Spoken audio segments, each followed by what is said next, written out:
I, a 300-pound goblin, yet managed to pursue the dream goddess who suffers from ugliness aversion. To become her husband on the day she got pregnant, I chose to divorce and disappear, leaving her with a large debt. To avoid creditors, she hid with her child every day, sleeping under a bridge when tired, rummaging through trash cans when hungry. Everyone called me scum. Unbeknownst to them, I was actually terminally ill. 5 years ago, I secretly went abroad for medical treatment without telling my wife, but a sudden deterioration of my condition caused me to pass out on the spot. When I woke up, 2.5 years had passed. Although my condition was under control, the next deterioration would mean my death. Later, I had someone inquire about my wife's situation and learned that during my absence, both she and our daughter suffered a lot and resented me deeply. After much contemplation, I decided not to disrupt their peaceful life, knowing I could die at any moment. Over the next 3 years, I underwent painful treatments every day and, with the time I had left, built a business empire,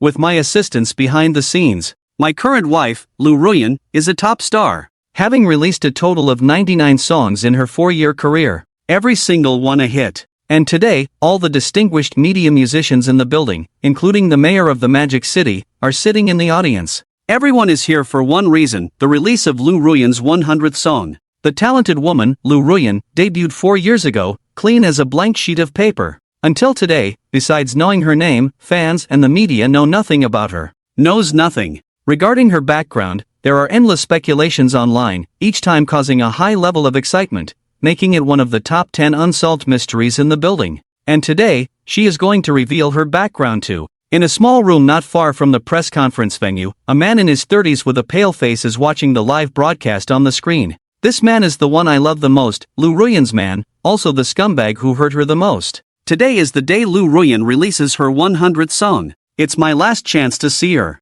With time running out, I came here to catch a final glimpse of Ruyan. I don't want to leave with regrets. I hold a diary in my hands with "Scumbag Diary" written prominently on it. This diary contains all the despicable deeds since Ruyan and I met, along with countless promises. Before closing my eyes forever, I want to reminisce about every moment with Ruyan. Due to worsening health, I only have 3 months left to live. Seeing my pain, my best friend Stone pats my back. Who would have thought that the highly renowned godfather of the music industry would be such a lovesick fool? I lifted my head, remained silent. What music godfather? If not for Ruyan, this world shouldn't have this godfather.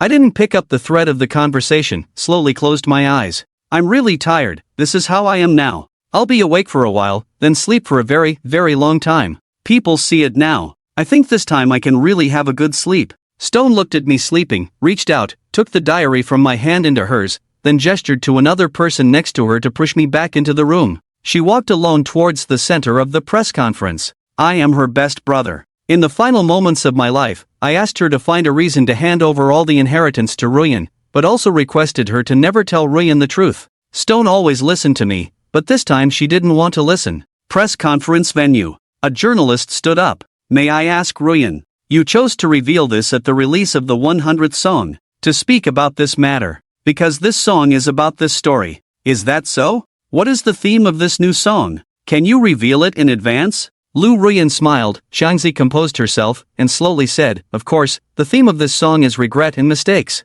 Laughter suddenly broke out. What a regret and mistake. Miss Ruyan, do you regret giving up the scumbag you mentioned, or have you really forgotten about him? The crowd followed the sound and saw a man in his 30s, with a small beard, but a weathered face that gave off a sense of worldly experience. Lu Ruyan furrowed her brows. Of course, I forgot. When I occasionally remember, I just feel embarrassed. The good man said boldly, I wonder if Miss Lu Ruyan still remembers this diary? Indeed, the man is Stone. He raised the diary in his hand high, with the words "Scumbag Diary" instantly illuminated by numerous flashes.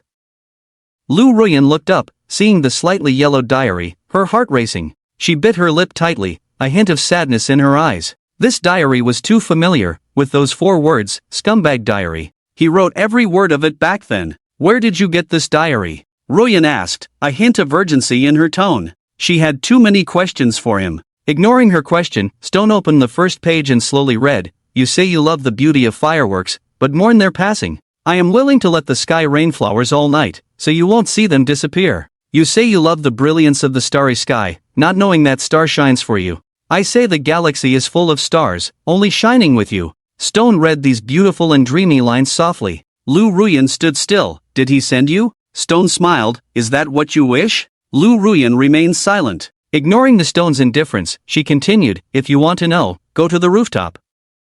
I'll be waiting for you there. After speaking, the stone left without looking back, confident that Ruyan would follow. Meanwhile, Ruyan stood still, feeling both scared and nervous. Is Yi Chou really upstairs? She wanted to go up, but couldn't face it. She had imagined countless times their next encounter, but never expected it to be today. Ruyan, don't go. Have you forgotten how he hurt you? Lin Yu, Ruyan's best friend and current agent, urgently advised her. If there's anyone in this world who understands how you've spent these 5 years, it's definitely Lingyue. Ruyan's heart stirred at Lin Yu's words, the bitterness of the past 5 years flooding back. It's been 5 years since we parted ways. You were nowhere to be found. Why come back now? Ruyan nodded, reassuring Lin Yu. I'll go, Yu.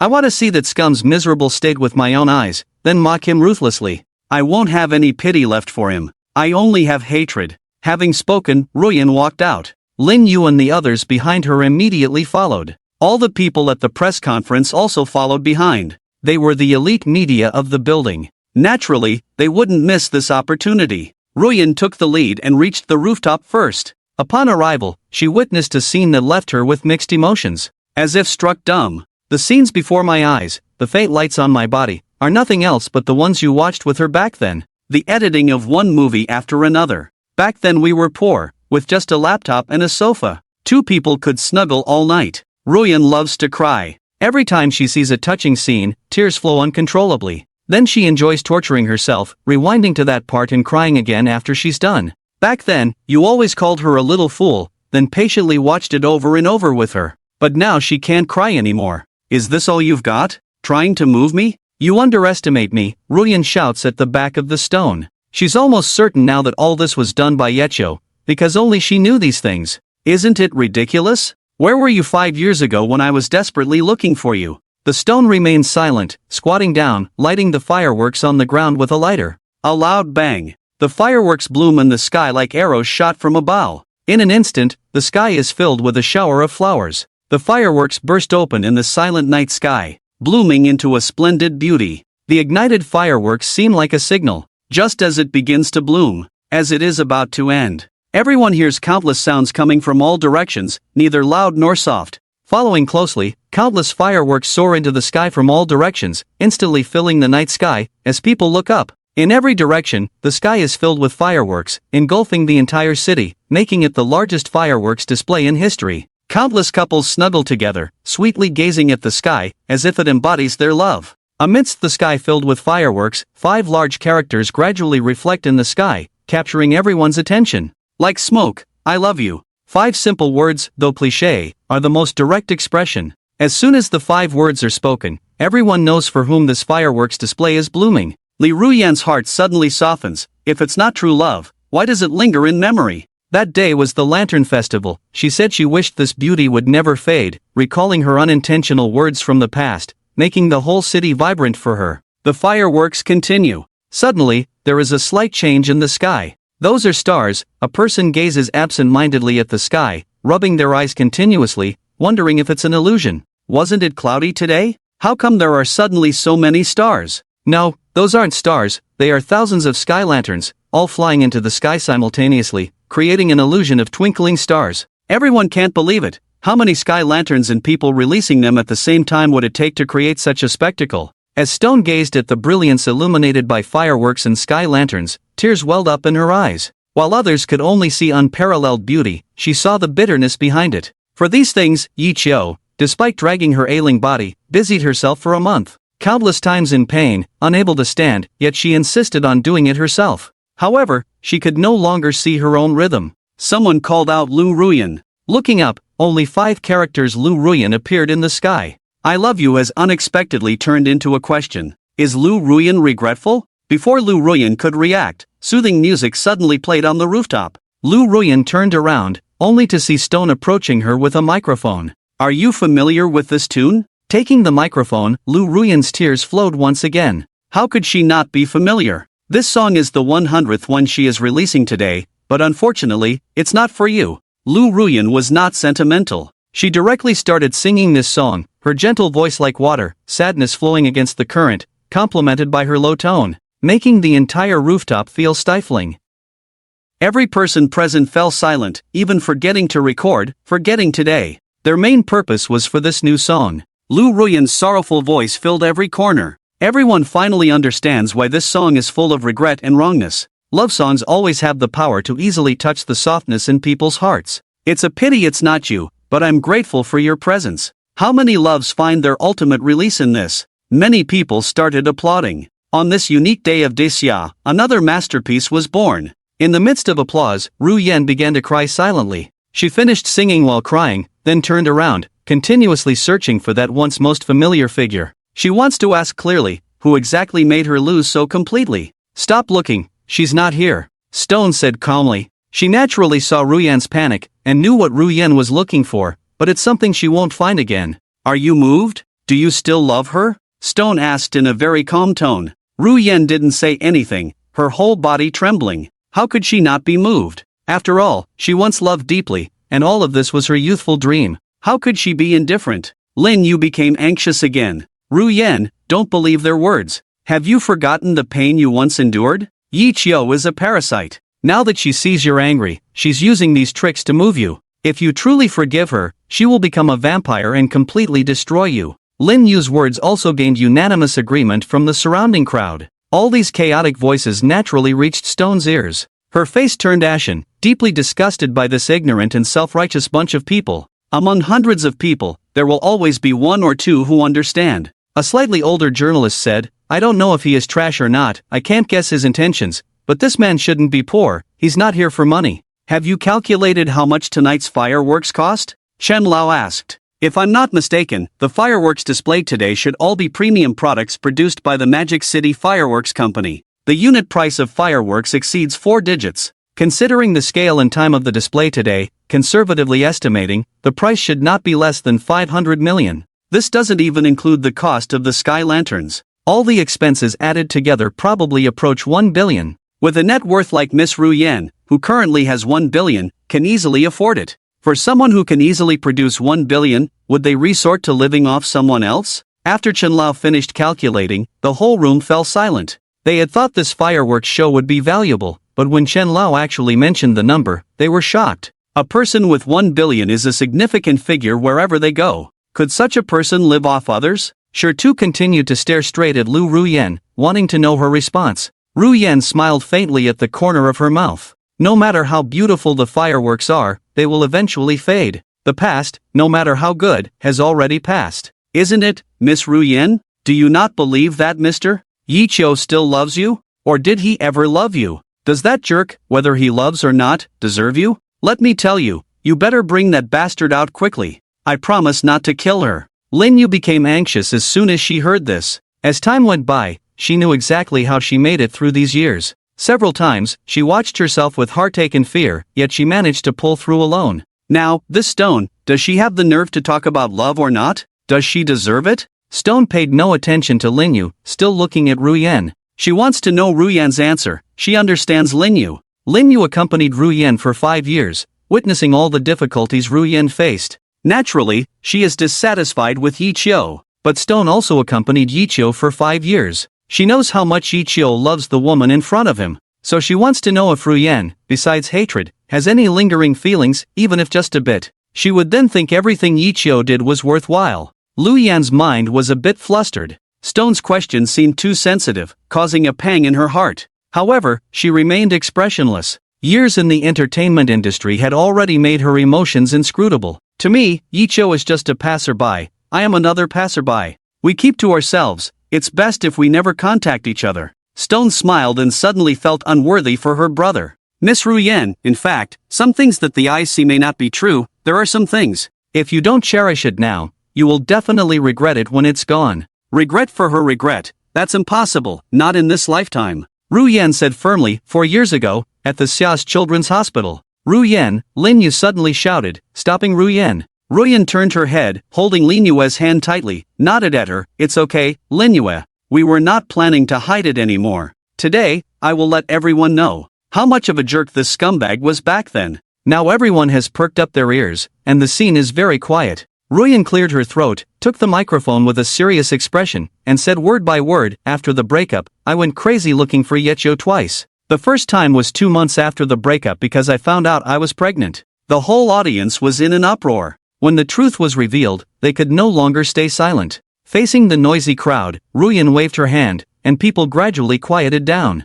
Then Ruyan continued, yes, I am pregnant. When I knew the result, I went crazy looking for Yecho. At that time, the past hurt seemed no longer important because I wanted my child to have a father. I wanted my daughter to have a complete family, even though her father is so. But I called Yecho countless times, sent numerous messages, asked all our mutual friends, yet Yecho had no response. I was desperate, comforting myself. She must have some untold secrets. Just when I was consoling myself like that, a good friend told me that she saw Yecho walking out of the hotel with a very beautiful girl. At that moment, my heart completely shattered. I understood. It was my fault. It turns out I disturbed the scumbag who was up to no good. How could there be such a disgusting man in this world? Many people couldn't help but curse. Lu Ruyan continued, I don't know if she knows or not, she doesn't deserve to know. In the end, I decided to give birth to the child, not for Yecho, but because I am a mother. I feel the connection between the child in my belly and my bloodline. The child is innocent, and I love her.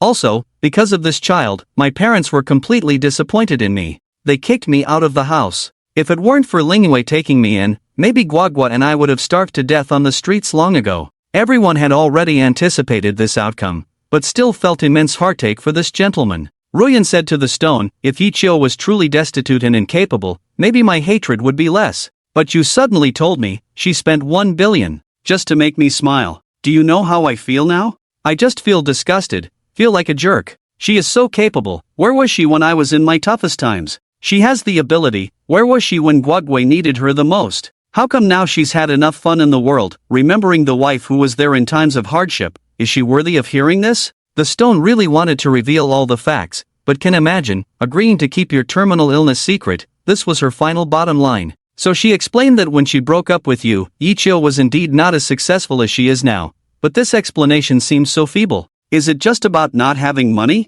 I think it's about not having love, Ruyan said coldly. She doesn't love this child at all. Baikyu is also the child's father. When she talked about Guagua with me before, she was full of happiness. You can't say that about her. Sure too became anxious and shouted. Is that so? When I looked for her the second time, Lu Ruyan was not in a hurry, still calmly asking, but there was a hint of gritted teeth at the corner of her mouth. Still, it made people feel her anger. I was kicked out of the house. Homeless, with the help of Linyu, the child was born relatively smoothly. However, at the moment of birth, a huge piece of bad news also came. Guagua has congenital anemia, insufficient blood volume, and needs an immediate blood transfusion. After testing, Guagua has panda blood type, which the hospital doesn't have. I know my family doesn't have this rare blood type, so the only one who could save Guagua at that time was her so-called father. Do you know how dangerous the situation was at that time? Ruyan choked up a bit. Those heart-wrenching months, she still can't forget them. The doctor said if there was no suitable blood, Guagua might not survive beyond 48 hours.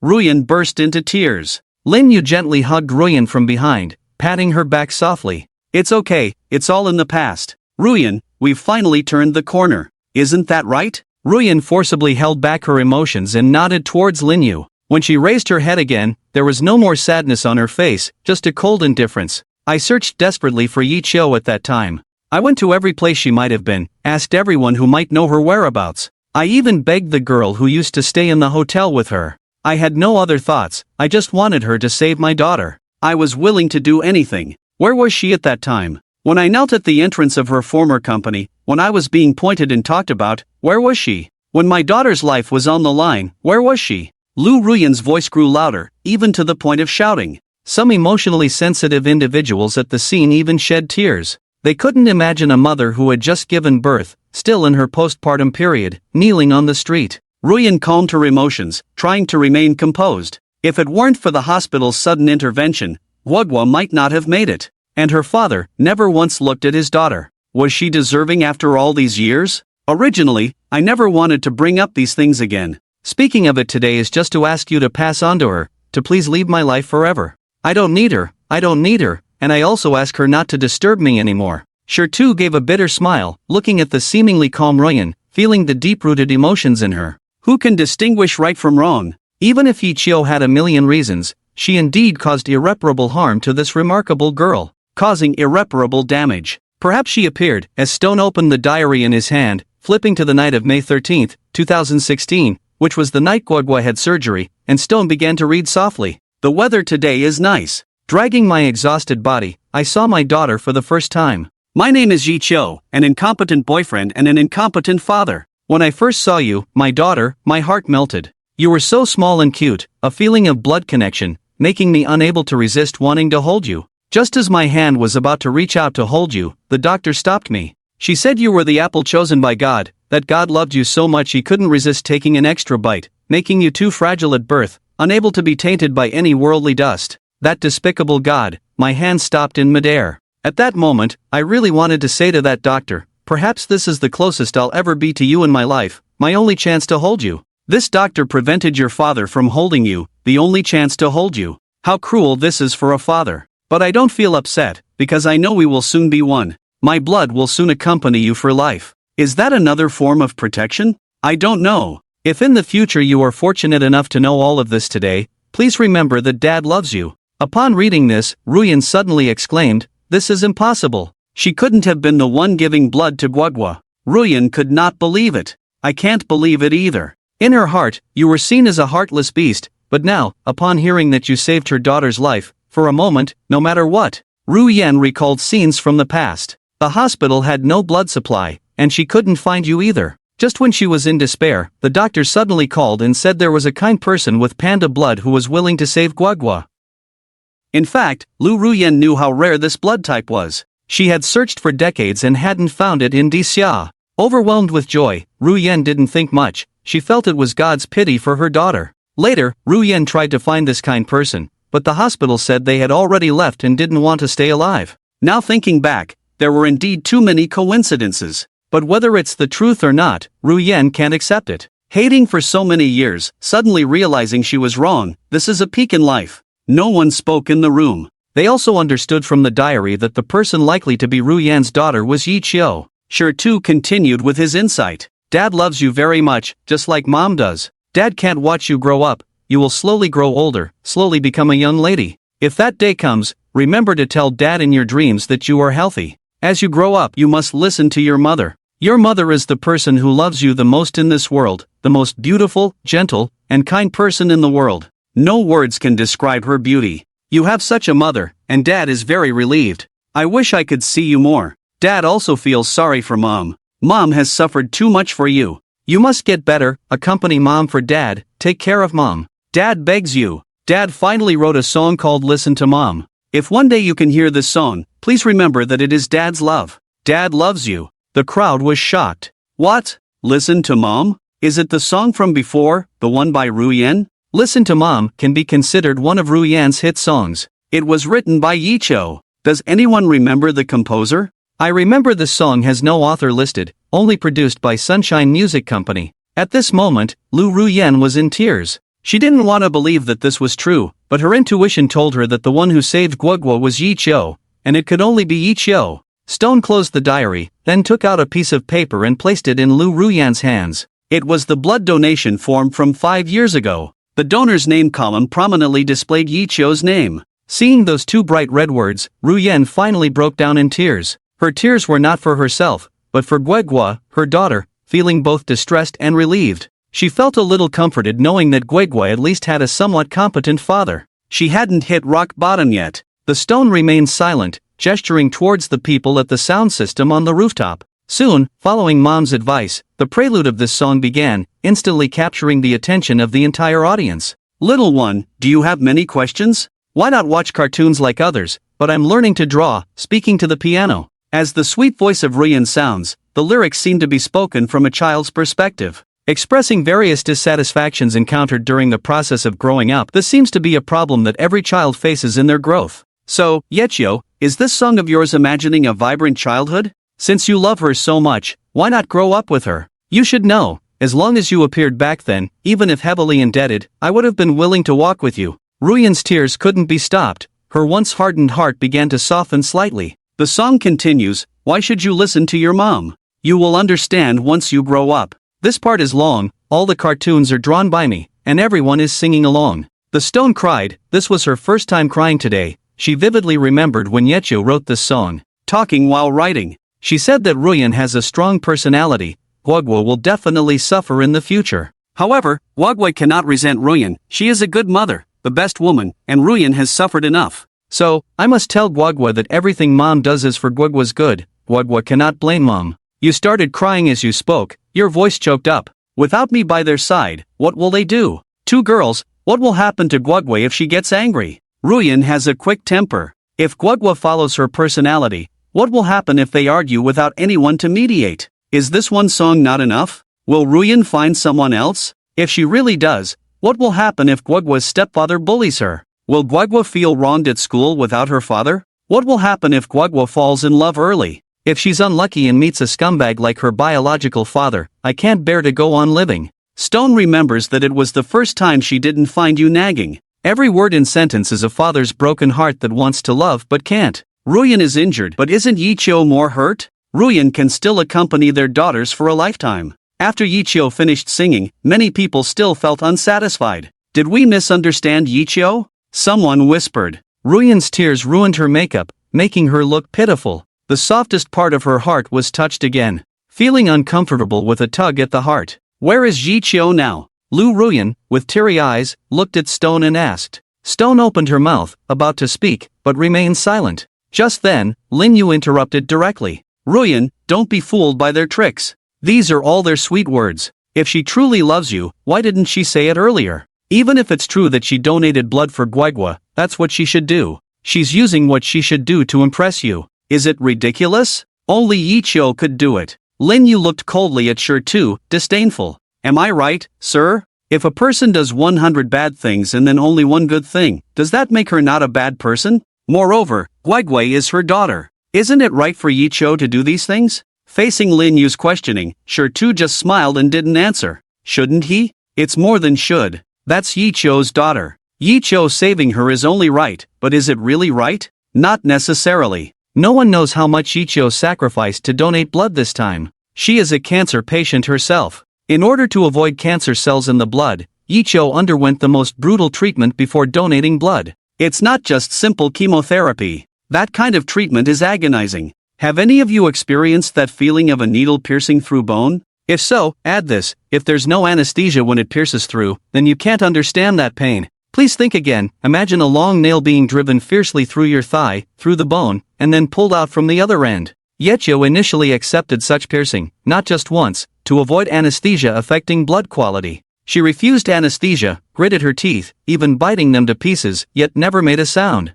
Because she said her blood was impure and needed to be cleaned. She couldn't let her daughter's blood be tainted in the future. After enduring countless treatments like this, when the doctor finally said her blood was healthier than normal, she still smiled with blood-filled mouth, grinning through the pain. Sure glanced briefly, unable to bear watching further. No matter how great a father's love is, who could endure such agony? Yichio's body functions severely declined after the blood transfusion, never able to stand again. For the last 5 years of her life, she lived in a wheelchair. So those who don't know the truth shouldn't speak flippantly. Yichio never mentioned these in her diary. Perhaps she felt it was her duty. In the nearby cottage, I sat in the wheelchair, slowly waking up. Lately, I easily grew tired, falling asleep at the slightest effort. I knew this was a sign of my impending death. I opened my eyes, gazing at the screen before me. This was all planned in advance. These fireworks are my final gift to Ruyan. Though I can't be there in person, I still want to see Ruyan's happy smile. So I had someone prepare a camera in advance, allowing me to watch with my own eyes.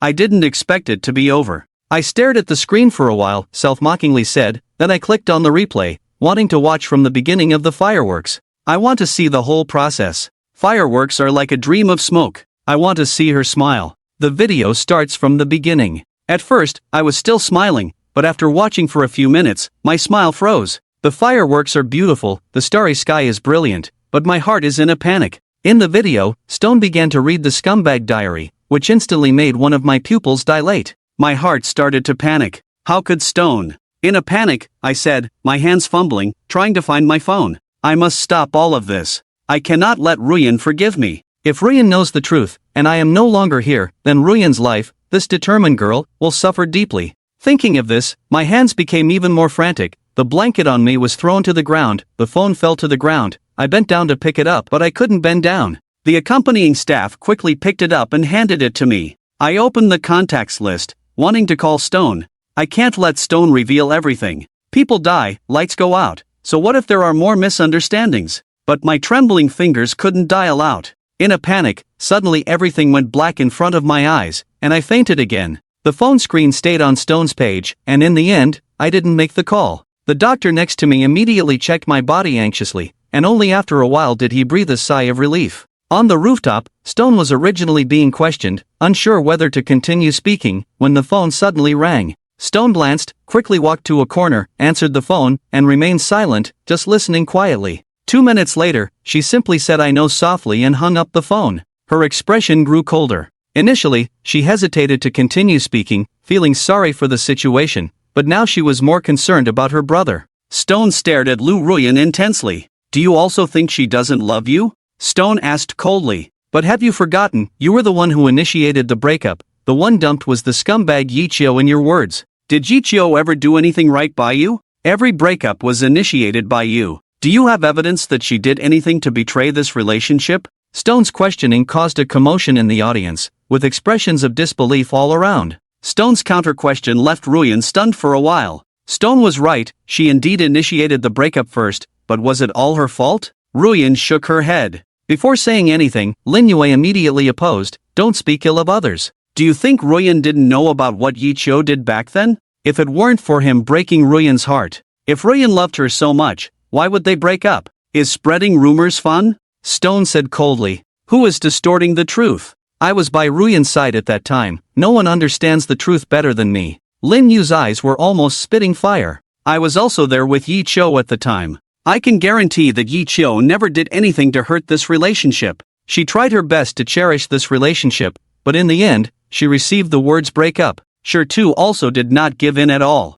Because she remembers clearly, it was because of that incident that you fell into depression, then diagnosed with a terminal illness. That's why Sure has no good feelings towards you now." "Haha," Lu Ruyan chuckled disdainfully. "You were with her, did she tell you about her actions at that time? Do you know why I wanted to break up? What do you really know about what happened 5 years ago?" Ruyan was full of grievances, her thoughts wandering uncontrollably back to that night 5 years ago. Ruyan began to speak slowly again. That night 5 years ago was Ruyan's first time drinking. The alcohol made her dizzy and finally led her to make that decision. After countless instances of neglect and emotional abuse from Yichio, even with other girls, she decided to end it. "Have you thought about this relationship? Do you really want to break up with her?" Lin Yu, your former best friend and now agent, asked solemnly. Lu Ruyan nodded, then downed a glass of beer heavily. Tears flowed involuntarily. This was her second breakup with Yichio, and it would be the last. Perhaps they shouldn't have gotten back together after the first breakup. Back then, she had a fight and broke up with you. Then her mother, fearing she wouldn't find a husband, hurriedly arranged blind dates for her. It was that time when Ruyan felt a thorn in her heart. She initially thought of just appeasing her mother and getting it over with. But when the blind dates slowly approached, her heart shattered. Just 3 days after the breakup, her ex-boyfriend, holding a rose, slowly sat in front of her. You could see she was a bit awkward, her hands nervously unsure where to place them. Your first words then were, "Since it's like this, why don't we get to know each other again? My name is Yichio." And that's how they reconciled. But even now, I dare not ask her why. Just 3 days after the breakup, she appeared at the blind date event. Lu Ruyan took a big sip of wine and slowly said her heart was in pain. Would a man who truly loves you seek another in just 3 days? She lied to herself countless times, but this matter was like a thorn she couldn't forget. After reconciling, Ruyan became less attentive to me. Several times, she didn't come home until very late. I'm afraid of the dark, but I still muster up the courage to find her despite the fear. Then, at this point, Ruyan couldn't continue, her voice choked up. And then, I saw her sleeping alone in the car. Is it ridiculous? She would rather sleep in the car than go home. She knows I'm waiting for her but still doesn't want to go back. Do you think she loves me or hates me? Maybe she hasn't left me because I'm a long-term meal ticket. I, Lu Yan, am just a meal ticket for her, Yichio. Tears are already streaming down Lu Yan's face at this moment. She continued to speak in a choked voice. Actually, I knew long ago that she no longer loved me. She had already started to get in touch with other girls at that time. Once I accidentally saw her phone with a message from a girl asking, "When are you going to tell her?" What do you think she was going to tell me? Or what else could it be? When Ichio saw that message, I saw her smile. It had been a long time since I had seen her smile so happily. That smile was the same as when she loved me. That smile only appeared when she was talking to me. I used to think she would always belong to me, but it's ridiculous, it's not just me. In the end, Lu Yen forced a bitter smile and continued, pretending to see through everything. Love is between two people. A forced relationship is not sweet. Since she no longer loves me, it's time to break up.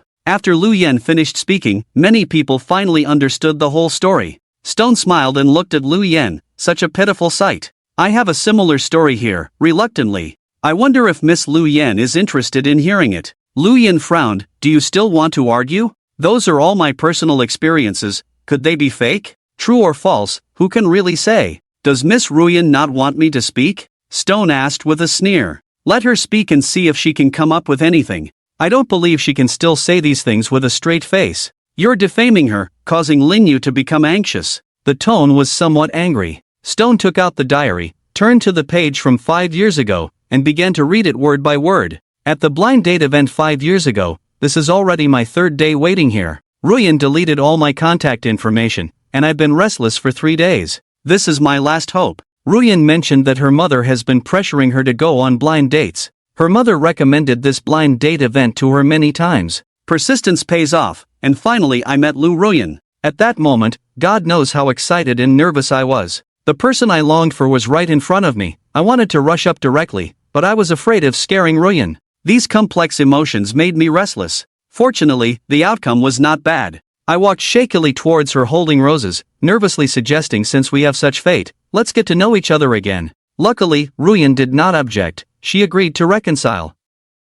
But Lu Yen doesn't know how much that incident affected me. I have never told Lu Yen about it, and I was so anxious during the 3 days she was gone. At that time, Stone asked me, if you loved her so much, why did you break up in the end? I don't know, I really don't know. After we got back together, I felt that I should be more mature, more responsible. At that time, we had just started a music company and invested all our savings into it. Sometimes, I even relied on Lu Yen for meals, so I worked even harder. I want to give her a future. At that time, we often worked overtime until past 2 a.m. Maybe it was then that my body started to have problems. I worked overtime too late. Lu Yen has a light sleep. I was afraid of disturbing her if I went back too late, so many times I drove to the downstairs and slept in the car. Thinking about her cute sleeping posture, I dreamt with a smile. But I remember everything about Lu Yen very clearly. I have always been preparing surprises for her. My friends around me all know that I have a slight social anxiety, but for her, I asked many female friends for ideas to surprise her.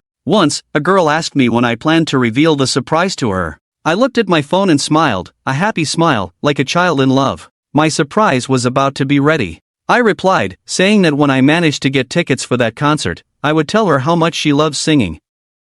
I thought she would be very happy to know, because besides the concert, I also planned to propose to her. I wanted to give her a future. I prepared for this proposal for a long time, wanting to tell her I love her in the most romantic way. I just didn't expect that the day I proposed to her would be the day she decided to break up.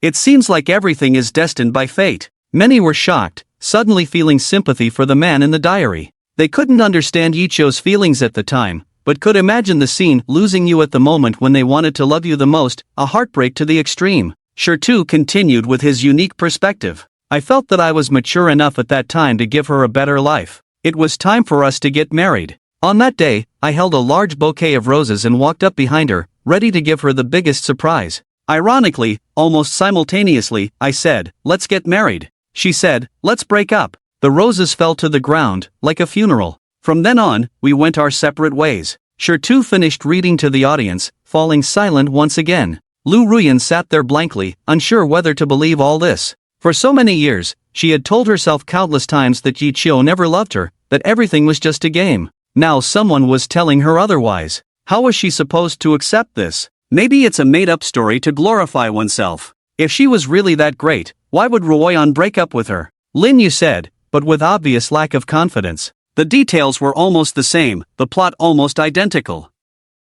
Who could come up with such a perfect story on the spot? Everyone, think about it. The story itself is illogical. If Ruyan misunderstood, then why didn't Yi Chio explain? It's not that difficult to explain these things, right? So, she wrote these in this so-called diary just to embellish herself, Lin Yu said firmly. Sure bit her lip, but in the end, she didn't say a word. She didn't know how to say it. Saying that Yichio didn't explain because she had been diagnosed with a terminal illness, Sure shook her head. She doesn't want to tell everyone about the terminal illness yet. However, her silence triggered even more frantic attacks from Linyu. Why aren't you talking? Can't explain it anymore. Anyway, Yichio couldn't hide the fact that he was a scumbag. How much suffering did Ru Yen endure because of him? How much trouble did Guogua go through because of him? Do you know? Initially, Ru Yen was pregnant with a big belly. Linyu, stop. Hearing Linyu say these things, Ru Yen hurriedly spoke up to stop her. No, I have to say it. Linyu shouted. Ru Yen, I understand you. Are you falling for him again? What? Forget the past wrongs? Don't let his tricks deceive you again. How did we live before? Have you forgotten? Ru Yen wanted to say something, but in the end, she didn't make a sound. Linyu was right. She had softened her heart. When she heard every detail in the diary, her heart softened. What she missed was always Yichio's infinite tenderness during that time. Seeing Ru Yan's appearance, Linyu became even more indignant. She couldn't, absolutely couldn't, let Ru Yan fall into the arms of that scumbag again. They had finally achieved everything they had now, their beautiful life had just begun, and Linyu would not allow anyone to ruin it. Mr. Sure, am I right? Linyu asked coldly. Since you can't answer, let me ask you again. Have you ever thought about how difficult it is for a girl to be unmarried and pregnant in this society? Even if this girl is at fault, what about the father of her child? Is hiding away at this time considered love? I. Sure stuttered. You don't know. Linyu interrupted him directly. You couldn't possibly know. Let me tell you, when Ru Yen found out she was pregnant, the child was already 3 months old. His parents are both teachers. You know how much importance this profession places on traditional values. But there was no choice. Due to the family's disgrace, Ru Yan's father said that the family was unfortunate to have such a shameful thing happen. They gave Ru Yan 2 choices. First, abortion, then find someone who wouldn't mind Ru Yan and get married. Second, take her things and leave the Lin family, fend for herself, as if the Lin family had never had such a daughter. Ru Yan was just a young girl at the time, she didn't have many ideas. She said she didn't want to abort the child. Several times she walked to the hospital entrance, as if she heard a life calling her mom. So, she couldn't bear it, she cried and said she couldn't bear it. Helpless, she had to leave. She found a place to live, thinking she would work hard, raise the child on her own, and never starve. Ru Yan was never a spoiled princess. If it was just that, it would be tough but manageable. But, as you said, this man who supposedly loved her wanted to ruin even that. Just when Ru Yan had found a decent job and was settling down, those despicable debt collectors of Yichio came. They had the loan contract, the guarantor, with Ru Yan's name on it. They said Yichio had disappeared, no one was paying the money back, so they had to find her. Those people were heartless, they almost found out everything about Ru Yan, her job, her family, even her friends' contact information. Ru Yan had no money, so they went to Ru Yan's parents, Ru Yan's friends, Ru Yan's workplace. As a result, Ru Yan's parents fell ill, her friends and relatives avoided her like the plague, Ru Yan lost her job, and almost every penny she had was taken by those beasts. Mr. Sure, have you ever experienced a pregnant girl having to sleep on a park bench at night? Have you ever felt the heartache of a daughter watching her father from afar as he falls ill? Have you ever felt the despair of a woman being shunned by everyone, standing on the 30th floor rooftop, ready to jump at any moment? No, you won't understand, because you're not worthy, you're just a dog, Yichio's dog, only good at waving flags for him, talking nonsense. So, please go ask your master, how is he planning to repay these debts? Can he afford it? Linyu's words became more and more vicious, showing how deeply she hated everything that happened in the past. Her words left everyone present stunned. Luo, Ru Yan actually went through such cruel days? Unbelievable. I cried, I'm Ru Yan's fan, a die-hard fan, my heart aches for my idol. No one succeeds easily, I believe those difficult years also brought valuable wealth to Ru Yan. That's why she's successful now. Scumbag, deserves to die. Stone didn't pay attention to everyone's comments, his face becoming more and more grim. He didn't care about Linyu cursing him, he cared about the period of time mentioned by Linyu. Yes, he had heard about that time. He heard it from Yichio. When Yichio talked about it, he almost crushed his teeth, nails digging into his flesh, trembling all over. Yichio hated his own helplessness at that time. Those loans were indeed taken by Yichio when he started his business, but Yichio had already repaid them. Unexpectedly, those guys kept backups. At that time, Yichio was critically ill, fighting for his life in the hospital. He made a will, transferring all his assets to Ru Yan. At that time, Yichio had accumulated a considerable amount of wealth, but for some reason, this information was known to those greedy people. The information they got was that Yi Chio had died and Ru Yen inherited a huge fortune. So, driven by greed, they did despicable things. In the end, Yi Chio didn't die, he was brought back from the brink of death by the doctors. But upon learning about Ru Yan's ordeal, that breath almost got stuck in his throat again. Of course, what followed was Yi Chio's retaliation. Those who bullied Ru Yen in the past were all sent to prison by Yi Chio, and now, they were still undergoing reform through labor. At that time, Yi Chio didn't know about these things. It's not all his fault, Stone said weakly, still not revealing Yi Chio's illness. Lin Yu understood Ru Yen, and Stone understood Yi Chio. Yi Chio's health was his bottom line, and Stone didn't want to touch that line without permission. Ridiculous, isn't it? Is this your explanation? I think you can't come up with one, right? Lin Yu said coldly. Let me tell you, it's not just that. Ru Yen, without a job, couldn't even afford basic prenatal checkups, let alone proper nutrition. This led to her daughter being born with congenital anemia, and she herself suffered serious consequences. Do you know what those consequences are? During that time, Ru Yen vomited all night, had swollen body, she had to take care of Guigua. Due to malnutrition, she had no breast milk for Guigua. To buy milk powder for Guigua, the silly girl actually went to hotels to wash dishes with cold water. Do you know what that means? When I found her at that time and asked her why, stupid or not, she said, not stupid, because only this job allowed her to carry Guigua on her back, together. Guigua had just had surgery and couldn't be separated from her mother. At that time, Guigua had just been discharged from the hospital, and Ru Yen didn't even have a day of postpartum rest. Where was he at that time? Where was Yi Chio? So, even if he had a huge reason, it's useless,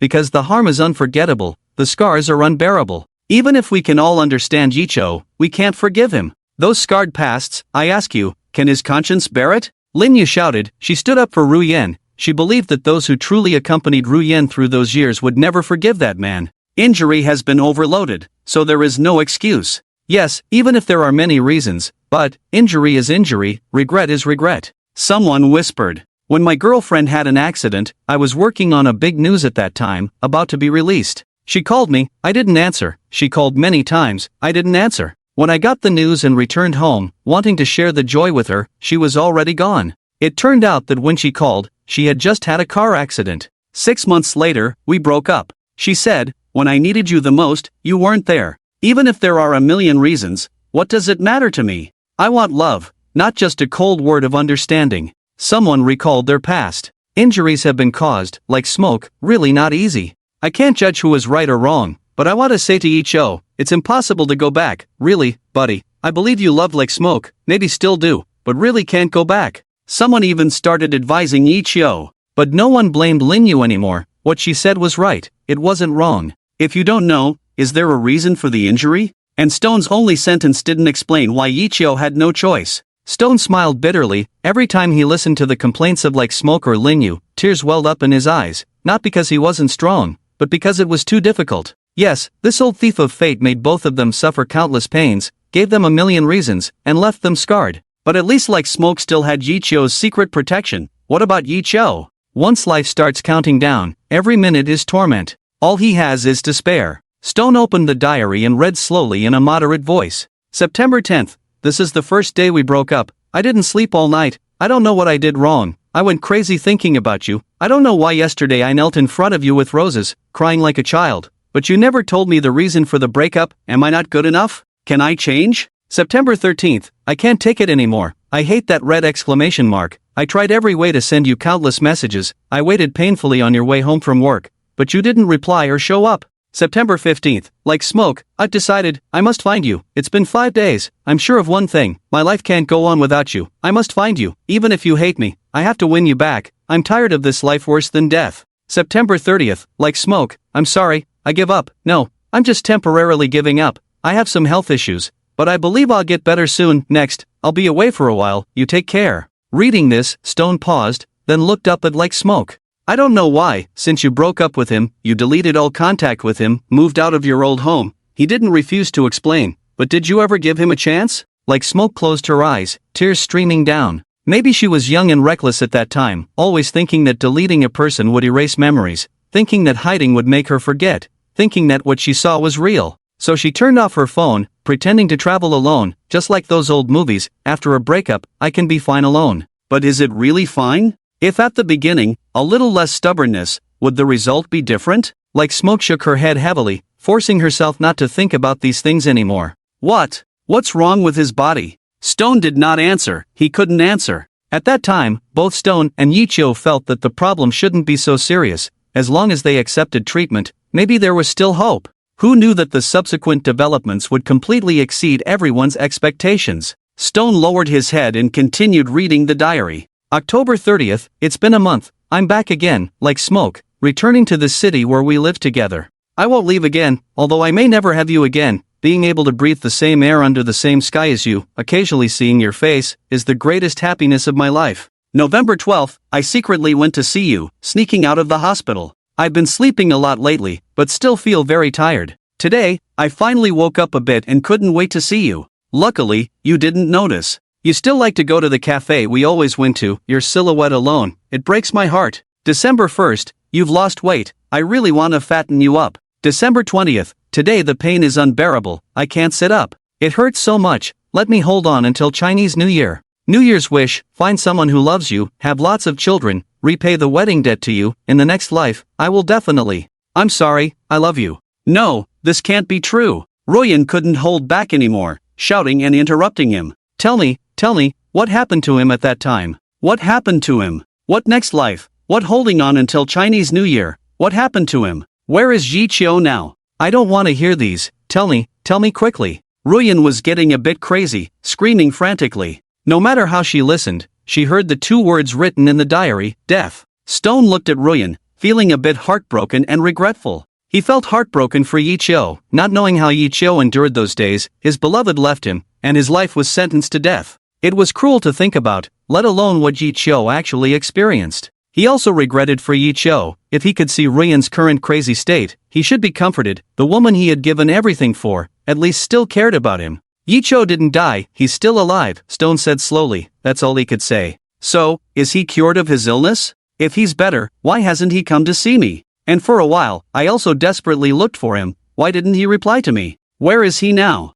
Lin Royan asked anxiously, wanting to know everything about Yichio. Even if she once hated, she had also loved. Even if she was heartless, he was still Guogua's father. Stone shook his head, it's just temporarily stabilized. As for why he hasn't come to see you, maybe it's fate playing tricks. When he tried to find you, you weren't there, and when you tried to find him, he might have been undergoing treatment and couldn't reply to you. It was a huge joke, like countless melodramatic TV dramas, as if there was no excitement without misunderstandings. As for why he didn't come to see you, I'll read the diary to you, maybe you'll find the answer. Stone opened the diary again. January 15th, another month has passed. Royan, we've been apart for 3 months and 5 days. Today, I want to tell you some good news. My surgery was successful, which means I can at least spend more time with you. I'm very happy, I really want to see you again. Wait for me, when I can get out of bed, I'll come find you. On February 1st, today is one of the angriest days of my life. I'm sorry, I didn't realize you suffered so much.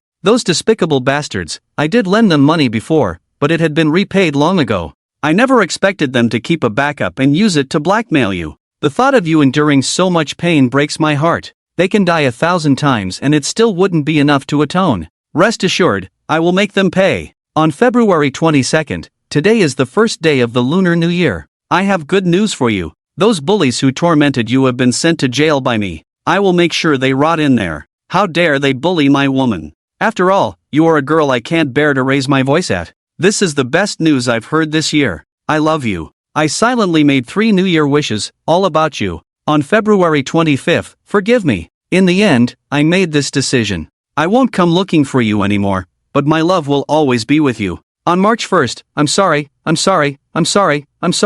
I don't know how many times I have to say sorry to ease my guilt. If it weren't for today, when Stone let it slip, I wouldn't have known you were pregnant. I'm truly not human, just a bastard. I really want to see what our child will look like. On March 22nd, I'll secretly tell you that the job you successfully interviewed for today was arranged by me. Ha, you'll never know. Otherwise, you'd definitely punch me. Who said you could manage? My body can't handle your punches now. The boss of this job is my friend, he will take good care of you. Of course, I believe you can do well. Keep it up. I really want you to punch me again. On April 28th, I went to see you secretly again today. You're on vacation, and our baby is about to be born. I suddenly feel nervous. Is this what it feels like to be a father? I saw you smile, so beautiful. On May 1st, I came to your parents' house downstairs today. I thought about it for a long time but still didn't have the courage to go up. I'm afraid of causing you trouble. I also know how much you long for their forgiveness, all because of me, this bastard. But I did something secretly. I bought them the mobility scooter they've always wanted but never bought. I saw your father smile. I think he will forgive you. I wish I had the chance to call him Dad. On May 25th, today is Guagua's birthday, the day she came into this world.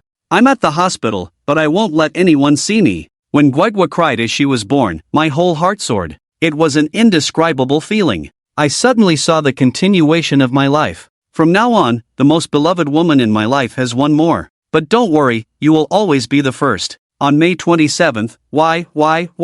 Damn you, God, isn't it enough to throw all the suffering on me alone? Why do you have to torment my daughter, Mai? When I heard about Guagua's congenital anemia, my whole world collapsed. She's so small, so cute, why make her endure such great pain? Why? On June 1st, after writing today, I may not be able to write in your diary for a long time. Because today, my blood will enter Guagua's body. From now on, when you hold Guagua, will you feel a hint of holding me? Silence, another silence. Had long been speechless. The diary is simple, the words are plain, but why is it so heart-wrenching? Between the lines, even the punctuation marks, spell out one word, love. People no longer doubt that Yiqiu truly loves Ruyen. However, why did he start talking about wanting to reconcile but then give up in the end? Many people speculate that it might be due to health reasons, but what illness did Yiqiu actually have that had such a big impact? Nevertheless, this is ultimately a poignant story. Sometimes, we haven't moved on from the pain, but have learned to live with it. Ruyen is like this, and so is Yiqiu.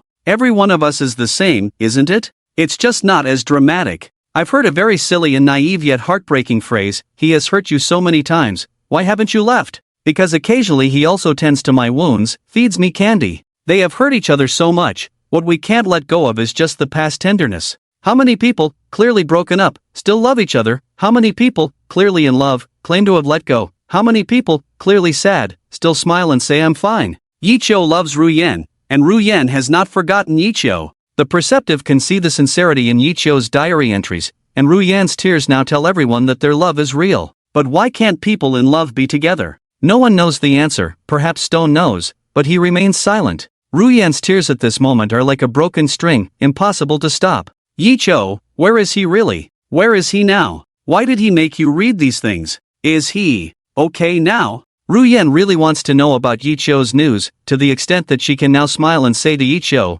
I don't hate you anymore. Because Yiqiu has not forgotten her. The diary mentioned March 22nd, she remembers that time when Guagua was about to be born. She had no intention of finding a job, but someone called her that day for an interview. She thought it was from the resume she had sent out earlier and went with a try-it-out attitude. The interview went smoothly. Even Ruyen herself was surprised. How could a pregnant single mother about to give birth, a soon-to-be mom about to go on maternity leave, find a job? She thought it was a stroke of luck, pitying them mother and daughter, only now she knows it was Yiqiu. Him. Stone was about to say that Yiqiu was not doing well, but then he bit his tongue and swallowed his words. He's fine. Maybe he never wanted you to know the contents of this diary in his lifetime, but I think there are some things you should know. Maybe you're not wrong, maybe in Lin Yu's eyes, you are the one who has given more, but like Lin Yu, in my eyes, Yiqiu has given everything, all of him. Even you, Lin Ruyen, as the first princess of Dixia, in my eyes, you don't measure up to Yiqiu, not even a single strand of his hair. Too arrogant. Stone's sharp words instantly caused a commotion. We don't measure up to Ruyen? Are you kidding me? With Ruyen's talent, her looks, which man in Dixia doesn't worship her as a goddess? Bro, are you kidding? Yes, saying that is just inviting trouble for Yiqiu. The little goodwill that was just built up is gone in an instant. Bro, I understand your loyalty to your brother, but you also have to respect the facts. Is there anyone in this world who Ruyen doesn't measure up to? Even if she's a single mom, there isn't. You're cracking me up. The discussions of the crowd did not embarrass Stone. In his heart, what he said was the truth. Stone lowered his head and opened the diary again. On September 11th, unexpectedly, 3 months have passed in a blink of an eye. I thought I couldn't hold on, but I have come back to life again. All of this is thanks to you, thanks to Guagua. Every time, when I wanted to give up, your figures would appear in my mind. I want to be with you, I want to watch the sunrise and sunset with you, I want to grow up with Guagua. Even if it's just for one day, it's good. On September 22nd, damn it, I'm really a damn fool. Ruyan, today I saw you again. I saw you carrying wagwa and you were washing dishes. The broken edge of the plate hurt your hand, and a lot of blood flowed. You must be in pain. I really want to go in and hug you, but I can't do it. I don't want you to see me like this. I'm sorry, Ruyan, I didn't protect you. I swear, this is the last time I let you get hurt. On October 2nd, Ruyan, you smiled. When was the last time I saw this smile? I've forgotten. Time always gives people headaches, it can take away a lot. In the blink of an eye, we've been apart for over a year. In this year, we've both been through a lot. I'm no longer myself, and you've stopped smiling. But I think, from today onwards, you will smile often, because you've finally found a job you like. Chen Lu is an exceptionally talented music producer. Her music company is also outstanding. She promised me she will protect everything about you. I'm relieved. Time can change a lot, but the one thing it can't change is my love for you. No, it's not possible. Upon hearing this, Ruyan suddenly interrupted Stone loudly. It's impossible, Chen Jia couldn't possibly know Yiqiu. They have no connection at all. This diary is fake, it must be fake. Ruyan shouted. She didn't want to believe it was true. Music was her last dignity. When her life was in a mess, music gave her the courage to survive. She always thought that music gave her a second life. So, she didn't want to believe all this was arranged by Yiqiu. Hee hee, Stone chuckled. Lin Ruyan, do you really naively believe that walking on the street can be discovered by talent scouts? In the entertainment industry for so many years, this kind of thing can deceive outsiders. Do you still believe it? Ruyan was stunned and fell silent. Ruyan's debut has always been a legend. It is said that Chen Lu occasionally heard her singing on a singing software, made great efforts to find her, and then signed her without a second word, and from then on, Daya's first day took off. This story has been regarded as a classic in the entertainment industry, passed down by countless people, and made into copywriting by many music singing software, widely spread. Many young men and women with music dreams imitate this story, releasing songs frantically on music software every day, hoping that their talent will be recognized one day.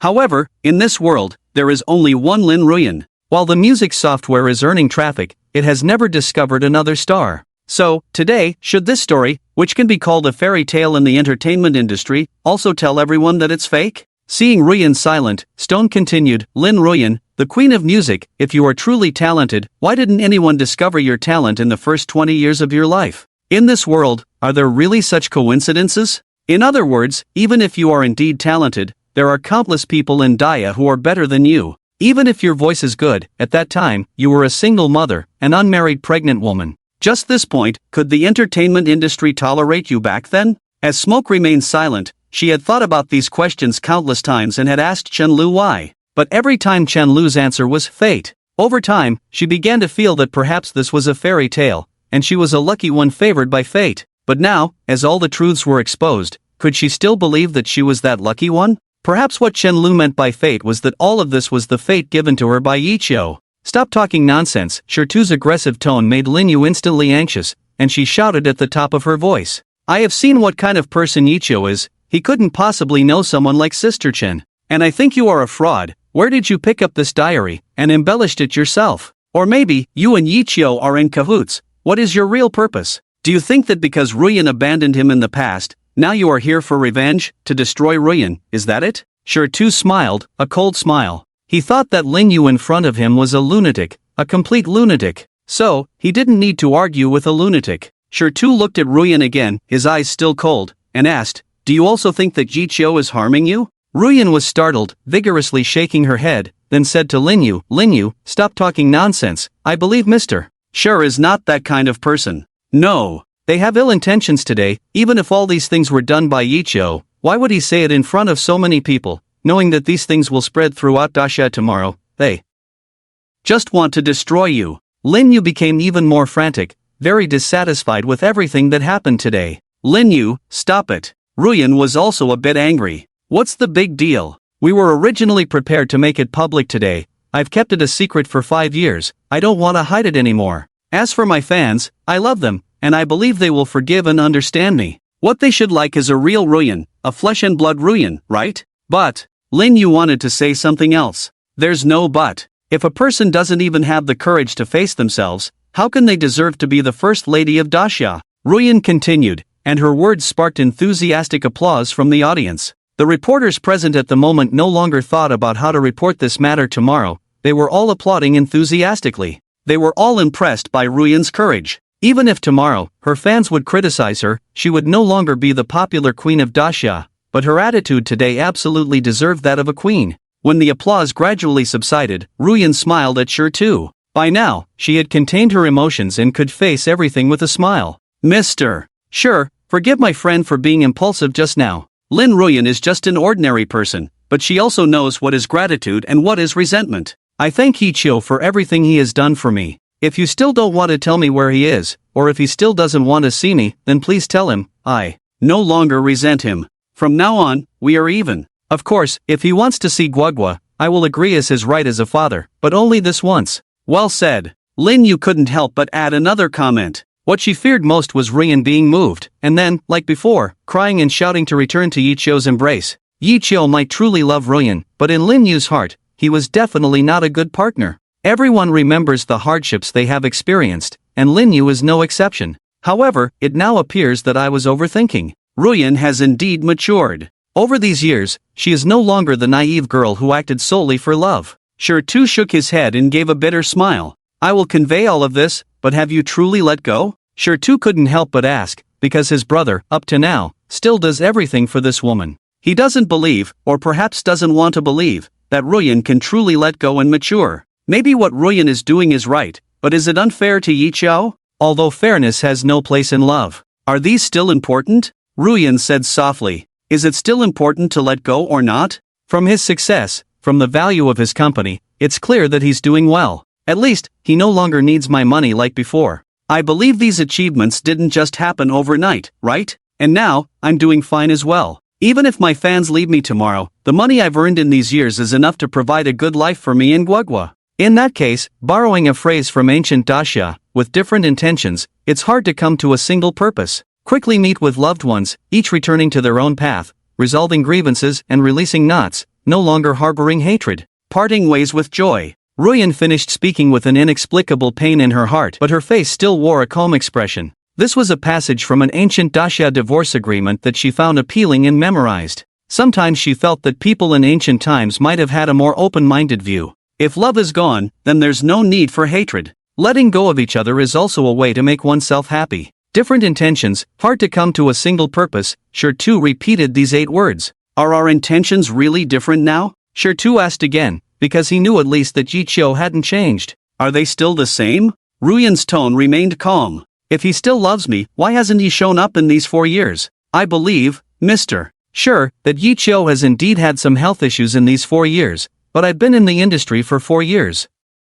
Even with a bad health condition, shouldn't he have recovered by now? My schedule is open and transparent, yet he has never appeared once. Perhaps he has already fallen in love with someone else. Perhaps all of this today is just his nostalgia for the past. Time can change everything, don't you agree, Mr. Sure? No. Sure too shouted loudly, then felt a bit agitated and calmed his emotions. No, Yichio has been following you and helping you all these years. Following? Helping? Ruyan chuckled softly. Is Mr. Sure suggesting that my achievements in these 4 years were arranged by Yichio? That he made me the top star of Daxia? That he made my fans like me? Mr. Sure, do you think that's possible? I believe he did those things before, but afterward, I relied on my own efforts. So, do you think Yichio no longer loves you now? Sure too asked. I don't know, maybe he stopped loving me 4 years ago, or 3 years ago. Otherwise, I can't imagine how someone who loves another can resist seeking her out for 4 years, can ignore and remain indifferent.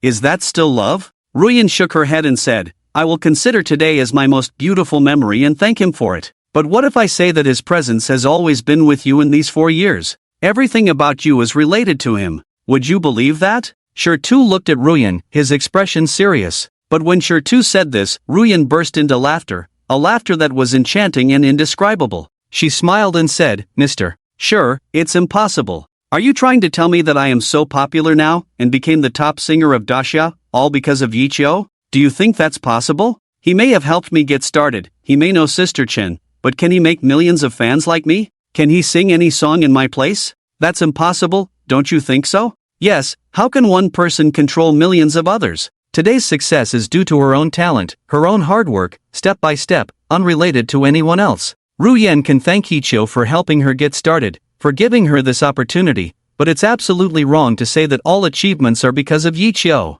No one has that much power, no one can do that. Many people also agree with Yen's statement. Yes, Yen is right. We like her because of her singing over the past 4 years, because of her image over the past 4 years, not because of Ichio. Mr. Stone, I understand your loyalty to your brother, but you can't attribute everything to him. Maybe Ichio gave Yen a chance, gave her a platform, but in the end, how much success she achieves is entirely up to Yen, not Ichio. Love, though great, life is more than just love. Stone smiled lightly and did not immediately answer the question. He had said before, for 5 years, Ichio had never left Yen, so everything Ichio did in those 5 years went unnoticed, including all the impossibilities they mentioned. Never underestimate what a peerless genius can achieve. Just because ordinary people can't do it, doesn't mean Ichio can't. Miss Yen, do you really think it's your innate talent that allowed you to walk a path in these 4 years that others couldn't in a lifetime? Yen shook her head. No, I never thought I was born different. I just worked harder than others. Maybe it's also a stroke of luck.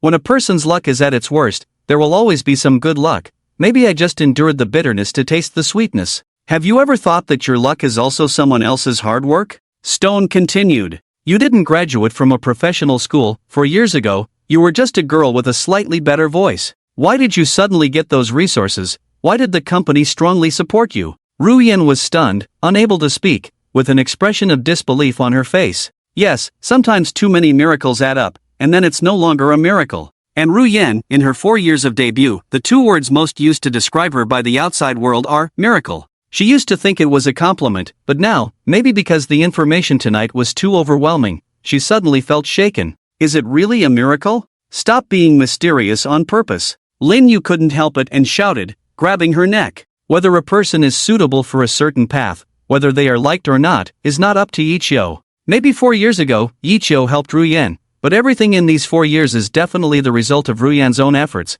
There are no buts, and there can't be any buts. Is that so? Stone asked gently. Want to know what Ichio did? Don't you have Sister Chen's phone number? You can ask her, right? She's Yen's biggest benefactor in her entertainment career. She wouldn't deceive you, would she? Go ahead, call her. After the call, everything will be revealed. Don't you want to know the truth? The stone continued to urge. Yen gritted her teeth, nodded. What the stone said was right, regardless of whether the truth was as the stone said. Yen had the right to know the truth and the right to face everything. Yu also closed her eyes, directly pressed the dial button, and then pressed the speakerphone button. The truth will make everyone witness. Soon, after a few rings, the phone was answered. Hello, Yu, what's wrong? Is Yen done over there? Everything went smoothly today, right? I'll treat you to a celebration dinner. A lazy voice came from the other end of the phone, a bit tired and lazy. Yu's tone also became much more respectful. Sister Chen, no, it's late to disturb you. There are some problems on Yen's side. I want to confirm something with you. Oh, what's the matter? Is it serious? Chen Lu's tone immediately became a bit urgent. It's nothing major, just want to ask, do you know Ichio, Mr. Chu? Yu asked directly. Ichio? The voice on the phone repeated these 2 words, then suddenly there was no sound, and everyone's hearts were raised. After a while, there was a sound on the phone again. Ichio, he appeared? Have you seen him? Indeed, they knew each other. Stone did not lie. Many people's emotions were indescribably complex, and they were more looking forward to what would happen next. Yen had already bitten her lip, afraid to hear that she didn't know him, and afraid to hear that what the stone said was true. Whichever result, it would be a kind of subversion to her life. No, Mr. Chu did not appear, only a Mr. Stone appeared, he said. Everything Yen has now is given by Mr. Chu. Yen wants to know, is all this true? Although Yu's tone was tactful, the question was direct. He. The voice on the phone laughed. Is Mr. Stone there too? Can I talk to him for a moment? Okay. Yu nodded, her face somewhat unpleasant as she handed the phone to Stone. Chen Lu actually called Stone Mr. Stone. It seems that the stone in front of her is also an extraordinary figure. So, could it be that everything just said is really true? But how did Ichio do it? Yu couldn't figure it out no matter how hard she tried. Mr. Stone, is all this Mr. Chu's idea? Chen Lu asked directly on the phone. Although Yu didn't explain much, Chen Lu had already guessed most of what happened tonight, so she asked directly. No, it's my idea, Stone said lightly. I think it's time to make everything public, General Chen. Stone's words suddenly made the phone silent again. Chen Lu never expected that all this was Stone's own decision. I'll take care of everything, General Chen, you just need to say what you know, Stone said when Chen Lu didn't speak, adding a sentence. Ah, a sigh finally came from the phone. Mr. Chu, is he okay now? Chen Lu asked. She guessed why Stone was so anxious. There could only be one reason, Yiqiu might not be okay.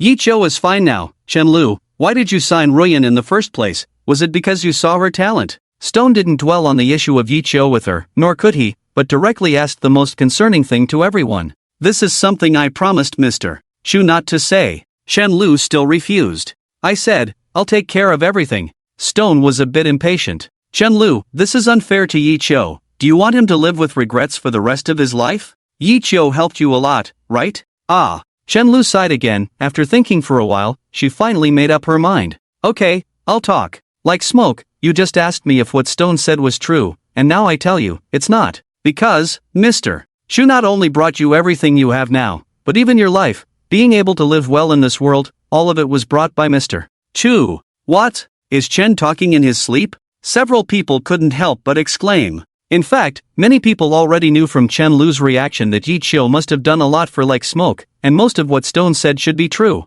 However, when they heard Chen Lu's statement, they still felt incredulous. If the person saying this wasn't named Chen Lu, the famous Chen Lu in the entertainment industry, they would have already criticized it. This statement is absolutely outrageous. Giving life and being able to live well in this world, how is it possible that Yiqiu is the creator or God? How could he even decide whether others live or not? He's not Like Smoke's parents, how could he give Like Smoke life? Ridiculous. Like Smoke was also struck as if by lightning, standing there numbly motionless. Lu Jia, isn't this statement a bit exaggerated? After a long time, Like Smoke slowly said. Exaggerated? Chen Lu smiled. No, not at all exaggerated. Do you know what my reaction was when Mr. Chu first recommended you to me? Although I had known Mr. Chu for a long time, our contact was not frequent. However, from the first meeting, I was impressed by Mr. Chu, of course, by his talent. I'm not as beautiful as Like Smoke, and Mr. Chu doesn't even look at me. Chen Lu's self-deprecation made many people chuckle knowingly. Indeed, there is a saying in the entertainment industry that in the Great Xia entertainment circle, don't compare your looks to Lin Ruyan, otherwise, you would feel like you're insulting the term human. Chen Lu continued, one day, Mr. Chu suddenly found me and said he wanted to recommend an artist to me. Of course, I was very happy. I believed in Mr. Chu's judgment, I thought I would find a treasure, but I was disappointed. Like Smoke, do you know what my reaction was when I first saw your information? I directly slammed the table. I am a principled musician, with boundaries. I don't need a vase. I do powerful music. And you, at that time, in my eyes, were worthless except for your looks. I couldn't see any talent in you, not even a bit. In my eyes, you shouldn't have appeared in the entertainment industry at all. Wow! Many people looked at each other. The hottest female star nowadays was evaluated at her debut as someone who shouldn't have appeared in the entertainment industry. What irony! Chen Lu's voice continued. At that time, I didn't give Mr. Chu face, I slammed the table directly. I felt he insulted music in me. For me, bringing someone like Smoke was simply blaspheming my work. Like Smoke's expression also turned a bit ugly at this moment. So, the talent she thought she had was considered worthless by others? She had been complacent every day, thinking she had just been a hidden gem for over 20 years, and Shen Jia had a discerning eye. So, the ugly duckling turned out to be herself. How ridiculous. Like Smoke, don't be too sad. Later, you did prove yourself, and my affection for you is genuine, but at that time, I really thought that way, Chen Lu explained. After I slammed the table, Mr. Chu wasn't angry. Instead, he took out two things. The first was the transfer document of Star C Music's shares. Yes, the current Chen Music. He said, as long as I agreed to bring Like Smoke, Star C would be mine. At that time, although Star C wasn't very famous in the industry, it was still a company worth tens of millions. Mr. Chu's generosity was as always. However, I didn't want it. Ha, you didn't expect that, right? There were tens of millions in front of me, but I wasn't tempted because I've always felt that money is an insult to music. I was even angrier. Mr. Chu's contract was a blatant disrespect for my work. I make music for my dreams, that's my original intention. So I coldly laughed and tore up that contract in front of Yiqiu, bit by bit. My action at that time must have been very cool. At that moment, I only had one thought in my mind, love who I want. If anyone dares to force me to do something I don't want to do, even if I quit tomorrow, I'll accept it. Yes, that's what I thought. You know how powerful capital is. I wasn't the boss of the Chen family at that time, and it was very likely that I would leave the next day. And Mr. Chu at that time was definitely someone I couldn't afford to offend, someone who had the ability to make sure I couldn't survive the next day and had to leave. As a result, Mr. Chu seemed to anticipate that I would tear it up, and he directly took out another contract and placed it in front of me, along with an additional song, a very good song. But how could I give up my principles because of these things? Just as I was about to tear everything up for the second time, Mr. Chu stopped me. In his eyes, there was a pleading look. You should know that Mr. Chu at that time, in my eyes, was already a legendary figure. I never expected that such a person would have such eyes. Mr. Chu said, General Chen, I haven't owed anyone in my life except her. I still owe her in this life, you sign her, and I'll take care of everything behind the scenes, please, Mr. Chu, who I saw as superior, actually used the word please. I was puzzled. In my opinion, no one deserves Mr. Chu to be like this, no one. So, did you agree, right? So, did you find me at that time just because of Yi Chou's face, right? Asked Ruyan. There was silence on the other end of the phone for a while before a sigh slowly came out. Yes, I couldn't bear that look, so I agreed. Ruyan almost collapsed when she heard this, trembling all over. She was moved by Yi Chou's efforts, but what she couldn't bear was that what she had been proud of turned out to be something Yi Chou had begged for. She realized that she was just trash, someone Chen Lu didn't even look at. Isn't it ridiculous? The truth is often so cruel. Chen Lu on the other end of the phone spoke again, as if drawing a conclusion to the matter. It can be said that if it weren't for Yi Chou, there would be no Lin Ruyan in the world today. Upon hearing this, everyone was somewhat surprised. Without Yi Chou, there would be no Lin Ruyan today? They still found it exaggerated, too exaggerated. Didn't Yi Chou just give Ruyan an opportunity? But it was Ruyan herself who seized the opportunity. If Ruyan didn't have the ability, how could she seize the opportunity? In other words, if Ruyan has this ability, who can guarantee that in the future, there won't be anyone other than Chen Lu who appreciates her? Isn't this statement too absolute? Soon, someone began to refute. General Chen, isn't it too exaggerated to say that without Yi Chou, there would be no Lin Ruyan today? I don't agree with this statement. I know that in the early stages, Mr. Yi Chou gave Ruyan some opportunities and resources. However, based on Ruyan's looks and abilities, even without you, she would have been discovered by other benefactors. After all, becoming the #1 in the entertainment industry in 4 years is not something that can be achieved just with resources. It also requires unparalleled talent. So, if you say she doesn't have talent, I disagree. I think that Ruyan's talent is the fundamental reason for her rise. Without you, without Yi Chou, she would have risen a bit slower at most. Gold will always shine. Soon, someone chimed in. That's right. In 4 years, she has achieved this level relying on Ruyan's talent, not accepting any objections. One cannot just take a little help from others and claim all the credit for themselves, right? Kindness should be repaid generously, but one should not be arrogant. Without talent, even if the entire resources of Daxia were given to her, it would be of no use. Lin Ruyan just listened quietly to these discussions without commenting. For 4 years, Ruyan worked tirelessly day and night, bearing all the hardships. She practiced singing alone in the late night, almost oblivious to the outside world, her fingers stained with blood from the strings while learning those damn instruments. As a result, Ruyan completed what others would take over a decade to learn in just 4 years. What else could it be if not talent? Lin Ruyan has always been hailed as a once-in-a-century musical genius. She is quite confident in her talent. Chen Lu on the phone suddenly sneered upon hearing the discussion about talent. Talent? Ridiculous, isn't it? Perhaps there is some, her voice is indeed good, but in the entire Daxia, there are countless people with such vocal conditions in any random art academy. For someone like me who has been working in music for a long time, this condition is really too ordinary. I am very disappointed, especially disappointed. However, I cannot resist Mr. Chu's request to personally meet you and then make a decision. Another reason is that I am indeed interested in you. I want to know who this person Mr. Chu is so obsessed with really is. Mr. Chu said his greatest wish in life is to be with you, to have a moderately sized house, to have a mediocre car, then go to work together, come back together, witness every sunrise and sunset, every day, every season, together. If there could be a little life, that would be even better. But now, he can't do it. Mr. Chu said he once promised that girl, with fireworks filling the sky all night long, and stars shining only for her. Mr. Chu said he once promised his dearest one to let her do what she loves the most and become the brightest star. Mr. Chu said he always remembers. Hearing this, Ruyan's eyes turned red again uncontrollably. A shower of flowers. The first day of Daxia. These were jokes they made when fooling around, but Yechio remembered them all along. But why didn't he tell her earlier? Why not tell her from the beginning? Now, Ruyan's heart is dead. She may be moved, but she will never burn. Chenlu continued, I was particularly interested in you at that time, so I specifically found you and had you sing a song and conducted some professional tests. The result, I was very disappointed. Your conditions are really terrible. Your voice color is good, but the pitch is not enough. You went off key in the first performance, and your handling of instruments is basically at an amateur level. Besides guitar and piano, you don't even reach an amateur level in other instruments.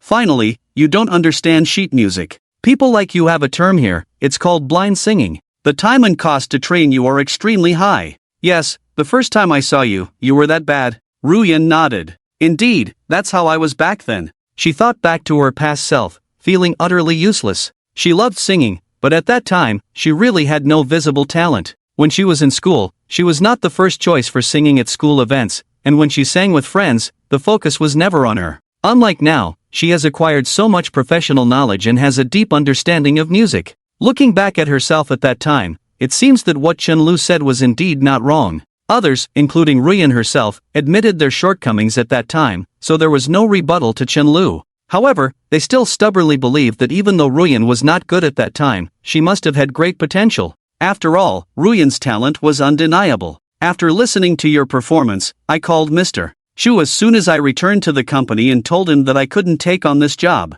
I didn't want to waste my energy on someone who wasn't outstanding. But, Mr. Chu didn't say anything else. He asked me to sign you and then took you to record a song, which was the song he gave me at that time. Not only that, Mr. Chu also bought the largest music promotion slot on the global music platform to put your first song on it. Yes, I remember, Ruyan nodded. At that time, I suddenly received a call from you, saying that your company saw potential in me. At first, I thought it was a scam until I met you in person and saw your company, then I believed it was all real. At that time, you signed me as an informal singer with a reward of 300,000. On the day of signing, you transferred 150,000 as an advance payment. That song was not in Mandarin. You said my voice was suitable for international audiences, so we tried with that song first. At that time, I really didn't know anything. 300,000 was a huge sum for me back then, so I spent every night learning various techniques and pronunciation online for this task. That month, I only slept 3 to 4 hours a day, and finally, I barely completed the recording, and you were very satisfied.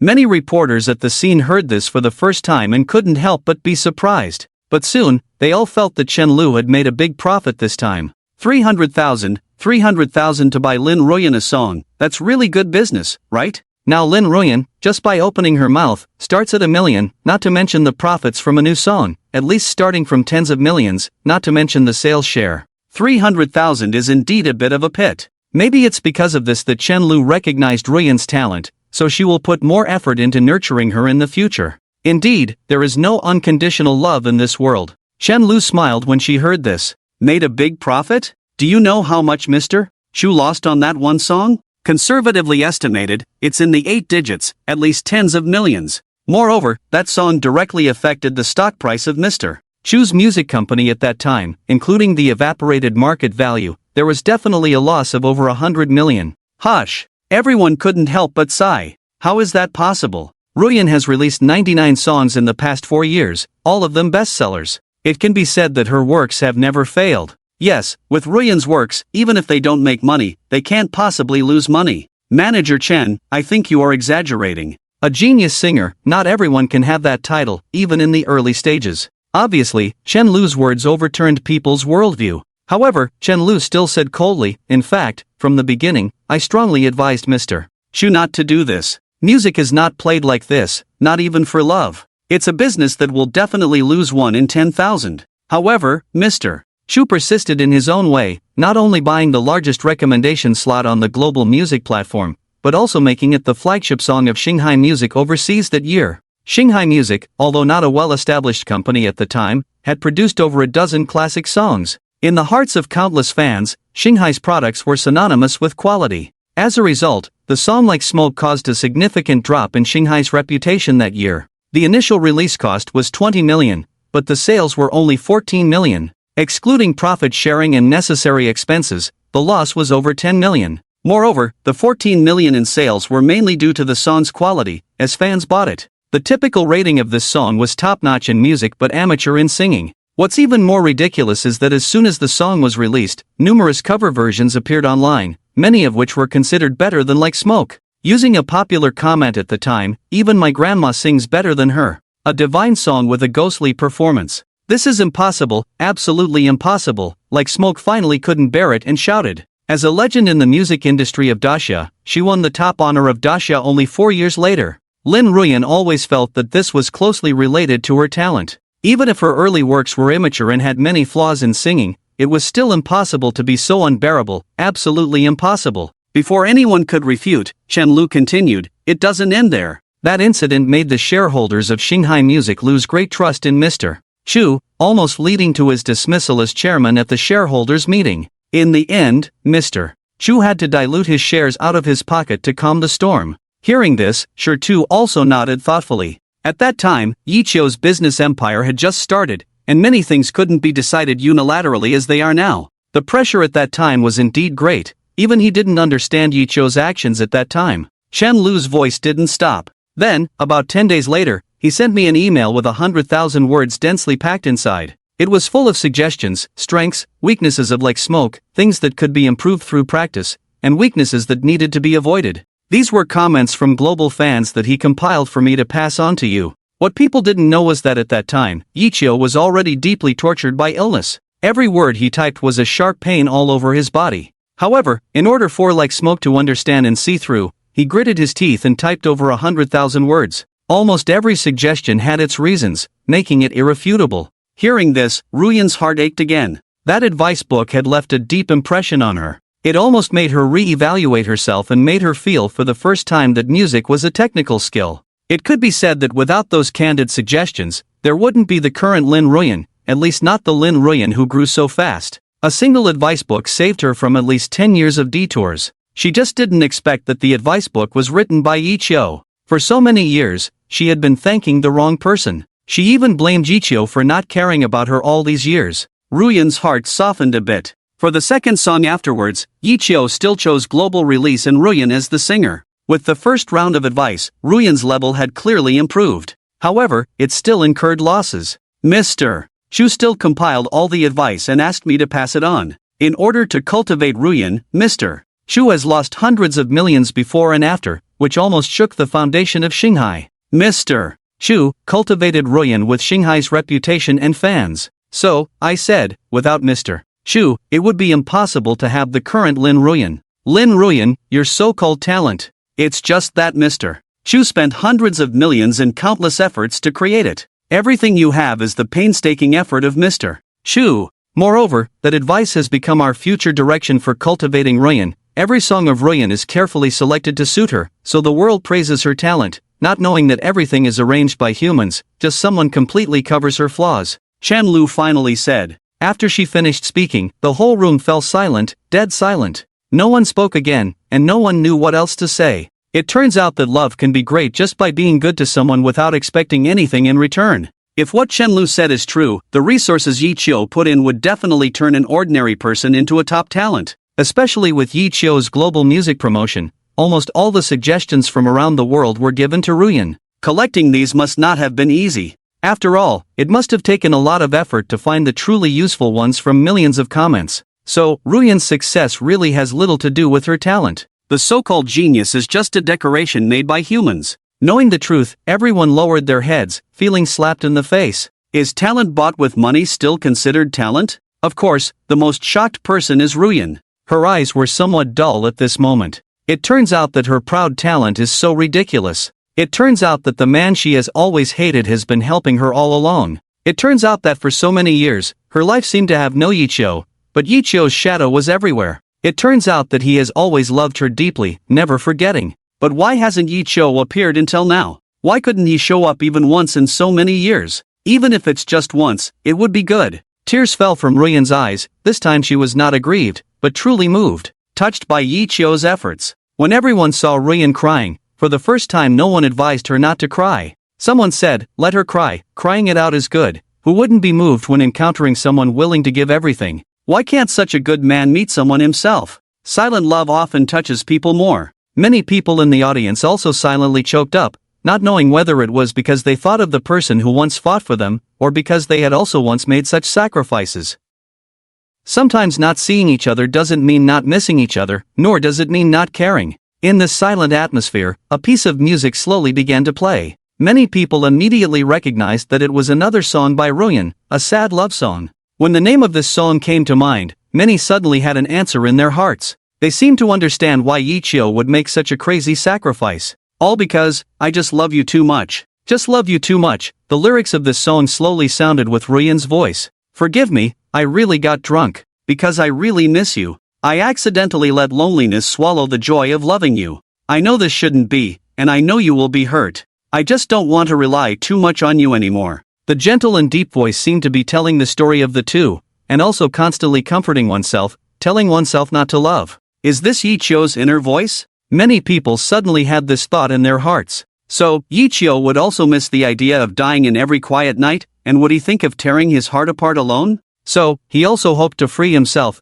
hoped that alcohol could numb his nerves, and make himself temporarily forget like smoke? Tears like smoke burst and couldn't be stopped at all. Isn't this song about her again? How many times has she herself spent countless nights staring at the sky alone, afraid to close her eyes, afraid to sleep, just afraid that Yichio would unexpectedly meet in her dreams? If the dream is too beautiful, the pillow will be wet when you wake up. The next day will still be borne by one person after all. Like Smoke remembered, there was a time when they quarreled, just reconciled. Like Smoke asked Yichio, if there is another life, what would you like to do? Yichio, anything except being a person. Rings, glasses, beds. Like Smoke, do these things in the next life? What's the point? Yichio, you can buy me back, it's always interesting to be by your side. This is a sadder story than sadness. But now, like Smoke especially wants to ask him loudly, if you love me, why just silently guard, why not appear? Do you know? As long as you are by my side, it will always be interesting. The song continues. I understand, the love you give is truly there.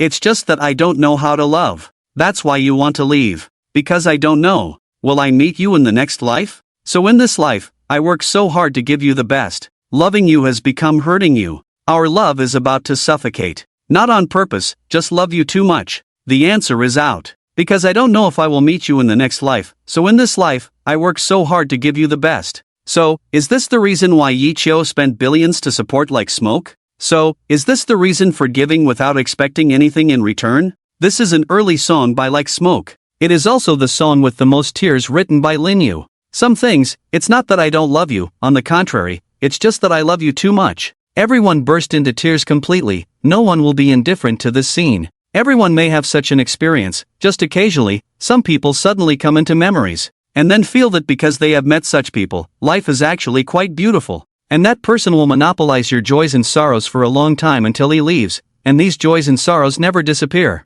Cried, Like Smoke's voice is so nice. I have always been afraid to invest in this song, even to say that I avoid this song, because the emotions are too deep. Xiaohua, if nothing unexpected happens, we may not meet in this life. I wish you a bright future. Adults are so miserable, even the collapse has to choose the time and occasion to watch. Obviously, the finger touches and breaks, but still have to wait until you get home to avoid everyone, and close the door to turn into ashes at that moment. So, I am afraid of this song, it will make me collapse regardless of the occasion. Lu Su, can I meet you in the next life? I must meet you. Let's not fight fires. May you live a long and happy life. Listening to other people's songs, shedding your own tears, the softness in everyone's heart is always the same, most people have the same feelings. At this time, Like Smoke squatted down, crying and unable to stand up. Regret? How can there be no regret? She has not seen Yichio kneeling down to propose, has not seen Yichio earning money to support the family for her in Guagua, has not seen Yichio still loving her when he is old. How can there be no regret? Where is he? Where is Yichio? Like Smoke didn't know how many times she had asked this question today, she still didn't understand why Yichio still refused to show up until now. According to the stone, his body should have improved a bit earlier, and he shouldn't be so weak that it's hard to see each other. But why hasn't he shown up? If he appears, will you still be with him? Chen Lu did not answer her question, but suddenly asked back. As Smoke listened to this sentence, it was like a thunderbolt, standing still. Yes, if he comes back, can she still love him as wholeheartedly as before? Will her heart come alive again? Can they go back to the past? She remembered asking Yichio the same question before. One day, as Smoke sat on the sofa snuggled in Yichio's arms, the two watched a movie together. The movie was melodramatic, with the main characters separating due to misunderstandings while deeply in love. 10 years later, when the misunderstanding was cleared up and the female lead traveled far to find the male lead, he had already married and had children, and the endearments could not bring back their past love. As Smoke cried loudly, saying the male lead was despicable for betraying love. Yichio said, "That's life." She asked Yichio, "If one day I leave, what will you do?" Yichio affectionately touched her nose and said, "Silly, I will never leave you. Even if you really leave, I won't let you come find me. I will travel through the entire Great Xia, across the blue star, the person waiting at the end will be me." As Smoke cried, saying men are all pigs, and their words are not trustworthy. Looking back now, indeed, Yichio was a pig, he never came to find her in all these years. There was a saying that was once popular, "Let's get back together, repeat the mistakes, torment each other." But at that time, as Smoke preferred another saying, "Forget it, those days of unbearable pain were hard to overcome." 5 years later, as Smoke tried every possible way unknown to everyone to forget, how many nights did she raise a glass to toast the past, telling herself not to look back even in love, just hoping to accumulate enough disappointment to start anew soon.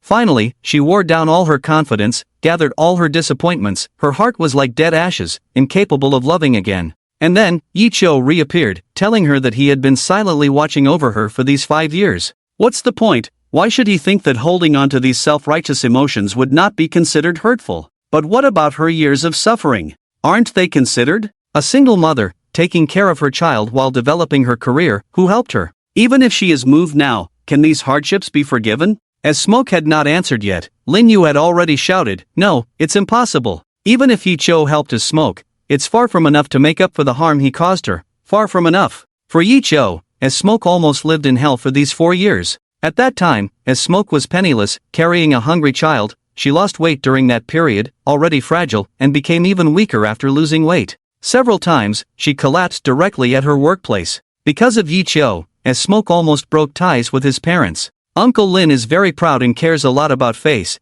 and his daughter unexpectedly got pregnant before marriage and had to give birth. Do you know what they call this in their circle? A fallen woman. This made as Smoke unable to hold her head up in front of the Lin family and subjected her to gossip from neighbors she had known since childhood. She endured all this for 5 years, a full 5 years. These experiences, even a grown man might not be able to bear, let alone a woman. So, while you are moved by Yichio's actions, has anyone thought about how difficult it was for as Smoke? Was as Smoke not suffering for these 5 years? Lin Yu's words struck the heart, leaving everyone speechless. The most difficult thing to judge in the world is love, love and not love, both are full of scars. Lin Yu's words made Ruyan's mood very complicated, scenes of the past replayed in her mind vividly. Ruyan shook her head, tried to calm herself, and then spoke slowly. "Chenjia, it's impossible, Ruyan doesn't want to love anyone again in this lifetime. But Chenjia, no matter what, I thank you for the 4 years of nurturing. I don't know what Yichio has done, but everything you did, I truly saw it with my own eyes, thank you.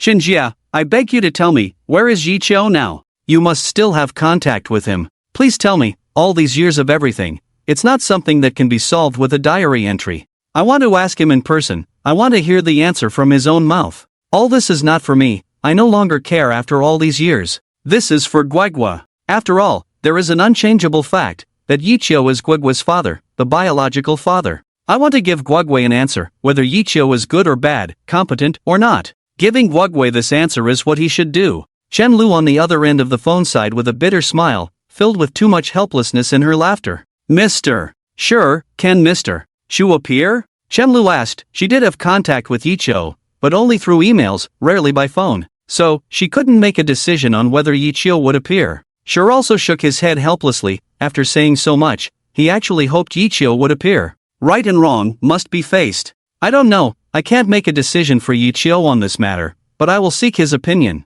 Sure said. Chen Lu on the other end of the phone sighed. Well, Ruyan, point the phone at the reporter first, I need to say a few words. Regardless of what happens between Ruyan and Yichio in the end, as the boss of Chen Music, Ruyan's boss, she needed to wrap up today's events. Ruyan obediently pointed the microphone at the reporter. Chen Lu cleared her throat. Sorry everyone, a good new song release event turned into this. This is also a result that none of us expected. Chen Music apologizes to everyone. I'm sure everyone has many questions about today's events, so Chen Music has decided to hold a press conference on the Ruyan incident at 6 p.m. Tomorrow at the Chen Entertainment headquarters. Interested friends can come at that time. It's already late today, sorry for taking up so much of your time. If you have any questions, we'll address them tomorrow, and please give the parties involved some quiet time. Thank you everyone. It was already 1 a.m. After a night of turmoil, many people were indeed tired. With the assurance of a press conference tomorrow, the crowd began to disperse. Especially Rian Lin, everything that happened today completely overturned her life. She really needed time to digest it all. Sure also left, Yichio should more or less know about what happened today. He also needed time to explain to Yichio. The reporters were the first to leave, but they weren't going to rest, they were going to continue working. Yes, news, it's all about a new word, it's all about speed. They had to get the news out before anyone else reported it. In the era of traffic, speed is king. At 1 a.m., the official Weibo of Magic City Entertainment had already posted the first update. On the first day of summer, Lin Ruyan was tragically harmed by scum. The press conference turned into an accusation meeting. The text of the official Weibo was accompanied by 3 pictures of Ruyan at the press conference. The first picture, Ruyan kneeling at the door, the bright red 5-finger marks were shocking. Second picture, like smoke, setting up a stall on the street, being pointed at and scolded by people. Third picture, like smoke lying on a sickbed, pale face, the words trying medicine next to her making people shed tears. All of this is thanks to that scumbag. A short sentence instantly caused a huge uproar. Countless netizens began to express their anger. They started to get angry, they started to blame, they vented their self-righteousness on the internet. Who did it? Tell me who did it. I want to kill someone now. Heartache, really heartache, like smoke, you have suffered, I love you, forever love you. I really can't understand, who would be willing to abandon like smoke, and let her suffer so much? Can a person do such a thing? My 40-meter blood-stained big knife is ready. Scumbag, go to hell. Like Smoke is the first one who dares to publicly reveal her embarrassing state before her debut. Just for this, I admire her courage, feel sorry for her helplessness. I will always support her. When others say these things, I would think it's just seeking sympathy, but for Like Smoke, all I feel is heartache. On the first day of summer, she doesn't need to seek sympathy, all she has is sincerity. Expose the scumbag. Expose the scumbag +1. Expose the scumbag +10086. In less than 10 minutes, a team called the Like Smoke Guards was established. Their numbers were huge, spread across every corner of the Great Xia. Their only goal was to find the scumbag and avenge Like Smoke. However, just 5 minutes after they were established, they were all attracted by another official account. Entertainment Gossip Official Account Update. Flowers raining down the sky, stars all night, mysterious tycoon throwing 5 billion just to make Like Smoke smile. What an attractive title. The text revealed for the first time the identity of the scumbag Yichio. However, the following content shocked everyone. Many people already knew that the fireworks and sky lanterns in the Magic City that night were for Like Smoke. After all, the words I love you on the fireworks were dazzling. But what they didn't know was the 5 billion transfer contract of the Magic City Fireworks Company. When Cher took that contract and asked Like Smoke to sign it, even the comments on the official account fell silent for a moment. Are rich people so casual? 5 billion, just give it away? Many people sighed. This scumbag is so rich.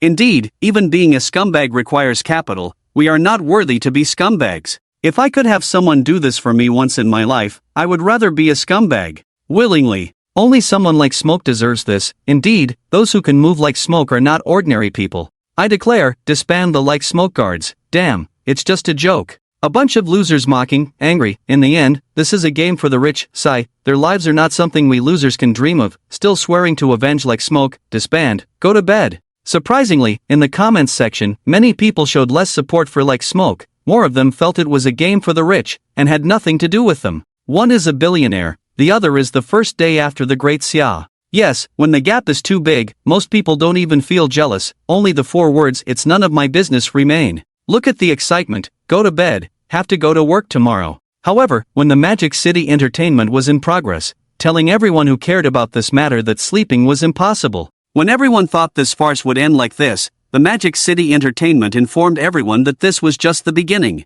Entertainment in progress, the 100th song exposed. Unfortunately, it's not you who made all the unrequited love cry. At the same time, Like Smoke admits in person, she has a daughter. One title, 2 pieces of news. Like Smoke's new song, unfortunately, it's not you. After the first day of Daxia, it turned out that the child's mother was already there. The first piece of news was expected. The second one was shocking. When the entertainment started, unfortunately, it was not your network's first release. Many people could only temporarily suppress their chaotic emotions and start paying attention to the song that should have been in the spotlight tonight. As the enchanting voice of the song Like Smoke sounded, it touched people's hearts as always. As the music deepened, many people couldn't help but be reminded of the past. Unfortunately, it's not you who will be with me till the end. You've seen me in a state of undress, but you won't see me in a wedding dress later. I deliberately pretended not to understand any explicit or implicit hints, saw through all kinds of routines, and lost interest in anyone. I initiated the breakup, but we both know who wanted to leave. Like Smoke's professional strength is still stable. Everyone praised the song endlessly, and the string in their hearts was touched. However, many people were still more interested in the upcoming gossip. After the first day of Dasha, suddenly a daughter was born. This was unacceptable to many die-hard fans. Even before specific information was released during the entertainment, many fans had already started posting videos, crying with tears streaming down their faces. Some overly excited fans even burned clothes, like Smoke's autographed shirts, and autographed photos in live broadcasts. They said it was a farewell to the goddess. That night, the air in the entire Dasha was filled with a burnt smell. The relevant departments even reissued a reminder that fireworks were strictly prohibited in Dasha, and once discovered, fines or detentions would be imposed. However, this did not stop the hurt fans. They were venting their emotions, whether online or in reality. Finally, the belated entertainment update released a huge post, revealing all the details about Like Smoke's daughter. After everyone finished reading it, they were speechless for a long time. Are these things to blame on Like Smoke? Are they not to blame? No one knows. The entertainment update was a video. Yes, it was Like Smoke's video on the rooftop tearfully recounting the days of suffering she endured in the past. Unmarried pregnancy, the child's father completely disappeared, preferring to be with other women rather than replying to her messages. To let the child be born, she was ruthlessly driven out of her home, having to endure a difficult life alone with a big belly. No one cared for her, no one spoke to her, and she had to remain strong in her scattered life. Is this the kind of day an expectant mother should go through? It's really hard to imagine that even after the first day of Dasha, Like Smoke had to endure such a miserable life. Lin Ruyan, shouldn't she be the pride of heaven? Shouldn't she have lived under countless halos since childhood? Why does such a goddess have to bear the hardships of the world? Many people fell silent. They might find it hard to accept the fact that the goddess has a child, but that doesn't prevent them from sympathizing with a single mother. Yes, countless people began to sympathize with the first goddess of Dasha, Lin Ruyan. And this is just the beginning. Next, everything Like Smoke said ignited the entire online community even more. Like Smoke's daughter was born with congenital anemia, her life in danger. Her daughter's life hadn't even begun, yet it was already facing an end. Panda blood, the cruel 3 words that left countless people in despair. And the only biological father who could save her was missing. Or maybe he just didn't care. Yes, everyone thought so. If he had a heart, how could he not pay attention, not know? That's not a reason. Countless abusive comments appeared on the internet, and netizens, fearless, were always heroes online. They believed that even if this scumbag was rich, he was utterly heartless. Yes, utterly heartless. Many people said so. Is this about fearing the division of assets? But that's his own daughter. A tiger does not eat its cubs. Once you enter a wealthy family, it's as deep as the sea. These rich people have no taste at all. If Ruyan didn't marry into that, it's considered a great fortune in misfortune. But, are we just going to let him go like this? This scum, even if he's rich, is still scum. We can't let him go. Expose him, ask the gods to investigate all information about Yichio. We boycott all products from their family, we won't buy. We are many, we are strong. Yes, expose him, whatever god, the public opinion of our whole society will be enough to make him suffer. Ruyan guards. Second establishment. Preparing for battle. Ruyan's daughter, did she survive in the end? The crowd was furious. Many people now have a desire to tear Yichio apart. These unrelated experiences of Ruyan, just because, as long as one is a human being, one should not act like this. The entertainment was very cunning and did not release all the videos, only this segment. It wasn't until they saw that the netizens were about to explode that the second video came late. Netizens who were already attracted by this incident eagerly opened the second video. This was a subversive video. The video was long. In it, the stone was reading a diary, and Yichio was expressing his love for his daughter. The answer finally came out. It turns out, in the end, it was Yichio who saved Ruyan's daughter, who was also his own daughter. This fatherly love, so deep. In the end, the video gradually ended with a song "Listen to Mom," leaving people with endless contemplation. Netizens looked at each other, not knowing what to say. The turnaround was so quick that some sensitive netizens felt their hands heavy to type. This seems like a farewell letter. A netizen said, it really seems like, or almost certain, this is a farewell letter. So, did Jichio die? Did he use his own life to save his daughter in the end? Someone sought an answer. Listen to Mom, written by Icho? Written to his daughter, he knew he couldn't make it, so he instructed his daughter to be obedient? Someone speculated about everything. He is a good father. Someone concluded. No, Icho is still alive. The fireworks just now, the sky lanterns proved this. There were also rational analyses. No matter how they speculated, this tragic love had deeply shaken everyone's hearts. Perhaps he wasn't a good lover, but he was indeed a good father. No one condemned Jichio anymore, and there was no reason to condemn him. Ruyan Guards. Second dissolution. Finally, someone announced this decision for the second time. Where is Jichio now? This was also a question that countless netizens wanted to know. No netizen left, they were waiting for the real outcome, hoping for a follow-up. After about 10 minutes, the anticipated follow-up arrived. The entertainment gossip released an official post titled True Love Never Dies. Icho turns out to be the abandoned one. The army of netizens immediately shifted to the gossip's huge post. The gossip's post was simple, just telling about the breakup mentioned by Ruyan and the breakup in Ichio's diary. The same story, different endings. This love, however, ultimately reached its conclusion. How many love stories quietly disappeared in silence? The rose fell to the ground, like a funeral, parting ways from then on. But no matter what, both of them loved deeply, truly sacrificed for each other. That's enough. Netizens were left with sighs. Even if two people don't end up together in love, we shouldn't blame love itself. We can only say, it's a matter of fate. I used to think that a breakup must mean one person no longer loves. Now I know. The cruelest breakup is between two people who love each other. You can't blame Ichio, you can't blame Ruyan, then who can you blame? How great can love be in the end? The forefront of entertainment gave the ultimate answer, telling everyone how great love can be. Man-made queen, love can make people forget themselves, the epic love of Ichio and Ruyan. The title is no longer as eye-catching as the others, because it doesn't need to be. As long as there are the names Jichio and Lin Ruyan, this news is destined to be explosive. Yes, the forefront of entertainment reported the final paragraph in full. People saw Yichio's sudden disappearance, his whereabouts unknown due to a serious health problem, enduring pain that ordinary people find hard to bear. People knew that Jichio had dragged his broken body to do things for Ruyan, even leaving himself scarred. People were even more shocked that Ruyan's stunning performance was actually orchestrated by Yichio with capital, all because of that one sentence, I like to sing. How painful can silently guarding love be? Yichio clearly loved so deeply, yet never got close. What is he afraid of? Afraid that getting close and then leaving again will be heart-wrenching. Behind every successful woman is a great man. But Yichio, great and pitiful. It turns out that everyone's brilliance is another person's long-planned scheme. It was already late at night, but the comments sections of these official accounts had already exceeded tens of thousands of comments. The influence after the first day of Dasha can be seen. However, this is just the beginning. Early the next day, many people were habitually awakened by their alarm clocks, reluctantly got out of bed, groggily brushed their teeth and washed their faces. Another day of being a workaholic was about to begin. After getting ready, most people habitually opened their phones while having breakfast or sitting on public transport, preparing to watch their favorite short videos or read the news, read novels. This was one of the few times in their day that belonged to them. However, when they opened their phones for whatever reason, they were all attracted by the top message. It was a long article summarizing yesterday's scattered news about Ruyan and Yichio, and now, most people could see the complete context of the events. The usually noisy bus was unusually quiet today. Everyone was on their phones with different expressions. A girl suddenly burst into tears, particularly sad. She leaned her head against the window, then opened WeChat and sent a message to her boyfriend. Let's make up. I didn't understand you before. I don't want to be like Ruyan. Once lost is forever.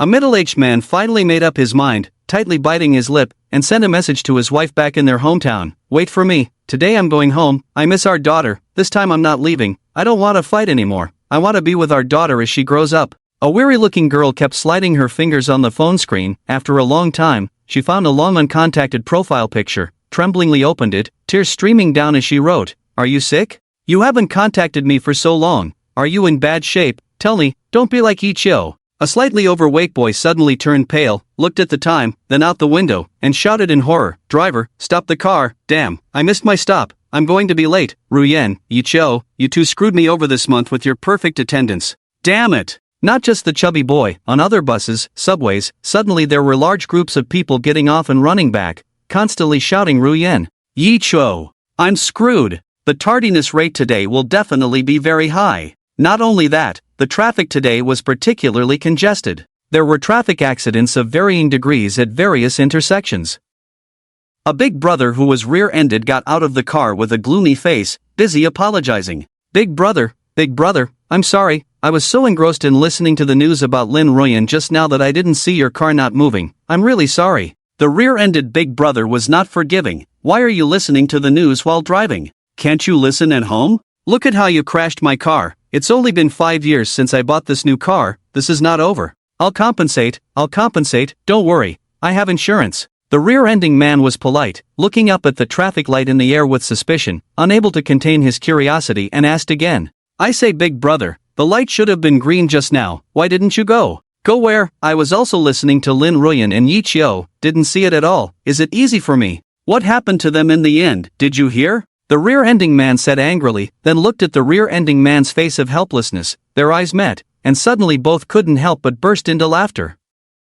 Damn Lin Ruyen, isn't this delaying things? Desya Morning News, this morning, in cities of all sizes in our country, the most severe traffic congestion in 100 years has occurred, and the accident rate is also at its highest in history. According to the meteorological department, the weather in Desya is clear today, with no major weather disasters occurring, so weather reasons are ruled out. The cause is under investigation, and the relevant department has stated that this incident is preliminarily determined to be a man-made disaster, not a natural disaster. The main suspects causing this phenomenon are two people, Lin Ruyen and Yi Chio. Here, Desya Morning News reminds everyone to be rational in chasing stars. Desya Gossip, today, the phones of major hospitals have been continuously busy. The editor tried for 2 hours but couldn't get through to any hospital, including our village clinic. According to insiders, the reason is that the ex-boyfriends and ex-girlfriends are consulting each other about whether they have a terminal illness and if they are ready to spend millions to make themselves famous. Analysis by a certain expert, this is a regression of society, being influenced by a singer to such an extent,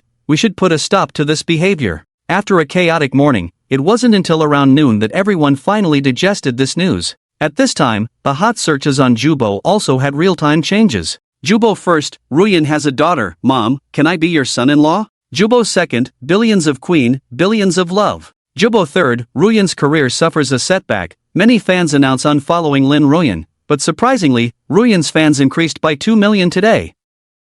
Jubo fourth, in-depth analysis of the Lin Chu love affair, many doubts still cannot be explained. Jubo fifth, why hasn't Yi Chio appeared for a long time, is there a new love or hidden secrets? Jubo sixth, it's all hype. Where is the lavish spending, just deceiving the public? Almost all media, all news, are focusing on this matter. Netizens have started urgently searching for Yi Chio, searching for all information about Yi Chio, searching for this mysterious wealthy family. Almighty netizens are great. Soon, someone revealed the first piece of news. Yi Chio is not from a wealthy family, he was born in a small town in Desya Jiangcheng. His father passed away when he was 3, and his mother ran away from home when he was 5, abandoning him. He grew up with his grandmother, and at the age of 18, his grandmother passed away, leaving him with no relatives. The straightforward narrative doesn't reveal too much helplessness. But people were still deeply moved and pained. Yi Chio is too tragic. In his short 18 years, he has experienced almost all the separations and misfortunes in the world. So, is Yi Chio afraid to love because he lacks love? Is Yi Chio silently guarding because he is afraid of losing again? How many more times does his fragile heart need to be hurt? Many people now understand Yi Chio's choices, sensitive because of lack of love. Following that, the second piece of news exploded. Starting from scratch, a financial genius, Yi Chio made over tens of millions in profits through stocks in just 1 year, at the age of 19. Netizens who saw this news couldn't help but sigh. After hardship comes ease? Is this what someone else's 19 looks like? Why is mine not the same as theirs at 19? Heaven bestows great responsibilities on those it favors. First it must torment their minds and spirits, exhaust their physical strength, starve their bodies, deprive them of possessions, and disrupt their plans. Tens of millions in 1 year? Almost every stock he bought skyrocketed. Even the most badass financial experts couldn't do that, right? It's fake, isn't it? The third piece of news quickly followed. The youngest billionaire, Yi Chio, invested in real estate, and within a year, it turned into properties in top school districts, increasing nearly tenfold. Everyone fell silent, mainly because they didn't know what to say. Is this guy cheating? Is making money that easy for others? Many people looked at their miserable lives as corporate slaves and couldn't help but shed tears of despair. Comparing oneself to others can be infuriating. Yi Chio's past was gradually being revealed, leaving more and more people stunned. It's unreasonable that buying a few houses can turn them into properties in top school districts. Is this the result of growing up without parents, accumulating hardships, and loneliness? The Buddha said, all suffering will return in another form. Is it really true? Many couldn't help but lament their childhoods, wishing they had a very miserable one to move even the heavens. Some even called their mothers, saying, "Mom, why were you so kind when I was young? Couldn't you have been a bit tougher on me? Couldn't I have run away from home for a few years? Otherwise, maybe I would be living in a top school district now." Of course, these people were almost beaten to death by their mothers. However, for Yi Chio's extraordinary life, this was just the beginning. His legend was far from over. Soon, the fourth revelation came out. A senior executive at Penguin Company revealed that the mysterious investor who saved Penguin from bankruptcy years ago was Yi Chio. Penguin's founder, Boss Ma, came forward and said that he was at the end of his rope, almost jumping off a building, when Yi Chio found him and gave him a card, saying, "I believe in you." That day, Boss Ma was reborn. He said, from that day on, Yi Chio became his new parent. Everyone was shocked. When someone wins 5 million in the lottery, you envy them, wondering what stroke of luck they had and why it wasn't you. But when someone becomes like Jack Ma, you can only marvel at their greatness and wonder if they can spend all that money. Do they need help? Spending money? I'm good at that. Yes, that's how Yi Chio is now, admired by countless people. Some remembered the state of Penguin back then. Penguin at that time had a significant decline in product users, low new additions, outdated product technology, low user stickiness, and a huge funding gap. At that time, Penguin became a joke in the internet industry, with all investors looking down on it. Penguin was even called a black hole in the industry, and Boss Ma became synonymous with wishful thinking. Doing business shouldn't be like Boss Ma, that was a popular saying in the business world at the time. But miraculously, Boss Ma somehow secured an investment, solved Penguin's financial crisis, and soared to new heights from then on. Today, Penguin Group is the top internet company in the country, ranking in the top 3 globally. Boss Ma really showed everyone up. However, no one expected that the mysterious person who saved Penguin was none other than Yi Chio. This left people feeling bitter. All stocks skyrocketed. Investing in Penguin was a stroke of genius. Yi Chio, you're truly an investment genius.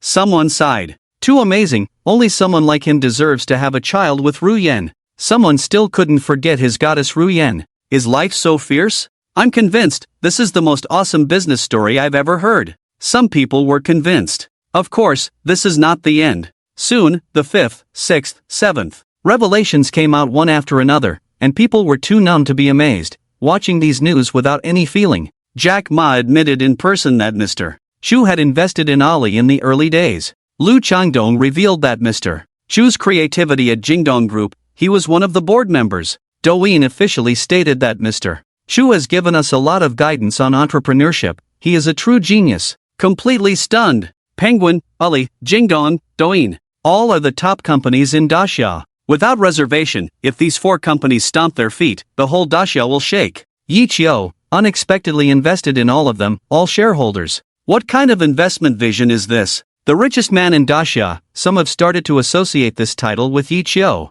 Whether true or not, Yi Chio's assets will only be an astronomical figure, unimaginable. However, soon many people raised doubts. They checked a large amount of official information and finally came to a conclusion. The shareholder lists of the 4 companies mentioned earlier do not include Yi Chio, and with reasons, they posted the complete shareholder lists of the 4 major companies. The whole Daxia was in an uproar. This is impossible. Hype? Are the 4 giants involved in hype? Is this possible? Could it be someone else's name? Someone asked. After all, using family names for such matters is a common practice in the business world. Let's not forget, Yi Chio has no parents, no family. Could it be that he would use a friend's name for such matters? Moreover, the major shareholders of these companies are all well-known figures, all can be identified, and there are no unknown persons, so this possibility can be basically ruled out. Someone immediately dismissed this argument. Yeah, how could it be possible? But the bosses of the 4 giants have spoken, how could it be fake? Instantly, countless comments appeared below the websites of the 4 giants. They all asked one question, they all needed an explanation. This matter seems to have deviated from its original intention. People are no longer concerned about the smoke. Where did Yichou's shares go? This is currently the hottest topic on the internet, breaking the historical record of the internet. Everyone is eagerly watching the four giants. Finally, after much anticipation, the four giants issued the latest joint statement amidst the clamor. 3 years ago, Mr. Chu cashed out all his shares at the same time, so currently you won't see him on the shareholder list, but we will always be grateful for everything Mr. Chu has done. Get to the point. 3 years ago? At the same time? What happened 3 years ago? Many people are speculating. Could it be that 3 years ago, Yichou's condition worsened, thought he wouldn't make it, so cashed out early? I have another question. Why is Yichou so rich, yet there are claims that he once lived off someone else, and there were people coming to collect debts? The debt collection seems to have an explanation. It was someone impersonating, to deceive for inheritance. But living off someone else, I'm not sure. In the world of the wealthy, I really don't understand.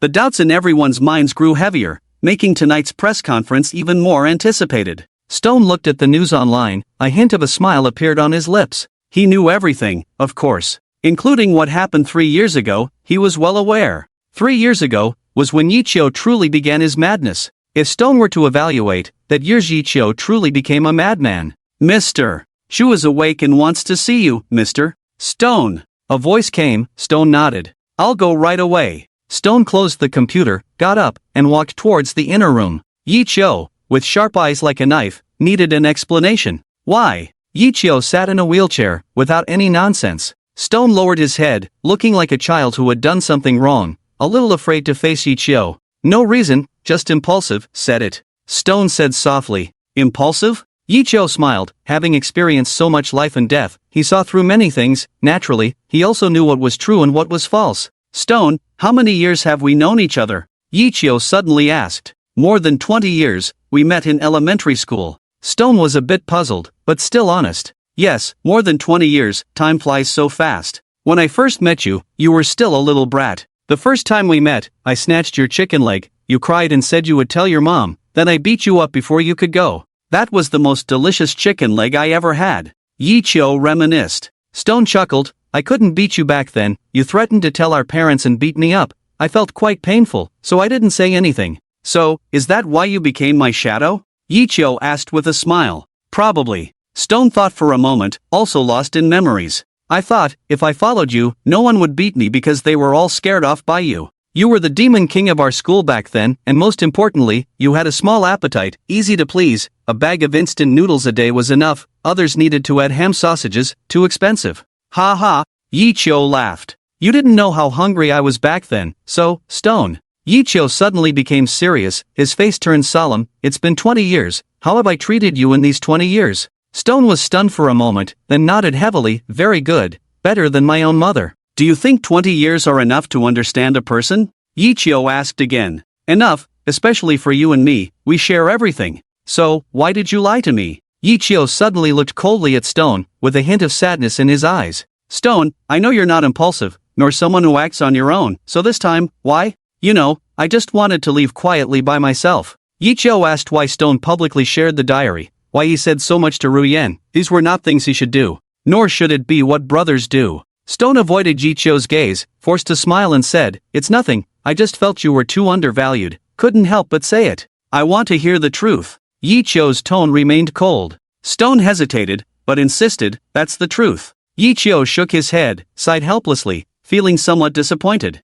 Stone, we've been brothers for so many years, isn't that enough to understand each other? If you're unwilling to say, I can stop asking, but from now on, we won't be brothers anymore. With that, Yichou started to push the wheelchair to leave, shouting as he pushed. Wuma, take Stone home. Stone immediately panicked, his face turned extremely ugly, his fists clenched and loosened. Finally unable to bear it, he looked at Yichou's back and shouted. Yichou, just for this little thing, you want to break up with me? Yichou stopped, but didn't turn around. Heh, someone who hides things from his brother, is that still a brother? With that, he tried to move forward again. You're talking nonsense, stop right there. Stone got angry, quickly ran up, and grabbed Yichou's wheelchair. Interesting, want to try something new after all these years? Yichou finally smiled. No need for changes, as long as it works for you. The Stone, feeling helpless, casually found a comfortable chair to sit on, then gestured for everyone to leave. When only him and Yichou were left in the room, the Stone sighed deeply.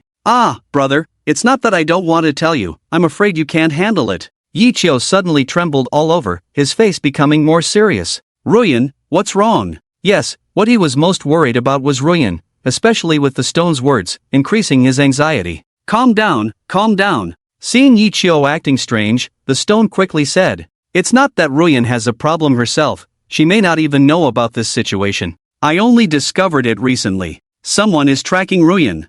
I don't know how long they've been preparing, how long they've been planning, or who their ultimate target is. So, I can only resort to this. What do you mean? Yi Chio didn't understand. Someone wants to harm Ruyan? No, it may not be targeting Ruyan, but you. About 3 months ago, I received some photos. Several people have been following Ruyan, but among them, I found the fish that got away from you back then. Back then? The crabs people? Yi Chio asked. Yes, I suspected back then that the one who died wasn't the crab at all. When we found the crab's body, it was unrecognizable. In the end, it was only through the items on him that we confirmed it was him. But whether it was him or not, no one knows the answer, the stone said. And now, they have their eyes on Ruyan. I'm afraid they might actually catch Ruyan. You, kid, are probably going to go crazy. So, I decided to reveal everything. With that, the stone paused, observing Yi Chio's reaction. Go on, Yi Chio said coldly, his eyes full of killing intent. He was already furious, he didn't care anymore, as he was a dead man walking, nothing mattered.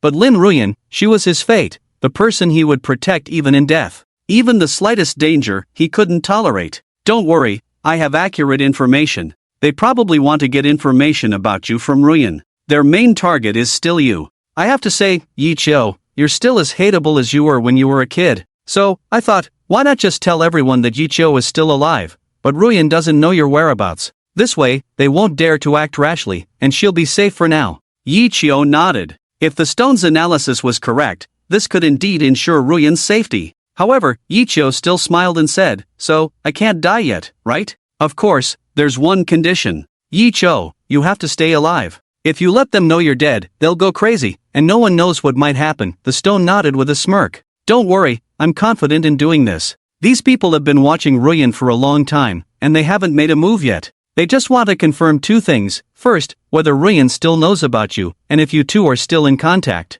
Second, they want to find a way to get rid of you. If you're still alive, they'll do everything to eliminate you. But because of this, as long as you're alive and make them believe Ruyan doesn't know where you are, she'll be relatively safe. After all, you are their ultimate target, the stone calmly analyzed. Yi Chio naturally understood the stone's meaning and knew that the stone's plan might be relatively safe for Ruyan, but only relatively. Even with a 1 in a million chance, Yi Chio wouldn't let Ruyan take the slightest risk. So Yi Chio shook his head and asked, what if they take a desperate gamble and catch Ruyan to threaten me to come out? What should we do? Sure-Tu smiled, of course, he was aware of this possibility. However, he had long been prepared. It's simple, catching her is useless. Not catching her is more useful. Isn't that enough? Oh, Yi Chio looked at Sure-Tu, his left eye sharp and piercing. What do you mean? Next, I will continue to expose, tell the world how much you love Ruyan. Then, tell everyone that you are unconscious, but when you wake up, you will immediately go to find Ruyan.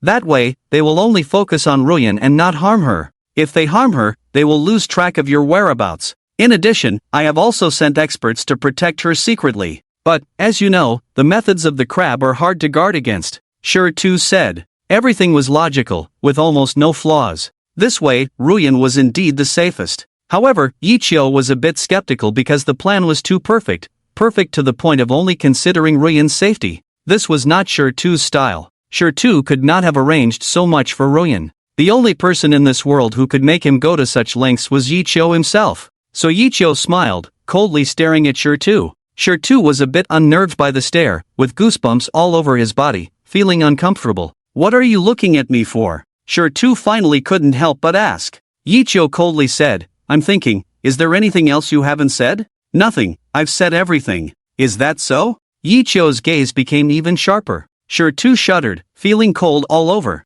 He was most afraid of Yi Chio's penetrating gaze, as if he was standing naked in front of him. Sure-Tu reluctantly raised his hands in surrender, saying, alright, I have, alright, stop staring at me with that eye, it's creepy. Yi Chio smiled and looked away. Seeing Yi Chio avert his gaze, Sure-Tu continued, it's simple, this time I want to cut the grass and eliminate the roots. I will expose everything about you, all true stories. To be honest, what you did, even calling you stupid would be too much praise, no need to embellish. And in the end, I will set a trap to catch you all at once. Who is the bait? Yichio asked directly. Shu fell silent immediately, looking at Yichio quietly, in silence. It's her, right? Yichio said coldly. Shu remained silent for a long time before nodding. Yichio, someone has to pay a price, but rest assured, I will set up heavy protection around her. I will not let her get hurt. What guarantee do you have? Yichio interrupted him, shouting loudly. The crab is extremely vicious, even the Disya officials can't deal with him. What guarantee do you have? Yichio looked somewhat crazy. But someone has to pay the price. Shu also shouted. But that person must never be Ruyan. As long as I'm alive, I won't allow anyone to harm her even a bit, not a single hair. Yichio's tone was firm and unquestionable. How long can you protect her? Shu retorted. This question instantly silenced both of them, especially Yichio, who slowly lowered his head. Yes, how long could he protect her, how long could he hold on? Yichio felt a pang in his heart. He wasn't afraid of death, but he was afraid that Ruyan and Guogwa would suffer in the future. He was afraid that he wouldn't be able to protect the two of them, even if it was just secretly protecting them. Shu seemed to understand his thoughts and gently walked to Yichio's side, placing his hand on Yichio's shoulder. How long can you protect her? Yichio, the matter of the crab is not just between us, the Disya officials also see him as a thorn in their side. If this matter is successful, Ruyan will become a national hero. With this identity, she can truly live in peace. Stone is right, very right. But Yichio still doesn't agree. Even if she becomes a national hero, it doesn't mean Ruyan won't be in danger. As long as there is danger, Yichio will not agree. He slowly raised his head, smiled lightly, as if he had made a decision, and took the stone off his shoulder. I agree with your plan, but the best bait is not Ruyan. You know, the best bait can only be me. Stone shook his head frantically. No, absolutely not. Yichio, do you still want to live a few more days? Stone shouted frantically. No, Stone, if something happens to Ruyan, I will never forgive myself. Yichio's voice became very calm, very calm. So, the final bait can only be me. No, if something happens to you, I will never forgive myself in this lifetime. Stone shook his head, firmly disagreeing. If something happens to Ruyan, I will never rest in peace. Yichio's voice was cold and resolute. Stone fell silent, not knowing what to say. He sighed, knowing that this was the inevitable result. Yichio is a madman.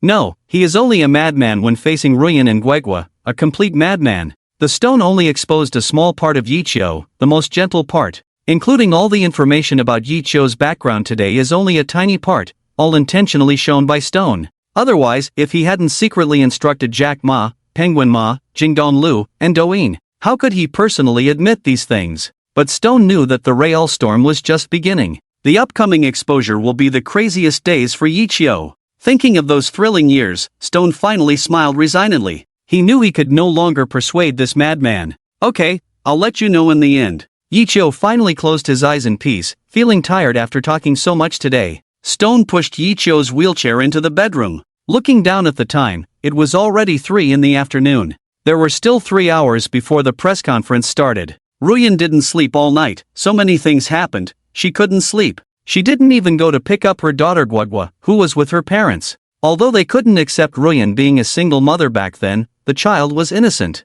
Plus, as Ruyan's career improved, they had to reluctantly accept this fact. The love of the elderly for children is unparalleled. Slowly, they accepted Ruyan just to see Guagua, although occasionally they would grit their teeth and curse Yichio, that scumbag. Lin Yu has been accompanying Ruyan. She was worried because everything happened suddenly, and she was afraid Ruyan couldn't handle it, no one could. The next day, Lin Yu woke up early, preparing breakfast. They had been best friends for a long time and often lived together, so Lin Yu was very familiar with everything in Ruyan's house. After busy morning preparations, just as she set the breakfast on the table, Ruyan suddenly pushed open the door, walked out of the room with sleepy eyes. She was still beautiful without makeup, but yesterday's events had left her a bit tired, making her look even more captivating today. Ruyan, you really know how to time it, the food is just ready, come and eat quickly. Lin Yu set the tableware while calling out. Ruyan nodded, looking like she hadn't fully woken up, and walked dully to the table, her movements sluggish. Hey, hey, hey! Lin Yu waved 2 fingers in front of Ruyan, muttering incessantly, wake up, urgent wish command, supreme old lord, Bodhi ancestor, soul quickly return. Ruyan was amused by her actions and smiled. Seeing Ruyan smile, Lin Yu finally breathed a sigh of relief. You scared me, I thought you were driven crazy yesterday. Yen forced a smile. No, I'm fine. I've made up my mind, let the past be the past, time changes, I don't want to go back. Yes, that's right. Lin Yu immediately agreed. Although Yichio did a lot for you, but he also abandoned you, let's forget the past and forgive each other. I will. Yen took a sip of milk, sweet but bitter in her heart. She looked out through the large French window, the sunlight was faint and warm. They say the most beautiful encounter is a reunion after a long separation,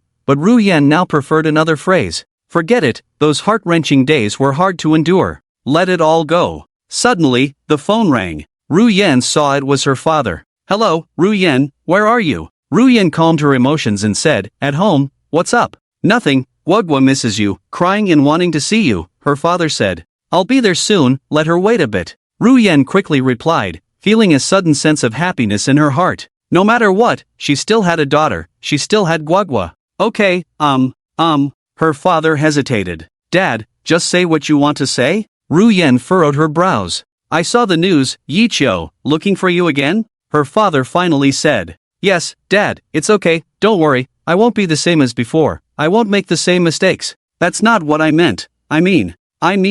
Oh, forget it, we'll talk when you get here. Her father's words were all over the place, and he hung up in a hurry. Strange. Yen felt her father was acting weird today. What's wrong? Lin Yu asked. Nothing, let's go see Guagua later. Yen didn't explain. Okay, I haven't given her the new toy I bought yet. Let's bring it to her together. After breakfast, Lin Yu drove, and soon they arrived at Yen's parents' house. As soon as they entered, Guagua ran over and jumped into Yen's arms. Mom, I miss you so much. Yen hugged Guagua affectionately, patting her back gently. Are you behaving at Grandma's? If not, Mom will spank you. Guagua is behaving. Guagua is the best. Guagua pouted, then jumped down from Yen. Humph, don't like Mom anymore, Mom is bad, gonna spank Guagua. Guagua's childish voice made the whole family burst into laughter. Lin Yu immediately picked up Guagua. Come on, Guagua, Aunt Lin Yu won't spank you, and I brought you a toy. Give Auntie a kiss, and I'll give it to you, okay?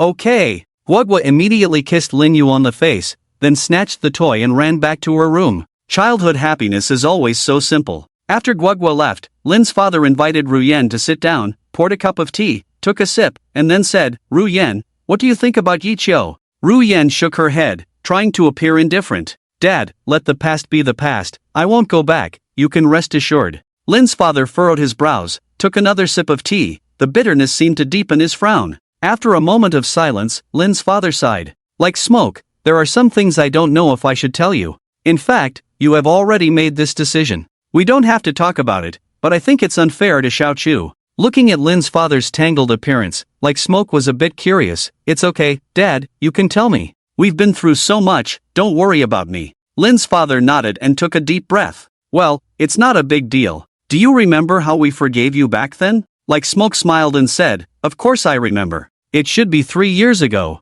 Guagua had just turned 1. You suddenly called me and asked me to come back, saying you wanted to celebrate Guagua's birthday together. Dad, do you know, I cried at that time? I was getting ready for a performance. I cried backstage, my makeup was ruined, and the makeup artist was so worried. Later, after my performance, I immediately brought Guagua back. Isn't it funny? Guagua was 1 year old and had only just met her grandparents. Lin's father felt embarrassed and coughed twice. Ahem. Well, back then, it was my fault. I've been strict all my life, and as I got older, I still couldn't let go of that pride. Since you had that incident, I felt like you embarrassed me. How could our Lin family raise such a rebellious daughter like you? At that time, walking on the street, I always felt like people were talking behind my back. When I saw old colleagues, old comrades, I couldn't lift my head up. I felt ashamed, wondering what I had done with my life. Later, I basically stopped going out, just stayed at home, but it was still no good. I would get nervous whenever the phone rang, and I would hate myself whenever someone mentioned you. Dad, I'm sorry. Hearing Lin's father mention that period, like smoke also lowered her head. Many people might think that Lin's father, this old man, is stubborn and making a big deal out of nothing. It's his own children, why make such a fuss? However, like smoke understands her father too well. Like smoke's grandfather was a soldier, and Lin's father grew up hearing the word rules the most at home. Once there was even a slight deviation, he would be punished. Growing up in a military family made Lin's father naturally inclined to prioritize orders and rules above all else. Later, when he started working, he was also a traditional scholar, dedicating his life to studying the virtues of ancient Xia. It could be said that Lin's father was a modern man living in ancient times. So, when Like Smoke had that incident, it was not just anger for Lin's father, but a complete overturning of his life. It's ridiculous, preaching to everyone on the podium every day to be modest, yet his own daughter got pregnant out of wedlock. What right did he have to educate others? So, he felt like he had lived his life in vain. Everyone he had ever met was talking behind his back, calling him a useless old man, questioning his daughter's character. He felt he would be better off dead. Lin's father's face was full of guilt. Now that he had untied the knot in his heart, he felt deeply remorseful for his past actions. "I'm sorry, it's my fault. I'm the one who let you and your mother down. If it weren't for my stubbornness back then, maybe I wouldn't be able to see you or Guagua now." "Dad, what are you saying? It's the daughter's own fault," Like Smoke quickly said in a sensible manner. Lin's father smiled and didn't continue to dwell on the issue, but asked, "Like Smoke, do you know why I called you back then?" Like Smoke shook her head, as this had been a long-standing question for her. How did her father, who was so stubborn, suddenly have a change of heart? She had asked her parents before, but they just smiled it off. Over time, she stopped asking, realizing that being together as a family was the most important thing. If her parents didn't want to talk about it, she let it be, as it wasn't that important. Lin's father continued, "Actually, at first, we thought you were the one behind those things, but we later found out it might have been Xiaochu. When you were pregnant and insisted on giving birth, I really hated it. How could my daughter do such a thing? So, I kicked you out of the house. Your mother cried every day, saying she missed her daughter and granddaughter. How could my daughter survive alone with a big belly? But every time she mentioned this, I got angry. You know, your mother has always been weak, and she gets scared when I get angry. Actually, how could I not think about my daughter? After all, the flesh that falls from the father's body, how could it not hurt? But, oh, my damn pride, I just can't get over that hurdle." Later, probably around the time Guagua was about to be born, your mother found that there were always people sending us all kinds of things: food, drinks, flowers she liked, tea and good wine I liked. Everything was available, and there were many things that we couldn't usually buy. We tried to find out who sent them, but the delivery person said we couldn't ask, and even if we did, they wouldn't tell us. They said it was a gift from your child. At that time, I was furious. I thought you bought them, so I just picked them up and threw them away, saying that even if I starved, I wouldn't eat your things. The delivery person was patient. Every time I threw them away, they would pick them up, clean them, and the next day, the same things would be delivered again. I threw them away several times, and they kept sending them. Later, I told the delivery person that even if you bought more things, I wouldn't forgive you. The delivery person said, "It's okay. The more you throw away, the more I'll send." I earned double the delivery fee for each trip. I was angry at the time, but there was nothing I could do, so I just accepted those gifts. Then, shortly after Guagua was born, your mother fell ill. She had a heart attack in the middle of the night and almost didn't make it. Ah! Upon hearing this, Ruyan suddenly exclaimed, "What? My mom? How come I didn't know? Why didn't anyone call me at that time?" Ruyan immediately became anxious. Lin's father spoke lightly, but the mention of almost not making it made her imagine how urgent the situation was at that time. If her mother, Ruyan didn't dare to think about it. She would regret it for the rest of her life. Lin's father patted Ruyan, signaling her to calm down. "It's okay. Can't you see that your mom is fine now? Is she healthier than before? It's all in the past." That night, your mother had several seizures and suddenly stopped moving. I called her, but she didn't respond. She was sweating, and I was so scared that I quickly dialed 120 and took your mother to the hospital. And then, Lin's father couldn't continue, his expression lost in memories. And then, when we arrived at the hospital, about 2 hours later, the doctor came out with a piece of paper and asked me to sign. When I saw those words, I was dumbfounded. It was a critical illness notice. I shook my head, unable to hold the pen several times. I couldn't sign it. Although I yelled at your mother, we had been together for a lifetime. If she left, what would I do? Lin's father looked extremely pained. Ruyan was even more frightened, but seeing Lin's father in pain, she comforted him. "Dad, it's all in the past. We're fine now, aren't we? What happened later? What happened next?" Lin's father took a sip of tea, calming his emotions. "Later, I really didn't know what to do. I signed mechanically, sat slumped in the hospital, my mind blank, just thinking that if your mother was gone, my life would be meaningless. Then, suddenly, a person came, probably the Mr. Sure you mentioned in the video? He came. Not only did he come, he brought the best doctors in Dacia, not just one, but a group. That day, the hospital was filled with the sound of sirens. In the end, there were probably more than 50 doctors who came, including foreigners. They said they were all top experts in cardiology. Those foreigners seemed to have chartered a plane specifically to rush over. That day, these people caused a sensation throughout the hospital. Many nurses, including the hospital director, came to ask me, "What is your wife's status? Is this the treatment even a small country's leader would receive?" Even I basked in the glory, being sent to the VIP ward, with dozens of nurses taking turns to care for me, telling me not to worry, not to make myself sicker. In the end, your mother survived, not only survived but also underwent a full 100 days of recuperation in the hospital. Now, your mother is as healthy as if she were 20 years younger. It was from that moment that I knew it was probably Xiaochu who did it, so, Ru Yen. Lin's father's voice suddenly became intense. He raised his head, looked at Ru Yen, tears welling up in his eyes. Ru Yen, Xiaochu, is your mother's savior. The doctors said, if so many experts hadn't come, with such good medical conditions, your mother would most likely not have woken up. Lin's father's eyes welled up with tears, dropping one by one, extremely heartbroken. Ru Yen, on the other hand, was stunned. Although she had prepared herself, she couldn't help but tremble. Although she hated Yi Qiu again, she was truly grateful for this matter. If something had really happened to Lin's mother at that time, she would never forgive herself in this lifetime. To raise a child and not be there when they need you, how cruel is that statement? Yi Qiu, what exactly do you want? Do you want me to owe you for a lifetime? Ru Yen hugged Lin's father, choking back tears, saying, Dad, I'm sorry, if only I had been there. It would have been better. It took Lin's father a while to calm his emotions, wiping his eyes with a tissue, and continued, actually, from that incident, I understood that nothing is more important than family. Several times I wanted to call you, but each time I couldn't bring myself to do it. I still can't make up my mind. Xiaochu seems to know what I'm thinking, often sending me your photos. At that time, you were already somewhat famous, and looking at those photos made me happy for half a day. Later on, my old friends came one by one, telling me that it's nothing, what can't be forgiven about one's own children. They said, Old Lin, you've got a good daughter, what's there to be dissatisfied about? Finally, Xiaochu even sent my literary research to the Dasha official, and they wanted to give me an award. I said, I don't deserve it, I didn't educate my daughter well. They said, Teacher Lin, your daughter dares to love and hate, takes responsibility for her life, and is strong in life. She is a role model for our Dasha, and you have dedicated yourself to culture, you are our treasure. If you're not qualified, then who is? I asked them, is my daughter really excellent? Did I educate her well? They said yes, you are a qualified father, and I finally let go of my innermost thoughts. It was from that day on that I was determined to find you both,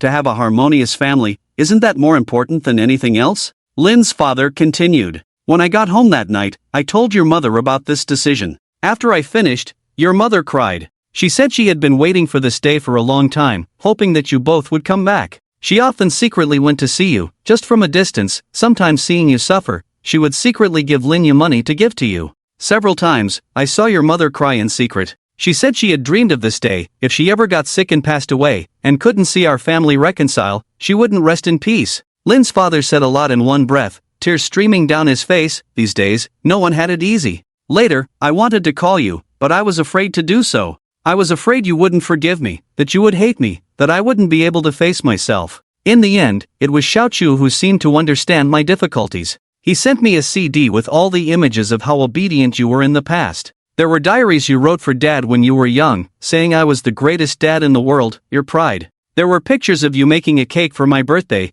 your face covered in cream, laughing and playing with Xiaochu. There were moments when you stood in line all night at the hospital for my cervical disease just to get an appointment with a specialist. There were so many things, I cried as I watched. At the end of the CD, Xiaochu wrote a message. He said, with a daughter who loves you so much, what else do you need to fear? It was this sentence that made me let go of my worries, and finally call you, finally see you, and see my granddaughter. Lin's father spoke sincerely, as if there was a sense of relief, as the past had been weighing on his heart for too long. Ah, Ruyan, I'm not against your decision. It's your own life, young people should make their own choices. As for Xiaochu, I can see that he truly cares for you. As for what happens between you two in the end, it's up to you to decide. After hearing this, Ruyan stood there dumbfounded, motionless. She finally realized that all these years, Yi Qiu had been filial to her, even saving her parents' lives. How could she remain indifferent to this? She really didn't know how to face it. The past pains were vivid in her mind, the scars still fresh. Now, to hear that all of it was fake, a joke, was absurd. But even if it was a joke, it had truly hurt her. Sometimes, Ruyan even felt some resentment towards Yichio. If you want to leave, why not leave cleanly? Why leave behind so many lingering emotions, do so many things, for what? Is this how you show your love for me? After all, those unbearable days were only survived with great difficulty, and she never had the courage to go through it again. Lin Yu approached Ruyan and gently embraced her. Ruyan, let the past be the past. Didn't we agree on that? Let's start fresh. Sometimes, when it comes to emotions, smoothing things over is just that. It's not about doing something to salvage it. Ruyan, ask yourself, after going through those hazy years, do you still love him? Do you still love him? Ruyan nodded blankly, then shook her head. She didn't know, she really didn't know. She once said to Ichio, let's do all the crazy, bold, and reckless things together while we're young. Even if we die, we can still live, while we're brave, while I still love you. At that time, she told herself to love crazily. But now, she had matured. Maturity wasn't about the heart growing old, but tears swirling in the eyes, yet still able to smile. There would always be a moment of tears that made people grow up instantly. No matter how beautiful, it couldn't withstand forgetting. No matter how sad, it couldn't resist the passage of time. She once thought that many indispensable people would walk with her, but they scattered along the way. Many stories she thought she would never forget also disappeared in the unforgettable time. Ruyan had grown up now, and she truly dared not love again. After much contemplation, Ruyan finally hugged Lin Yu tightly, her tears still not falling. Lin Yu, I'm tired, I want to let go, Ruyan said quietly. I'll be with you. Lin Yu also hugged Ruyan tightly, as if wanting to give her more warmth. I want to let go completely. Ruyan's voice was soft but firm, with a sense of enlightenment that saw through everything. She continued, I can stop caring about Yichio, about what he did for me, whether he still loves me, or if I still love him. But I can't stop caring about my parents, and I can't stop caring about Guagua. Just now, Yichio actually reminded me. My parents are getting old. They only have me as their daughter. My daughter is still young, she has never had a father's love since she was young. So, I think I should focus on my family. My parents need care, and Guagua needs companionship. Hearing this, Lin Yu began to understand a bit, her face showing a hint of surprise. Yan, are you saying you want to quit? Before Lin Yu could finish, Yan nodded heavily. Yes, what I mean is, I want to leave the entertainment industry. Let everything Ichio has done for me end here. As for his sacrifices for me, I can't repay them. Let it be a compensation for Guagua. I will tell Guagua that her father also loves her. By raising a child for him, can it be considered as repaying his sacrifices? The entertainment industry is too tiring and chaotic. We have almost been through countless hardships. Now, I don't want to fight anymore. There are more important people I need to protect. Yan said a lot more, leaving Lin Yu shocked and with a complex expression. But, we have worked so hard to achieve all this. Are you willing to give it up? Yan smiled, stood up, and walked towards Guagua's room, saying as she walked, the only thing I can't bear to part with now is Guagua. Lin Yu, announce it at the press conference tonight. Please inform Qin Jia in advance and apologize to her for letting her down. Entering Guagua's room, Guagua was playing happily with a new toy she had just received. Yan approached, crouched down, trying to be at the same height as Guagua. Guagua, do you blame mommy? Mommy hasn't spent quality time with you for a long time. Guagua innocently looked at Yan with big eyes, then quickly shook her head like a rattledrum. Guagua doesn't blame mommy. Grandma said mommy goes out to earn money to buy delicious food and drinks for Guagua, and to send Guagua to school, to the best school. So, Guagua doesn't blame mommy. Guagua knows mommy works hard. It's just. Guagua suddenly pouted, wanting to say something but couldn't express it, looking very cute. What is it? Yan pinched Guagua's pretty dimple and asked with a smile. It's just. Guagua wants to say, actually Guagua can do without delicious food, just drink water, not play with toys, and still study well, not go to an expensive school. Sometimes, Guagua misses mommy, especially at night when Guagua can't sleep, she thinks of mommy. Grandma said mommy sings to more people outside. When I can't sleep, she plays your songs for me, and I fall asleep. Later, I learned to sing many of mommy's songs. When I miss you, I sing to myself, pretending mommy is singing. Mommy, do you know how many days you have spent with me this year? Guagua suddenly raised her head and asked. How many? Yan shook her head, she hadn't counted. Guagua stood up, then quickly ran to a cabinet, opened a drawer, took out a small box, and ran back to Yan, opening the box and pouring out several small stars onto the floor. Mommy, it's this many days. Grandma said there are a total of 28 small stars in the box, which means you have spent 28 days with me. For each day you spend with me, I put a small star in the box. I didn't tell grandma what the stars are for. When she asked me, I said each star represents a time when Guagwe is happy, to record it, and then grandma bought me many more stars. But she doesn't know, the stars she bought don't have mommy. Guagwa's tender voice was pleasant to hear, but Yen Yen felt a pang in her heart. It was already October, 10 months, she hadn't even spent a full month with her daughter.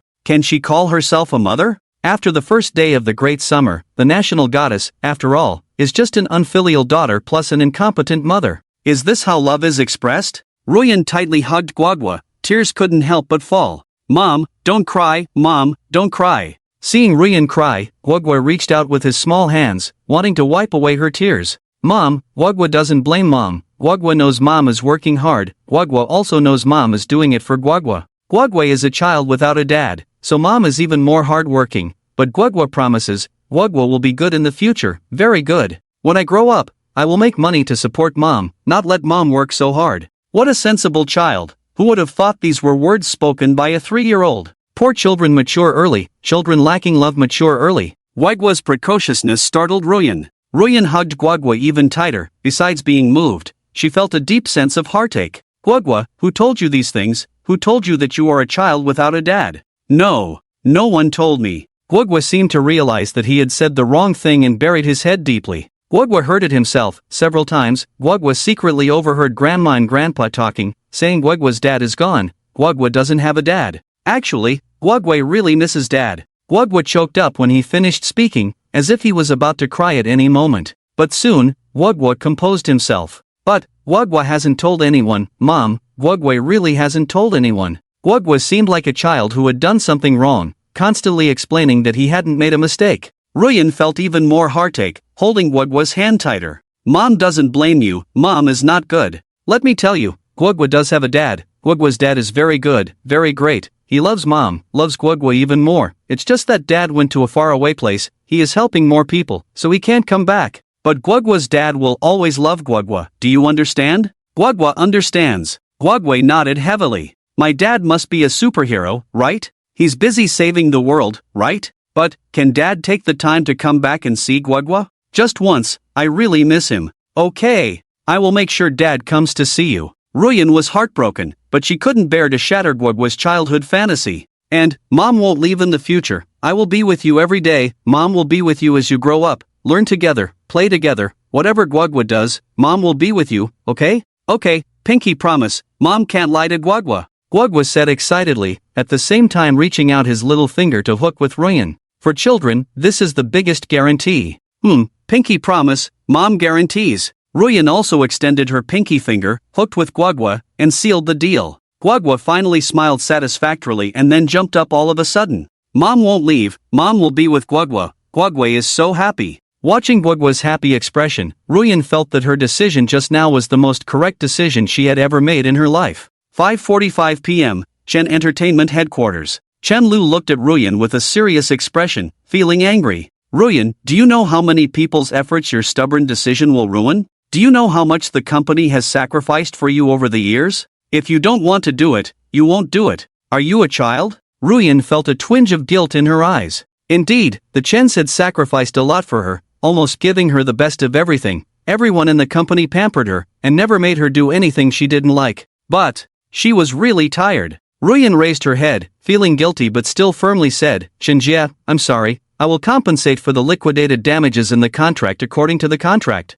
As for others, I will also make certain economic compensations. I can only say sorry for the rest. Ruyan, do you think this can be solved with money? Do you think the Chen family cares about those liquidated damages? Everyone has poured almost all their dreams and youth into you. Can you justify that? Chen Lu was a bit angry. Ruyan shook her head. Shinjia, I have made up my mind. You. Chen Lu stared at her, sighed eventually, and then continued to persuade her in a relatively gentle tone. Ruyan, is yesterday's incident affecting you? Don't worry, I have already talked to the PR team during the day. Image damage can be minimized. You don't have to worry about these. You can shape the image of a good mother in the future, which won't affect your career too much. Ruyan still shook her head. Shinjia, I don't want to live as someone in others' eyes. I want to live as myself, to truly be a good mother, a good daughter. Chen Lu fell silent, unsure if she was convinced by Ruyan or felt deeply helpless. She remained silent. Ruyan also stayed silent, bowing her head, not even apologizing. She knew how selfish her decision was now,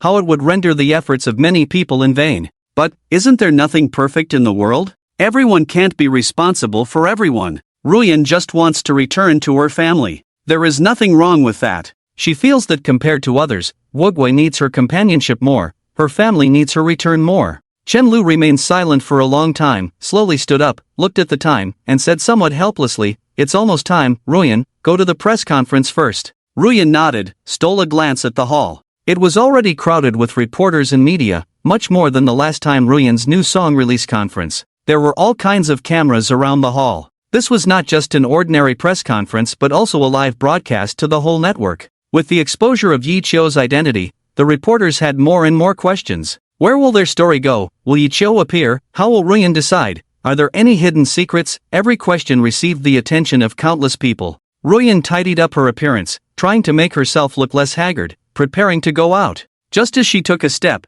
Chenlu finally spoke, "Ruyan." Chenlu called softly from behind. Ruyan stopped her steps, didn't turn around. At this point, she was even more unsure how to face Chenlu. "Ah!" Chenlu sighed. "Ruyan, no matter what, remember, come back often in the future." Ruyan's tears suddenly flowed down. Making this decision to leave, she felt most sorry for Chenlu. Over the years, Chenlu had helped her too much. Not to mention Yi Chio, perhaps Yi Chio had given more, but by her side, every bit, staying up late every day, handling everything for her, teaching her everything she didn't know, was Chenlu. To Ruyan, Chenlu was not only her boss but also her friend, her only friend in these years, whose importance was no less than Linyu. So when she heard this sentence, she was moved to tears. She knew this sentence meant Chenlu forgave her, understood her, and also meant she didn't lose this friend. Ruyan nodded heavily. Chenlu took a few steps forward, held her hand, they nodded at each other, and walked out together. Behind them were Linyu and many staff members. With the appearance of Chenlu and Ruyan, the reporters' cameras immediately clicked as if they were free, and the flash was so blinding that everyone couldn't open their eyes. Everyone took their seats, and the time happened to be exactly 6 o'clock. Chenlu picked up the microphone first, cleared her throat, and faced the reporters with ease, slowly saying, "First of all, thank you all for coming today. I believe everyone has had a struggling day, just like me. That's life. Life may consist of unexpected or big and small things, as you wish, or not as you wish. But it's okay, because we have all chosen to be strong in these good or bad things, so we can still sit here today and face another choice in life. I just hope that no matter what the outcome is, everyone can still give understanding and tolerance to Ruyan and Chen's." Well, I've talked so much nonsense, I believe everyone is tired of listening. There was a knowing laughter from the audience, but the atmosphere on the scene eased. This is Chenlu's ability, her ability to control the situation. Blaming everything on life, evoking empathy from everyone, and then slowly getting into the main topic, at least reducing the pressure Ruyan initially faced. When the control was almost there, Chenlu continued, to get to the point, regarding the incident involving Chen Entertainment singer Lin Ruyan yesterday, Chen Entertainment has made the following statement. First, regarding Ruyan's ex-boyfriend Yi Chio, Ruyan did have a beautiful or sad love with Mr. Yi Chio when she was young. Regardless of the pain, I believe this is a memory of everyone's youth. Love is not wrong. Now that time has passed, Ruyan only wishes that person in her memory all the best. This matter did not cause much sensation, as many had already accepted this fact. Now, it was just official confirmation. Second, regarding Ruyan's daughter, I can only tell you that it is true, but please give the child a quiet environment to grow up in. After all, the child is innocent. Ah! Many sighed, mostly men. The goddess having a child seemed to shatter their dreams. In fact, many people were paying attention to this matter within a day, and many were even cursing under anonymity, saying Ruyan was a fraud, not knowing that Ruyan had never claimed to be single or unmarried. People always take their assumptions as facts, and when they realize it's not true, they think the world has deceived them. Chenlu paused for a moment and continued. Third, regarding Ruyan's achievements today being solely due to Mr. Shu, I find this absurd. Success for anyone involves at least 3 aspects: opportunity, ability, and resources. As we transition from graduation to society, we also consume family and social resources, which is understandable. So, I hope everyone can focus on Ruyan's efforts over the years, her dedication, and the joy she has brought to everyone over the years. Is anything else really important? Chenlu skillfully avoided the main issues, making her arguments irrefutable. Although she seemed to have said a lot, the savvy reporters found that she hadn't really said anything. Yes, she didn't mention the issues the reporters were concerned about, which made them very dissatisfied. One reporter couldn't help but ask loudly, "General Chen, Miss Ruyan, May I ask Miss Ru Yen, how do you feel knowing that Mr. Shu has done so much for you? Will you reconcile and get back together, for the sake of your common daughter? This was the question everyone was concerned about, and many people chimed in. Yes, Miss Ru Yen, have you seen Mr. Shu? Have you prepared for marriage? Also, how is your daughter's health now? Miss Ruyan, some people say you are an artificially created pseudo-superstar. What do you think? Miss Ruyan, do you still love Mr.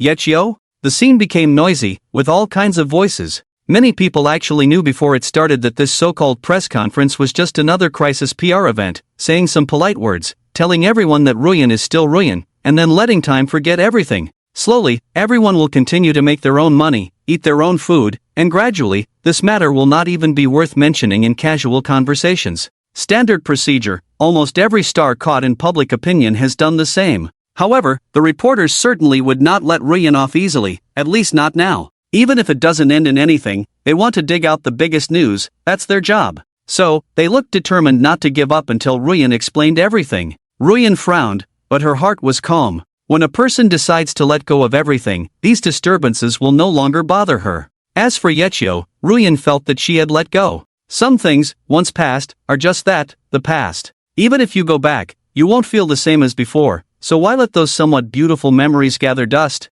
In this world, there is no returning to past feelings. Even if you really go back, you will find that everything has changed beyond recognition. The only thing that can go back is the memories stored in the heart. So, although the hall was noisy, Ruyan was calm. She picked up the microphone and coughed softly twice. The room instantly quieted down, as they were more eager to hear Ruyan's speech than Chen Lu's. Ruyan gently said, "Thank you all for your concern. In the past, I was used to standing on stage, saying insincere words, wearing a professional smile. Everyone told me to be a perfect person. I said, where in the world is perfection? They said, then pretend to be perfect. They said, this is a persona. Are you tired of this persona I've been portraying for years? Is it still perfect? Perfect." Many people shouted. But more people had their eyes wide open, suddenly realizing that today's press conference might not be what they expected, that today's press conference might have some big news. Everyone was looking forward to Ruyan's next statement. Ruyan did not disappoint them. She just paused for a moment and continued, "In the past, I said every word without thinking,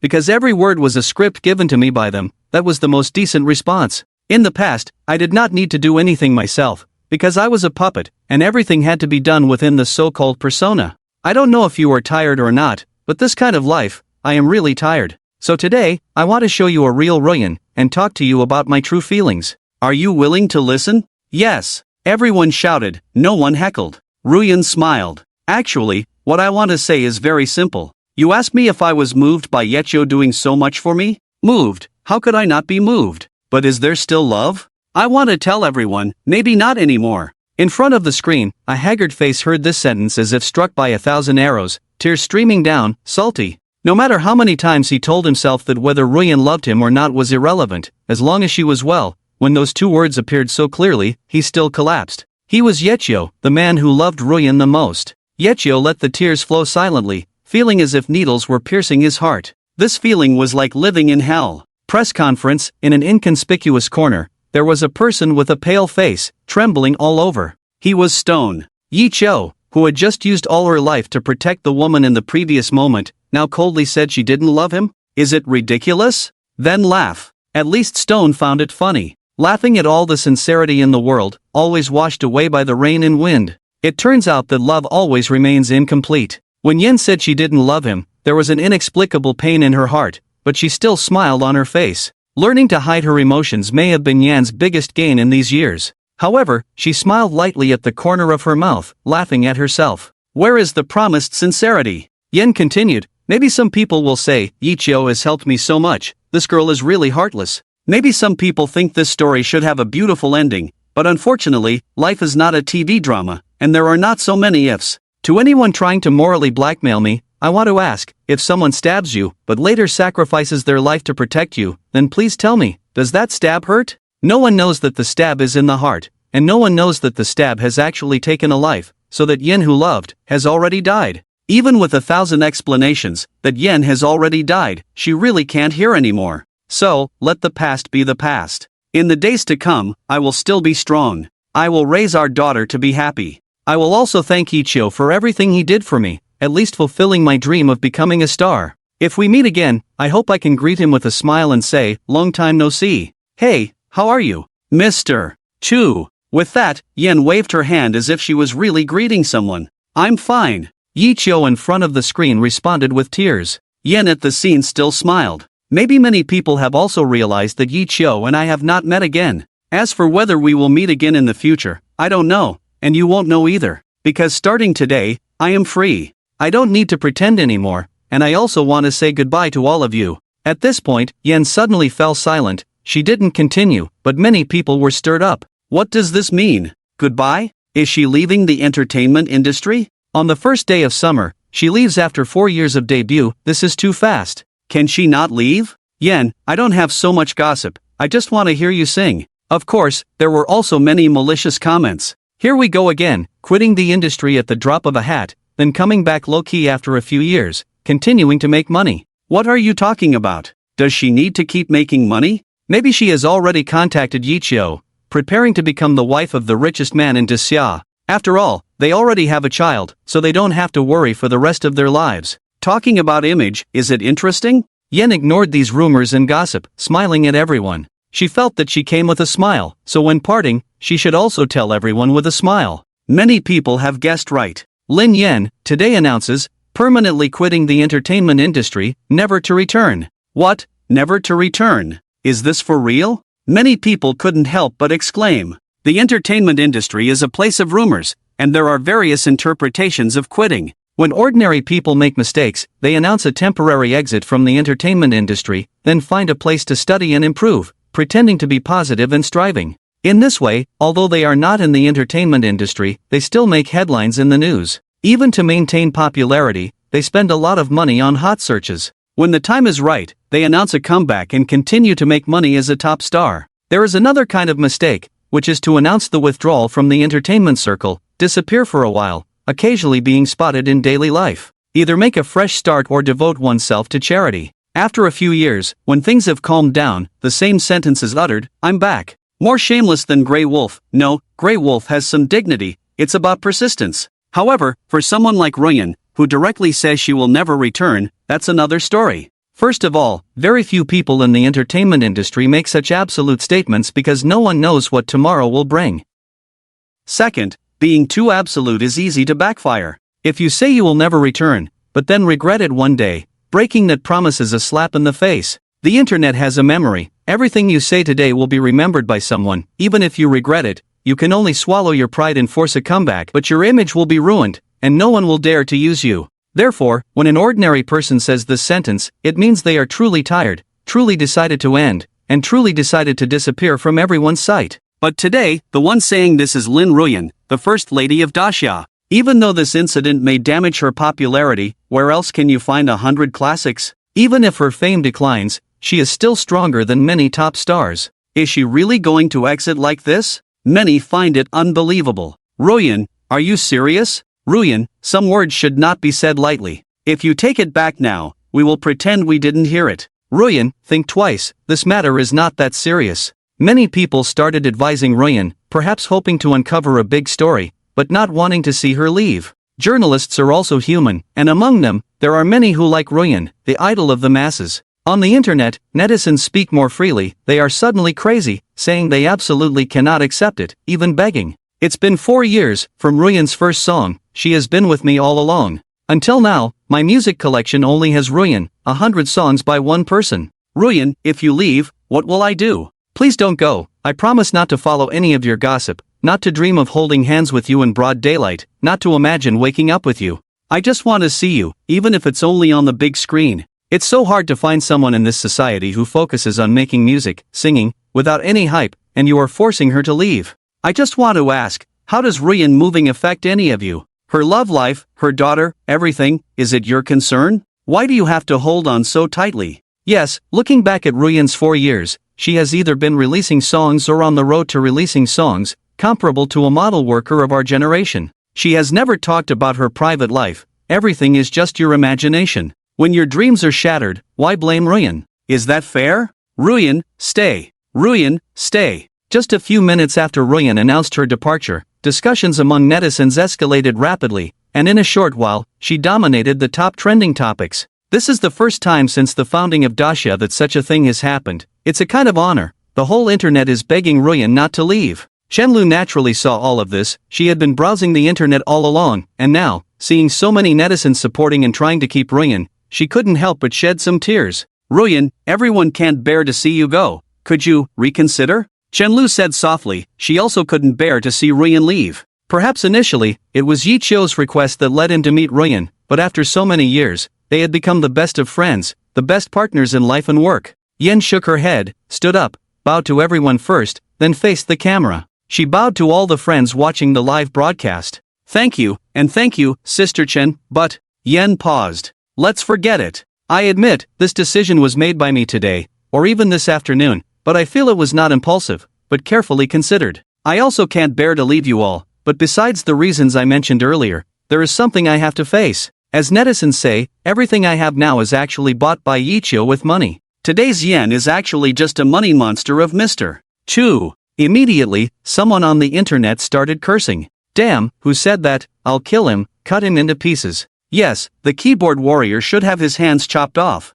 Is this something a human would say? What business is it of yours how others rise up? Damn, talking nonsense every day, it's driving me crazy. It seemed that netizens couldn't find a place to vent their anger, so they all directed their anger at the person who made that statement. Some even went as far as to track down the first person who commented and called for everyone to expose him. In a certain place in Dacia, a chubby young man's hands on the keyboard were trembling nonstop. He felt for the first time that he was so close to social death. Yes, he was the first one to make that comment. If he were given another chance at that moment, he would definitely cut off his own hands. What's the use of trembling now? Yen naturally had no idea about the madness of netizens at this moment. She continued, it's ridiculous. I appreciate Mr. Chu's efforts, but I prefer to believe that none of this is real. Have you ever had this feeling? When you work hard, everything you do, you think you've created it all with your hard work, but in the end, it turns out to be a joke. It's not being sentimental. This feeling is like when you work tirelessly on a project or a job, and just when you're about to succeed, you suddenly realize that the client is your dad. The company chose you not because you're excellent, but because of your dad. Do you still have the joy of achieving everything through your own efforts? Well, I don't. Yan's words made many people smile. We have all tried to gain recognition. In school, we worked hard to get good grades, hoping for some recognition. At home, we studied a dish seriously, just for a compliment. We have all chased after many things. Sometimes, it's not just about the result, but also about wanting our efforts to be seen by more people. However, when our efforts are turned into a joke, doesn't it hurt too? Yen looked at everyone, smiling gently, enchanting them. So, I think it's time to let go of ourselves. Letting go of ourselves is letting go of that inner hope. I have experienced the highest peak and I am already satisfied. As for Mr. Chu, thank you too. I don't know if you are watching the live broadcast now, or if you are watching me in person, or maybe you don't even care about me in the past tense. But still, thank you. You made my dream come true, you showed me this moment's scenery, but I think I don't owe you anything. No, from today, we are even. I will return everything you gave me today. From today, I will take good care of Guagui, our daughter. I won't feel too much psychological pressure because everything today was your gift. I enjoy this feeling of lightness. Mr. Chu, I will take good care of our daughter, yes, our daughter. I will consider your efforts towards me in these years as your love for Guagua. I will tell Guagua that she has a good father, a great father, a Superman father, but that's it. Yen thought of Guagua's cute little face, pouting and saying that her father looks like Superman, couldn't help but smile. We are even now, Mr. Chu. Yen's last sentence was shouted out, as if in her view, if her voice got louder, Yi Chio would be able to hear it. The crowd fell silent. Yen's words seemed more directed at Yi Chio than at them. Has Yi Chio arrived? Will he show up today? This is also one of the issues that the crowd is more concerned about today. After Yen finished her last sentence, she did not sit down for a long time, as if she was also waiting for a figure to appear. After a long time, finally, at the farthest end of the press conference, a figure slowly moved forward. Do you think you still owe me? The figure did not walk fast, but as he walked, he said this sentence. When Yen saw his face clearly, she couldn't help but feel a little disappointed. The person who came was Stone, not Yi Chio. Many people knew Stone, so many people couldn't help but sigh.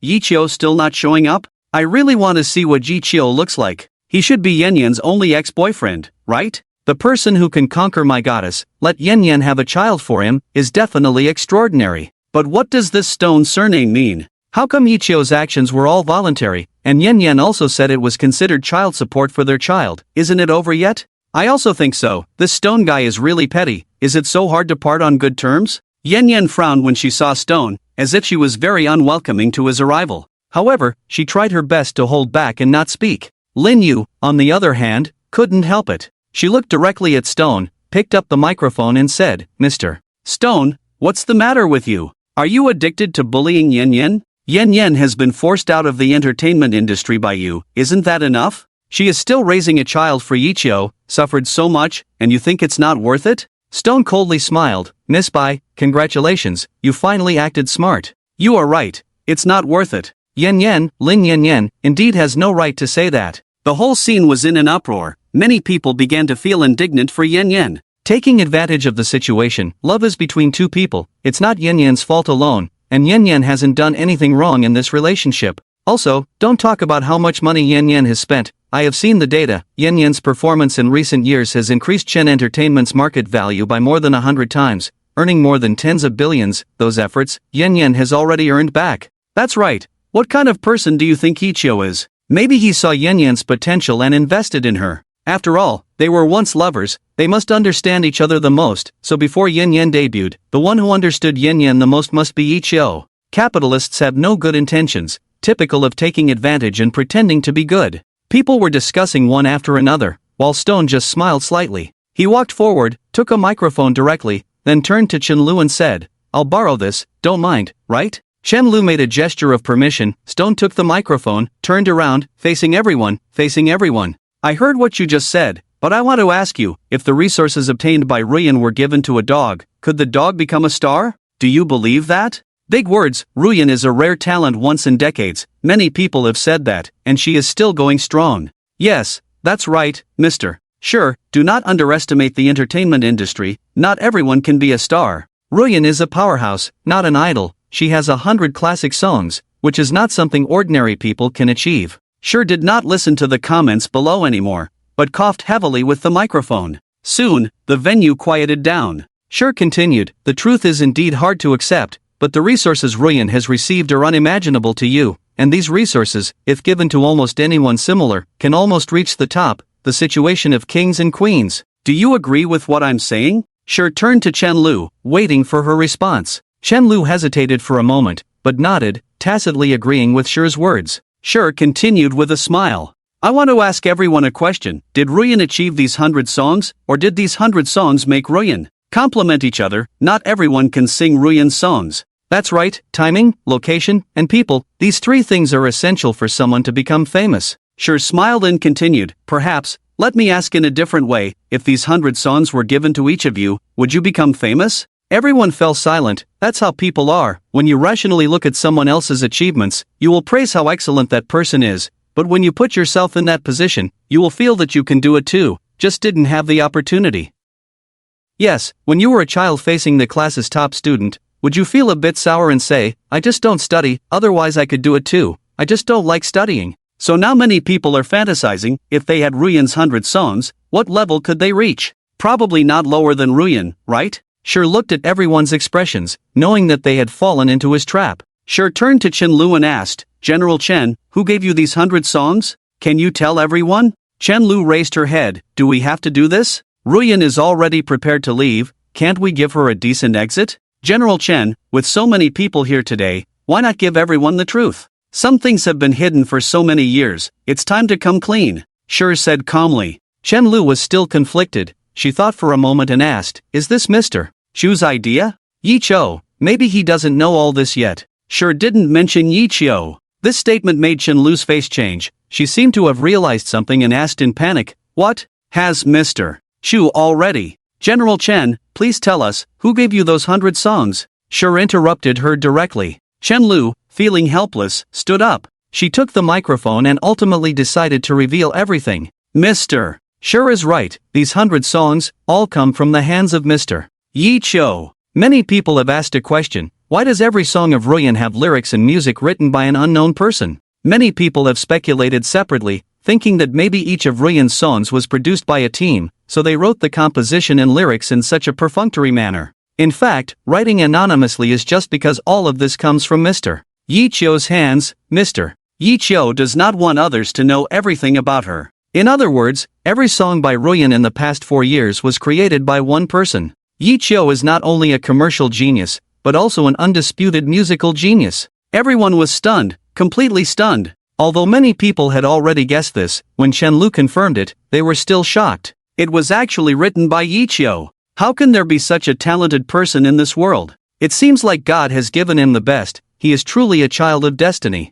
If I had just 1% of his talent, I would be satisfied. After Chen Lu's confirmation, Shirtu also turned his eyes to Ruyan. So, do you agree that everything you have is given by Yi Chio? Without Yi Chio, what do you have besides a good appearance? This statement was harsh. No one had ever said such heavy words to the first goddess of Daxia. Ruyan's expression changed instantly. No one would be happy to be spoken to like that. Mr. Sure, I have always respected you, please respect me as well. I have acknowledged Mr. Chu's help to me, whether I needed it or not, I should be grateful to him. But, does that mean there was no effort on my part? Not even 1%? What about the countless nights I spent working hard?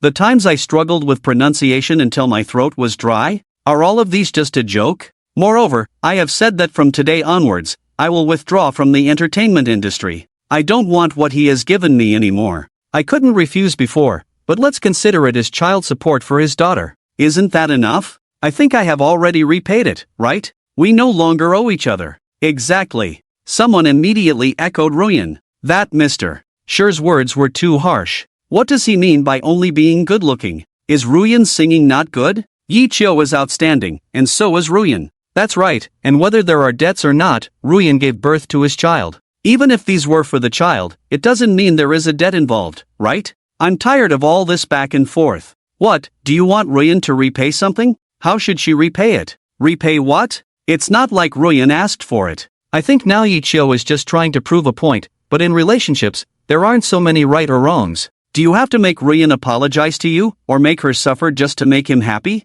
The world of the wealthy, I don't understand. Shirtu ignored these rumors. To him, they were just rumors. Facing Ruyan's question, he remained calm, with a cold smile on his lips, saying, perhaps, it's really not enough. Lin Ruyan, do you think the entertainment industry is really that smooth sailing? Do you think there are no hidden struggles in the entertainment industry? Can you focus solely on making music without anyone protecting you? Do you think that's possible? How many times were you on the brink of disaster? Who saved you? The atmosphere became restless again. This time Shirtu didn't give anyone a chance to speak. He turned around directly, looking sternly at everyone. Don't tell me it's impossible. Don't tell me the entertainment industry has nothing to do with life and death. You don't know, in any industry, to reach the top, it's not just about success, it's about sacrifices, it's about blood, sweat, and tears. Do you really think that after becoming the first lady of Daxia, no one would question you, that everyone would praise you, and that there wouldn't be anyone criticizing you based on your own abilities? Do you really think that Chen's music rising unexpectedly, affecting many people's interests, they would just sit back and watch? To achieve all this, without a strong background, without someone protecting them, is it possible? Who is protecting them? It's Yi Chio. Everyone was not foolish, many quickly understood the key points. Indeed, Lin Ruyan and the Chen family have had it too easy in recent years, basically without any pressure, which is impossible in any new company. So, all these years, was Yi Chio intentionally or unintentionally protecting them? I can understand all this, but I still don't understand. What does this have to do with life and death? In a harmonious society, it's not like the gangs of the past, there won't be fights to the death, right? Ah, young people, I can only say you really don't understand the entertainment industry. In any place, as long as there is enough profit, there will be enough darkness.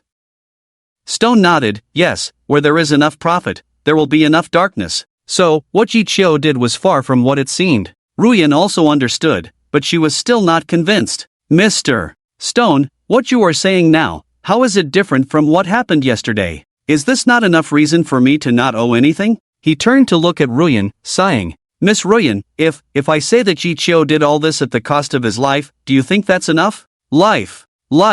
Everyone fell silent. At any time, this word is so heavy. Yi Chio traded with his life. Upon hearing this, Ruyan panicked. Life? What life? What happened to Yi Chio? Tell me, what happened to him? Ruyan shouted in distress. Although she had told herself countless times that she no longer loved, and had let go of everything, when she heard the news that Ji Cho might not have a life, she couldn't help but break down. Ruyan was extremely anxious, her eyes pleading as she looked at Stone. Please tell me, how is Ji Cho? How could he pay with his life? This is impossible, absolutely impossible. Stone did not soften because of her weakness, he still looked at Ruyan coldly, and then said, It's all because of you. Because of me? Ruyan asked. Yes, it's you. Stone sighed, his face somewhat melancholic. Do you remember your song, Lonely Warrior? Ruyan nodded, of course she remembered, it was one of her earliest hit songs, winning awards such as Song of the Year, Best Female Singer of the Year, and Best Inspirational Song of the Year. It could be said that Lonely Warrior was her signature song, one of the absolute highlights of her career.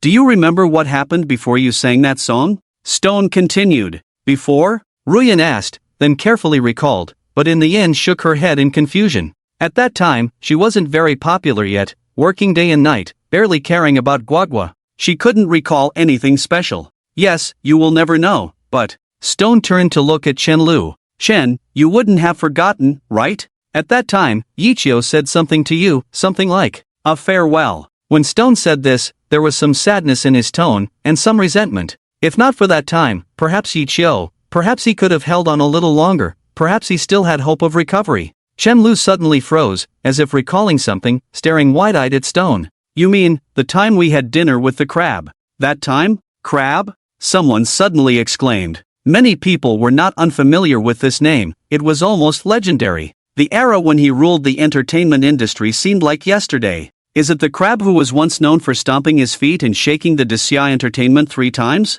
Did he also make a move on Ruyan back then?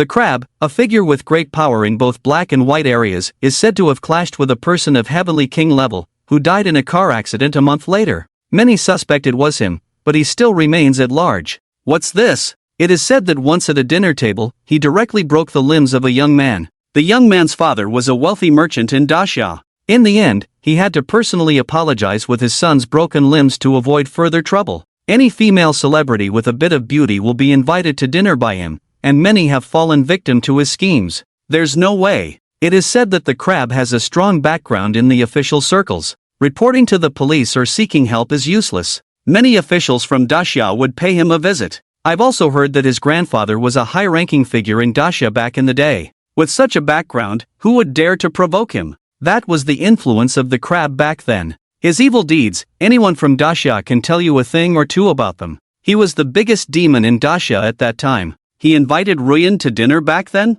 What about Ruyan? Many dare not think about it. Would anyone targeted by the crab have a good ending? The stone nodded. Yes, that time. Do you remember what happened afterwards? Chen Lu fell into reminiscence. She said, at that time, the crab sent people to invite Ruyan to dinner. No, not invite, but force. A group of his people came to the Chun family, saying that not going would disrespect the crab. The crab brother got angry, and the consequences were severe. He said the crab only admired Miss Ruyan and meant no harm. Ruyan had no choice but to agree. I wanted to go with her, but they said the crab only invited Ruyan alone. If more people went, the crab would be unhappy and wouldn't let me go. Seeing Ruyan leave, I was very worried. Who doesn't know who the crab is in the circle? Falling into his hands could mean danger to life. So, with no other choice, I thought about it and called Mr. Chu. Mr. Chu said he knew about it, took care of it, and hung up. That night, it was almost midnight when I received a call from Mr.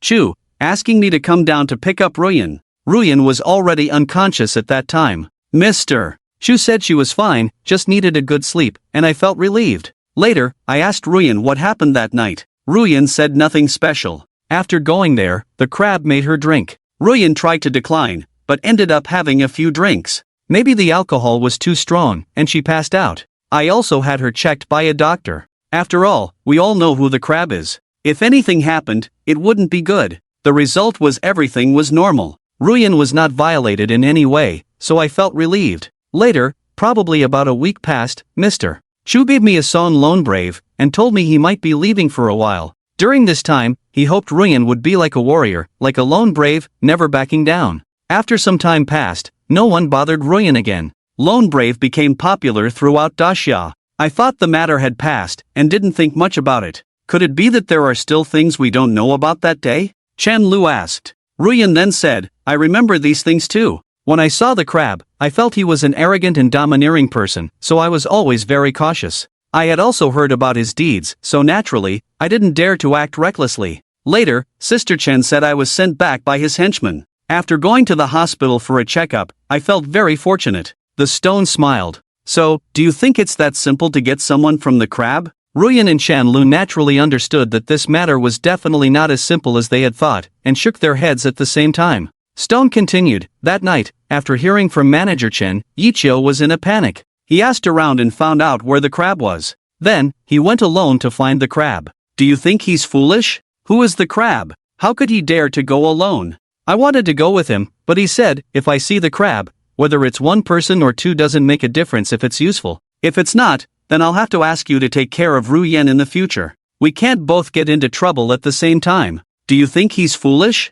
Faced with such a ruthless person, the first thing he thought of was Yu Lin Ruyan. Later, I heard that when Yichio found the crab, Ruyan was already unconscious. When he arrived at the hotel, the crab was instructing a few men to carry Ruyan to the room. Stone said this, chuckled, then turned to look at Ruyan. That might have been your only chance to see Yichio, but unfortunately, you didn't know. Ruyan shook her head, trembling all over. She really didn't know what happened next, but hearing Stone's description now, a thrilling feeling arose within her. It turned out that it wasn't just luck, someone was silently watching over her. What happened next? How did he rescue me? Ruyan asked. This was the question she cared about the most. From Stone's narrative, she knew the story was not simple. Stone's face looked complicated, his voice low, as if he held resentment towards everything that happened that day. When Ichigo found the crab and saw someone touching Ruyan, he immediately shouted to stop them, then said to the crab, my girlfriend drank too much today, I'm taking her home. Upon hearing this, the crab immediately flew into a rage.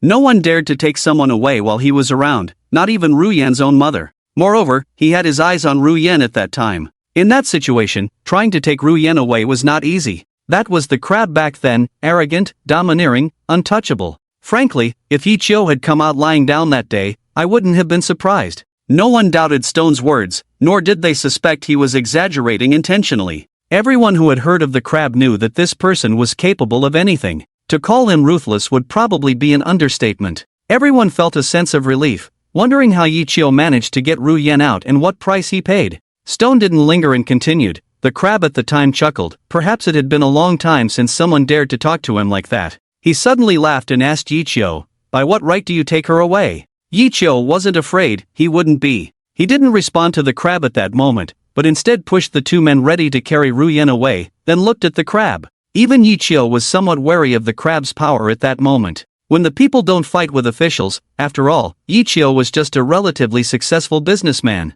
Yichio tried to put on a friendly face and asked the crab, name your price. As long as you let Ruyan go, everything will be fine. Yes, Yichio wanted to back down at that moment. I once asked Yichio, who was always fearless, with a name like Chude, surrounded by enemies, how could he say such cowardly words to the crab? Yichio just smiled and said, I don't understand. When a person has a weakness, he is no longer fearless. Yes, Yichio's weakness was Lin Ruyan. Naturally, the crab didn't give up because of Yichio's words. He laughed. Yichio said, that's a blatant mockery. The crab laughed recklessly and asked Yichio, what can you offer me? What does the crab lack? Actually, everyone knows that this matter won't end well. Yichio was prepared for it. He stood up, still protecting Ruyan tightly behind him. Yichio smiled and said, Brother Crab, your reputation precedes you, and naturally, you lack nothing. But, I, Yichio, also have some connections in Dacia. I hope Brother Crab can give me some face. Who should I give face to?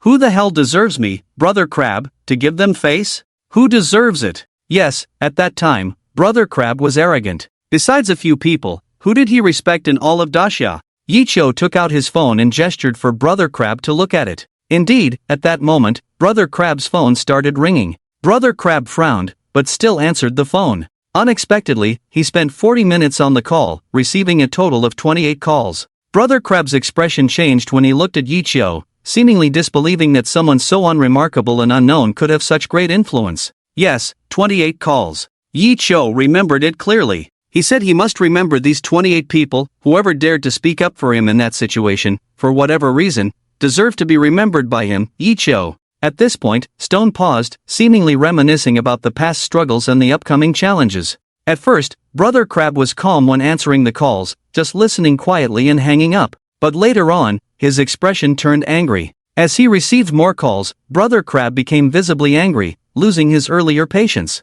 Answering one call, he started shouting, "Who the hell do you think you are? Do you think you can handle it when Brother Crab gives you face? You think you're so great just because I've been lenient with you? Giving you face is one thing, not giving you face means you're nothing." He continued, "Ruyen, I've decided today, not just tonight, but for the whole month, if Ruyen dares to step out of her house, I won't be called Brother Crab anymore, I'll be named after you guys." Ruyen's face turned pale after hearing this. She couldn't imagine what she would become without Yi Chio one day. Would she be able to walk out of that hotel alive? Would she have the face to face everyone now? Ruyen knew that with her personality, if these things really happened, she would definitely end her own life. Therefore, saying that Yi Chio was her lifesaver was not an exaggeration at all. Beast, scoundrel, bastard. In Ruyen's parents' home, Mr. Lin shouted frantically, tears streaming down his face. He couldn't believe that Ruyen had suffered such a great disaster, even if it was a close call. He couldn't fathom what price Yi Chio had paid to save Ruyen. In this world, there is definitely more than one man who loves Ruyen with his life, and Mr. Lin couldn't even compare to Yi Chio. After all, Mr. Lin had once let his daughter down for his own ridiculous pride, whereas Yi Chio, from start to finish, was selfless, only for Ruyen's well-being. Stone's expression remained indifferent, but suddenly, a bitter smile appeared on his face. "Do you know who those 28 people were who called Brother Crab? Do you know who those 28 people were that Brother Crab cursed? They were the current owner of Penguin Group, Penguin Ma, the current owner of Ali Group, Ali Ma, Jingdong Group's Lu Changdong, the owner of Douyin, Migua Pingua, Xiao, the owner of Vsoft, Bill." Each name mentioned struck a chord in the hearts of everyone present, both in person and online. They were all renowned figures. In front of everyone's stunned expressions, the stone slowly said, "Not only that, but also, at that time, the deputy official of the Daya government, Yu Yongxiong, the president of the multinational group in Modu, Mr. Zhang, the leader of the Tianqing Club in Modu, Mr. Zhou, they all called the Crab, some even his uncles, but in the end, none of them gave face. Now, some of them have retired and are enjoying their retirement, some are still active in Daya, serving the people, but on that day, they were all ruthlessly stepped on by a person named Crab. This is the Crab, a notorious villain who has spread throughout Daya, but for more than a decade, no one dared to touch him. The crowd fell silent, many people didn't know what to say. The Crab back then was so arrogant, so domineering, yet no one could control him. Some people didn't understand, they had entered the industry relatively recently and had not experienced that era. They asked their seniors in a low voice, "Was this Crab really so arrogant back then? It's impossible, right? Now it's a harmonious society, how could there be such a person in Daya?" The older people just smiled and said, "Child, you don't understand." The actions of the Crab were even more outrageous than what Mr. Stone said. There were rumors back then that a son of Modu offended him over a small matter, which led to the downfall of his father, and in the end, their bodies were found in an abandoned stinking ditch.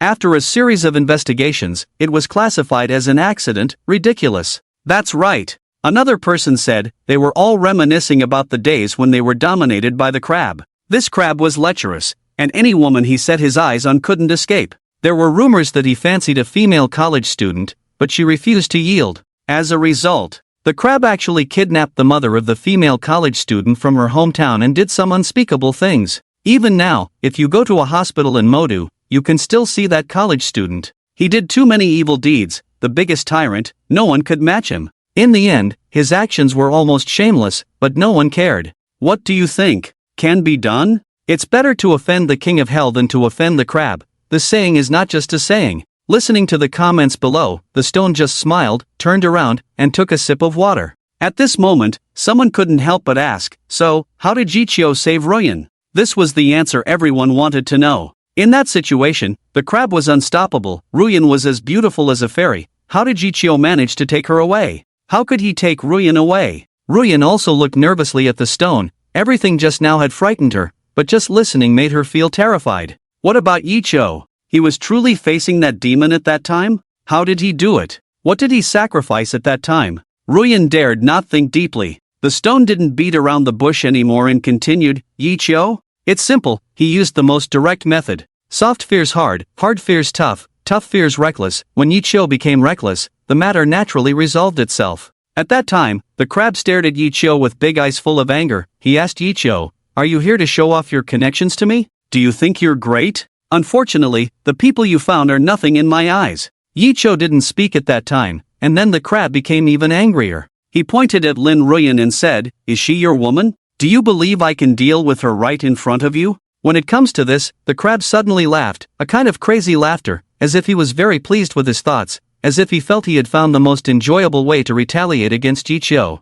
Speaking of which, he had someone grab Ruyan and drag her over. Seeing several big men approaching aggressively, Yicho also laughed. Of course, he didn't come prepared, but Yicho later told me that he had made up his mind at that moment. If being soft didn't work, then he would go all out. The crab didn't dare to go all out, but he, for Ruyan, dared. At that time, Yicho directly took off his clothes, revealing the explosives strapped to his body. He took out 2 small grenades in his hands, then smiled at the crab, asking him whether he would release the person or not. Yes, that's how Yicho was. Facing the crab, he smiled and asked him, to release or not to release? The crab naturally wasn't afraid. The notorious crab of Disya, if he was scared off by explosives that might or might not explode, then he wouldn't be the crab. The crab looked at Yicho at that time, full of disdain, and said a word, "If you don't explode, you're a coward." Then he walked over by himself, trying to take Ruyan away. "Don't push me." That was Yicho's response at the time. Yicho's left hand was already on the grenade, ready to detonate at any moment. The crab was indeed the crab. Even in that situation, he wasn't afraid at all. He walked up directly, trying to push Yicho, who was protecting Ruyan, aside. Yicho was really anxious at that time. He said he understood Ruyan. If Ruyan were alive, she would definitely support his decision. So, at that moment, Yicho directly bit off the fuse of the grenade. The grenade in Yicho's left hand was about to explode. Ah! What? One person covered their mouth in shock. Really? Exploded? Another person asked. Yicho, how did he survive? Many people were concerned about this question. Sure, 2 nodded, yes, it did explode. However, it didn't hurt anyone. There were experts around the crab. Seeing Yicho going crazy, they immediately made a professional move, disarming Yicho of the grenade and throwing it out of the window. The grenade made a loud noise in the air. "Are you crazy?" This was the first thing the crab said after the grenade was thrown out. Then, Yicho's face turned pale. He pressed the detonator switch on his body. Once he let go, not to mention the entire building, at least in that room, no one would survive. Yicho coldly smiled, looking at the crab, asking, "Still want to play?" The crab, who was being slapped in the face for the first time, had an indescribably ugly expression. He looked at Yicho and asked, "Do you know what you're doing right now?" Yicho just looked at him coldly without saying a word. Then the crab suddenly laughed loudly, saying to the people around, "Let him go." Yicho finally left that ghostly place with Ruyan. Just as they were about to leave, the voice of the crab behind them sounded again. "Yicho, right? I remember your name. If I don't make you wish you were dead, the crab, will never be a human in this lifetime." They thought rescuing Ruyan would be the end, but unexpectedly, it was just the beginning of a nightmare. When it came to this, everyone showed an incredulous expression. They were not the ones who experienced it firsthand, but they still felt it was thrilling. No one expected that Yicho would take Ruyan away in such a way. Did he go in with the determination to not give up until he succeeded? Lin Ruyan, Yicho really loved her to the core. Many people began to whisper, "If there is someone who can do this for me once in my life, just once, I would do anything for him in this lifetime." It turns out that there is truly a love that disregards life and death. In this restless society, there are still such sincere people. Regardless of the final outcome for Yicho, in my eyes, he is a real man. Like smoke, you really shouldn't let down a man like this. Even a biological father sometimes can't do this, right? Stone looked silently at the ceiling, tears in his eyes, and said deeply, "Once, I asked Yicho, is it worth it? Do you know you almost lost yourself in it?" Yicho just smiled and said, "Sometimes, when you love someone very much, it's actually just about yourself, like a solo performance. In the end, the most touched person is yourself. But what does it matter? Will you regret it? No, since you love, no matter how bitter or tired, it's all happiness." He. Stone laughed. "Am I foolish or infatuated? I have pursued countless women, but not one has entered my heart. I want to ask, Lin Ruyan, what charm do you have that can make him like this? When you just said you don't love those 2 words, did your heart ache a bit too?" In the mundane world, how much prosperity has faded, how much joy and sorrow are unclear, life appears so pale and weak in its brief burning. Perhaps, only when everything is seen through, everything becomes indifferent, can one truly comprehend the essence of life. This life is not for fame and fortune, not for luxury. As long as you are in the mortal world, it is enough. This may be Yi Chio's thoughts. Ruyan remained silent, tears streaming down her face. She looked at Stone and asked, "What happened later? Is Yi Chio okay?" "Yes, Yi Chio, is he okay?" Taking someone away from the crab like this, whoever it is, will probably face Yi Chio's crazy retaliation next, right? And the crab's revenge, just thinking about it is terrifying. No, terrifying is not enough to describe the cruelty of the crab, it is chilling to think about. Many people on the internet have started discussing this issue. Do you think there is a possibility that Yi Chio has already been killed by the crab, so he hasn't appeared now? No, he hasn't not appeared, but simply can't appear. The crab's methods back then were so humiliated, they will likely seek revenge. I think the means are very possible. Think carefully. A few days ago, Alima, Penguin Ma said that Yi Chio had sold shares. At that time, I thought, who would be so stupid to sell shares of these two companies? Now thinking about it, could it be because he was forced by the crab at that time? I remember this. A few years ago, a corpse was found in the Magic City, an unidentified male corpse, probably around 30 years old, and no one dares to claim it now.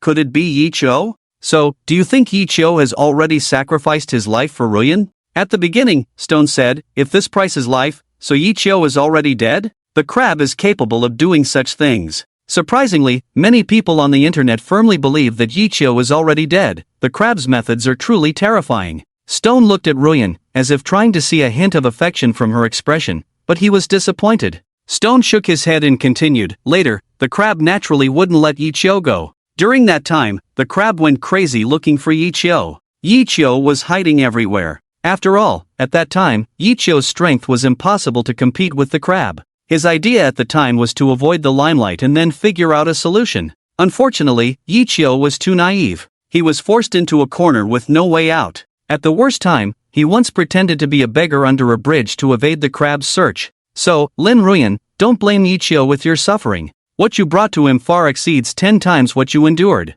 Have you ever tried crawling on the ground like a dog to find food in the trash can? Have you seen someone with both legs broken still smiling and saying that this way, Ruyan will be safe, you fool? Have you seen it? The voice of Stone was particularly loud, as if trying to spit out all the grievances in his chest. He was looking at Ruyan, shouting at Linyu, and questioning everyone. Stone was furious, his eyes wide open looking at Linyu. Miss Bai, can you still stand up and say that Yi Chio is not sorry to Lin Ruyan? Can you blame Yi Chio even a little bit now? Are you guys even worthy? In Yi Chio's experience, what you have experienced is nothing. From beginning to end, Yi Chio has lived his whole life for Lin Ruyan alone. And what did he get in return? A statement that the love is gone. Lin Ruyan, do you feel any pain touching your conscience now? No, do you guys even have a conscience? Stone almost shouted with all his strength, but he felt it was still not enough. The weakness of language could not support Yi Chio's sacrifice. Who can truly love someone to the extent of disregarding life and death? Under Stone's desperate voice, no one in the room spoke, not even the sound of a falling pin could be heard. Stone calmed down his tone, soothed his emotions, and then said as calmly as possible, I have always believed that love is mutual, there should be no right or wrong, no should or should not love. Only you, Lin Ruyan, are not worthy to say you don't love. I even think that if someone has sacrificed so much for you, even if you don't love him, you should never betray him in your lifetime. If you betray, you are worse than a beast. Stone's words became harsher, but no one found it inappropriate. Indeed, if someone has sacrificed everything for you, what would you do? Even if it's a moral dilemma, isn't there some truth to it? Ruyan raised her head, tears streaming down, but she did not answer Stone's question. What happened to him in the end? Ruyan's heart felt a heavy blow. Her long-standing strength now shattered. She just wanted to know, is Yi Chio okay now? Is he still alive? Stone sighed. Later, I found him. When I found him, he was barely alive. To avoid the crabs, I suggested he hide abroad for a while, and he agreed. The first thing he did after agreeing was to cry and ask me to protect Ruyan. Then he sent a song to Chen Lu. The song was called The Lonely Brave. He said, maybe for a long time, he couldn't protect you anymore. He hoped you could be as strong and brave as this song. The Lonely Brave. Many people's hearts were touched by this song, and many began to unconsciously recall the melody of this song. At that moment, someone at the press conference suddenly played the prelude of this song. Many people were shocked and started looking for the source of the sound. Soon, Ruyan's deep voice spread to every corner of the press conference. Be brave, the wounds on your forehead, your differences, your mistakes. Don't hide, your old toys, your mask, your true self. Everyone present, including everyone online, suddenly lifted their heads. A song that had been heard countless times, at this moment, evoked different feelings in everyone's hearts. Ruyan closed her eyes, telling herself to be strong countless times, but the breakdown was everywhere. Is the wound on her forehead yours? Yichio, why didn't you say anything after doing so much? When writing this song, Yichio still hoped Ruyan could be strong. Someone said quietly, "What is love? Love is when, whether I am doing well or not, I still hope you are doing well. Love is when, even if I am about to lose everything, I still want to give you the whole world." In Yichio's heart, Ruyan was so perfect. In Yichio's eyes, he always hoped Ruyan could truly do what she wanted, carefree. The singing continued, and the voice of Ruyan was still as intoxicating as before. They say, carry the light, tame every monster. They say, mend your wounds, no one loves the ugly. Why loneliness, not glory? People are only imperfect, worthy of praise. Who says being covered in mud doesn't count as a hero? Ruyan's voice was not loud, but it struck directly at everyone's heart. Not only the people present, but also countless others watching the live broadcast on TV and online. At this moment, they all quietly listened to this song. Who says being covered in mud is not heroic? Many people thought of Yichio's embarrassment and hesitation when facing the crab alone, but no one blamed him, and no one could do better than him. This song is the last song Yichio gave to Ruyan when he was at his wit's end. A motivational song, but many people heard despair in it. Yichio, did you give up? Someone sent this message on the barrage. Many people remained silent, not knowing how to answer. Did he give up? So, he no longer carried the light to help Ruyan tame every monster, so he didn't mend Ruyan's wounds, preferring her to be like an ugly duckling. So, imperfection can also be celebrated. No, he didn't want to, he just couldn't do it, he didn't give up, he was just powerless. How cruel it is for someone deeply in love to feel this way. Someone on the barrage explained, perhaps, Yichio was desperate when he wrote this song, he didn't know if he would come back, if he could come back, what it would be like for Ruyan to face all these challenges alone, so he hoped this song would let Ruyan sing it, and also tell Ruyan, no matter how big the difficulties are, as long as you persevere, you are a hero. Ruyan naturally couldn't see these barrage messages, but her heart was also in turmoil. At first, she just thought this song was nice and positive, but she never knew it was what Yichio was saying to her. Sometimes, it's not about being lucky and not experiencing storms, but someone holding an umbrella for you to get through. Ruyan opened her mouth and began to sing along softly with the music, humming this song. The tone of this song suddenly rose, giving a sense of explosion. Love you walking alone in the dark alley, love your unyielding appearance, love you facing despair, refusing to cry. Love your tattered clothes, daring to block the gun of fate, love you and me so alike, with the same flaws. Go, match, this ragged cloak. Fight, fight, with the humblest dream. To the sobbing and roaring in the dark night. Who says only those standing in the light are heroes? This is a war song, but Chen-Lu sensed a taste of a love song. For a long time, Chen-Lu had been asking herself a question. What is love? Is it love at first sight, a stunning love at first sight, or is it the gradual affection from spending time together day by day? At this moment, she seemed to suddenly understand. Love you walking alone in the dark alley, love your unyielding appearance, love you facing despair, refusing to cry. Love your tattered clothes, daring to block the gun of fate, love you and me so alike, with the same flaws. Just these two lines of lyrics, combined with the story just now, Chen-Lu suddenly understood. Love is a roar of giving all you have to protect you from everything but being powerless. Love is eternal companionship that never leaves you no matter what. Love is the bittersweet strength you give before leaving. Is it true that a person who is preoccupied with another has lost themselves? Yichio truly loved Ruyan to the core. This song was written by Yichio for Ruyan, but also sung for himself. Someone said heavily. At that time, Yichio, facing the crab's revenge, could only hide and seek. At that time, in Disya, maybe no one could really help him, so he was a lone hero. He had to face the crab alone, the crab that terrified countless people. And Ruyan, without Yichio's protection, may not have anyone to shield her from the storm. The entertainment industry is not easy to navigate, she can only learn to face it all by herself, and maybe even face the crab's revenge. So, Ruyan is also a lone hero. A lone hero sang of his love for Ruyan, sang of his determination, and gave countless Disya people endless positive energy and courage. Yichio, what a talent! Many people nodded, yes, just hearing about the lone hero facing the world alone was impressive, but now they understood his true meaning. But many people were still nervous, still immersed in the story, worried about Yichio's safety. So, did Yichio leave? The crab didn't catch him in the end, right? Yeah, the crab won't give up so easily. How did Yichio resolve this in the end?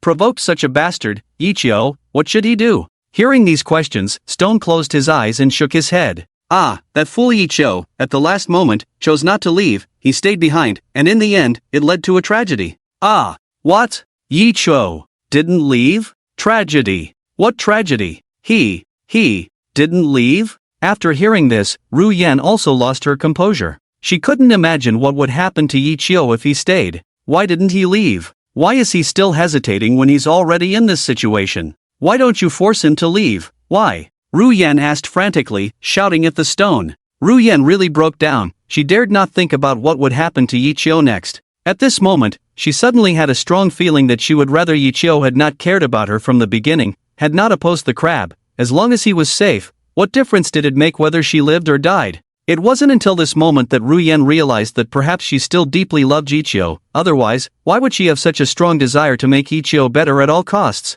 Stone looked coldly at Lin Ru Yan and said coldly, "Why? What do you think? What else could it be? Isn't it because of you?" At that time, we made careful plans, first to sneak away, then to charter a plane. The crab was powerful, but he couldn't find us, but just a few hours before we were ready to leave. Stone recalled that day, still gnashing his teeth. Just on that day, as if the crab had foreseen something, he sent a message through someone, just one sentence. He said, not being able to catch Yicho was his incompetence, but he enjoyed this cat and mouse game. If Yicho dared to leave the magic city, then Lin Ru Yan would be taken away by them, and then be enjoyed by a dozen or 20 of his brothers in turn. He said, he and his brothers had long wanted to taste the beauty of the entertainment industry's #1 beauty, even showing a photo of Guaguat at the time, saying, "What a cute child, but who knows what she'll be like when she grows up." Stone's veins bulged. Although the incident had happened a long time ago, every time he thought about it, he still felt uncontrollable anger.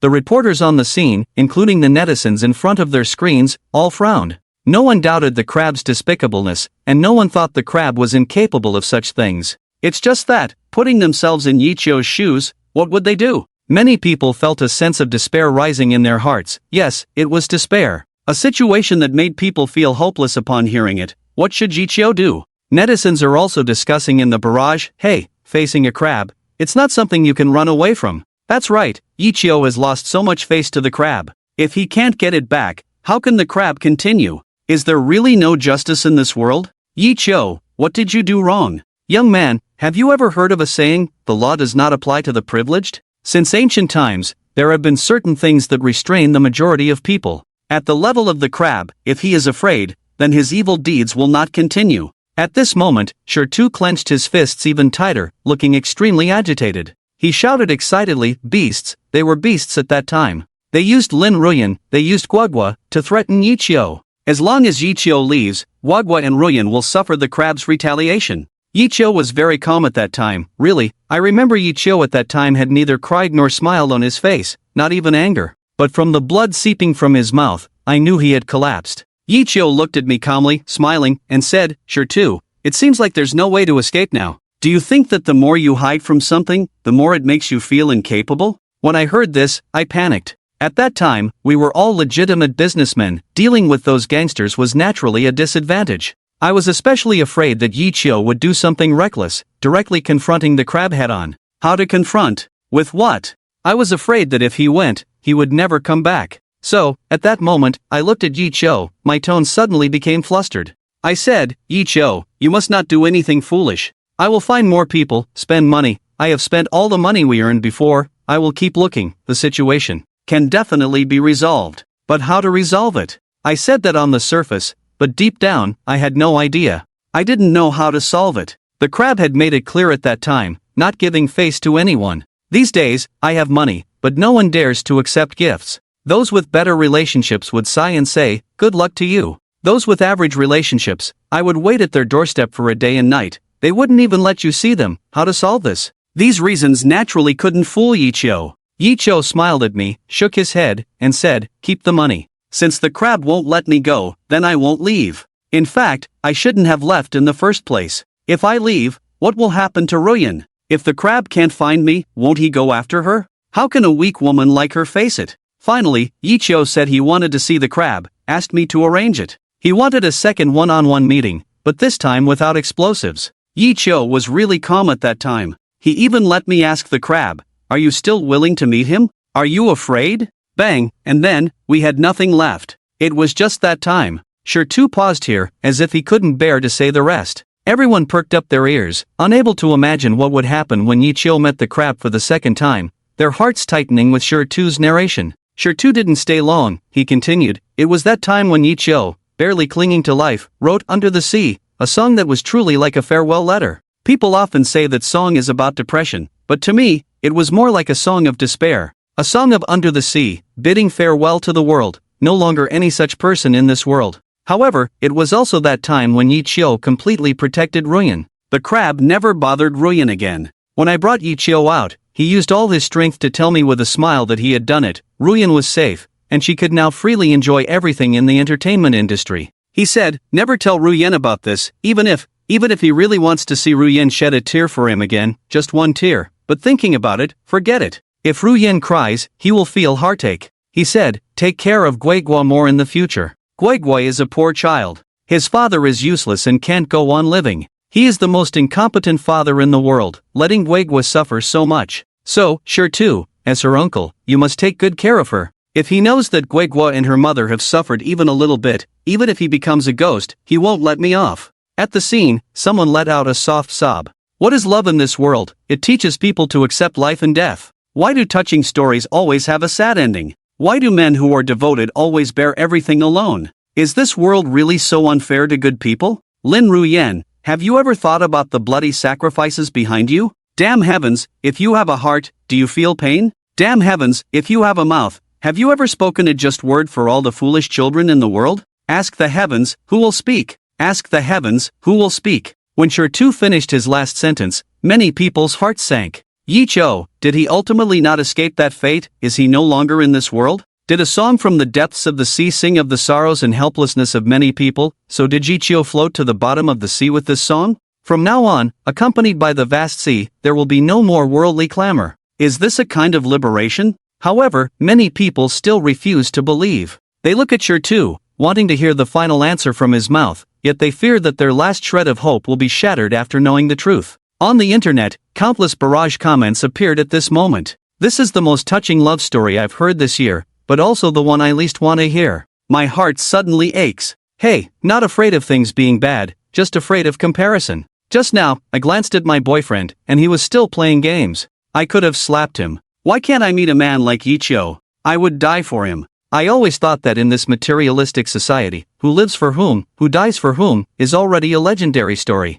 Yichio, let me know that loving someone more than oneself is not just an ancient legend. Lin Ruyan, I've liked you for 4 years, but now, I feel more sorry for Yichio. I would rather the world never had the first day of Disya, than hear the news of Yichio leaving this world. Aren't you curious about what happened when Crab and Yichio met for the second time? Yichio actually managed to make Crab promise not to cause trouble for Ruyan again. Isn't this also a regression for Crab? What did Yichio do to make Crab regress? Yeah, how could a fearless crab possibly regress? What did Yichio do? The truth must be shocking. I think, once I know this story, I will be moved countless times again. Yichio loved Ruyan too much, he must have sacrificed himself to protect her. Many people are discussing this issue, feeling heartache for Yichio, and curious about how Yichio managed all of this, how great this love can be. At this moment, Ruyan doesn't care much about this issue. For her, it's already enough. What Yichio did is more than enough. Perhaps, Ruyan once resented, once hated, but now it's all gone.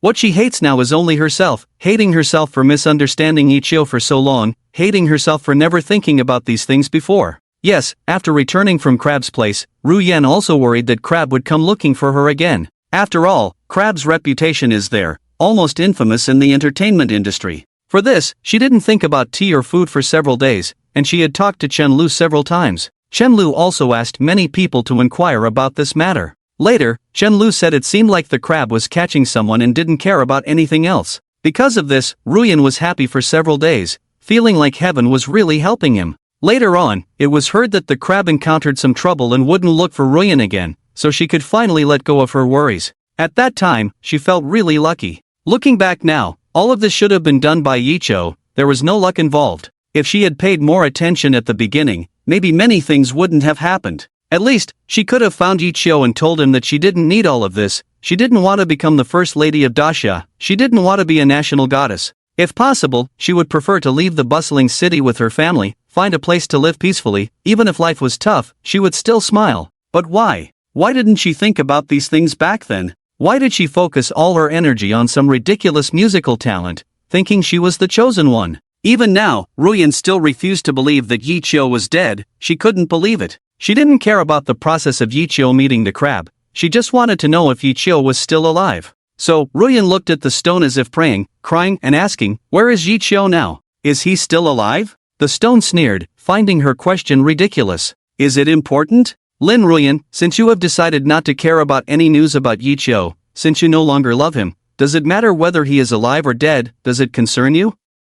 Lin Ruyan, you should know, I'm not saying all this today to move you, or to help Yichio win you back. That's just a joke of love. To be honest, compared to everything Yichio has done, does it matter whether you love him or not? I just feel sorry for that fool. It's really not worth it at all. If you hadn't started blaming everything on Yichio yesterday, I probably wouldn't even look at you now. That's right, the so-called goddess of Dacia. In my eyes, I don't even want to look at you. I even feel disgusted. Behind your glamorous appearance, how cruel it is, yet you stand under the spotlight, enjoying everything that doesn't belong to you. The stone's words were harsh, but Ruyan didn't care at all. He was right, so why bother caring? Ruyan looked coldly at the stone, and suddenly smiled. "Mr. Stone, I have lamented my fate countless times. Sometimes I feel so bitter that I even think of ending it all. But today, I still want to thank you. I can finally attribute all my previous pain to 2 words, melodramatic. I also finally understand that I am also happy, at least, there is one, only one, who gives me their all, who sacrifices everything for me.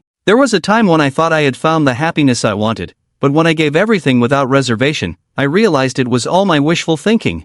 Thank you very much for letting me know all this. It turns out that all of this was just my own delusion. It made me realize that I, Lin Ruyan, judge people correctly. I have loved once, passionately, giving my all, and fortunately, the person I loved didn't let me down. I am the happiest girl in the world." This sentence seemed to be spoken to everyone present, in front of the camera, but also seemed to be spoken only to herself. There was always a city in Ruyan's heart, where the pain resided. A person sheds tears because of pain. A person feels pain because they care. A person cares because they have feelings. A person has feelings simply because they are still in love with that person. So, Ruyan has always loved Yichio, despite telling herself countless times, telling everyone, that she has let go. But does true letting go require speaking it out? Now, knowing so much, Ruyan suddenly felt relieved. She looked at the stone, looked at everyone, and said loudly with a smile, "And I, Lin Ruyan, will not let anyone I love lose." Ruyan's eyes were sharp as she quietly looked at the stone, her gaze surprising even the stone. For the first time, the stone did not see sorrow, did not see pain, did not see any of the emotions she had shown before in Ruyan's eyes. Instead, there was a kind of calmness, a kind of love. Yes, Ruyan felt relieved. She looked at the stone and said word by word, "Mr. Stone, I just want to ask you, Yichio, is he okay now? Where is he? Or is he still around?" The stone stubbornly shook his head, repeating his previous point, "You don't deserve to know." Before he could finish, Ruyan's cold voice interrupted him. "No, Mr. Stone, I think no one is more deserving of knowing the answer than me. Whether you like it or not, everything Yichio did was for me. His joys, sorrows, his sadness and lack of sadness, everything he did was for me. So, no one in this world is more deserving than me to know where he is now. If he is still alive, the one he would most want to see is me, and if he is really gone, the one who would guard his grave for a lifetime must also be me." The stone sneered. Who was just saying they no longer loved? Weren't you over it? Why bother adding more worries now? Find some comfort for your heart. You really don't need it. Love or not is not for you to decide, Ruyan said loudly. When she chose not to escape anymore, she was no longer afraid. Of course, it's not for me to decide either. Ruyan's voice noticeably lowered when she said this, and then her tone turned sad. In fact, many people know the truth that without love, there is no hate. I always used a pretense of flourishing to cover up the loneliness in my heart. But since Yichio left, these years, I haven't felt anything for any other guy. I haven't held anyone's hand again. These years, there are songs I dare not listen to anymore, places I dare not go, even seeing a cheesy love story, I dare not linger, afraid that memories of him will be stirred up by the wind, while he's already holding someone else's hand, doing what we used to do. Later, I thought, I should hate him. He made me sacrifice so much, and he, perhaps, has been frolicking around not knowing how many beds he's been through. How can I not hate him? He made me suffer so much, but the thing is, it's so ridiculous, I still can't forget Yichio. It's ridiculous, I really can't find any good in him, but I still can't forget. So, I tried telling everyone that I've let go, that I only have hatred for him. I thought, by saying it over and over, I would really forget. Later, I got used to living alone, used to not showing sadness, used to not confiding in anyone, but I couldn't get used to him not loving me anymore. At this point, Ruyan shed tears. Mr. Stone, I want to thank you. Thank you for today, for finally breaking through the defenses I've carefully woven for 4 years, allowing me to face my heart again, allowing me to finally bravely say once again, Yecho, I love you. Yecho, I love you. When Ruyan said Yecho, I love you for the second time, she almost shouted it out. At that moment, she truly wished the whole world could hear her confession. Netizens were in tears. They didn't know how many times they cried over this love story, but this time, they did so willingly. Xiaolong jumped off the cliff alone to save Yanghua. Yanghua waited for her for 16 years, through life and death. Guxiang yearned for her lover who was nowhere to be seen, like a pair of eternal lovers. It turns out, the love in these books really exists in reality, and it's even more touching. Truly letting go of someone is silent and unnoticed. Won't blacklist them, won't delete their number, can sincerely praise them for living well, can give a perfectly timed smile if we meet. So, the lack of love in Smoke is actually an expression of deep love. Like Smoke, she never gave up. It turns out, they never forgot each other. Can Yi Qiu hear this confession? If he can hear it, would he think that everything was worth it? Many people were moved by this love, but they also felt deep heartache. It seems like fate always likes to play various jokes, never allowing lovers to be together. Smoke cried and laughed again in front of the press conference podium, passionately declaring, yes, I love you, Yi Qiu, like yesterday's fireworks, never ending, like those classic songs, more beautiful with each listen. If heaven is merciful and gives me another chance, I will definitely not let go of that rose from that day. I will happily become your bride. I will definitely not attend that banquet. I will hold your hand, no matter where. Mr. Sure. Smoke turned to Mr. Stone again. Mr. Stone, please tell me about Yi Qiu's current situation. No one is more qualified than me to know, even if it's to repay what I owe him, I should know. I swear, if he's alive, no matter how he is now, I will never leave him, through thick and thin. Even if he pushes me away and compromises, I will stay with him until the end of the world. If.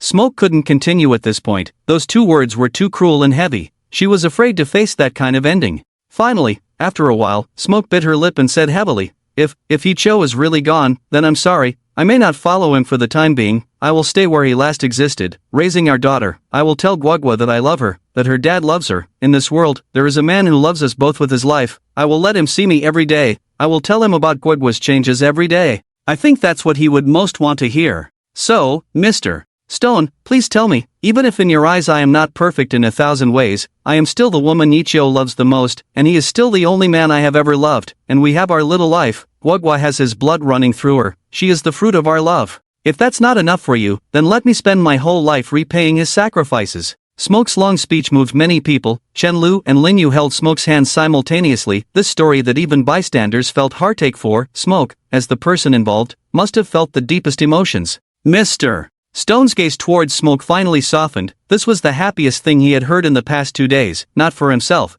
but for his foolish brother. Yi Qiu, you didn't misjudge her. Looking at Smoke's earnest gaze, Mr. Stone felt a bit reluctant, but still shook his head. Yi Qiu cannot see Smoke. Mr. Stone deeply bowed to Smoke. Smoke, I apologize for my earlier extreme remarks. As Yi Qiu's best friend, maybe I can say a word on his behalf. You deserve him to do so. The applause thundered, and everyone unconsciously clapped, including the vast majority of netizens in front of the internet. Stone's words were the greatest recognition of Ruyan and the greatest annotation of this love. Two people in love, no matter how much they give, it's worth it. Yi Qiu and Ruyan, neither of them disappointed this feeling. No matter how the ending turns out, this extraordinary love story will definitely be praised for a long time. When the applause subsided, Stone smiled bitterly and shook his head. But, Ruyan, you still can't see Yi Qiu, not because Yi Qiu doesn't want to see you, but because he has lost everything to see you. Facing the crab, no one can walk away unscathed, not even Yi Qiu. It was from that day that Yi Qiu gradually lost everything to see you. When Yi Qiu decided to meet the crab that day, perhaps, it was also the day I hated myself the most in my life. Ruyan's face changed drastically. Stone's words completely shook her soul, making her panic. Everyone knows that facing the crab is not an easy thing. Perhaps the first time, Yi Qiu could temporarily compromise with the crab using a mutually assured destruction method, but that opportunity can only happen once. The crab, no one, will give him a second chance. So, how did Yi Qiu save Ruyan? What did he experience on that day? Why did Stone say that Yichio still couldn't see Lin Ruoyan now? Didn't he see it? Hasn't Ruoyan now let go of everything and just wants to be with him? Shouldn't that be the best ending? With everyone's questions, Stone finally spoke slowly. At that time, Yichio asked me to arrange a meeting with the crab. He wanted to meet him alone. I disagreed. I couldn't agree. In Yichio's heart, perhaps Ruoyan is the most important, but in my heart, Yichio is my brother. But I couldn't stop Yichio, especially when it came to Ruoyan. He was stubborn. I couldn't stop him. Yichio said he would be fully prepared and nothing would happen. In fact, everyone knows that when dealing with the crab, who doesn't play by the rules, there is no such thing as being fully prepared. The meeting with the crab was set for 3 days later. During these 3 days, we made many arrangements. I even had someone by the top security from the largest security company in launching, and I hired a well-known assassin. Yichio smiled and asked me if it was necessary. I said, this time, I must go with him, so I arranged these for the safety of my life. Yichio smiled and said that what I prepared was of no use. Dealing with the crab, playing dirty would only make him laugh. Then, he asked me to cash out all the stock assets I had, and 3 days later, we met the crab again. The crab was interesting. He chose the same hotel as last time for the meeting place. Yichio said, is the crab trying to get up from where he fell? But I knew Yichio wasn't relaxed. At this point, Stone sighed, closed his eyes and pondered for a long time. He opened his mouth several times but stopped, biting his lip, almost biting it off. Everyone listening also tensed up, Yichio's every move at this moment, as if their loved ones, affecting their emotions. When they heard that Yichio was about to enter the lion's den, their hearts also became nervous. Lin Yu unconsciously clasped her hands tightly. She wasn't a bad person. She, like Stone, was just considering the problem from her own perspective to help her friends, brothers, and sisters. But when she knew how much Yichio had sacrificed, she could no longer say anything negative about Yichio. Besides the heartache for Yichio, there was also a sense of relief. Ruoyan, you didn't misjudge him. Chen Lu gently held the hand of Ruoyan, as if trying to give her strength. In fact, besides Ruoyan, the one most shaken by this incident was probably her. She had known Yichio for a very long time. In Chen Lu's heart, Yichio had always been an image of an omnipotent and elegant gentleman. Who would have thought that this fairy-like figure had also been so disheveled and lost? Feeling the warmth from Chen Lu, Ruoyan couldn't help but tightly hold onto her. Ruoyan's heart was in chaos at the moment. She was afraid of hearing any news of Yichio being hurt, yet she couldn't help but care. Every time Stone mentioned something about Yichio, her heart would ache even more. Sometimes, Ruoyan really wished all this pain could be on herself. Sometimes, she really wished she could slap herself. It turned out that she, who had always portrayed herself as a victim, was actually the biggest abuser of Yichio. If it wasn't for her stubbornness back then, would they not have broken up? Would they not have separated? Would Yichio still have her by his side during his toughest times? If she hadn't been so delusional about entering the entertainment industry and just lived a simple life, would Yichio not have suffered so much now? Oh heavens, Ruoyan looked up with tears streaming down her face and asked, look at what I've done these years? I mistook the one who saved Guegua, saved my parents, and saved my benefactor countless times as an enemy. Lin Ruoyan, how could there be someone like you in this world? Are you even worthy of being human? Ruoyan was filled with regret. Yichio was really going through a lot. Stone calmed down for a while before finally speaking. The ridiculous thing is, I always claimed to accompany Yichio, but when we reached the hotel entrance, I didn't even go in. After Yichio and I arrived at the agreed time, just as we were about to enter, I was stopped by 2 burly men who said that only Yichio could enter, and no one else.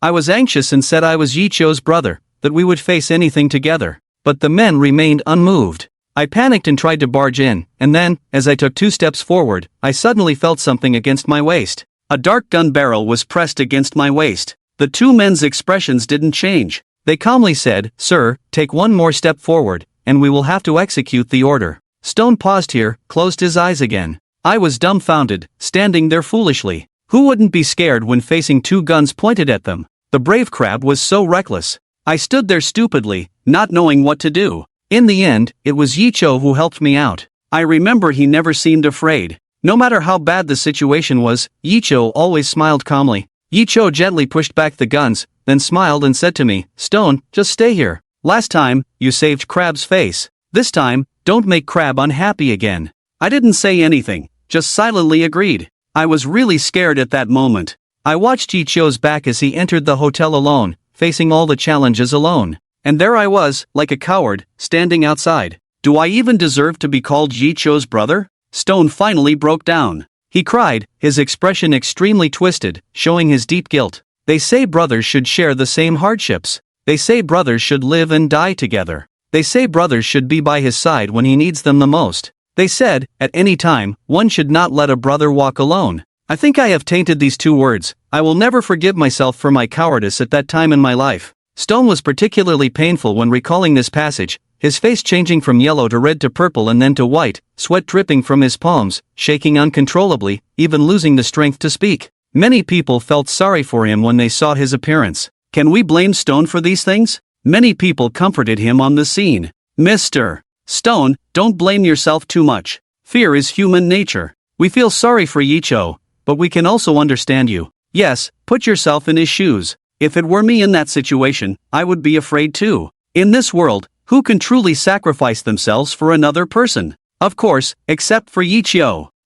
We shouldn't use moral coercion to bind anyone. In that situation, who could have done better than Stone? I can only understand the pain in Stone's heart. If he could start over, I believe this time he would definitely act without hesitation. That's right, did something really happen to Yicho this time? Otherwise, why can't Mr. Stone let go until now? The more he does this, the more scared I become. Yicho, such a good person, how could he be harmed by the crab like this? Stone struggled for a long time, unable to speak. He struggled to open his mouth and finally managed to make a faint sound. I can never forgive myself for what I did that day. I have always wondered, if I hadn't been cowardly at that time, would the outcome have been different? Unfortunately, there are no ifs in life. I also heard about what happened later. After Yicho went in, it was still the same private room as before, the same layout, even the chair that Yicho knocked over that day was exactly the same. The crab was still sitting in the same position as last time. Everything seemed to go back to that day, except for the absence of Ruyen.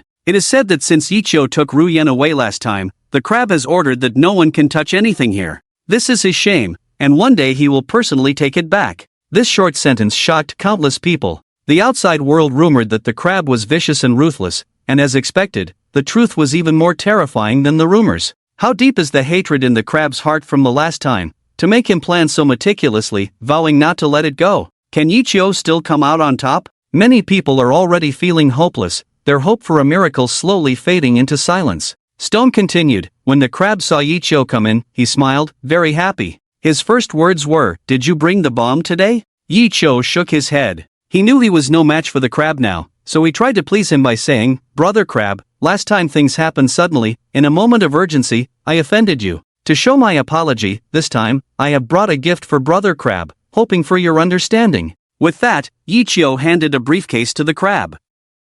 The crab still just smiled and said, "Mr. Chu's package, I dare not open it. What if there's something inside that wants to harm me? I only have this one life, and I can't afford to lose it." Yicho shook his head and said, "Brother Crab, you've been in the rivers and lakes for so many years. Are you still afraid of someone like me today?" Yicho knew that dealing with someone like the crab, being submissive would only make him more ruthless, so he remained dignified and composed. The crab gave him a cold look, threw the briefcase to his sidekick, and when the sidekick opened it, he was stunned and handed it back to the crab. The crab took a look, his face also showing some surprise. Inside the briefcase were checks worth billions of dollars, as well as a contract for the transfer of shares worth over 100 billion, which meant that Yicho was willing to use assets worth over 100 billion to settle this matter. Many people actually know that although the crab was powerful back then, in terms of assets, he really couldn't compare to big-name businessmen like Yicho. He usually acts high-profile, but his business acumen is average, accumulating wealth in the most primitive way of using power to oppress others.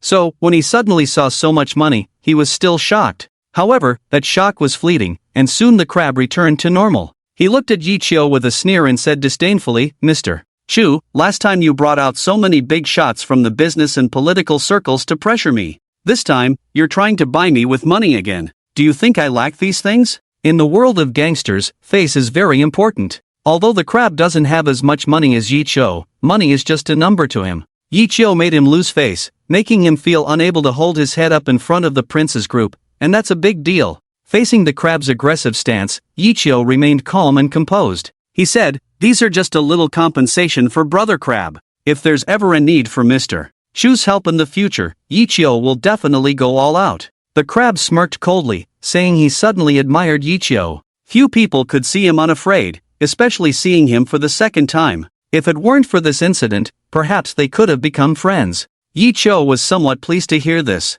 If he could earn the crab's admiration, maybe this matter would pass. Yi Cho said with some joy, "Brother Crab, now we can also be friends. As long as you're willing, mister." Chu doesn't have any other skills, but in the business world, he has had some talent since he was young. If Brother Crab trusts him, then everything in the future, they can do together. If they make a profit, the crab takes the lion's share. If they lose, it's all on Yi Cho. Indeed, in just a few years, Yi Cho had built a huge business empire, with almost every investment yielding returns of hundreds of times. This is definitely not something an ordinary person can have. Moreover, Yi Cho's words clearly carried a tone of pleasing the crab. He truly hoped that this time, all troubles could be resolved, not just for himself, but for Ru Yen and Guogua. The crab was moved. After thinking for a while, he realized that in his dark empire, he had always lacked such a formidable business genius.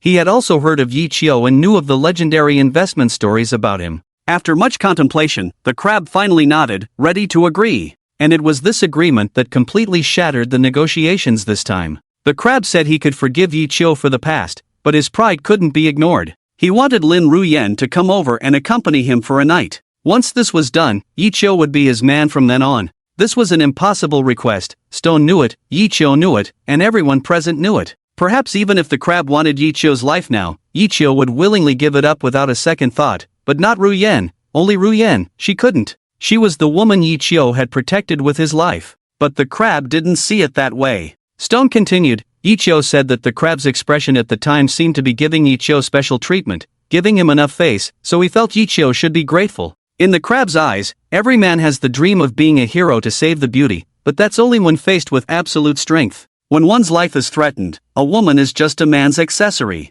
This has been the case in Daxia since ancient times. Emperor Tangming put young Guifei to death under the Mawei Yi, and a ride to the dust turned the concubine's smile into a joke. How many heroes will give up their women at the last moment? This is not rare, nor is it shameful. Therefore, the crab wanted face, and he also wanted Yi Cho to help him conquer the world. Moreover, he thought he only wanted Ruyen for one night, a matter he believed Yi Cho would agree to. However, is it possible? If there is someone in Daxia who can truly love the country more than beauty, it must be Yi Cho. Yi Cho is truly willing to give everything for Ruyen. Sometimes, I feel that Yi Cho is the dream of all women and the joke of all men. At that time, Yi Cho didn't want to completely break ties. He was still trying to persuade Crab, saying, "Crab brother, the only person I have wronged in my life is Ruyen. So, can you spare her? Don't let women affect our cooperation. In the future, no matter what, Yi Cho will definitely repay you." Crab laughed, coldly saying, "Yi Cho, do you think I can't do without you?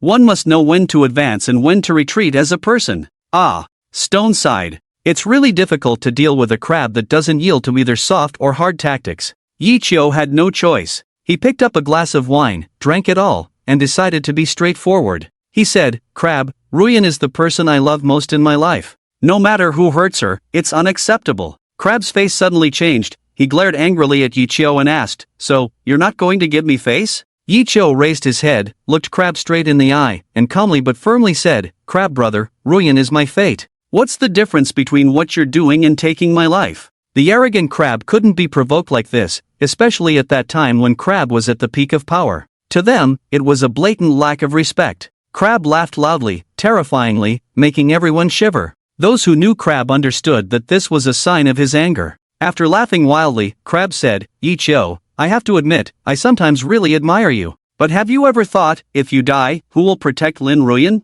Can she escape? Do you have the capital to negotiate with me now?" Stone choked up a bit here, and the next words were also a pain in his heart. Everyone present fell silent, unsure of how to evaluate the situation. It seemed like a deadlock. In the face of absolute strength, personal heroism, sacrifice, and selflessness seemed more like a joke. Yes, even if Yi Cho didn't fear death, how could he stop all this? Even when alive, Yi Cho felt powerless. What more when he becomes a lifeless body? Just like the countless upheavals in Daxia's history, the heroic figures faced the enemy's overwhelming power with a near-tragic choice of mutual destruction. However, what history retained were just words of heroism, evoking sorrow from people, but serving no real purpose. The current Yi Cho was so similar to them. After a while, Stone finally spoke again. His tone was sad, even a bit resentful. Stone said, "Actually, how could Yi Cho not know what Crab said? As a billionaire like Chu, he knew every detail, possible or impossible. So, for Ruyan's future, he was prepared long ago.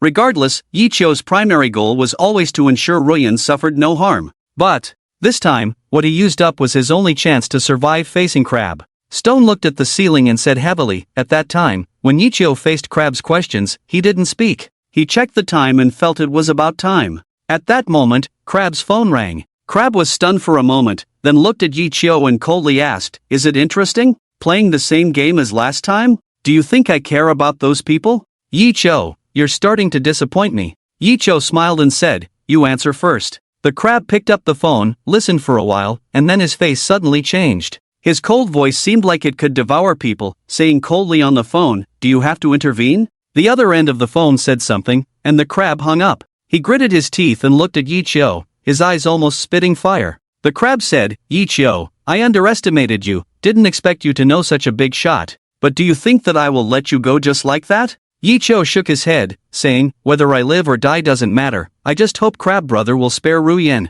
The Crab became even angrier, scolding Yichio, "Who are you being sentimental for? The other party doesn't even know you exist now, is it useful to move yourself?" In fact, Yichio later said that although his actions had angered the Crab at the moment, the Crab still wanted to cooperate with him. However, the Crab's way of cooperation was a bit different from a genuine businessman. They were used to being high and mighty, used to suppressing others in everything, so arrogant and domineering. Of course, this was just an outsider's perspective. Most importantly, the matter between Yichio and the Crab had caused a stir within the Crab's circle. Many people in the Jianghu or second-generation rich circles were paying attention to the outcome of this matter. The reason why the Crab, the first second-generation rich of Disya, was pushed to the top by the second-generation rich was based on 2 points. First, family background. The Crab's family itself was a top-tier family in Disya, making significant contributions to the founding of Disya and establishing the dynasty. Therefore, the Crab's status was naturally not low. Second, ruthlessness. An eye for an eye. Although the Crab's family background was top-notch, it was impossible to say that there were no similar families in Disya. However, the Crab, with his crazy personality, made those similar to him unwilling to confront him, those inferior to him dare not provoke him, and even tried to flatter him. So, over time, everyone gave him face. This made his influence grow stronger, and many families similar to his own, to be honest, were no match for him. So, if the matter with Yichio was not handled well, it would quickly diminish his authority within his circle. Many would say he was just bullying the weak. For the Crab, it might not have much impact at the time, but over time, a similar organization might emerge. This was an outcome he absolutely could not accept. He was rough but meticulous, extremely intelligent. This was Yichio's evaluation of the Crab. The world of the experts is something ordinary people will never understand. No one can succeed easily. Hearing Yichio's evaluation of the Crab, many people also understood the Crab at a deeper level. There is not a single person who reaches the top easily. Previously, the impression the Crab gave everyone was that of a ruthless and reckless person, similar to Meng Zhangfei. But thinking back, how could a leader who had dominated Disya for so many years not have any brains? Although he didn't start from scratch, his intelligence was definitely higher than most people's. However, this also left everyone in despair. Following this logic, even if it was for his own sake, how could the Crab spare Yichio? Spare Ruyan? The impact behind this matter has far exceeded the event itself. It is no longer a simple matter like a big shot dating a female celebrity that can be easily resolved. So, what should Yichio do next? Shirk continued, the Crab's words did not move Yichio, although he knew that as long as he compromised, he could go free. Of course, Yichio did not do these things for any ridiculous sense of manliness. He wanted to protect his own woman even if it meant risking his life. But I ask all of you, who in that situation would still stubbornly guard the so-called dignity of a man?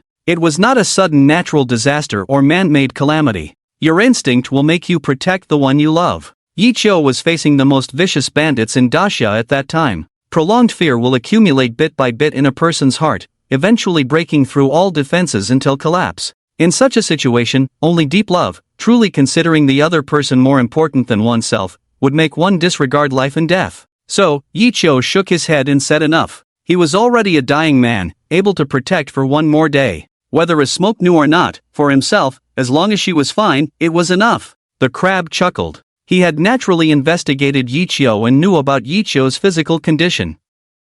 Even so, he was still willing to give Yichio a chance, even if it might only be for a few years. It showed how much he hoped to have Yichio. However, at this point, he also knew it was impossible. The crab would not pay such a high price for Ichio. The crab said, "I don't have time for your love stories. I admit I underestimated you, actually knowing a real deity. But do you think you can walk away unscathed like this? Of course not." Ichio also shook his head and said he didn't have that much face. It was just that the other party owed him a favor in the past, and now being able to use it on his smoke to keep her safe was enough. As for himself, it didn't matter. The crab continued, "Congratulations. What he offered me did tempt me, but I've also changed my mind. Ichio, sometimes letting a person live in misery is more satisfying than killing them. Have you ever experienced that?" The crab smiled in a twisted manner. At that time in Dasha, perhaps the one who killed the most wasn't the crab, but the one who tortured the most was definitely him. Ichio's face also turned serious, his whole body trembling.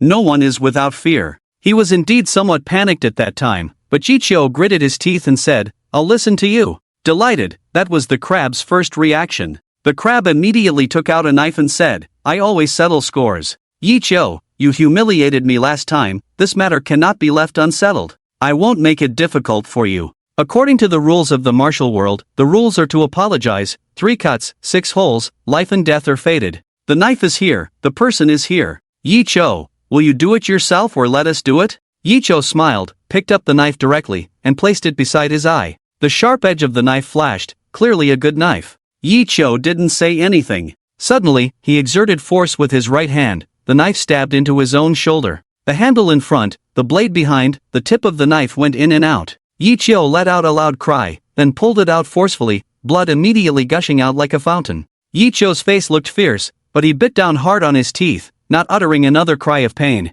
"Ah!" Hearing this, some of the more timid ones had already exclaimed. Stabbing oneself, how painful must that be? Being ruthless to others is not true ruthlessness, being ruthless to oneself is the real deal. Ichio, a true man. Like smoke, crying at this moment has already swollen her face. She wishes the knife stabbed herself instead. Ichio, already so weak, how can he continue like this? She hates why she wasn't there at the scene, hates why she was so stubborn, why she had to enter this damn entertainment circle, hates why she spent so many years just hating, never seeking the truth. If she had known earlier, maybe things would be different. She even thought, for Ichio, she would risk it all, escape, beg, even close her eyes for one night. As long as Ichio is safe, everything is fine. However, she missed all the clues and still foolishly thinks Ichio owes her. Ridiculous. Chenlu also listened nervously. This was only the first knife, there were 2 more knives. Can Ichio endure it after the 2 knives? Will the crab spare him after the 2 knives? Everyone looked at the stone, waiting for what happens next.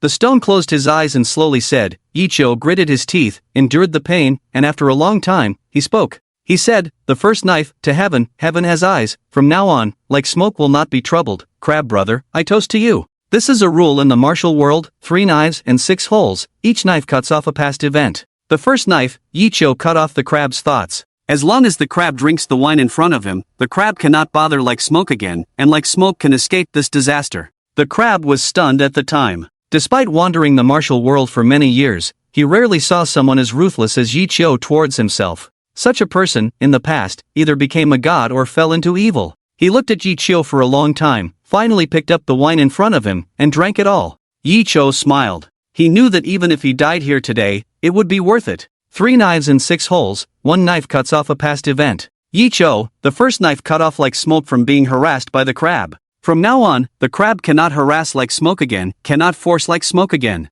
He exchanged like smoke's safety with his own blood. How heavy this piece is. Everyone was shocked and moved. We all once vowed, we all once promised to go to the ends of the earth. We all once said we would risk our lives for another person. But who really did it? Like smoke cried until she was tearful, but her tears were not enough to wash away any guilt. She owed too much. What could these few drops of tears make up for? She wished she could do or say something now. But everything was futile, everything was powerless. This feeling made her wish for death. True love is not just words, not just a few tears, but actions. Like smoke knew that even the most touching words were useless now. The stone couldn't continue speaking at this moment. His eyes were filled with tears, his mouth opened several times, but no sound came out. He hated himself. Even if others understood, Ichio never blamed him even a bit. But the stone could never get over that hurdle in his heart. He asked himself countless times, what if? If he had been a little braver at the beginning, could he at least bear 1 knife? Especially with what happened later, the stone couldn't forgive himself even more. this was his eternal pain. The stone tried to calm his emotions. The scene was silent as if dead. Some felt that they should give the stone some applause now, encourage and comfort him, but no one acted. His cowardice could be understood, accepted, but not worthy of praise. Finally, the stone lowered his head. He gave up. He really couldn't say anything anymore. The stone walked forward, took out a package, found a USB flash drive from it, and handed it to a staff member. This USB flash drive was originally used by Yichio for monitoring at the crab place. Later, Stone finally found it. Yichio said to destroy it at the time, but it was of no use. However, Stone kept it because it was a lifelong scar for him. The staff naturally understood what Stone meant and quickly plugged the USB flash drive into the computer. A relatively clear image appeared on the big screen. Stone gently pulled the mouse, and coincidentally, he pulled it to the moment when Yichio had just stabbed himself for the first time. Everyone, including the netizens in front of Dacia Network, widened their eyes. This was the first time after hearing Yichio's stories for so long that Yichio's appearance truly appeared in front of everyone. Wow! Handsome! Without beauty filters, the vast majority of people still exclaimed. If Lin Ruoyan was the first goddess of Dacia, surpassing all popular celebrities, stunningly beautiful, then Yichio's appearance could be said to be no less than hers, even surpassing her. Compared to him, the current young idols are nothing. His handsomeness is not the delicate type, but a natural masculinity, sharp. This charm is enough to make 99% of women's hearts flutter. Indeed, a handsome guy with a beautiful woman. With such looks, even if he's a scumbag, it's worth it. A young girl commented. Ah, it seems like heaven has given him all the gifts, handsome, talented, wealthy. But at the same time, it has also given him all the suffering. Is this what people often call fairness? Is heaven fair? A slightly older boy sighed. Regardless, Yichio is definitely the best partner in the entire Dacia, in love and character. No idol drama can have a protagonist like him, someone concluded. In the video, Yichio saw the crab drink the first cup of wine, a smile appeared on his lips, as if a burden had finally been lifted,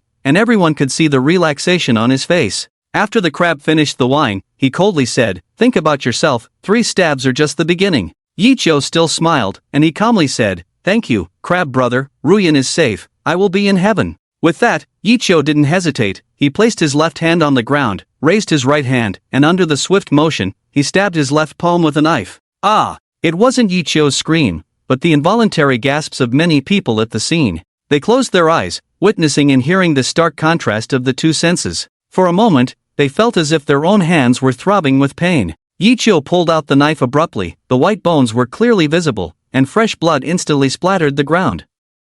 At this point, Yichio's face was very pale, but he seemed to have become accustomed to this pain, still smiling at the corner of his mouth. After pulling out the knife, Yichio shouted with all his strength, "Second stab, to the earth has roots, grievances have causes, debts have owners, calamity does not reach the family, from now on, by Ruoyan's side, worry-free." Yichio said word by word, his second stab was still for Ruoyan. The first stab severed the crab's evil thoughts towards Ruoyan. The second stab severed the crab's actions towards Ruoyan's loved ones, Ruoyan's parents, Ruoyan's friends, and even Guagua. Many people knew what kind of person the crab was, using any means necessary, so Yichio wanted to provide Ruoyan with an extremely safe environment, even if this environment was obtained with blood. The knife was in Yichio's hand, stabbing into Yichio's body, but the purpose was only 3 words, Lin Ruoyan. Yichio looked at the crab, put down the knife with his right hand, then picked up a glass of wine on the table and drank it in one gulp. "Crab! Crab brother, please." Yichio's voice trembled a bit, clearly enduring great pain.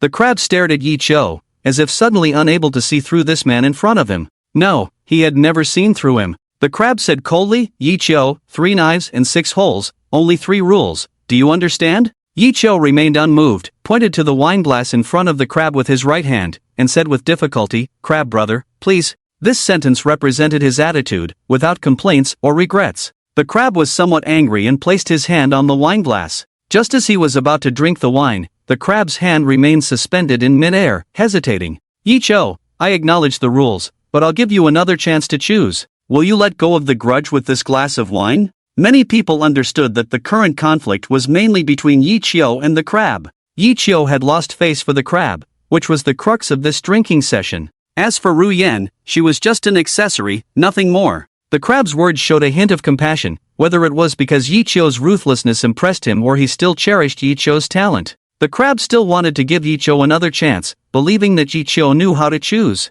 However, this was the only chance. Given the crab's status, it was not easy for him to say these words. If Yichio did not accept the crab's offer, it would be the second time he disrespected the crab. There couldn't be a second time, this was the last chance. Yichio knew that they could reconcile later, but if he refused now, it would lead to an irreconcilable situation. Even if Yichio left the table alive today, it would be an endless feud. As a successful businessman who had experienced the ups and downs of the business world countless times, Yichio naturally understood the implications of the crab's words and what refusing him meant. However, Yichio knew that what he was doing was what he truly wanted. Yichio hesitated slightly but still reached out his hand and uttered a single word, "Please." He didn't have the strength to say more. The blood flowing from his hand and shoulder was increasing, and Yichio's body was already weak. The crab was visibly stunned for a moment, then his face turned ugly as he coldly glanced at Yichio. No one had dared to defy him twice. At that moment, he almost forced the wine into Yichio's mouth,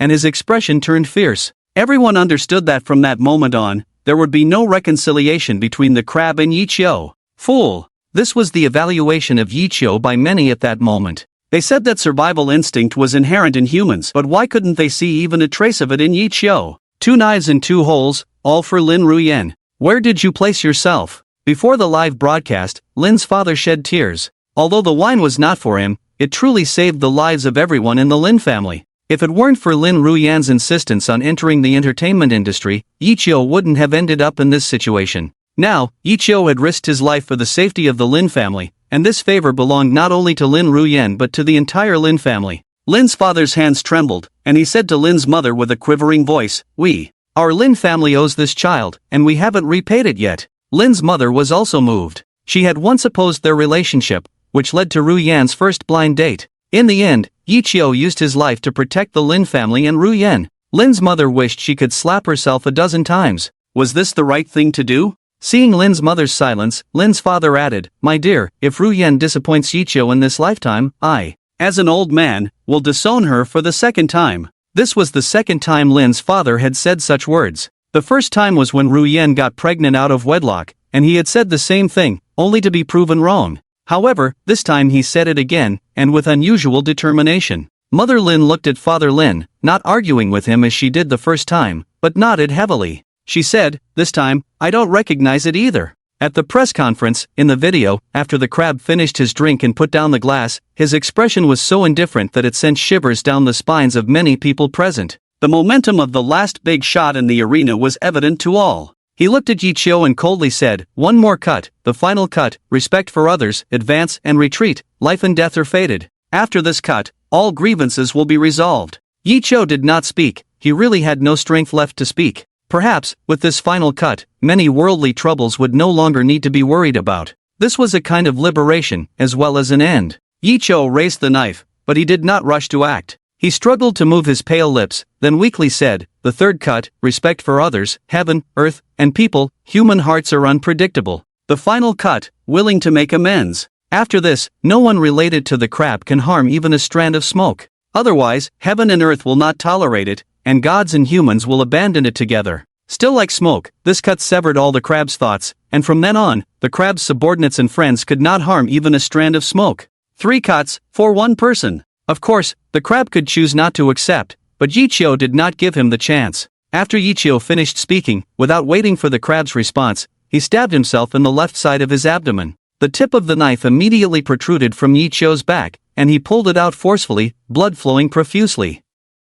The ruthless crab was somewhat shocked at this moment, thinking, "This kid really doesn't value his own life." He was shocked by Yichio's courage and also shocked by Yichio's recklessness. The crab stared at the weak Yichio, who was on the verge of death at any moment. In the end, the hesitant crab picked up the wine and drank it all. This also meant that he accepted these 3 cuts and the rules of each cut. Yichio, who saw all this, finally smiled, even though the smile was so bright red that it made people feel sorry. But for Yichio, it was enough. He had done everything he could, and even if he left at this moment, he could proudly say to Lin Ruyan that in this life, he was not ashamed of his lover, Lin Ruyan. Nor was he ashamed of being a father, what was dad. In the video, Yichio slowly closed his eyes, as if letting go of everything. At this moment, the video suddenly paused, and instead, a song started playing, with the music gradually starting. "It's the Seabed." Someone immediately recognized it. This was a song by Ruyan, and those with good memory remembered that this was a song Yichio wrote for Ruyan. A sense of distant mood came through the prelude,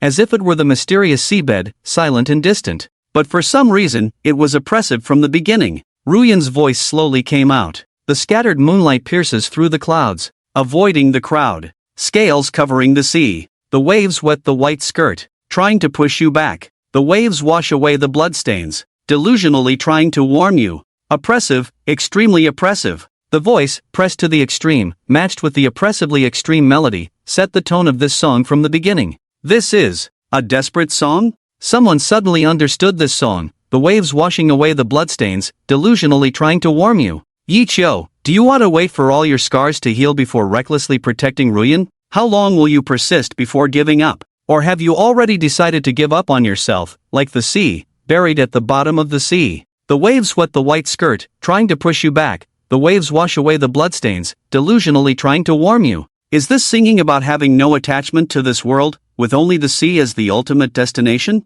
No one knows the answer, but everyone would rather believe it's the first kind. How could Ji Chio, who loves Ruyan so deeply, bear to leave her alone? Ruyan's voice continued to sound. Listen to the depths of the sea, whose cries are guiding. The soul enters silence. No one will wake you up. This is truly a song of despair. Many people nodded. Previously, just sinking to the bottom of the sea, trying to struggle but to no avail, leaving only sadness, step by step towards despair. Now, it has sunk to the deepest seabed. Is it cold there? Ruyan asked softly, and no one answered. She wanted so much to experience all the ups and downs with Yi Chio, but, dear heavens, will she be given this chance again? If possible, next time, she will never let go. The singing continued. You like the salty smell of the sea breeze, stepping on wet gravel. You said people's ashes should be scattered into the sea. You asked me where I would go after death. Is there anyone who loves you? Can the world cease to exist? Always smiling at the cold-hearted.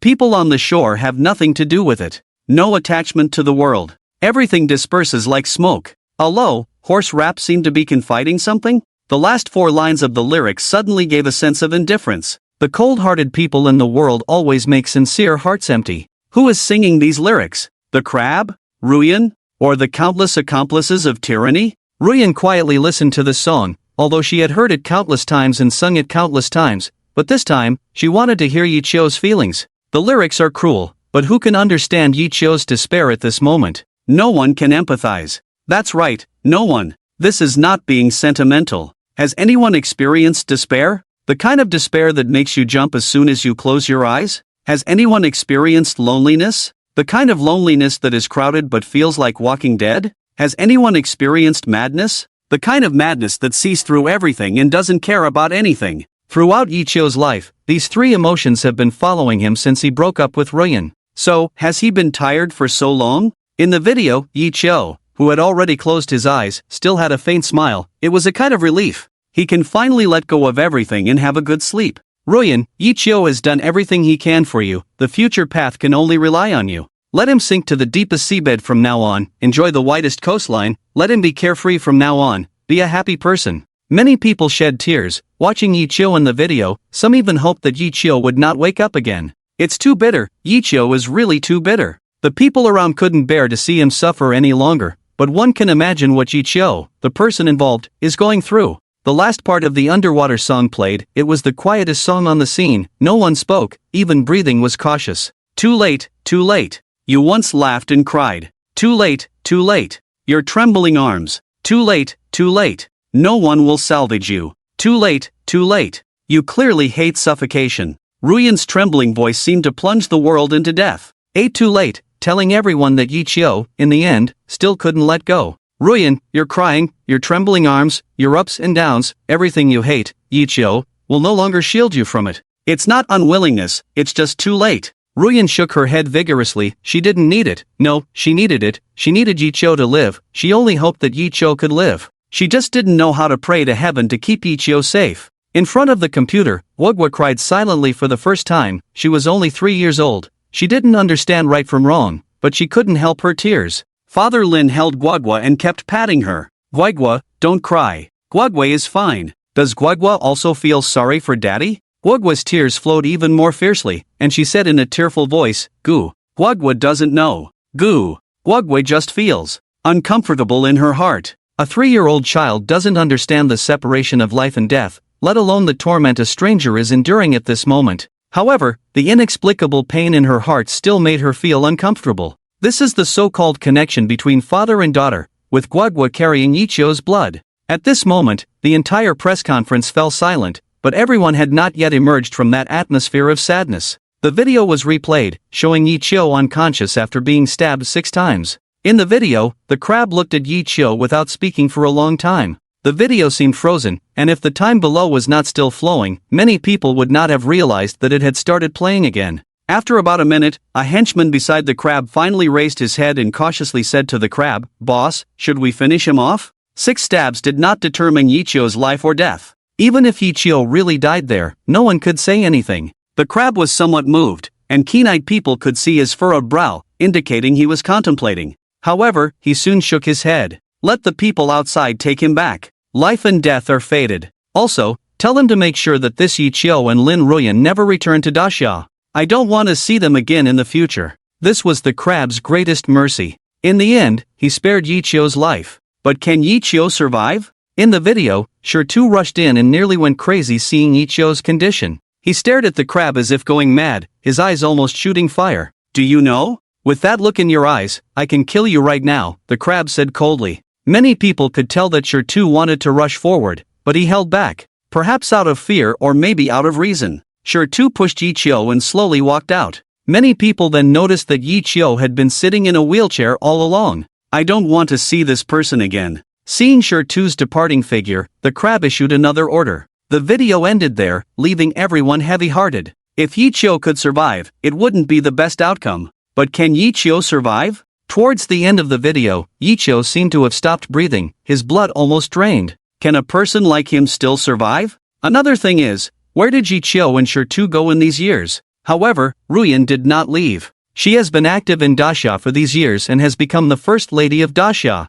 So, they did not heed the crab's advice to leave Dasha. What happened later? Did the crab show mercy and spare them? Everyone knew this was impossible. Everyone thought of one possibility: Ichio was not rescued, so no one informed Ruyan to leave. But how did Ruyan escape the crab's revenge? Although there are rules to the 6 stabs, everyone knew that with the crab's methods, he could have countless ways to make Ruyan wish she were dead. What did Ruyan sacrifice? Is Ichio dead? The scene was silent as a grave, and many people had countless questions, looking at Shirtu and then at Ruyan, hoping to find answers. The entire press conference remained silent for a while. Finally, Shirtu moved, took the microphone slowly, and said in a low voice, "This song was given to me by Ichio before he went to find the crab. He said if things didn't go well, I should give this song to Ruyan." Things didn't go well? Give it to Ruyan? So, Ichio cast a shadow over everyone's hearts. Shirtu continued with a solemn face, "At that time, I rushed to the hospital with Ichio for the first time. He had already lost too much blood, his hands and feet were cold, his mind was unclear, occasionally murmuring a few words that were hard to hear clearly." Shirtu turned to look at Ruyan and asked, "Do you know what he was saying?" Ruyan shook her head. Of course she wouldn't know. Shirtu gritted his teeth and said word by word, in his unclear state, almost at the brink of life and death, with his last strength, he said, "Let Ruyan go." Ruyan bit her lip, drawing blood. A person, at the last moment of life, still thinking about another person. Really don't know whether to call him foolish or infatuated. What is love in this world, teaching people to commit to life and death? Ruyan cried even harder, tears flowing as if they cost nothing. She had wanted to ask Shirtu more than once. Why tell me all this now? Why hide it from me at first, now that you have done everything, and then tell me it's all my fault? What do you want me to do? How can I repay? Do you just want to make me feel guilty? Well, I'll tell you, you've succeeded. Ruyan is really feeling terrible now. If someone were to tell Ruyan now that she could exchange her life for Ichio's, she would definitely end her own life without hesitation. But, would that help? Ruyan resented Shirtu's honesty, yet thanked him for the truth, hated her own helplessness now, and thanked Shirtu for letting her know that there was such a wonderful person in her life, always protecting her. Ruyan's current appearance was extremely painful, making people look at her with pity. Shirtu, however, still stared at Ruyan with some resentment in his eyes. After a long time, he calmed his mind and continued, "At that time, I took him to the hospital. Fortunately, those 3 stabs didn't hit any vital organs. Ichio may have researched how to minimize harm beforehand. After a day and night of rescue efforts, Ichio held on to his last breath. But, that's far from enough. As you all know, Ichio's blood is very special, it's panda blood. Because of his body, we have collected some of this type of blood from around the world in recent years, just in case. It was this stock that saved Yichio's life. However, this was just to keep Yichio alive. His body is still in extreme danger, he could pass away at any moment. Also, when Yichio donated blood to Guegua before, it left some sequelae, causing him to need a wheelchair all the time. And after this trauma, previous conservative treatments only temporarily prevented him from standing up. Now, if we continue conservative treatment, it means he won't survive. After a day and night of research, all the doctors finally made a decision. Yichio must undergo surgery as soon as possible. The success rate of the surgery is less than 20%. That's the doctors trying to be optimistic. Basically, Yichio's current situation is touch and go. Everyone listened nervously, many even made praying gestures, hoping for Yichio's safety. Shirtu sighed, calming his emotions. In the end, we scheduled the surgery abroad, where the medical conditions are said to increase the success rate to 30%. Yichio didn't want to go, he said he wanted to stay with Ruyen. Crabs are capricious, what if he doesn't keep his promise? At that time, I assured him that I would arrange everything properly. After numerous reminders and instructions, Yichio left. At this point, Shirtu's gaze once again became sharp, he looked coldly at Ruyen, as if filled with hatred. Lin Ruyen, Shirtu said coldly. Why aren't you leaving? I already had Chenlu notify you to leave, why do you still want to stay? Yuyen paused for a moment, then began to recall the past. Indeed, Chenlu had asked her to leave at first, but after discussing with Linyu, she chose to refuse. Yuyen was about to speak, but Linyu seemed to have also thought of this matter and interrupted Yuyen, speaking first. It's not Yuyen's fault. At that time, Yuyen's career had just started, how could she know so much? Who would give up their budding career for no reason? You didn't say anything, and now you blame us. Is that fair? Also, let me tell you, Lin Yu continued confidently. Don't think you can bully our Yuyen just because she's easy to bully. You think everyone is easy to bully. Yichio did so much, I admit, I was touched, but did Yuyen ask her to do it? Does Yuyen know so much? Now, everything is blamed on Yuyen, is that fair? Bang! Shirtu couldn't contain his anger and slammed his fist heavily on the table, the sound deafening, silencing the room instantly. Shut your damn crow mouth! Shirtu shouted, his temper flaring. If you don't know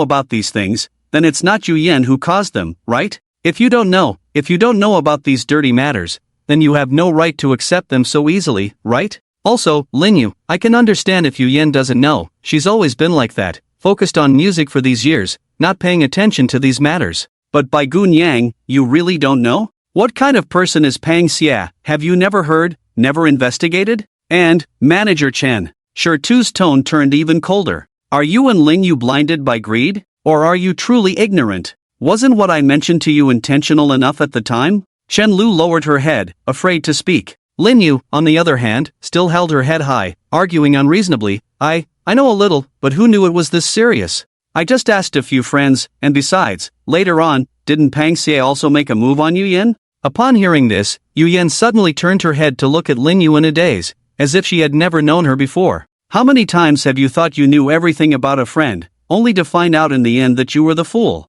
You knew? You've known about Yichio's situation all along? Yuyen asked quietly, no longer crying at this moment. Linyu saw the look in Yuyen's eyes and panicked, quickly explaining, Yuyen, don't listen to his nonsense. At that time, we did investigate Pang Xia for your safety, and we knew about Yichio's dealings with him. But at the time, I thought he was just a scumbag and didn't want to influence you. Besides, some people said that Pang Xia had fallen, wouldn't cause you trouble. We didn't make you leave. And later on, nothing happened, right? Lin Yu's voice grew lower as she spoke, clearly unsure how to face Yuyen. At this moment, Shirtu suddenly laughed coldly, a laugh that was unrestrained and cruel. Nothing happened? Who the hell told you nothing happened? Shirtu shouted, almost using all his strength. If it weren't for you taking matters into your own hands, for that ridiculous fame and fortune, how could Yichio have turned into the person he is now, neither human nor ghost, afraid to see anyone? How could Yichio have become so crazy later on, doing so many insane things, and in the end, how could Yichio not survive?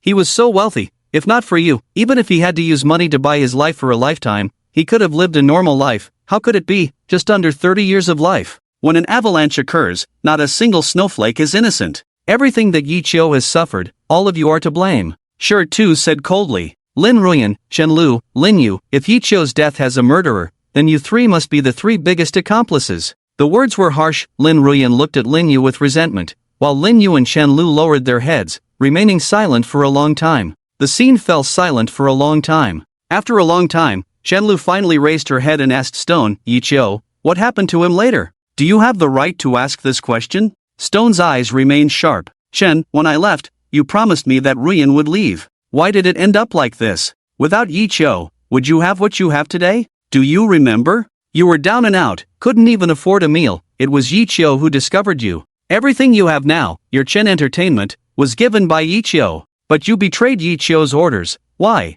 Stone's question was like a knife, causing Chen Lu to break down her defenses instantly. She shook her head vigorously, repeatedly saying, "No, it wasn't me. It wasn't me. It wasn't me. How can it not be you? Is your so-called Dxiat Entertainment Company that important to you? What about your conscience, Chen?" Stone's words remained sharp. Chen Lu raised her head, trying to calm herself down. Yes, she had nothing at first. It was Yichio's discerning eye that gave Chen Lu the opportunity to excel and have the life she has now. However, Chen Lu believed she was not ungrateful. She picked up the microphone, trying to steady her voice, and said slowly, "No, Stone, although I love money and want to grow my business, Mr. Shu's kindness to me is immense, and I will never go against his wishes." Stone was somewhat surprised. Anyone could tell there was more to this situation. Chen Lu didn't beat around the bush, cleared her throat, and continued, "Stone, after you and I talked, although I was reluctant, I immediately found Lin Yu and Ruyan, stopped all their performances, and informed them of the company's decision.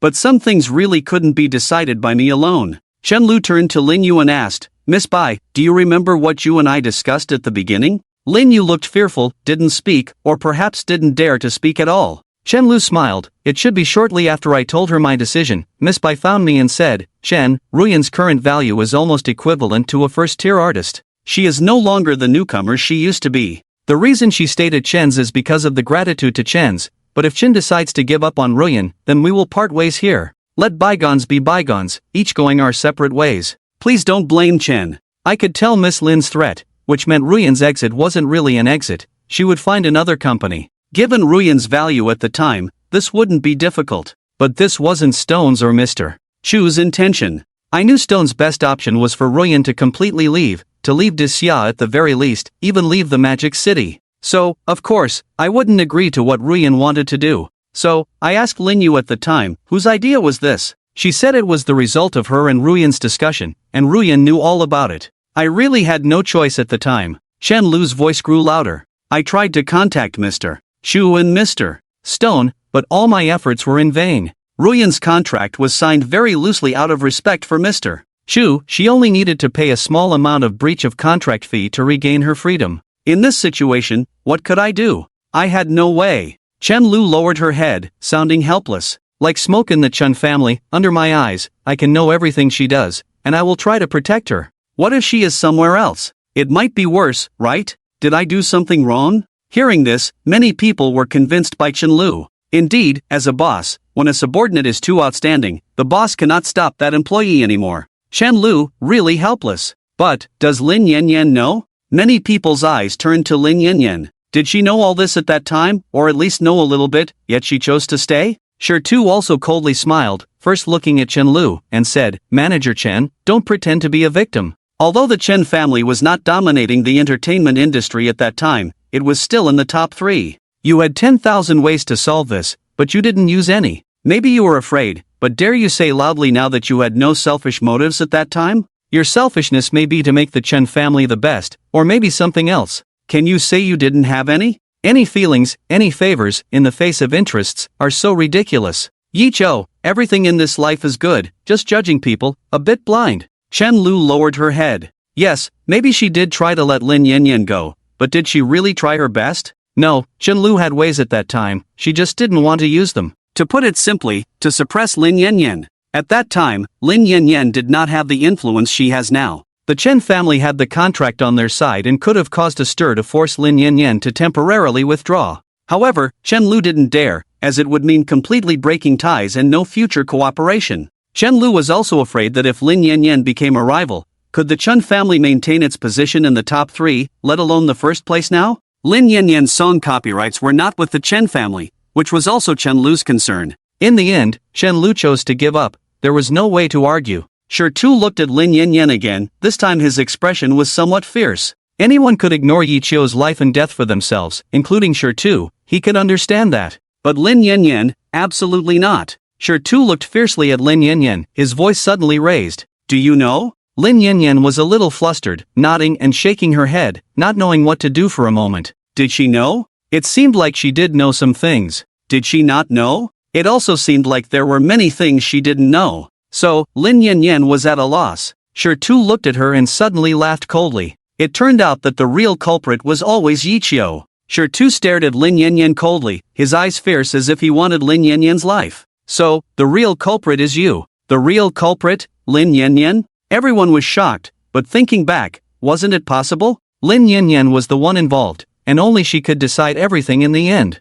Chan Lu? Lin Yu? Even if Lin Yanyan insisted on leaving, no matter how many selfish motives they had, what could they do? Moreover, listening to Chen Lu's account just now and seeing Lin Yanyan's reaction, she was not unaware. So, was Lin Yanyan really the real culprit? Lin Yanyan looked at Sure too. This time she did not avoid it. Anyone could escape, but she couldn't. Right or wrong, everything was for her to bear. I do know some things. Lin Yanyan nodded and admitted openly. What? This answer surprised many people, and they still refused to believe it. In their hearts, Ruyan was perfect, without any flaws. Even if they disappointed Yi Chio, it was because they were deceived and misled by Lin Yu, not their true selves. And now, she suddenly told everyone that all of this was true, leaving many people stunned.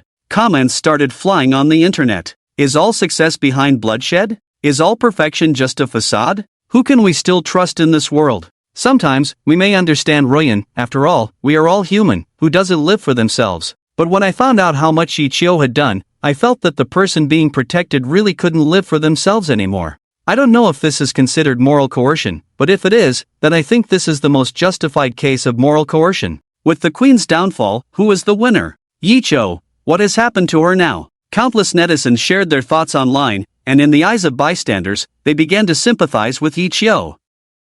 Ruyan continued. At that time, Sister Chen and Lin Yu suggested that I take a break, go outside to relax, but how could I have the mood to rest at that time? I naturally disagreed. I was in a period of career advancement, and I thought I needed to seize every moment to work. Sister Chen was very angry at the time. She directly said, "Do you know about crabs? It's for your own good that we let you go. What if the crabs target Ruyan again?" When she said this, I was honestly a little panicked. I looked at Lin Yu, and at that time, I really trusted her. Lin Yu didn't express her opinion. She told Sister Chen to let them discuss it. After all, once you leave the entertainment industry, it's extremely difficult to come back, and it's hard to regain popularity. So, give them some time. Sister Chen agreed. This was not a trivial matter. Later, Lin Yu told me that she would first investigate the crab incident and assured me that she wouldn't do anything to harm me. She told me to focus on my own affairs and wait for her message. Ruyan recalled everything from the past, when she truly trusted Lin Yu without reservation.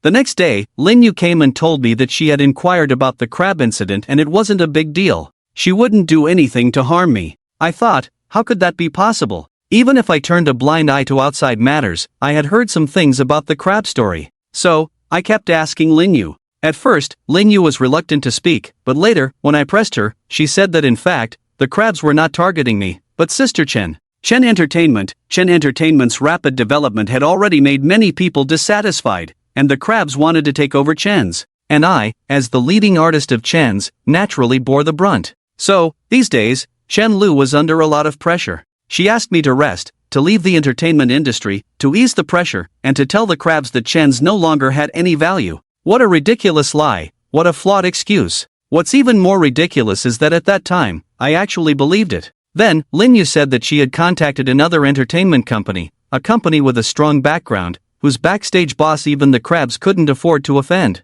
If we switched over, the contract terms would be even better. Actually, I initially refused. At that time, I had already earned quite a bit of money. At that time, my purpose in working was more about loving to sing, rather than for money, so I definitely wouldn't agree to their terms just for money. And I felt that Sister Chen was having a hard time at that time, so I shouldn't leave Chen's. As a person, I shouldn't be so heartless. I had shared these thoughts with Lin Yu as well. When it came to this point, Ruyan paused, and memories of the past flooded back. A kind of heartache and disappointment surged in her heart. It turned out that she had always lost to the most trusted person. Lin Yu said at the time, I was wrong in my thinking. Now Sister Chen is obviously afraid of crabs. If I stay here, it will only make it harder for Sister Chen. If I speak of righteousness, now I have only two choices. First, obey Sister Chen, leave the Chen family, see the outcome of the two of them, and talk about it later. But even if I can come back in a few years, Ruyan, how much popularity do you still have? The entertainment industry is forgetful.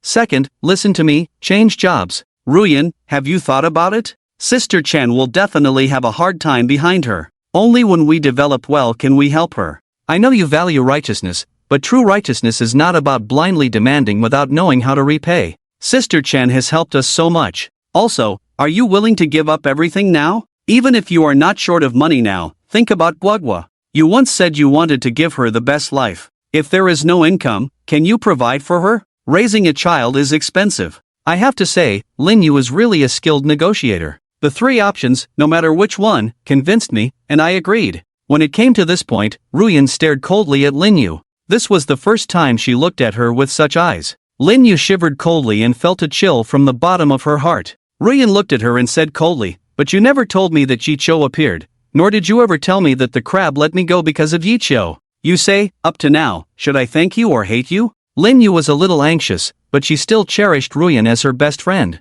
Ruyan, Lin Yu tried to defend herself. Enough! Ruyan interrupted directly. You better pray that Yi Qiu is okay. If anything happens to Yi Qiu, I will never forgive you in this lifetime. Ruyan said coldly. What she is most worried about now is what happened to Yi Qiu afterwards. What despicable things did the crab do again? According to Shirtu, Yi Qiu should have had a more intense confrontation with the crab. How many stories are there between them? Lin Yu was choked for a moment, but still stubbornly raised her head. She still didn't think she had done anything wrong. Lin Ruyan, I don't care about others, but do you blame me like this now? Lin Yu said coldly. Without me, you might have lost your life 5 years ago. At that time, only I took you in. What qualifications do you have to blame me? At this point, Lin Yu still had no sense of guilt. Perhaps, she now feels that Yi Qiu's life and death have nothing to do with her. Yeah, what's the relationship? Making your own money, why care about others? Selfish people are never lacking in any era. You can do whatever you want, but you shouldn't joke about other people's efforts and lives. Chen Lu said, to be honest, she has known Lin Yu for several years, and she really couldn't like this woman. I didn't joke about anyone, Lin Yu retorted directly. I do know Yi Qiu, and I know that Yi Qiu helped Ruyan deal with the crab. And then, I was going to tell Ruyan that Yi Qiu still loves you, so hurry back and clean up? Don't want everything now? Do you know how uncomfortable Ruyan was when she was injured back then? Do you know what the situation was with Yi Qiu at that time? It was rumored outside that he was beaten to death by the crab and basically couldn't survive. However, I told Ruyan that the person she hated was dead because of her, and then? Make Ruyan suffer again? Is it necessary? Also, you all keep saying to let Ruyan give up, but why should she give up? For Ruyan to become famous, how many of us have made efforts, Director Shi, or Director Chen? What qualifications do you have to make us give up? The incident has already happened. Will it make any difference if one more person feels uncomfortable? Sure, I don't know why you are saying these things now, but I feel that if Yi Qiu truly loves someone, he should keep these things hidden forever, instead of revealing them now. Will it be useful to talk about past events? And, Ruyan. Lin Yu turned to look at Ruyan. On what basis do you speak of me like that? Over the years, besides singing, what have you managed? Do all your achievements today not owe anything to me, Lin Yu?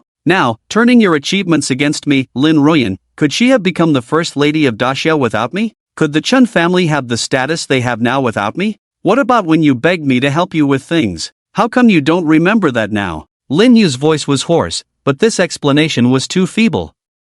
Shameless, many people didn't know what adjectives to use to describe this crazy woman. Perhaps, just like that saying, vile has its own pass, noble has its own epitaph. Compared to Yi Qiu, Lin Yu is not worthy to be compared to Yi Qiu, which tarnishes Yi Qiu. Bah! Shi spat heavily, feeling disgusted. Your sweet words make it sound like you are doing everything for others. Do you want a temple built for you, to be worshipped day and night? White philanthropist. You. Lin Yu wanted to retort. What about me? Shi didn't even listen to her. Let me ask you, you keep saying that Ruyan is your best friend, but when you could find out that Yi Qiu was in critical condition, couldn't you find out that the crab made Ruyan leave? You found out, yet you let Ruyan continue in the entertainment industry. What's the meaning? Did you think that no matter what, it wouldn't affect you, as long as you made money? Lin Yu tried to explain again. Do you really think the next place you found for Ruyan could really protect her? Ridiculous, white miss, dare you say the name of the next place? Many here are veterans in the industry. Let everyone see who had the guts to stand up to the crab in those years. Think about those who experienced that era. Is it possible? Who was it? Is there anyone in the entertainment industry who isn't afraid of the crab? No one spoke. Indeed, at that time, the crab was at its peak and seemed to have no rivals. Lin Yu lowered her head and remained silent. The place she found for Ruyan closed down a few months later, reportedly deceiving many people. There is no 100% guarantee. It's all about profit and taking risks. White miss, making money is not shameful, doing things to earn money is understandable, but being a whore and wanting to set up a memorial arch is shameful, Sure said coldly. By now, the internet was filled with condemnation. Indeed, Lin Yu's remarks were not very likable. This is the first time in my life seeing such shameless woman. When a woman gets ruthless, there's nothing a man can do. Perhaps, in her eyes, Ruyan is just a money tree. So disgusting. When Ruyan was in trouble, she offered a little help, then kept using it as an excuse. Moral blackmail, a drop of water's grace. She doesn't want a spring in return, she wants the whole Pacific Ocean? I hope Ruyan can see through her soon. There's still no sign of remorse. Lin Yu kept her head down, not saying a word. Even if she could argue well, at this moment, she had no words to defend herself. She turned to look at Ruyan, her eyes showing a hint of pity. Ruyan, do you also think I am that kind of person? We have been friends since childhood, for so many years. Do you really think I would harm you for money? Ruyan turned away, not wanting to look at Lin Yu anymore. She didn't know whether she should still believe her now, but at least she had hatred for herself, and also for Lin Yu.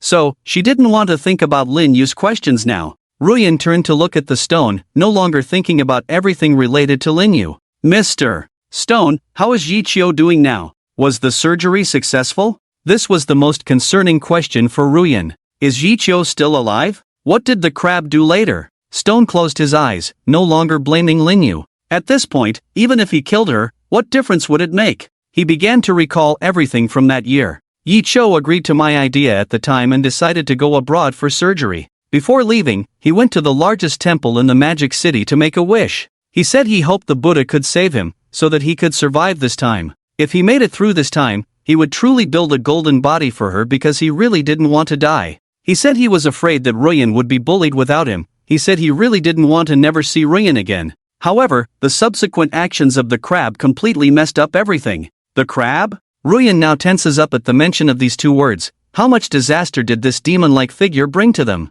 Did the crab target Yichio abroad? Ruyan asked anxiously. No. Stone shook his head. We acted faster, and at that time, Shenlu did stop all your notifications and performances, including the release of the new album. I thought everything was arranged at that time, so I left with Yichio. After going abroad, the hospital immediately arranged surgery for Yichio. It should have been during that time that Shenlu contacted me. During that time, I indeed did not check messages. When I saw them again, it was already too late. The crab stayed quiet for a month. I heard that at first, he did intend to admit defeat. Seeing Yichio leave and Ruyan stop working, he would get back the face he wanted. This matter should have come to a close. However, at that moment, Ruyan, you resumed work. Stone stared coldly at Ruyan, then looked at Lin Yu, smiling faintly. Miss Bai, this should be your doing again, right? Lin Yu was stunned and dared not speak. Ruyan hesitated, as if considering something. But Chen Lu had no more hesitations. Why not her?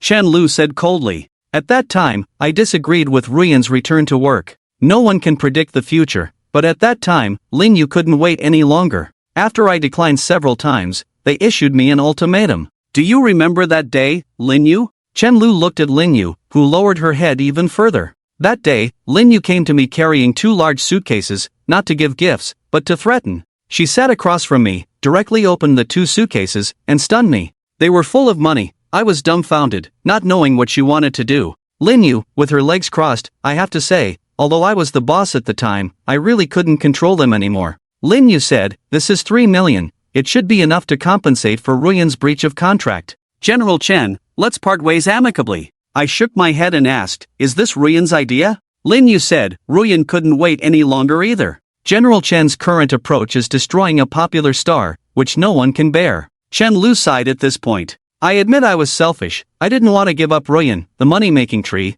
but at that time, I really felt Lin Yu was too hasty. I asked Lin Yu, do you know that the crab has just spared Ruyan? Now that she's back, Aren't you afraid of provoking him again? If something happens to Ruyan, who will be responsible? Next, Lin Yu said something that I still remember vividly to this day. Miss Bai, do you remember what you said back then? Lin Yu heard this and suddenly raised her head. She looked at Chen Lu with panic, shaking her head vigorously, as if pleading for Chen Lu not to say it. This made everyone present even more curious. What did this malicious woman, who acted as a prostitute but still wanted to set up a memorial arch, do that was so infuriating? Chen Lu naturally ignored Lin Yu's plea. She didn't beat around the bush and said directly. Lin Yu smiled at that time. She suddenly sat up straight and said to me with a smile. She said, General Chen, you are a businessman, you should know that with every profit comes risk. You tell me, in the entertainment industry with such huge profits, is it normal not to take some risks? Damn! Someone at the scene cursed directly. Is this speaking like a human?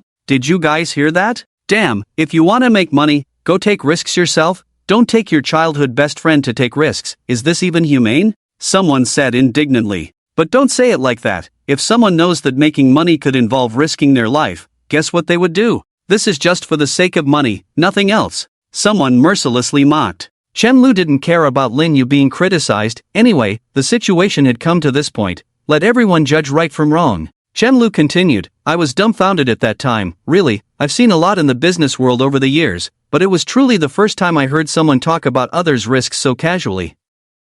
However, this was just the beginning. The following words were the real destruction of moral values. Lin Yu looked stunned at me at that time, and continued. She said, General Chen, think about it. Ruyan is at the peak of her career now. If you are afraid of every little risk, will anyone still trust you in the future? The new talents you just signed for the company haven't even started yet. In the entertainment industry, if there's no news for 3 days, it's half cold. You don't want to see the Chen family go backwards, do you? I didn't find any problem with this statement at the time. It seemed like she was considering me everywhere, so I just raised my head and said in a calm tone, what if the crab causes trouble? Lin Yu smiled at that time, she added, saying to me, General Chen, being afraid of every little risk is not your style. In other words, Ruyan doesn't know much. Even if the crab really causes trouble in the future, how many people can blame you?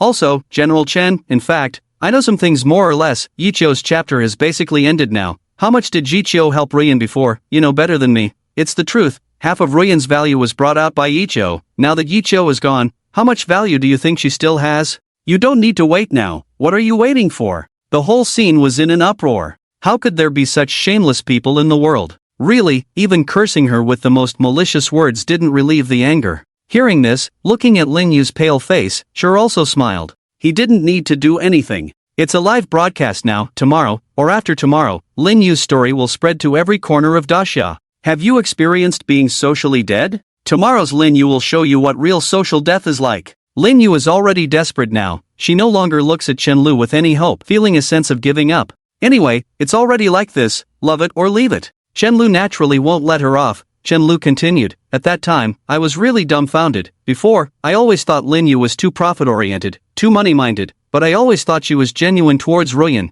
but I never thought she would treat Ruyan like this. So, my first reaction was to refuse. I said, Lin Yu, Ruyan is your close friend, your sister, aren't you afraid I will tell her?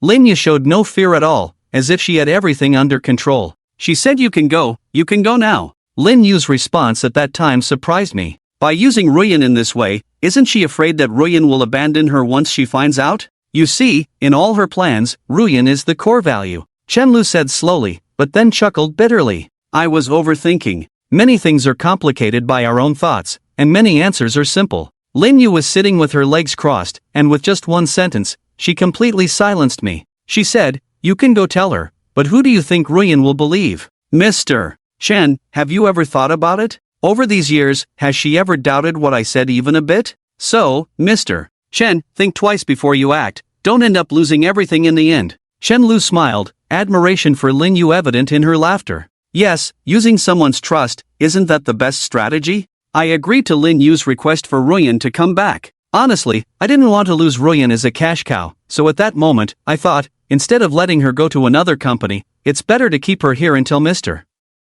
Shu returns, then I'll explain to him. But, it was indeed Lin Yu who threatened me with withdrawal at that time, so I had no choice but to agree. Otherwise, no matter how brave I am, I wouldn't dare to make decisions on my own. This statement left countless people speechless. This is blatantly using someone's trust to make money for oneself. Perhaps such things are common in reality, but when a public figure is exposed, it still shocks people. Many people couldn't help but think, pity her misfortune, anger at her lack of resistance. Ruyan, how could you be so blind to trust such a person? Ruyan's eyes turned from confusion to resentment as she looked at Lin Yu. Lin Yu, after living for so many years, it turns out you are the real ruthless one. She stared coldly at Lin Yu and asked, do you have anything else to say? Lin Yu wanted to explain, but didn't know where to start. She hesitated for a long time before finally saying through gritted teeth, Luo. Ruyan, I was just talking. Just talking? Chen Lu sneered. Can you end what happened later? Did you really think the turmoil 3 years ago was just an accident?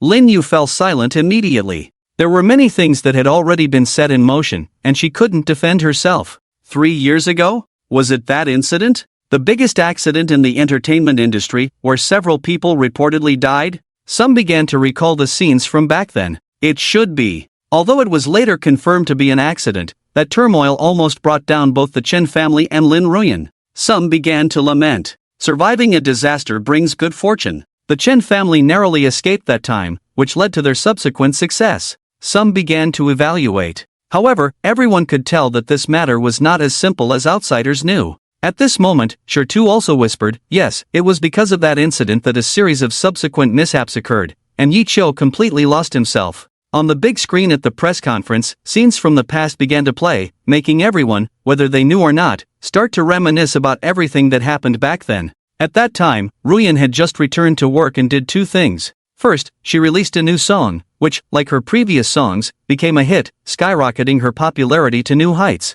Second, she announced her first ever concert, with an audience of around 10,000 people. Once the news was out, it caused a sensation among countless fans. Tickets were sold out in no time, and Ruyan was fully prepared for this concert. The Chen family mobilized all their resources, hiring the best performing team and security team. However, an unexpected incident occurred. Screams, cries, and fear. The big screen used these three words as the title of the event. That night, the bustling city of Shanghai turned into a carnival because of Ruyan's first concert, once again belonging to revelry. With tens of thousands of people at the concert, the scene was lively, and everyone was immersed in joy and celebration. Suddenly, an accident happened. The sound of people being killed burst through the air, and a person suddenly threw a blood-stained knife, followed by several bloody figures running amok, with others closely chasing behind. It was like a gang fight in a movie, happening right before their eyes. Everyone panicked, screaming and running for their lives, causing chaos at the scene.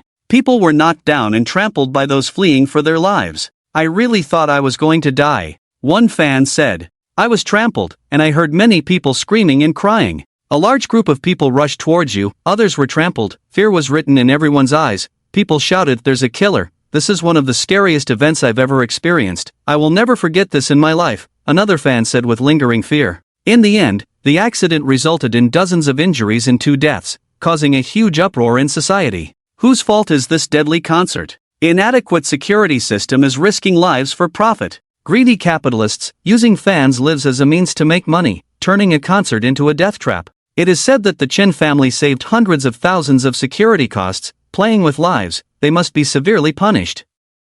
As the organizer, Chen Entertainment naturally bore the brunt of the criticism, as if there were invisible hands behind the scenes guiding everything, and for a while, Chen Entertainment was in the eye of the storm. Of course, Ruyan was also affected. Seeking quick success and instant benefits, how much ability do you have to eat how much food, using fans' lives for publicity, is this how the new generation of stars behave? It is rumored that after the accident, Lin Ruyan still demanded the concert to continue. Treating fans like this, how can she be an idol? The casualties caused by this incident are no longer just an accident. In the most serious cases, both Chen and Lin Ruyan will be held legally responsible. Lin Ruyan faces up to 5 years in prison. When a celebrity makes a mistake, they should be heavily punished. Following that, the authorities spoke out. Lin Ruyan and the person in charge of Chen Entertainment have been detained. Relevant departments will investigate promptly and give all victims an explanation. Lin Ruyan may have a dual contract, tax evasion. The specific situation is under investigation by relevant departments. Negative news kept coming, and a generation of idols fell. Lin Ruyan, for the first time in her life, entered a detention center. Lin Ruyan looked at the screen, recalling her days in the detention center. The halo of a star did not bring her any special treatment. Instead, she was left alone in a dark room, with no one to talk to, no means of communication, not even a trial. What was more terrifying than despair was not knowing when it would end. Yes, that's right, no release, no investigation, no judgment. Ruyan spent 2 months in the detention center. The suffocating feeling drove Ruyan crazy, and the best way to destroy a person is to drive them insane. During this time, Chen Entertainment had been suspended, and Chen Lu shuttled between the police station and the company every day, requesting to see Ruyan numerous times, but was always refused. A top-tier artist was detained without any resolution. Chen Lu finally realized that something was wrong. This was not an accident, it was a premeditated action. It was aimed at Chen's family, at Ruyan, and also at Yiqiu. Realizing this, Chen Lu immediately tried everything to contact Yiqiu. She regretted it, she really regretted it. If she hadn't been blinded by greed, she wouldn't have ended up like this. If anything happened to Ruyan, one could imagine how crazy Yiqiu would become. And at that time, where was Linyu, who considered herself Ruyan's best friend and sister? Thinking of this, Chen Lu glared at Linyu with hatred. Just because she didn't say anything later didn't mean she didn't know. Linyu had already started liquidating all her assets, preparing to flee abroad. Yes, when disaster strikes, everyone runs for themselves, and Linyu was about to run. Thinking she was the clever mastermind, she now wanted to wash her hands of it all and become the biggest winner in Ruyan's recent years. Of course, Chen Lu wouldn't let her have her way. When the authorities froze Lin Yu's assets, Chen Lu also revealed all of Lin Yu's financial accounts. Lin Yu, now penniless, naturally couldn't accept it. Going from frugality to luxury was easy, but going back was hard. Years of effort made Lin Yu unwilling to accept it. So, she wanted to wait a little longer. This was what Chen Lu wanted. She knew someone would come after her. Chen Lu was also waiting for Yiqiu's reply. In Chen Lu's heart, that godlike man would surely find a way to handle everything. Thinking of this, Chen Lu looked at Shi Tu. She knew that Shi Tu, who had always been by Yiqiu's side, must know what happened later. Shi Tu saw Chen Lu's gaze, nodded, and said in a deep voice, "Yiqiu found out 2 months later?" He didn't continue, but handed a USB drive to the staff. In Yiqiu's final days, Shi Tu tried to capture everything about Yiqiu, to keep everything about him. In the USB drive was his edited footage of the situation at that time. Words were never as vivid as images, and Shi Tu wanted to present the best of that time to everyone, to Ruyan, and to the person hiding in the shadows. Everything was just to lure the snake out of its hole. Soon, Yiqiu's image appeared on the big screen. Yiqiu, who had just recovered from a serious illness, looked a bit pale at this moment, appearing very weak. He looked at the messages, his face changing from calm to frowning, then from frowning to anger, and finally, tears fell from his eyes. Yiqiu's tears were heart-wrenching. "Your body is just recovering, the doctor said you shouldn't get too emotional," Shi Tu comforted him. Yiqiu shook his head, wiped his tears with a piece of paper, and soon calmed down. After so many years of ups and downs in the business world, experiencing so many storms, even if there were turbulent waves in his heart, he could still remain calm on the surface. Is this all done by Crab? Yiqiu didn't complain or blame anyone. Things had come to this point, and his first thought was to solve the problem. Shi Tu nodded. "It's been investigated. It was Crab. After you left, Ruyan resumed work. It said that it was because rumors in their circle at the time said that even a small star couldn't be controlled by Crab, which made Crab angry for the second time. At that time, due to the agreement with you, Crab couldn't directly deal with Ruyan, but you know his methods. The concert incident, the subsequent public opinion, Ruyan's detention, were all instructed by him. He also wanted Chen Lu's Chen's Entertainment, which has now closed down. Chen Lu probably won't have it easy. By the way, there is one more person, Lin Yu. I told you before that this woman has issues. Now, she is the one adding fuel to the fire. Chen Lu has frozen her assets, and in order to unfreeze them, she has resorted to all means, providing a lot of problems of Chen Lu's company to the Crab. Chen's Entertainment went down so fast, to be honest, Lin Yu deserves credit for it." Stone said a lot, while Yiqiu listened quietly without saying a word. His face was extremely calm, but Stone knew that the calmer Yiqiu appeared, the more his emotions were boiling to the extreme. Generally, real beasts are very calm and quiet before attacking their prey. Yiqiu is like those primitive beasts, ready to deliver the heaviest blow to the enemy with the greatest force. "Ruyan, is she still in custody?" Yiqiu asked calmly. "I have arranged it," Stone said. He knew that once Yiqiu knew all this, the first thing he would do is to rescue Ruyan. Seeing Ruyan suffer would be more unbearable than his own death. Before meeting Yiqiu, Stone never believed in unwavering love until he met Yiqiu. He felt that the love stories in TV dramas were all rubbish. "I contacted people in the country as soon as I got the news. They promised to find a way to release Ruyan first. Don't worry, I have arranged for Guo and Ruyan's parents to go abroad. I'm afraid the crab will act out of desperation. As for Ru Yen, she will leave Xia as soon as she is free. You can rest assured. Yi Chou nodded, acknowledging that Stone did well. Stone also smiled, relieved to see that Yi Chou did not blame him. In fact, he always felt that he had not handled this matter well. He had promised Yi Chou that he would take care of everything, but it turned out to be a mess. Despite a million reasons, he still could not forgive himself. It was only when he saw that Yi Chou did not blame him that his sense of guilt slightly diminished. Yi Chou, do whatever you want to do. This time, I will accompany you even if it costs my life, Stone said solemnly, determined this time. Yi Chou straightened his chest slightly and looked out the window. A gentle breeze blew, another good day. However, behind this bright sunshine, how much darkness was hidden. The battle has begun, Yi Chou said coldly, his tone chilling, exuding a murderous intent that made Stone shudder. The video stopped abruptly at this point, but many people knew that the story had just begun. Stone looked at Ru Yen and said, "Do you remember how you walked out of the detention center?" Ru Yen certainly remembered. She would never forget those dark days. Ru Yen said, "It's actually strange. I wasn't interrogated inside. I don't know how long it had been. Suddenly, one day, a man in uniform took me out and told me to leave as soon as possible. I was confused and worried about Guigua and my family, so I didn't leave. I wanted to go home. He seemed to know what I was thinking without me saying anything. He said that I couldn't trust anyone now and had to leave immediately, or I might never be able to leave. He said Guigua and the others had already gone abroad, and now he was taking me to the airport to find them. It was getting late. I was confused and of course, I didn't trust him directly because I didn't know who he was. I was scared, and I said I wanted to contact Lin Yu and Chen Lu. It's funny, even at that moment, I still trusted my best friend, Lin Yu." Ru Yen glanced at Lin Yu. Lin Yu felt embarrassed and lowered her head. She deeply felt the weight of these 4 words today, fallen from grace. Ru Yen continued, "The man who took me out refused me. He said you can't trust anyone now, you must leave immediately, or you may never be able to leave." I didn't know whether to believe him or not. I was hesitant at the time. He saw my hesitation. He showed me photos and videos of Guagua and my parents, and even called them. On the phone, Guagua said she was doing well, missed me a lot, but my family was in his hands. Even if it was a dangerous situation, I had to go with him. So, I left Daxia, cut off all contact after leaving, and spent time with my parents and Guagua every day.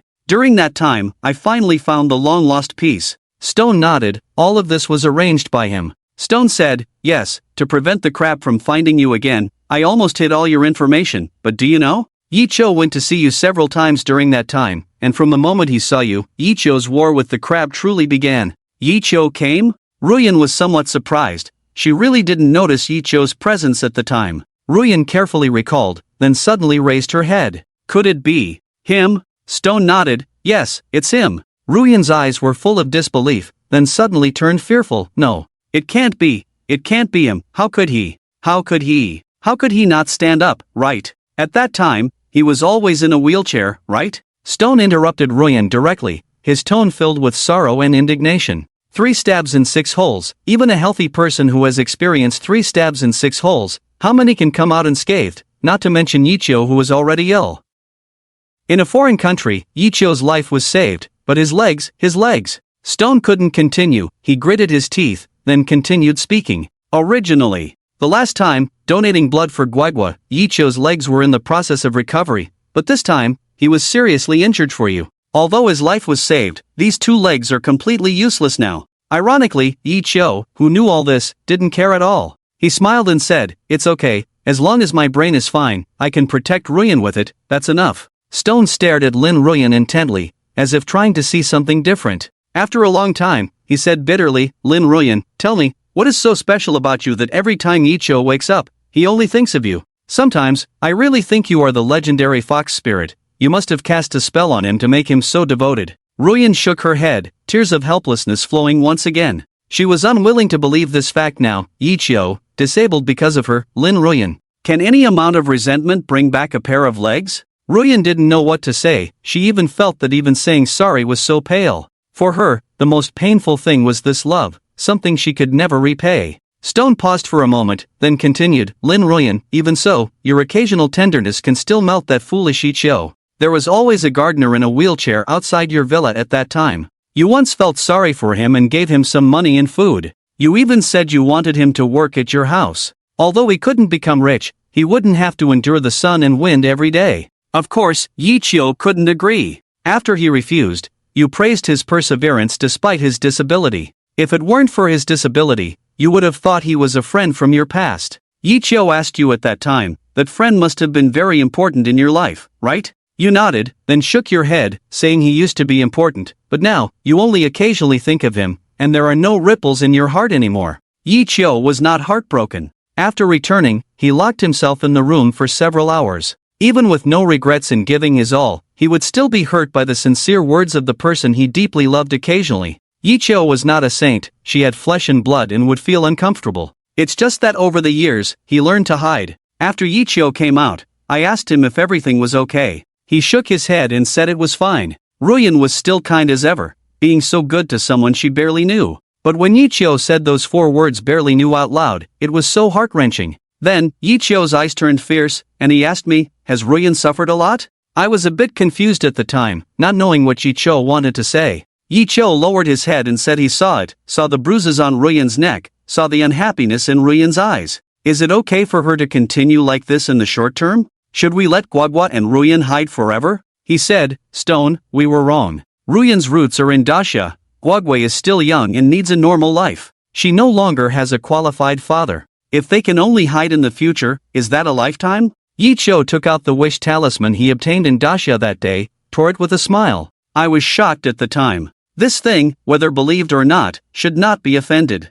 Moreover, Yichio himself was a Buddhist, and such an action was still chilling. In the end, Yichio just smiled, watching the yellow talisman paper scatter in the wind, drifting away like a collapse of faith, never to be seen again. He said, the wish talisman keeps me alive but doesn't make Ruyan's life better. Unaware that Yichio was born only for Ruyan. Since the Buddha won't save her, Yichio will become a demon to protect her for a lifetime. This was Yichio's last words at the time. Becoming a demon to protect her for a lifetime. He did it, really did it. And from that moment, the whole Dacia began the most turbulent period. Ruyan was stunned. If the Buddha won't save her, Yichio will become a demon to protect her for a lifetime. This is the most touching vow. Becoming a demon to protect her for a lifetime. Many people on the internet fell silent. Perhaps many people have once made vows of eternal love, thinking that the other person at that time was the most important in their lives, promising to shield them from the wind and rain for a lifetime. However, after experiencing countless ups and downs, looking back,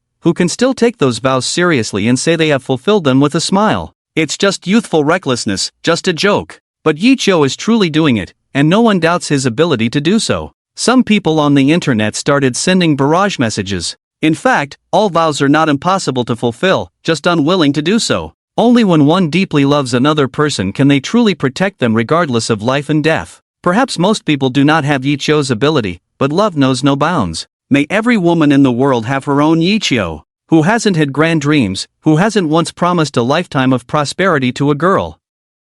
But sometimes things are really strange. The promises made when you were down and out, will you still be willing to keep them for the girl who was with you when you truly have the ability? A man like Yichio, there are few in Dacia in 5,000 years. If the Buddha won't save her, then I will come to save her myself. Oh my, the most touching words of love. This is what a man who truly loves you is, right? Stone stopped here, not continuing, but walked back to the computer and played a video clip for everyone. In the video, the first thing that appeared was not a picture but the prelude to a song. It's a song by Ruyan. If the Buddha won't save me, then I will come to save her. Someone recognized it. Yes, this song was created under such circumstances. Someone nodded, beginning to understand the song. At this time, Shirtu picked up the microphone and explained, this song is more of a reflection of Yichio's mood at the time. He was complaining to the heavens, why he did so much but still couldn't get a satisfactory ending like smoke. The sound of the song came out, initially not sung by anyone, but a lament, lamenting why the world is so unfair, lamenting why the heavens did not give a bright future to the lovers, with gods 3 feet above, and the western thunder sound having our Buddha, but why save me and not her?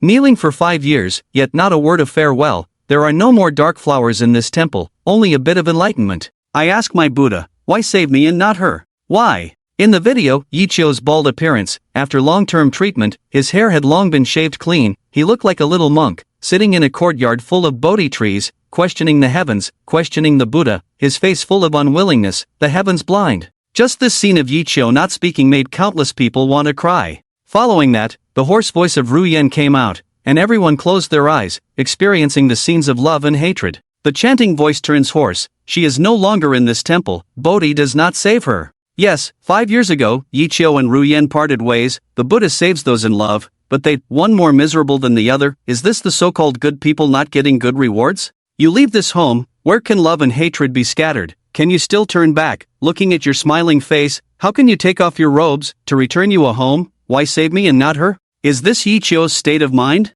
Yichio, have you ever thought of turning back? But can you turn back? When Yichio found out about his terminal illness, he could never turn back, right? In the zone, the monk couldn't let go of the robes, the hope of becoming a Buddha. However, for Yichio, the shackles of his limited life were forever locked on him. The monk could have a great enlightenment, take off the robes, but what about Yichio? What should he do? Terminal illness makes people see no hope. Yichio is shouting, why did the heavens let him live on in this world, but not let Ruyen, not let Guigua, live happily, peacefully, contentedly? Is this request too difficult? In this timeless tragic love, there are no winners. Finally, in countless regrets, Yichio expressed his heartfelt wish in the next life. I will no longer be a monk. I will only wear a red headscarf for you. In the next life, I will be healthy and will not disappoint the love of this life. Many songs have their own stories, but why does this story make people feel so sad? Ruyen has cried off her makeup. The first goddess of Dacia seems to face everyone with a plain face, still beautiful, making people feel pity.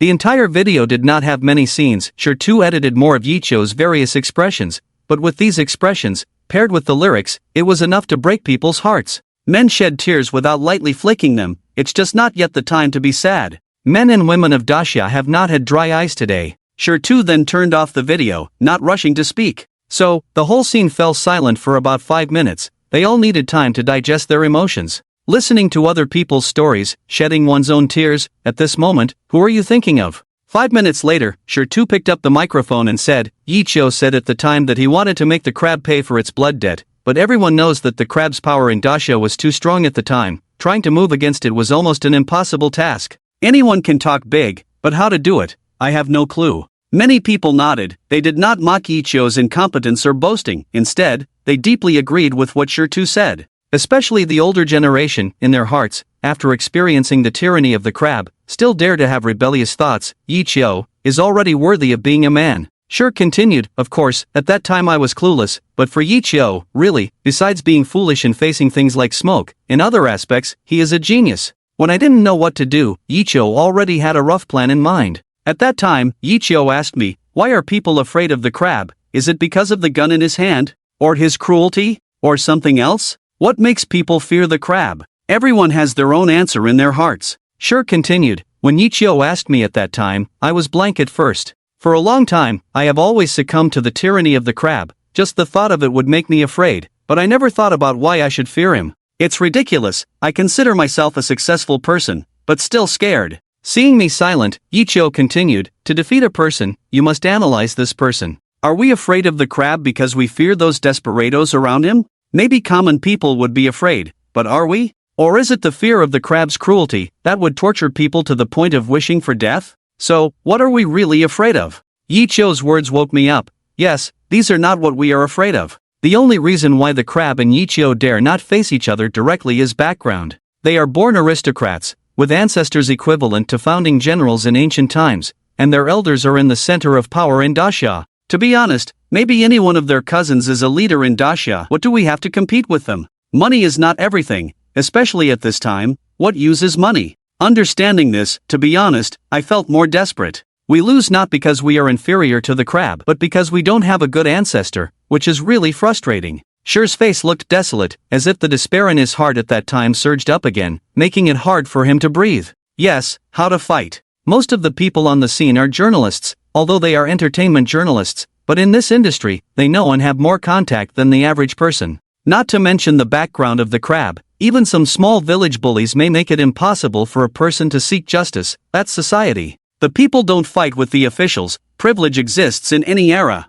At this moment, Sure raised his head, his eyes showing a glimmer of light. Perhaps, such a scene may make countless people despair, but definitely not including Yichio. Yichio didn't ask me what to do. Maybe he already knew that I didn't know what to do. Yichio said, to want to confront the crab, after understanding his greatest advantage, one must start organizing the cards in their hands to make corresponding plans. So, fortunately, we have cards in hand, but the bad thing is, we only have one useful card in our hands, which is money. That's right, after so many years in business, it's inevitable to deal with the authorities, knowing many officials, big or small, but it's useless. Once they hear it's the crab, they probably run farther than anyone else, seeking good fortune and avoiding harm. They are better at this than anyone. So, in fact, we only have one card in hand, which is the capital we have accumulated during this time. How to proceed specifically? Yichio only said one thing: the highest leader in Dacia is not from the crab's family. If the crab harms the core interests of Dacia, someone will take care of him.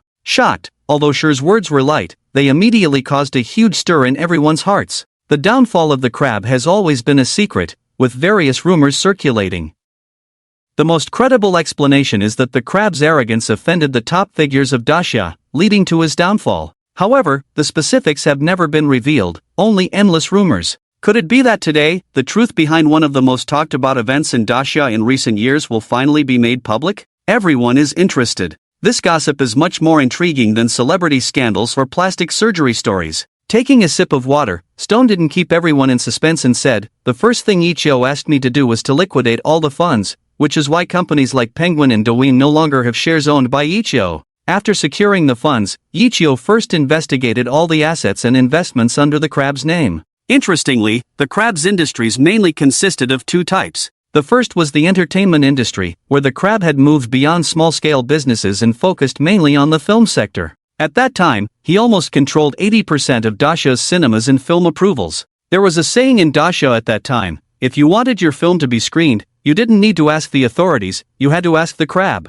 This industry brought the crab billions in profits. The second industry was simpler, labeled as a financial company but essentially a lending company with high interest rates. The crab had shifted from lending to individuals to targeting major corporations and even state-owned enterprises. By using these high-interest and intimidating loans, the crab gained control over a significant portion of Dacia's companies. Although these companies were profitable, the majority of the profits ended up in the crab's pocket. With his background in henchmen, he made these companies dare not speak out against him. When Ichio said this, I understood immediately, Stone said. It's simple, isn't it? Just systematically dismantle the crab's industries. We are well versed in these matters after so many years in the business world. Whether it was Penguin's rise or Jingdong's success, Yichio's strategies were always behind them. In business warfare, even 10 crabs wouldn't be a match for Yichio. But I was still too young. When I suggested this to Yichio, he scoffed and shook his head, saying it wasn't that simple. Although it would take only a month to bring down the crab's industries,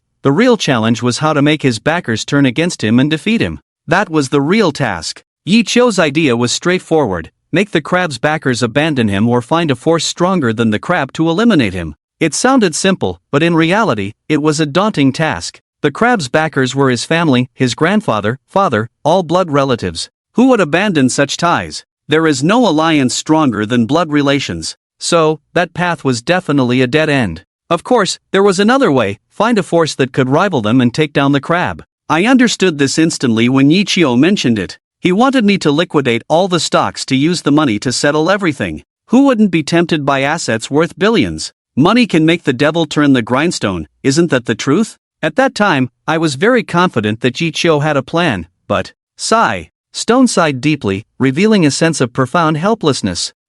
When you're with Yichio, just when you think you've got the truth, they'll coldly pour a bucket of cold water on you, making you feel the gap in intelligence between you and him is insurmountable. In front of him, you'll always be just a child. That's the sorrow of being friends with a demon. This time, it's no exception. Yichio shook his head after hearing me. He said, Stone, these methods may work against ordinary people, but it's impossible against the top figures of Dacia. No matter how much money you give them, it's like hitting a dog with a meat bun. It's a one-way trip. And even if someone is willing to accept the money to help us deal with the crabs, we can't do it. Yichio said, since ancient times, collusion between officials and businessmen has always put officials first and businessmen second. Dacia's former richest man, Shinwan-san, was as rich as a country, but in the end, his whole family was confiscated, and all his lifelong efforts were given to the Zhu family. And I, Yichio, have never had the habit of being someone's lackey, let alone rushing to be one. At this moment, Yichio's momentum became fierce. I've read many novels where the protagonist suddenly bursts out with a domineering aura,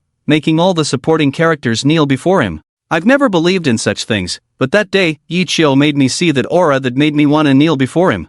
He truly had the aura of ruling the world. Yi Chio's next words were even more shocking. He coldly said, "Stone, I want them to come begging me to spare Desia's top figures, those who let the crabs run wild, begging me to spare Desia, begging me to stop.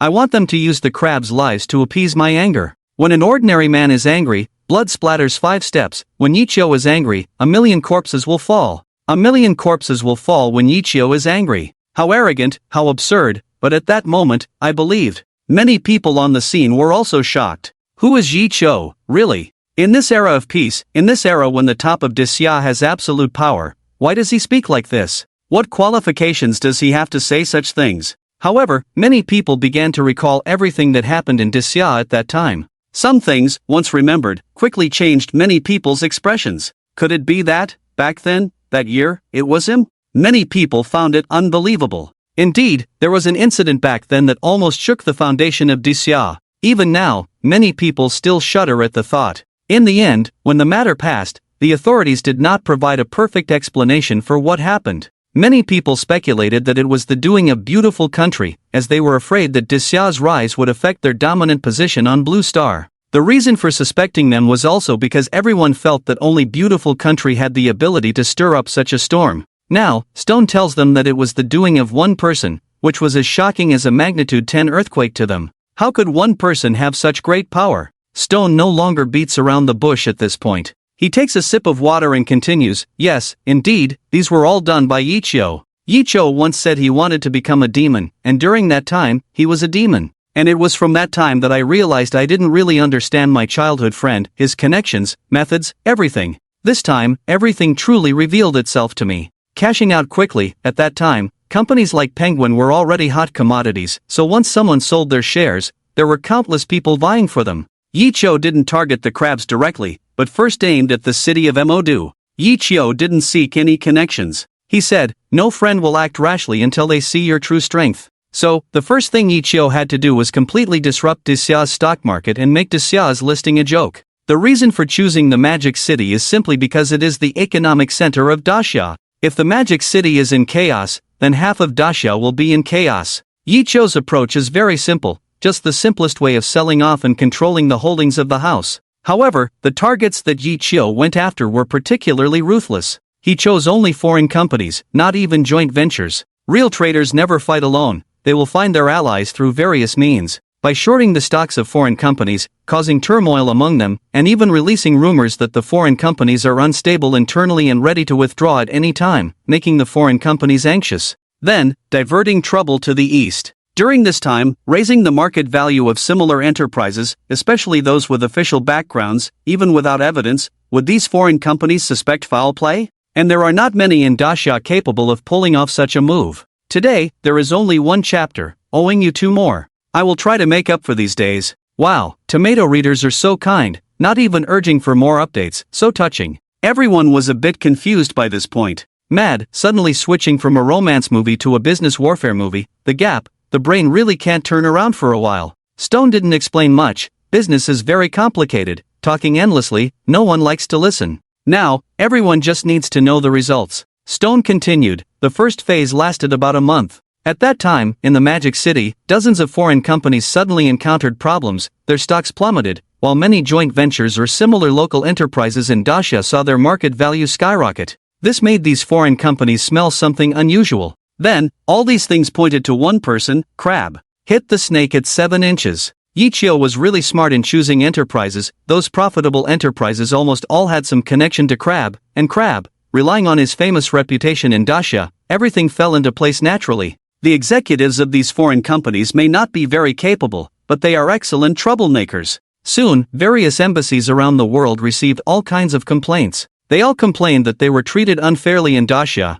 that their human rights were being trampled on, that Daxia was bullying them. Stone smiled at this point and said, if someone has a good memory, they should remember that this incident was very popular online at the time, and almost turned Crab into a national hero. Many people nodded. This incident was not long ago, and they remembered it clearly. I remember, when this news came out, everyone felt relieved. Those foreigners were acting arrogantly in Daxia, enjoying various privileges. Now finally someone was dealing with them, it felt great. That's right, in the past, whenever Crab was mentioned, it was with hatred. After seeing that news, some people even felt a bit of goodwill towards him. Turns out, bad people aren't entirely useless, right? At least in this matter, they were triumphant. Also, at that time, everyone discussed that villains have their own ways of dealing with each other. This time, these foreigners really met their match. Crab was almost whitewashed at that time. Many people said he was a scoundrel, but he truly loved his country. Indeed, in Dacia, many people, especially officials, always thought that foreign monks were better at chanting scriptures,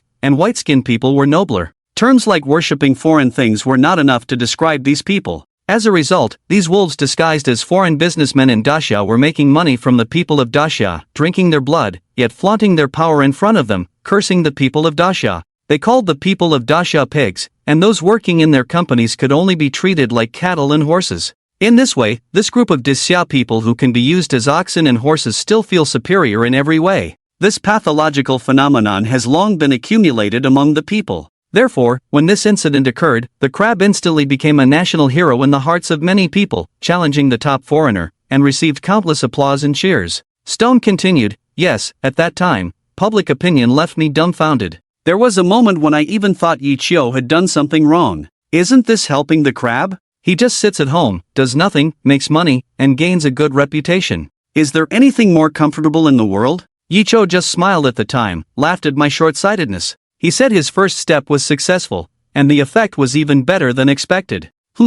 Many people showed puzzled expressions. Stone couldn't help but feel a little amused at the sight of most people. In front of Yi Chio, he always felt several levels lower in intelligence. Now, seeing that most people were the same as him, he suddenly felt not so stupid. You didn't expect it either, did you? Stone said this with a bit of pride. So, Yi Chio can become the richest man, while we can only work honestly. Yi Chio said at the time, defeating a person also requires analyzing his character. The crab is very eager for success, and his favorite thing is face. He targeted Yun before, targeted me, all for these 2 words. And now, the outside world has given him enough face, so he won't explain. Instead, he will enjoy the success. Even if he didn't do it, he will tacitly accept it as his own. That's the crab. In this way, no one will continue to investigate further. In fact, even if we leave no trace of what we did, there will still be clues left behind. If the crab admits it, then our exposure risk will be eliminated. But the crab forgot one thing. What determines his fate is not how the public or the people of Dacia view him, but how the high-level officials of Dacia see him. If the will of the people of Dacia could overthrow the crab, then the crab would have died many times over the years. How could he still be swaggering on the land of Dacia? So, this incident may make the crab feel not so bad in the hearts of the people, but what does it matter? What about in the minds of those high-level officials in Dacia who have always sheltered the crab? They will only think that the crab has caused them trouble. You must know that diplomacy is no small matter. These embassies can reach the heavens. If one thing goes wrong, it will implicate many people. So, in the eyes of these high-level officials, they will only think that this crab is becoming more and more unreasonable. With reason and evidence, the deaf can hear and the blind can see. Stone's voice was not loud, but everyone felt as if a door to a new world had been opened. So, the downfall of the crab is not about how many bad things he has done. Although these bad deeds will eventually be the knife that kills the crab, showing this knife requires more effort. Yi Chio's current task is to slowly draw out this knife. Of course, Stone continued. Although these minor skirmishes may make those high-level officials frown, they are far from enough to make them determined to get rid of the crab. All of this is just the beginning. Next, Yi Chio's second-step plan truly opens the prelude to this bloody storm. 3 chapters ode, how can the matters of a scholar be called ode? It's called lacking inspiration, you understand. But, I will make up for it all. Dear readers, please trust me once again. Mad, suddenly feeling guilty, I used to call authors big brothers when reading books, asking for updates. Now that I'm writing, I call readers sirs, please don't rush me. Finally, let me remind you to update more frequently. Gifts are welcome, even free ones. The more gifts, the more inspiration the author feels. Really, I'm not lying. A second action? The beginning of a bloody storm? This sentence shocked everyone. At that time, Yi Chio was like a monkey king, determined to cause chaos. Many people began to recall the stories of that time. What Yi Chio did must have been a major event that shook the great Xia. Soon, they all showed expressions of disbelief. Could it be that thing? Many people had an answer in their hearts but still couldn't believe it. The impact of that event was too significant, not something one person could achieve. So, they couldn't believe it. Was it really Yi Chio who caused the catastrophe that many experts said could shake the foundation of Great Xia? Yi Qiu was just a businessman. What qualifications did he have? However, they had no choice but to believe, which made them even more curious about everything that happened back then. Stone nodded and said, "Yes, perhaps you already have the answer in your hearts." Initially, what caused the upheaval in Great Xia, what many experts now call the disaster of the Cold Wave in March, was done by Yi Qiu. All of this had a source. Initially, Great Xia was surrounded by enemies, neighboring countries, island nations, beautiful countries further away, various alliances from the west. They all unanimously made it one of their missions to stifle the development of Great Xia. There was no choice. Great Xia's rise was too rapid, faster than all the superpowers today. The taller the tree, the stronger the wind, so no matter whose interests were at stake, except for Great Xia itself, no one wanted to see it rise. The suppression of foreign companies became an opportunity for these countries' schemers. They immediately turned a regular business activity into a human rights issue, into discrimination, demanding that Great Xia explain, or face sanctions. Naturally, Great Xia was not afraid. A great nation with a history of 5,000 years, how many righteous men had it produced who did not yield to external pressures? Those who offend Great Xia, even if far away, will be punished. The emperor guards the country's gates, the king dies for the state. This is the consistent bloodline of Great Xia. Moreover, such incidents are common in the international community, and Great Xia had seen many. It was just a war of words. Who would really take action over such trivial matters? Everyone was out to make money. Condemnation was fine, but who would give up the market of Great Xia for that? Therefore, this matter should have been condemned abroad, and amidst the silence of Great Xia, people would continue living their lives as usual. The crabs would continue to be arrogant. However, often in such seemingly calm times, wise people would turn it into a storm. At this point, Stone paused. Yi Qiu was undoubtedly one of those wise people. He truly went mad at that time, and even now, I do not agree with his actions back then. It's ridiculous to think that at that time, we cashed out all our stocks, bringing back nearly 140 billion in funds. Under Yi Qiu's financial genius in these few months, this fund not only did not decrease but increased. At that time, Yi Qiu had amassed over 200 billion in wealth, almost equivalent to the treasury of a small country. This amount of money was enough for Yi Qiu to do many things, many things. Yi Qiu was truly a bit crazy at that time. He said to me, "Stone, under what circumstances do you think Great Xia would completely give up the crabs?" Naturally, I had no idea. The power of the crabs was deeply rooted. Even if Yi Qiu won the first round, it was only catching them off guard. This apparent victory actually increased the crab's prestige among the people. So, who was the real winner? Yi Qiu shook his head. He was already confident, and what he said next shocked all my years of understanding. Yi Qiu said, "Before any negotiation, you must have enough chips to make both sides as equal as possible, and these chips can be similar status or making everyone fear you." The crab achieved 2 points. First, his backing was strong enough to make most people not dare to look down on him and needed to treat him as an equal, and his ruthlessness made everyone qualified to sit on par with him fear him, so he could be called the first person of the Great Xia dynasty, even be addressed as the Prince of Great Xia, which was not an exaggeration. But what do we have? In the eyes of those high-level officials, our background over the years is nothing, something they can manipulate as they please. So, if I want to have an equal dialogue with those high-level officials, there is only one way, and that is to make them fear me, make the entire Great Xia fear me. Shirtu smiled, as if recalling a scene from the past. Shirtu said, "At that time, I laughed and said, 'Yi Qiu, have you gone crazy? What are you thinking? Saying to make those high-level officials fear you, are you a mythical figure with superhuman abilities? This is more unreliable than bribing a high-ranking official to be our background.'" That's right, that was my thought at the time. Yi Qiu must have been driven crazy by illness to come up with such an idea. How is this any different from daydreaming? Making the head of the Great Xia fear you, is that possible? Yi Qiu looked at me with contempt at the time, that look I can't forget even now. It was a naked sneer, absolute contempt. Yi Qiu said, "Just because you can't do it, doesn't mean I can't. You said what the high-level officials of Great Xia fear the most now. It's nothing but people's livelihood, the future, and technology. People's livelihood means national prosperity and stability, the future means national potential, and technology means how much influence you have in the current international society. So, as long as you shake any of these aspects, the high-level officials of Great Xia will definitely take notice, even be troubled.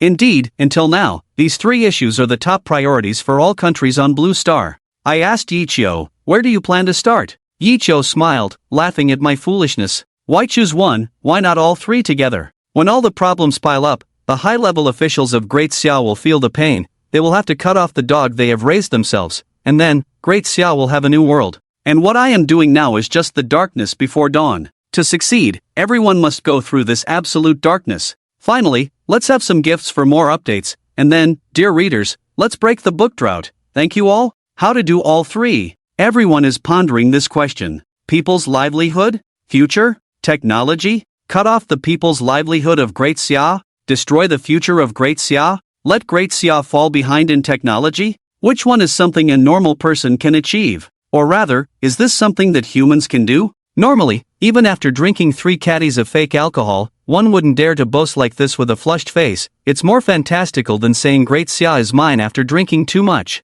Many people feel that they have gone from listening to love stories at the beginning to now hearing mythological stories, and they can't help but wonder, can such a thing really happen in reality? Shirtu's next words told everyone that yes, this is something that can happen in reality. Shirtu said, at that time, I was also stunned, with many questions in my mind. But then, Yichio's words made me realize that some things are not impossible, it's just that you don't know how to do it. Yichio said, he is just a driver of the times, not a creator of the times. Anything, as long as it follows the development of the times, you will find that everything is not so difficult. Following that, Yichio analyzed everything about the current situation in Daxia. Daxia has been established for decades. Previously, the common people always had the mindset of having a secure job, passing it down from father to son. Fathers would secure a position in a factory, and their sons, regardless of capability, would continue holding onto that secure job, ensuring a lifetime of sustenance. Over time, this led to an excess of personnel, where even a simple communication department would have 7 to 8 people managing it. In a more positive light, it was called a communication department, but in reality, it was more like a factory with 100 workers, where 7 were just guarding the entrance, yet all were paid the same as regular workers. Is this normal? In the eyes of the higher-ups in Daxia, this issue had long been a thorn in their side, a cancer in society. They had been trying to find ways to address this matter, but they were overthinking it. A blanket solution would result in millions or even tens of millions losing their jobs simultaneously, leading to severe consequences. Yichio said they were overthinking it, as living people could still hold their urine until they burst. Therefore, Yichio wanted to lend them a hand. This assistance involved Daxia no longer providing subsidies to these cancerous factories. This would force them to make the difficult decision to cut off the support. The method was simple: cut off, open up, just these 4 words. Cutting off was straightforward. At that time, Daxia was in a state of disarray, with most factories still relying on foreign technology due to the country's technological backwardness. Once foreign support was withdrawn, many factories would immediately face shutdowns, leading Yichio to prioritize cutting off the flow. Having navigated the business world for many years, Yichio understood the true nature of these capitalists better than many in Daxia. As long as there was enough profit, they could abandon everything, even resorting to violence. Yichio's approach was simple. He established numerous factories similar to those in Daxia in a neighboring country, Curryland, importing foreign equipment at a price 10% higher than in Daxia. Additionally, the contracts included a clause prohibiting the sale of the same equipment to Daxia, under penalty of breach. This task might have been challenging for others, but for Yichio, it was a walk in the park. Truth be told, Yichio's reputation in Daxia at that time was nowhere near his standing in launching or his international prestige. After all, Daxia harbored little goodwill towards businessmen, whereas abroad, Yichio was revered like a deity. Foreigners were making money, and Yichio had enlisted many foreign business figures to assist. This endeavor was effortlessly accomplished by Yichio.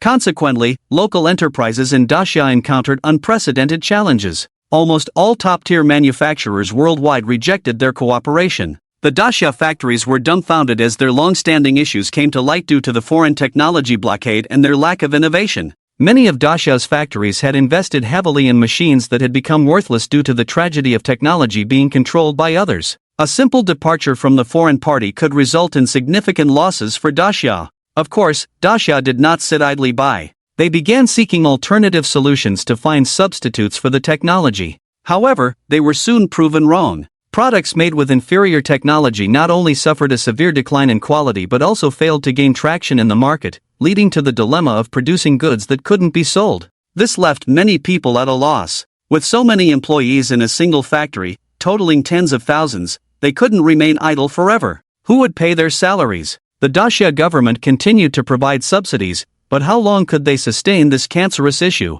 Yichio brought this problem to light. Of course, at that time, Yichio may have only affected the employment of hundreds of thousands of people, which is insignificant compared to the eventual wave of millions of layoffs. However, a spark can start a prairie fire. When problems arise, those hidden things can no longer remain hidden. Many people broke out in a cold sweat upon hearing this. The incident had only happened a few years ago, and the tragic scene was still vivid in their minds. How many people lost their livelihoods? How many families were on the brink of collapse? The entire Xia was in mourning. It turned out that the executioner was Yi Qiu. Many people are unsure how to evaluate Yi Qiu. He can disregard everything for love, he can make enemies with the world for Ru Yan. But what wrong did those laid-off workers commit? Is it fair to sacrifice their happiness for Yi Qiu's revenge? To be honest, from another perspective, the destruction caused by Yi Qiu far outweighed the benefits. Some people may seem good, but they cause immeasurable consequences, while others may seem bad, but they only affect a small number of people.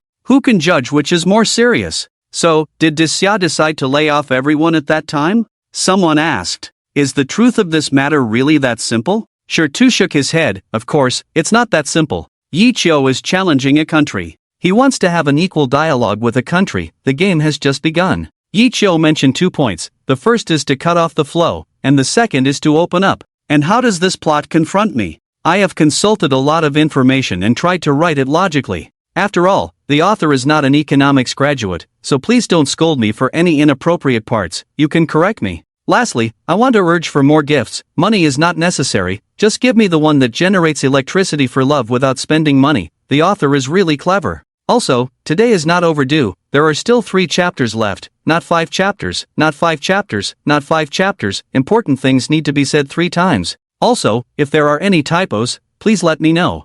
I don't want to check line by line, it's tiring. Yes, that's it. Yes, if a country is forced to lay off its people because of this, then this country is too fragile. Perhaps only small countries with an area the size of one province of Xia may do this, but Xia will never give up its people so easily. It's not just Yi Qiu who thinks this way, everyone present believes the same. They have absolute confidence in their country. Tu also said at this time, although Yi Qiu's methods have brought a layoff crisis to hundreds of thousands of workers in Xia, the crisis is not a reality. These things, compared to the billions of people in Xia, are just a small wave that cannot cause any great waves. So, the local officials of Xia at that time even issued a statement, saying not to be afraid, not to panic, to overcome the difficulties together. They will not abandon any Xia citizens. This statement greatly stabilized everyone's emotions. No one doubted it. This is Xia. At any time, it can make its people feel at ease. And to change all this, only Xia can do it. Unless Xia is willing to give up, otherwise, Yi Qiu really can't do it.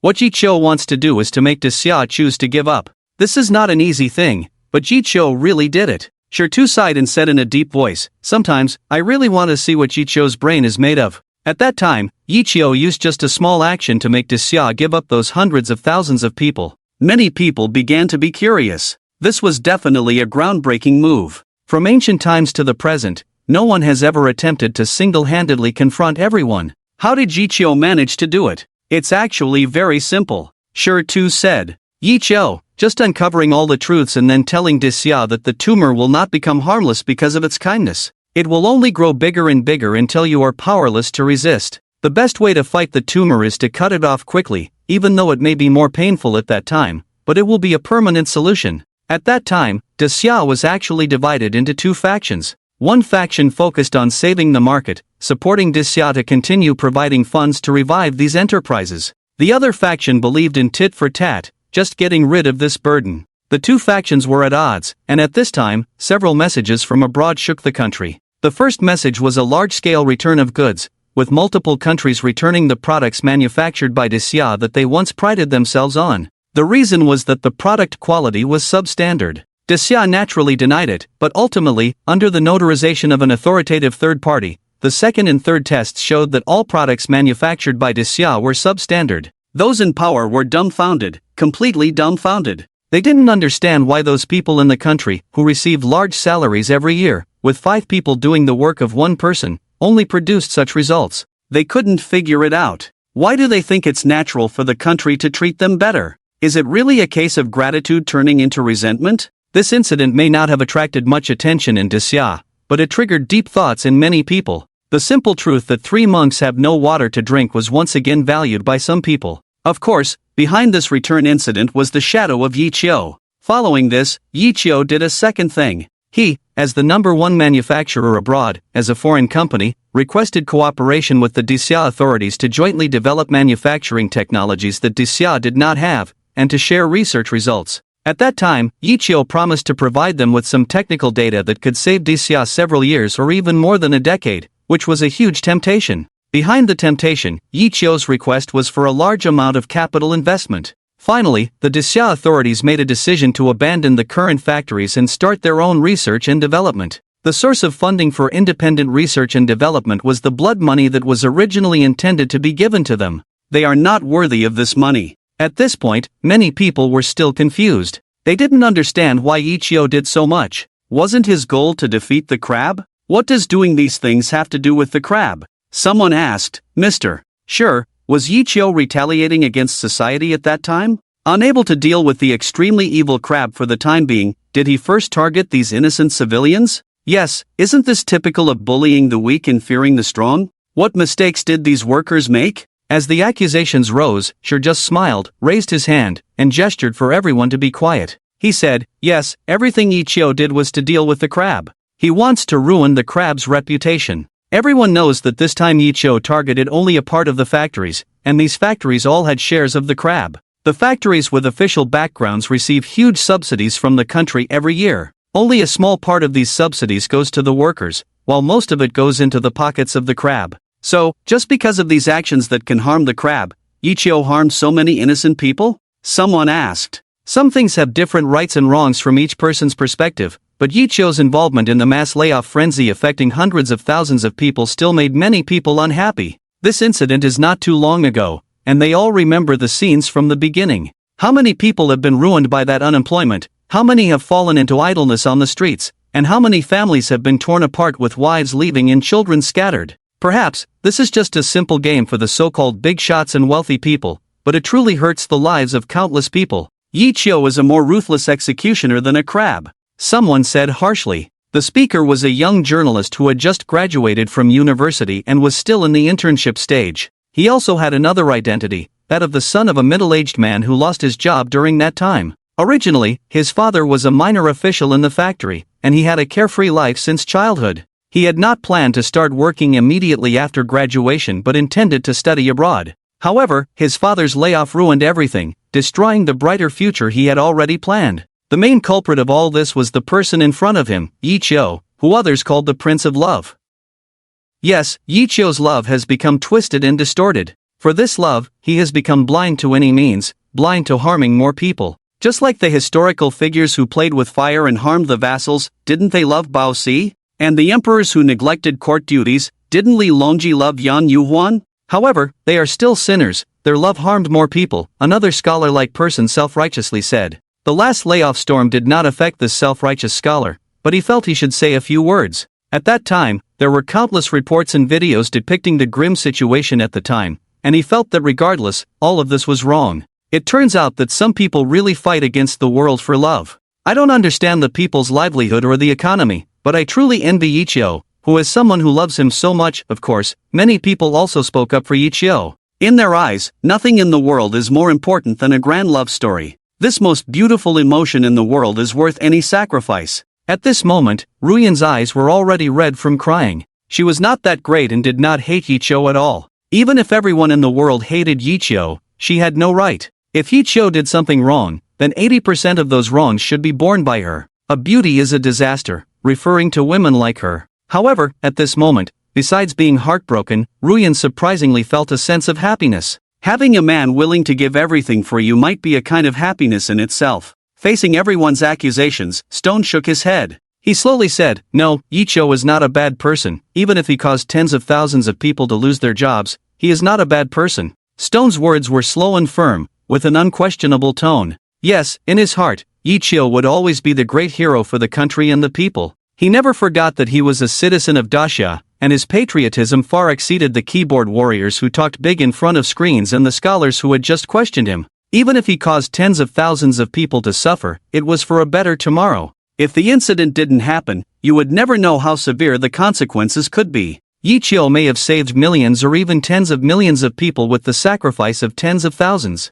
Dacia may not understand gratitude, but it must have a conscience. Many people looked at Stone with puzzled expressions. They didn't understand the necessity of forcing people to be laid off, but after such a long time of contact, they also knew that Stone was not someone who spoke without reason. Stone continued, "When people are driven to desperation, they can always do unimaginable things. Even if the crab's power is great and its methods are ruthless, when these workers have nothing left, they no longer fear anything. For the sake of survival, humans are always fearless. In fact, when these workers retired, they should have received a severance payment. This money had been allocated to various units by Daxia as reserve funds long ago.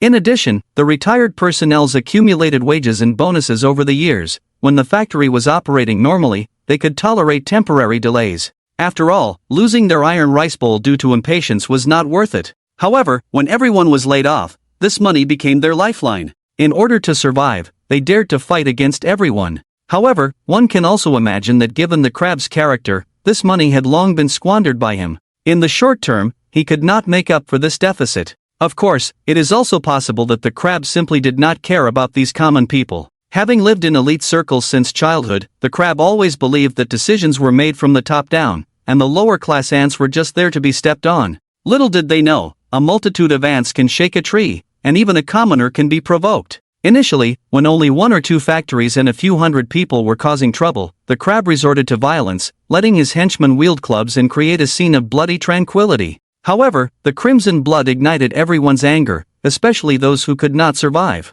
Soon, a few hundred people turned into thousands, and thousands turned into tens of thousands. The crab's continued violence led to escalating casualties throughout Daxia. Within a month, thousands were injured and dozens were dead. These bloody deaths, the anger of the Daxia people, finally moved everyone. For the first time, the Daxia authorities took this matter seriously, and the crab's backers felt the pressure for the first time. Finally, in order to calm the situation, and at least temporarily provide some explanation to some people, the crab, who was at the forefront, was finally arrested for the first time. This was Yi Cho's first victory, but this was far from over. At this point, there was no hint of victory on Stone's face, only a deeper sense of desolation. There is nothing smooth sailing in the world, especially when dealing with a crab. Although the crab was caught, his underlings became even more frenzied. There are no airtight walls in the world, and their hiding place, like smoke, was finally discovered. Additionally, for those who enjoy this book and are experiencing a reading drought, I truly hope it reaches more people.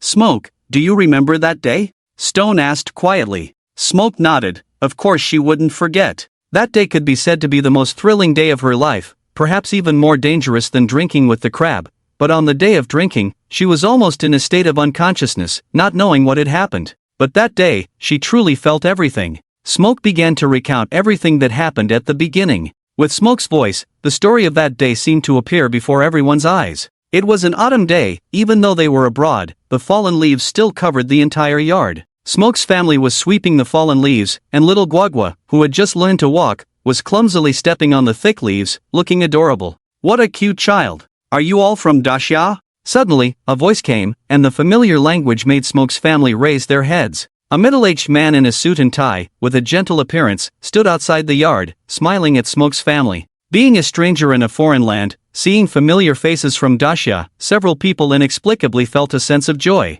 However, soon after, Smoke's heart tightened. Smoke knew that they were not on vacation, but were actually fleeing for their lives, escaping the crab's retaliation. Therefore, when facing strangers, they had to be cautious. Especially Smoke, as a famous singer from Daxia, was at risk of exposure. Smoke did not look up, but gave Father Lin a look. Father Lin understood and immediately went forward. Are you from Daxia? Just arrived overseas? Mr. Lin asked. At this moment, Mr. Lin's alertness also increased. Although the place they lived was not remote, it was definitely secluded. They rarely saw people around, so suddenly encountering a Daxia face made people suspicious. The middle-aged man outside, however, did not find it unusual at all. He nodded and warmly said, Uncle, that's right. I've been in this place for 20 years. I miss home a lot. Seeing the same face suddenly, I couldn't help but disturb you. As he spoke, he pointed not far away. Look, Uncle, I brought my family here for an outing.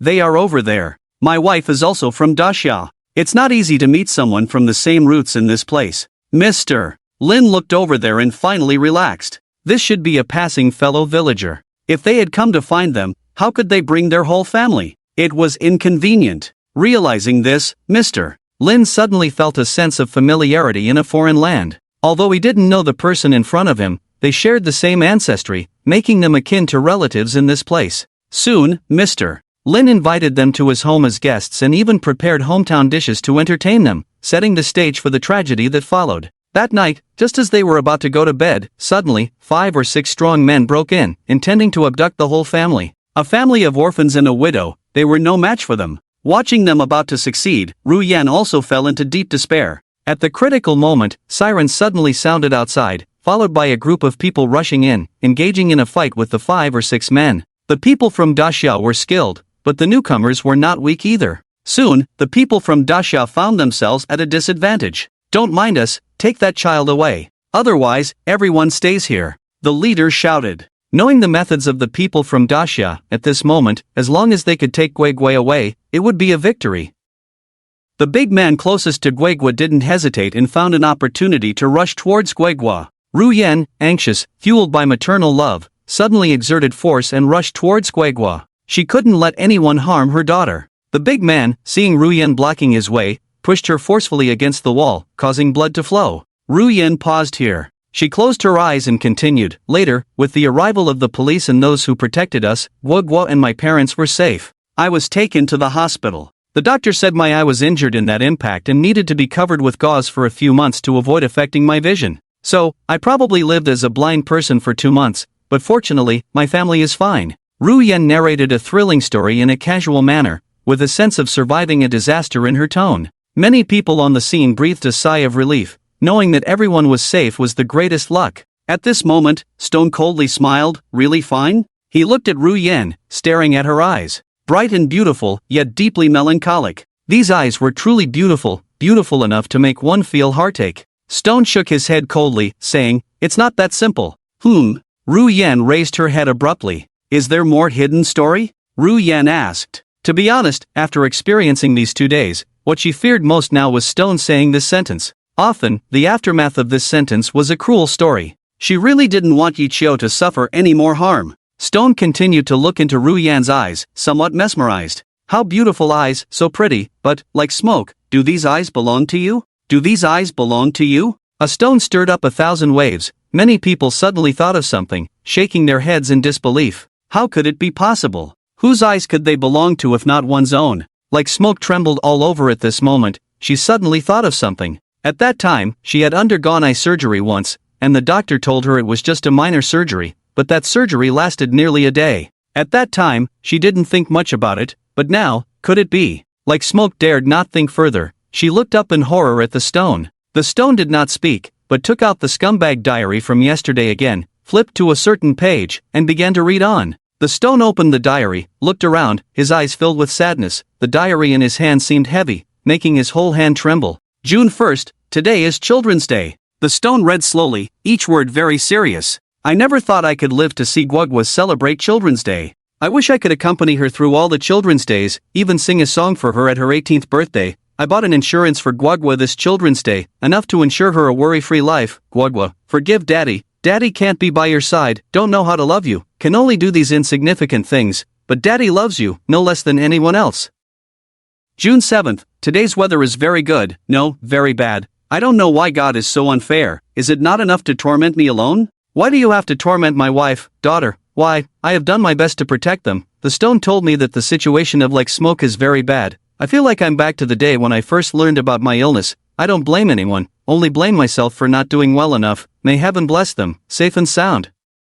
June 11th, today I went to the hospital to see like smoke, her eyes covered with white gauze, but still couldn't hide her beauty. I quietly approached her, didn't dare to say a word. She seemed to feel me and stood still in my direction for a long time. The silence of that day made me nervous and excited. I wished I could stay a little longer, but I couldn't. Like smoke's parents had already called her. I was afraid they would recognize me. How could such a beautiful and kind person lose her eyes? I swear, I will not let this happen. June 13th, the stone told me that like smoke's eyes were traumatized. After consultation with all the experts, if the left eye wants to see the light again, it can only be through a transplant surgery. I was surprisingly calm at that time. Maybe after so many days, I had already prepared myself mentally. I asked the stone, is there a suitable one?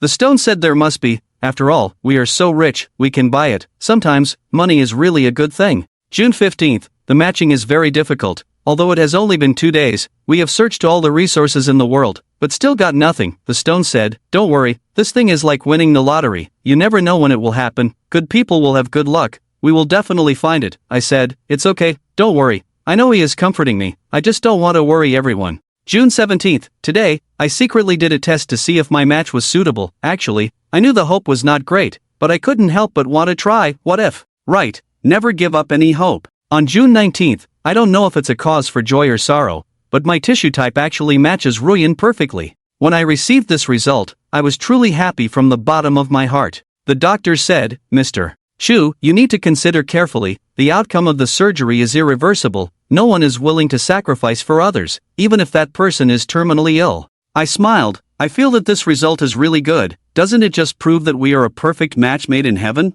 And, I can protect the two of them for the rest of my life. Huogwa has my blood, Ruyan has my eyes, I will be with them for the rest of my life, this is something I don't need to consider. On June 21st, he still couldn't hide it, that stubborn stone finally yelled at me for the first time, I don't know who gave him the courage, but these things cannot stop my decision. I have never loved anyone in my life except Ruyan, and besides, we have our daughter. I can't let her grow up without a healthy mother after losing her father in the future, that would be too unfair to my daughter. On June 24th, today, I couldn't help but look at Ruyan, tears fell, I was really weak. I suddenly had a question, when a person loses their eyes, can they still cry? I think I will soon know the answer.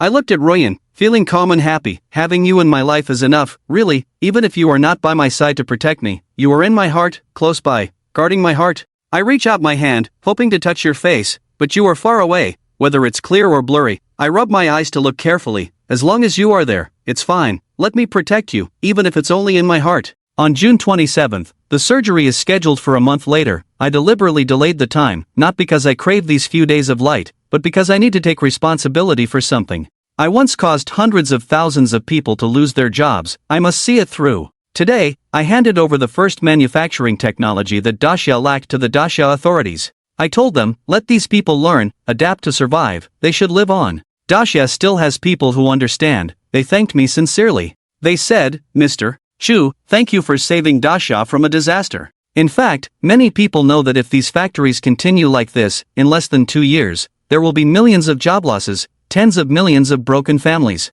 And you, by using this gradual approach, have minimized the losses. The technologies you provided immediately can save Daxia from years of detours. Upon hearing this, I didn't say anything. I cried. In this life and the next, I still deeply love this country. I may say I don't care, but sometimes I'm really afraid of becoming a sinner of this country. Thank you, Daxia, for giving me peace of mind. Even if I can never open my eyes again, I will have no regrets. On July 4th, today, I underwent a comprehensive examination. Unfortunately, I have to undergo a series of treatments again. But I am no longer afraid of that pain. Ruyan, life is like a dance, the one who teaches you the first steps may not be there until the end.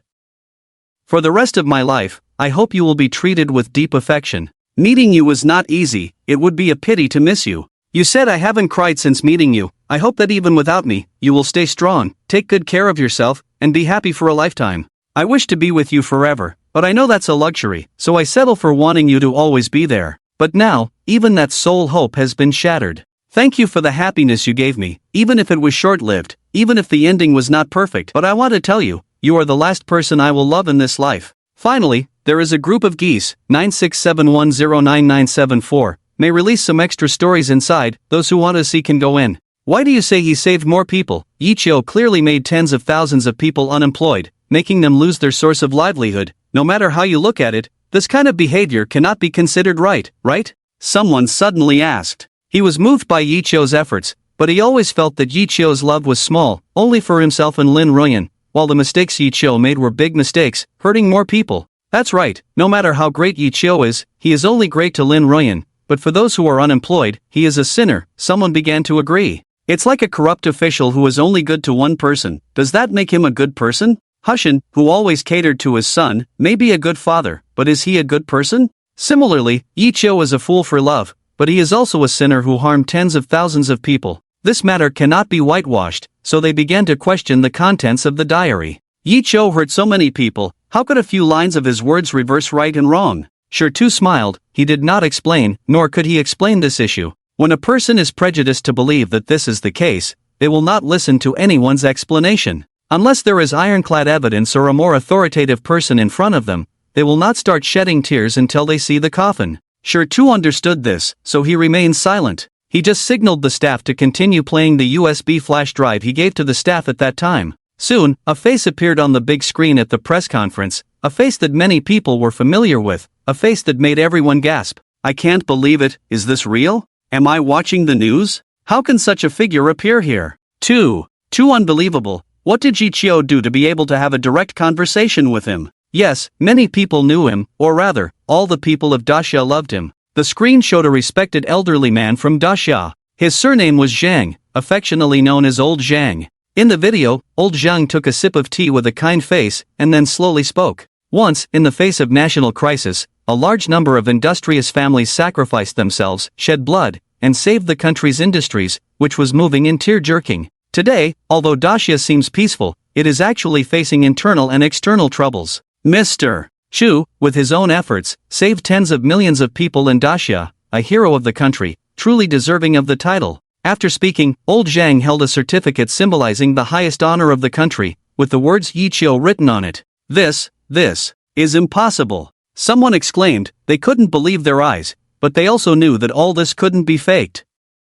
Who would dare to fake Old Zhang? This is the land of Daxia, even the most powerful people wouldn't dare to do so. So, all this could only be true. National hero. Yi Chio? Did we really misunderstand him? The title of national hero can only be given to those who have made significant contributions to Daxia. Except for the initial period of Daxia, in the past 10 years, no, 20 years, very few people have received this honor. However, Yi Chio got it, which means his contributions have been officially recognized, indicating that what he did was indeed beneficial to Daxia. Everyone closed their mouths. They couldn't question this gold-stamped certificate. Those who could obtain it are heroes, at least, they are people that they cannot judge. Sure Tu looked at the silence in front of him, and smiled somewhat smugly. He slowly said, initially, after Yi Chio submitted the first batch of new technologies to Daxia, he was summoned by Old Zhang. But at that time, Yi Chio was abroad and couldn't return to the country in time, so they exchanged their views on these matters over the phone. The stone paused for a moment, then spoke with a thud. At that time, Daxia had already decided to implement a one-size-fits-all approach to all backward production enterprises. The wave of layoffs was imminent. Yi Chio guaranteed that he would obtain all the technology in a short period of time, so that more people could continue to work and live. At that time, Yi Chio directly issued a military order in front of Zhang Lao. He said that this was how he would be for the rest of his life. However, he now deeply loves this country and also deeply loves Ruyan. He seemed to see how millions of people losing their jobs would result in a kind of wailing in society. Therefore, he begged Zhang Lao to give him a little more time. His only request was to handle the crab rope according to the law. For Ruyan, this might be Yi Chio's only selfishness. I ask all of you, perhaps you only see hundreds of thousands of people complaining and hating Yi Chio, but what about the many more compatriots who were spared from disaster because of Yi Chio? Have you ever said thank you? Later, Daxia vigorously started various new technology training classes, and even provided re-employment training for those who were unemployed. These were all Yi Chio's requirements. Yi Chio requested that these people be given priority, and for this, Yi Chio voluntarily took on half of the cost. Did he ever show the slightest reluctance for this money? A true person responds to difficulties with battle, to battle with victory, and the opposite of victory is humility. I think Yi Chio is worthy of the title of hero. Everyone fell silent, including those who had just questioned Yi Chio. Perhaps, when life is about to end, all praise and criticism will become insignificant, but that is not a reason to criticize a hero. I'm sorry. Someone finally uttered these three words. Pale and powerless, these three words made the night sky even colder. Heaven pitying, Yi Chio is worthy of the country, worthy of the people, and also worthy of Ruyan. However, at this moment, he may not even be able to save his own eyes. The heavens are unfair. Who can pity Yi Chio even a bit? If today's truth had not come to light, who would know about this great hero? Hope the readers who like it can break the book drought. Thank you all. Also, if you want to see the extra content, you can add 967109974, that small enterprise group. No one spoke again, looking at the traces and not the heart. Regardless of Yi Chio's original intention, his actions are worthy of the highest praise. Ruyan smiled. This was the first time she had smiled in so long. No matter what others say, Yi Chio is her man, her daughter's father, and a hero who stands tall in this world. Lin's father in front of the TV also smiled. This was his son-in-law, his half-son, and also his pride. At the press conference venue, Lin Yu was stunned. She could imagine what would happen if she walked out of this place now. At first, she thought it would be at most some online bickering, keyboard warriors cursing a bit. She had seen a lot in the entertainment industry in recent years, but for her, it didn't matter. After all, she was not a celebrity, and she had earned quite a bit of money in the past 2 years. At most, she could hide her name and disappear from everyone's sight for 2 years. What's the big deal? But now, it's different. Yi Qiu has become a hero, and she has become a pariah. No matter when she makes a comeback, she will have no place in Dasha anymore. Thinking of this, Lin Yu's face was filled with deep sorrow. At this moment, when she was restless, there was a sudden pop on Lin Yu's face, and yellow liquid instantly splattered all over her face. Damn! Lin Yu no longer cared about her image, or rather, she had no image left, and a curse slipped out of her mouth. Lin Yu raised her head, angrily looking ahead, as if trying to find the scoundrel who had thrown something at her. However, her looking up also gave more people on the scene an opportunity.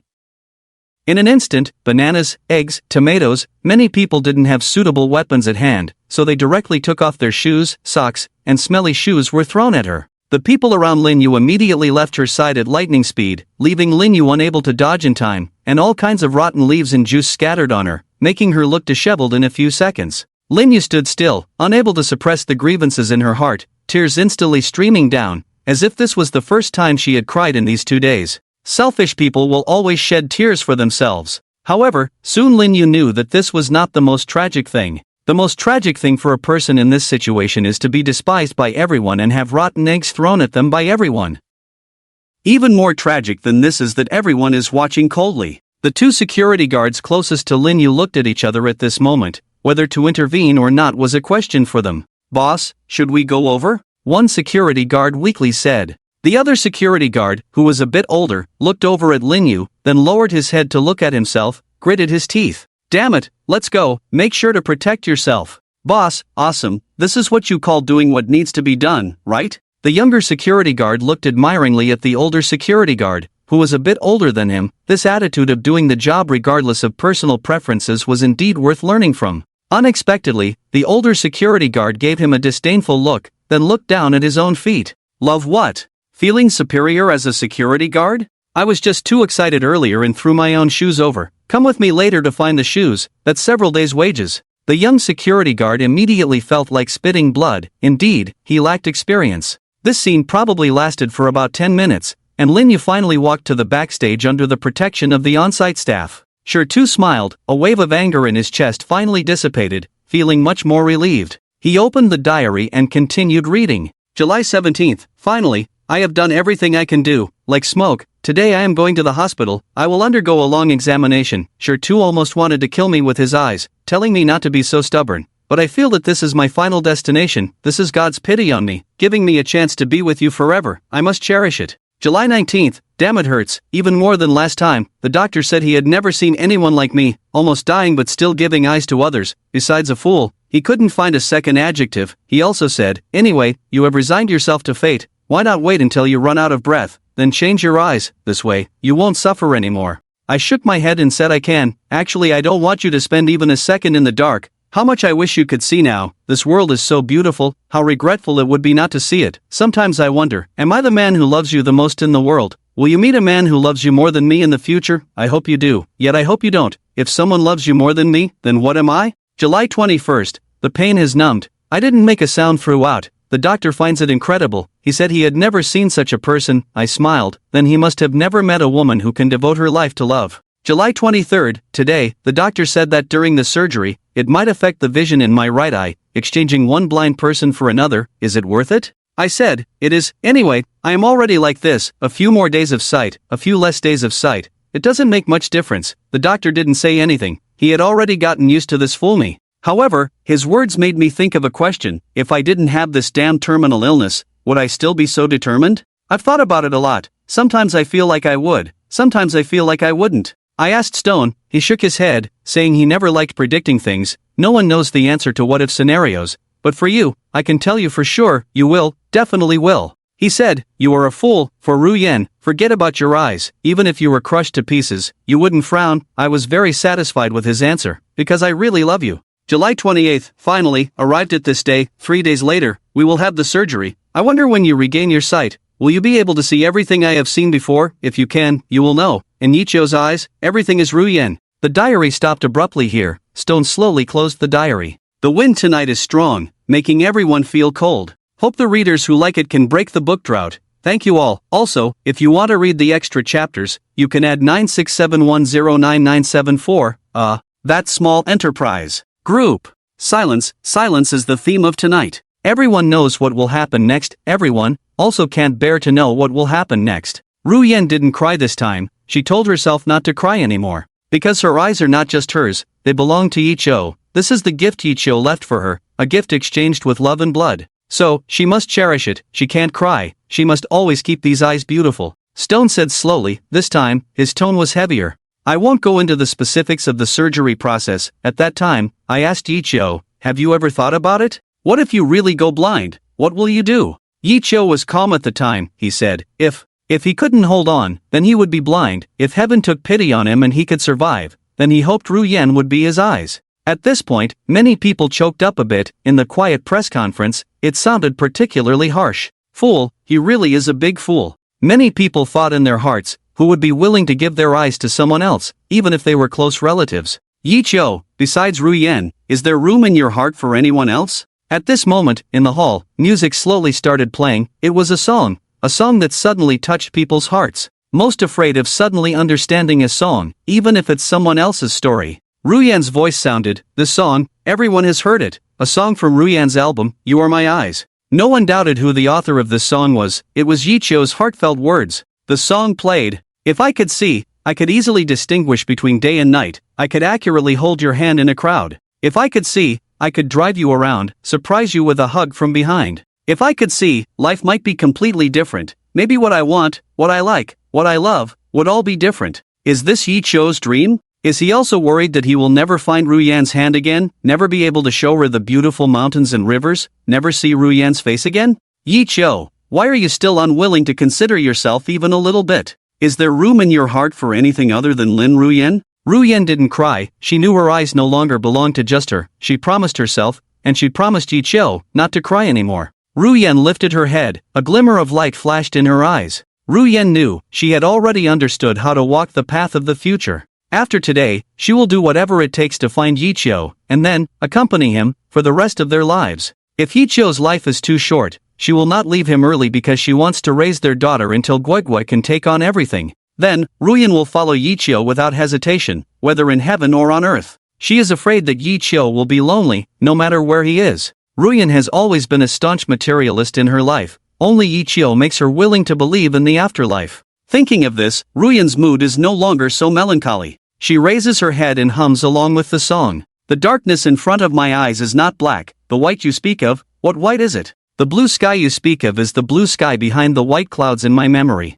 I look at your face, but all I see is emptiness. Has God covered a curtain in front of my eyes and forgotten to lift it? You are my eyes, showing me the changing seasons. You are my eyes, guiding me through the crowded crowds. You are my eyes, leading me through the vast sea of books. Because you are my eyes, letting me see this world, right in front of me, right in front of me. On the internet, numerous barrage comments appeared at this moment. Everyone has their own story, and each song can evoke different emotions in people. I have been blind since I was young, but I have a girlfriend who has been with me, never leaving, always by my side. Unfortunately, she left me. She secretly arranged to donate her corneas to me in advance. The first thing I did was to look for her photo, but I only found an envelope on the table. Inside was a blank photo with a sentence written on the back. My dear, stop guessing what I look like. The next girl you meet will look like me. So, Ruyen, you are truly happier than me. At least you have seen Yicho's face. Ruyen, you must not let Yicho down. My girlfriend is blind. The day before yesterday was my 30th birthday. That day, she sang this song to me, and my tears flowed instantly. It has been a bumpy road, but we still have sweet happiness together. Next year, we plan to have a child, and I believe our days will get better and better. Whether poor or rich, whether rough or smooth, please cherish the one who has been with you all the way. I suddenly remembered a story. There was a blind girl who had nothing but a boyfriend who loved her. The boy asked, if your eyes were healed, would you marry me? The girl agreed. Shortly after, the girl was able to have a new retina transplant and quickly regained her sight. But she found out that her boyfriend was also blind. When the boyfriend proposed to her, she refused. In the end, the boy said only one thing, take care of my eyes. So, Ruyen, Will you abandon Yichio? He is now a person without legs and eyes. Ruyan, of course, cannot see these barrage comments, but she seems to see them again, because her next words dispelled everyone's doubts. At least, this story, as it stands now, is still perfect. Ruyan said, Mr. Sure, thank you for telling me all this.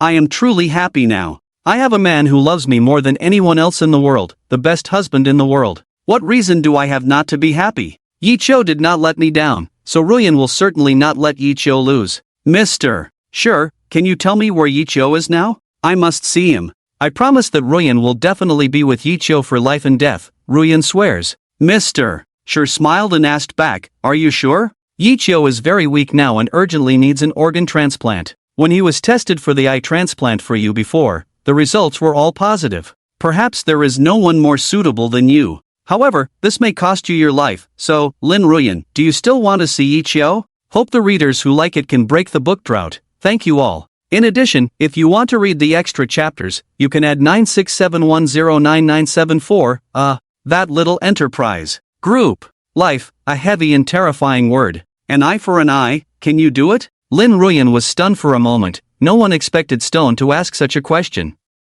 The person you claim to love, are you willing to protect him with your life? What if you really need to sacrifice your life? At the scene, on the internet, many people were stunned. They really couldn't say whether it should or should not be done. Yichio has done so much for you, even if you sacrifice your life, so what? Isn't it worth it? Not sacrificing is being ungrateful and heartless. But isn't this moral blackmail? Whose life is not a life, who has the right to decide another person's life and death? In front of the TV, Lin's father sweated nervously for the first time. Although everything before was thrilling, after all, the result was known. Lin's father knew that Ruyan would always turn danger into safety, always be safe. But now, he had to exchange his daughter's life for Yichio's life, even if Yichio was his lifesaver, Ruyan's guardian angel, and Guigua's father. His hands were still trembling. How could Lin's father bear to let his daughter use her life to save another person? No, it's not possible, absolutely not. Lin's mother's voice was tearful. No matter how much Yichio did, it couldn't compare to their daughter.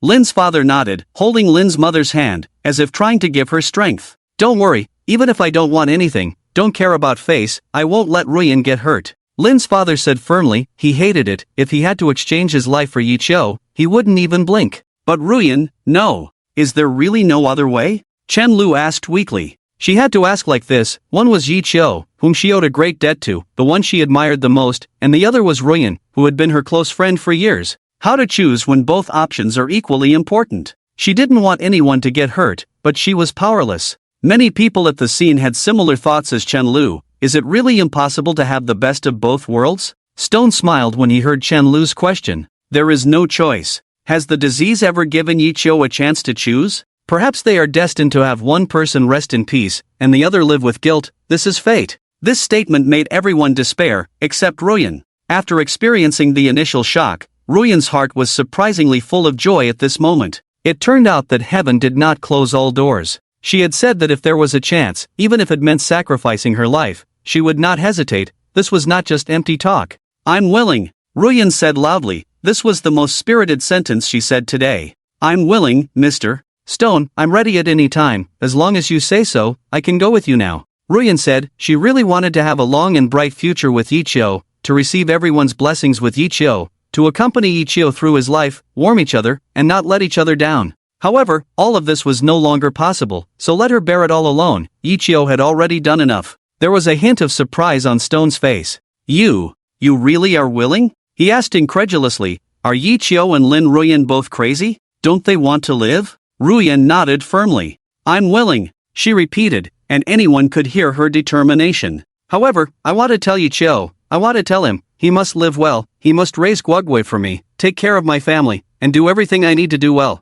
Here, Ruyan suddenly smiled, feeling that she was overthinking. Really overthinking. Ruyan said self-deprecatingly, there's no need to tell him. He has always done better than me. Like me, he loves our children, he knows better than me what my parents want, so what else do I have to worry about? So, I'm willing, even if it takes everything from me, I will never regret it. Ruyan raised her head and shouted firmly. Everyone was in tears. The love that runs both ways must be the most beautiful. No matter how many misunderstandings Ruyan had with Yichio before, now she let the world know that Ruyan and Yichio are synonymous with love. Why can't lovers be together in the end? Someone cried, this love has touched too many people, no matter what the outcome, they all feel it is unbearable. Living a simple life together until old age is love, giving everything for one person is also love, it's just that this kind of love is more tragic. Someone summed up, it turns out that the legendary love really exists. Not far away, Ichio sat in a wheelchair, watching Ruyen's determined and charming appearance, and smiled. The person I love, I didn't love wrong after all.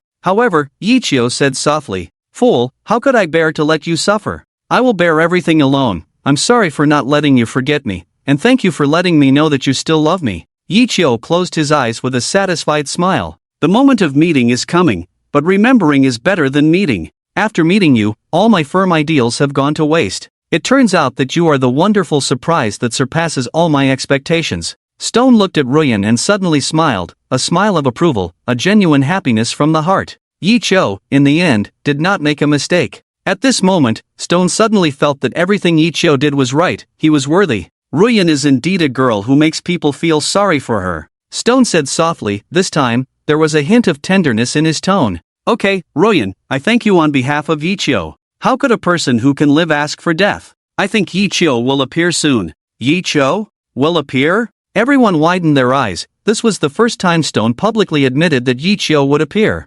Ichio not far away opened his eyes, slowly pushing his wheelchair as if he really wanted to meet someone. Shui said, he is a particularly tacky person, seeing mountains as mountains, seeing the sea as the sea, only when he sees you, the mountains and rivers have colors, the sea has emotions, and the rivers and lakes have stories. Hope the readers who like it can break the book drought. Thank you all. Also, if you want to see the extra chapters, you can add 967109974, that small enterprise. Group. Ichio gave a look to the person beside him, and the person immediately pushed the wheelchair from behind, walking forward calmly. The place where Ichio is now is not far from the press conference venue. It seems that he has long been prepared for this meeting. The starlight tonight sprinkled on Ichio, making the night sky appear particularly deep.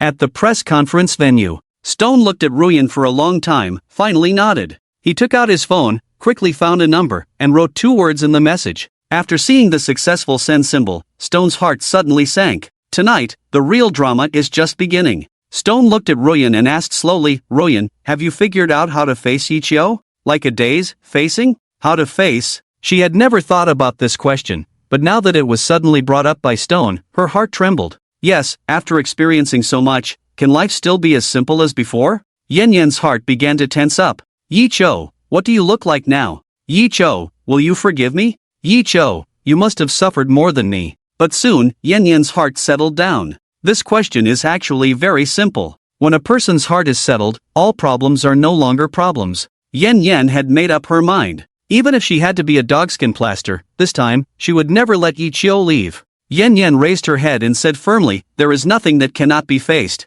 In heaven, we wish to be birds of the same feather. On earth, we wish to be 2 branches of the same tree. As long as he is here, everything will be fine. After saying this, Yen's mood suddenly became much more relaxed. She began to look forward to the entrance of the hall, hoping that the familiar yet unfamiliar figure could suddenly appear. At that moment, she would definitely shout out the name that made her happy and worried. However, will Ichio really appear? Everyone present, everyone online, was waiting for that moment. But at this moment, Stone suddenly lowered his head. A message came on his phone, saying that Ichio had already set off. Stone closed his eyes. Finally, it was time to close the net. Ichio never wanted to use Yen as bait, so he had to take the risk alone. Ichio said that this time, he would eliminate all future troubles and create a bright future for Yen and Guagua. Therefore, after 2 days of the press conference, everything that Stone did was just to make the naturally suspicious Cancer believe that everything he did in these 2 days was for Ichio and Yen to reconcile. Ichio no longer wanted to be an unknown hero.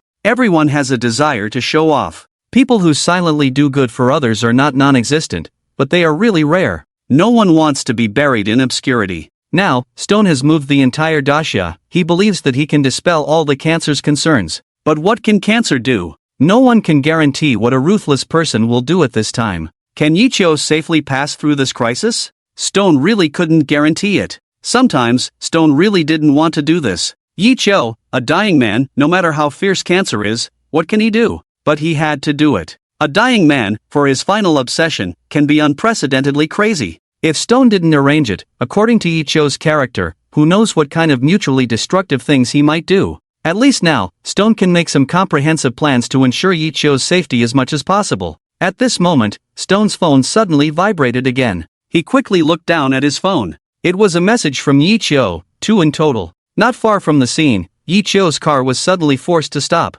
Yi Chio smiled, he knew that the time had finally come. Yi Chio sent the 2 edited messages, then remained motionless, not panicking at all. He was waiting for Cancer's next move. At the press conference, Stone frowned as he read Yi Chio's message. The message was long, like an essay, but it was not sent to him, it was sent to Yin Yin. Stone slowly read it out loud. Yin Yin, I don't know if this counts as our first conversation in 5 years. I really didn't expect to be able to talk to you again. In these 5 years, Stone always said I was silly, talked nonsense, but that playboy actually never understood that when you really like someone, you will think a lot, and it's easy to do stupid things and say silly things. Loving someone feels like gambling. You bet your time, your energy, your whole heart, wanting her to look back at you, again and again. The more you bet, the more reluctant you are to give up. Some people win a full bowl, some people lose everything. Don't say you don't seek rewards. Once you're at the gambling table, no one wants to leave with empty pockets. So, I'm not a saint. When the Stone decided to say all this, I knew I shouldn't, but I acquiesced. I'm sorry, no matter for what reason, deep down in my heart,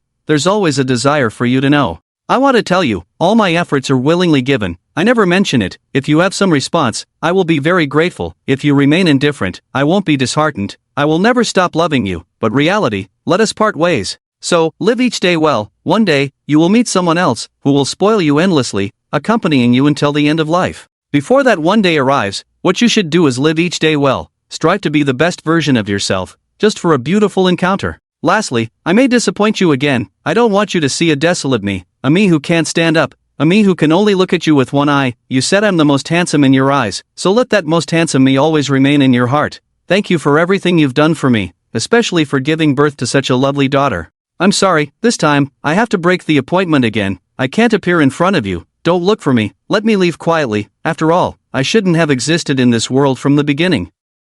After reading the text message, everyone was dumbfounded. In the end, was it just a dream of Nank? Will Yi Chio never appear? Yen Yen shouted hoarsely, no, don't. Her frantic appearance made everyone feel sorry for her. The Stone shook his head. He knew, Yi Chio, still unwilling to tell Yen Yen what he was going to face. Through fire and water, just to give you a peaceful life. Yen Yen, a pitiful woman, yet the happiest woman in the world. The Stone lowered his head and opened the second message. 1 second later, his face turned pale, beads of sweat dripped directly from his forehead. No, it can't be, impossible. The Stone panicked. Hope the readers who like it can break the book drought. Thank you all. Also, if you want to see the extra, you can add 967109974, that little enterprise, group, and cat videos. The Stone was shocked. This was the first time he had shown such a loss of composure. The content of the message was very short, much shorter than Yin Yan's essay. Just 2 sentences. The first sentence, Stone, the crab will be overturned by your plan, then it won't be called a crab.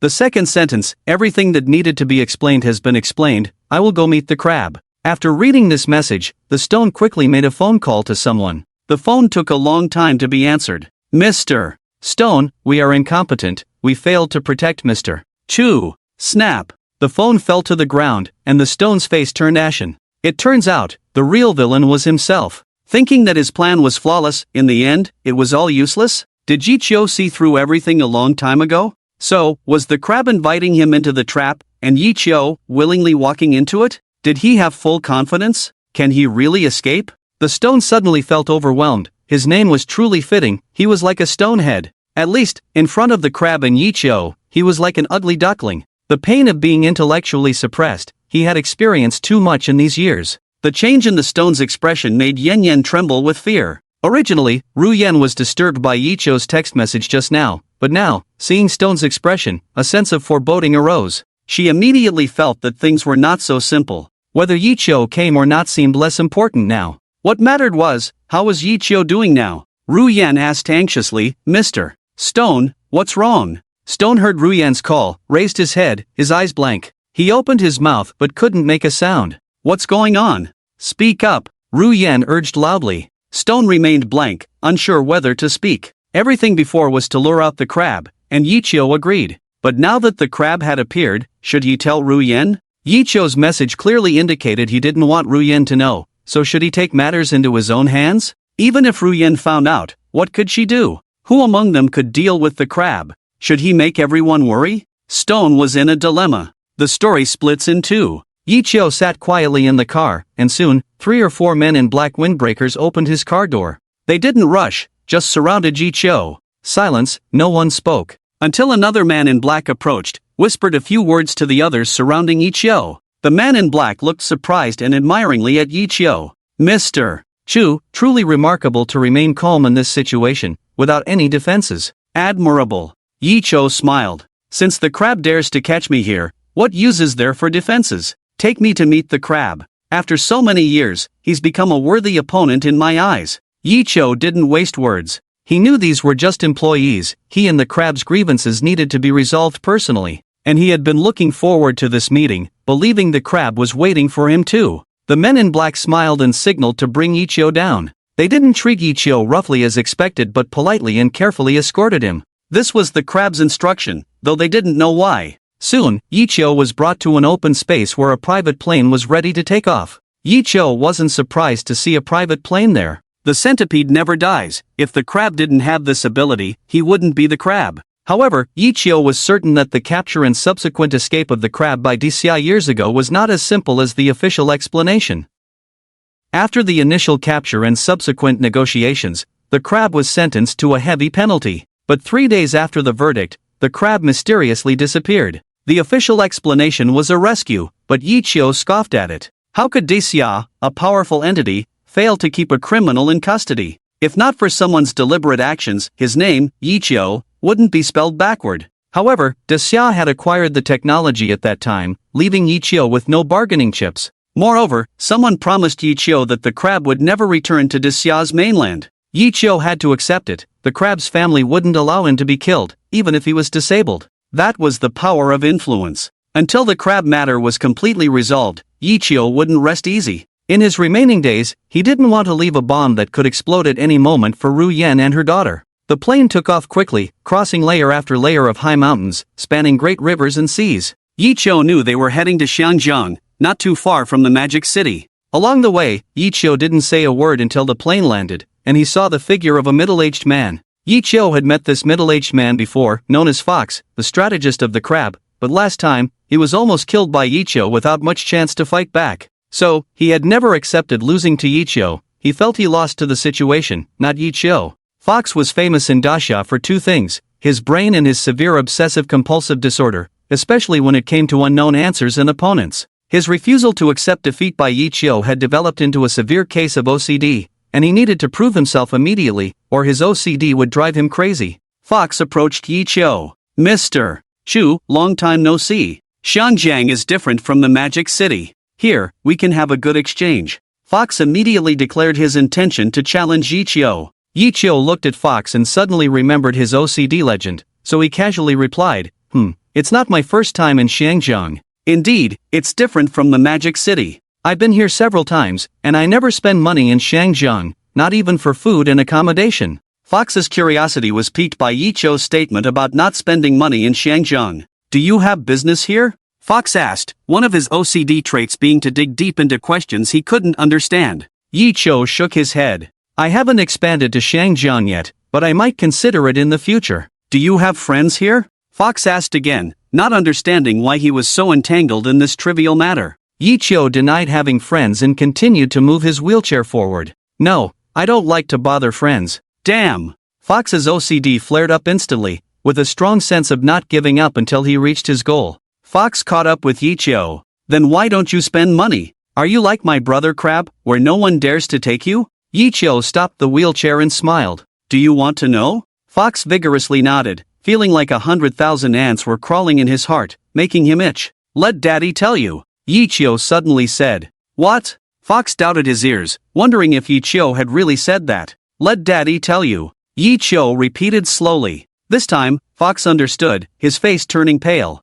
Yichio, I didn't expect this side of you. Yichio looked at Fox with a smile, as if saying, go ahead, call me Daddy, or I'll leave. Grinding his teeth, Fox couldn't contain his desire for the truth. After a while, 2 words popped out from between his teeth. Dad, Dad. After calling out, Fox stared straight at Yichio. Ha ha. Yichio laughed several times, then continued to move his wheelchair forward. Fox panicked and shouted, You haven't told me why yet. Because my assistant pays for me, idiot. Yi Chio's mocking voice came from ahead, leaving Fox frustrated. Damn, I've been played. Yi Chio, you're cunning. After getting off the plane, there were 2 cars waiting at the airport entrance. Yi Chio got into one of the cars and stopped in front of a building after about 10 minutes. As Yi Chio got out of the car, someone was still pushing a wheelchair behind him. At the top of the building, on the rooftop, a burly figure was holding a telescope, closely watching everything. Yi Chio has arrived. This figure was Crab, who now appeared more weathered and fierce than before. Having lived a smooth sailing life, Crab faced a major setback, which made him more resolute. Yes, it's time to settle all the grudges and grievances over the years. Behind Crab was a tall, thin man, whose slender figure sent a chill down the spine of anyone who saw him. He was like a grim reaper from the underworld, with a name as simple as Scorpion, a venomous scorpion to the core. Scorpion and Fox were Crab's 2 main generals, one literary and one martial. During Crab's rise to power, both of them had contributed significantly. Even in Crab's current desolation, they remained loyal. Upon hearing Scorpion's words, Crab nodded. This is our only chance. Don't underestimate any opponent if you still want to return to the mainland of Daxia. Big brother, rest assured, we will only make mistakes once, Scorpion said firmly. He would never forget the day Crab was unexpectedly arrested while dancing flamboyantly with 2 popular female celebrities. In a blink of an eye, several agents took Crab away in front of everyone, shocking them all. In all of Daxia, who dared to challenge Crab openly? At that time, all of Crab's men pulled out their weapons. Yes, they directly brandished their weapons in broad daylight, surrounding the Daxia agents. At Crab's command, these agents would have been swarmed like hornets. Crab was once invincible. No one in all of Daxia dares to arrest me. This was his first statement, and his men were closing in, making the agents sweat. They knew beforehand that this mission was a hot potato. Who was Crab? Everyone in Daxia knew him. If he could be captured so easily, the sun would rise from the west. Crab stared fiercely at the agents, as if he could devour them. At that moment, his phone rang. Crab glanced at his phone and answered the call. Without saying a word, he hung up after 30 seconds. Crab gestured for everyone to step aside and then made a beckoning gesture to the agents. Everyone was puzzled but dared not disobey Crab's command. Soon, a path was cleared. The agents breathed a sigh of relief and moved forward to arrest Crab and take him away. Crab looked at them with a fierce expression, and with a swift motion, he slapped them hard. The sound of the slap was crisp, and the agents all had blood trickling from their mouths, showing Crab's immense strength. I said, no one in all of Daxia dares to arrest me. With that, Crab swaggered out alone, maintaining his dignity in this manner. The call was from Crab's old man, who simply said, go with them. However, once he left, Crab could never return. And all of this was because of Yi Chio's coercion. After the incident, Scorpion tried everything to rescue Crab, but he was powerless. It was then that he realized Yi Chio, whom he had once looked down upon, had woven a net that they couldn't escape from. Small people have great power. No, it was they who had been too complacent and underestimated Yi Chio. However, this time, this situation will never happen again. Scorpion made up his mind that today, he must put an end to it. At this moment, the elevator on the rooftop had stopped, the elevator door opened, and the figure of Yi Chio sitting in a wheelchair appeared. Crab, I found something interesting. Why do you always like to talk on the rooftop? Are you afraid of not standing high enough and not falling hard enough? Yi Chio remotely controlled the wheelchair to move forward, with a smile on his face all the time. Mad, Yi Chio, did you ever think it would come to this? Scorpion saw Yi Chio and immediately got angry, cursed, and pulled out a gun. Bang! Without hesitation, Scorpion pulled the trigger, and the bullet shot towards Yi Chio like an arrow leaving the bow. Scorpion never intended to negotiate. He wanted to kill Yi Chio directly. Yi Chio was in grave danger. Hope readers who like it can support the book. Thank you all. Also, if you want to read the extra chapters, you can add 967109974, that small enterprise, group, and cat videos. The bullet whizzed by, and no one expected Scorpion to act directly. Everything happened too suddenly. Yi Chio had no way to prepare for anything. Before he could be surprised, the bullet hit Yi Chio, the huge impact overturned his wheelchair, and he fell heavily backward, creating a mess. Crab turned around, his face neither sad nor happy, calm as water, as if nothing had happened. Fox showed no surprise either, but instead smiled slightly at Yi Chio, as if the father-son enmity from earlier had finally been avenged, satisfying. Stop pretending, get up, Yi Chio, the bullet Scorpion shot at you was a blank. I'm not in a hurry to kill you, Crab said coldly. Yicho finally moved, no longer pretending to be dead. He tried to use his arms to prop up his body, but to no avail. Mad Fox, my son, come and help your father up, you're being unfilial. Yicho shouted. He never suffered losses in words. Crab and Scorpion looked at Fox, puzzled. How did he suddenly recognize Yicho as his father?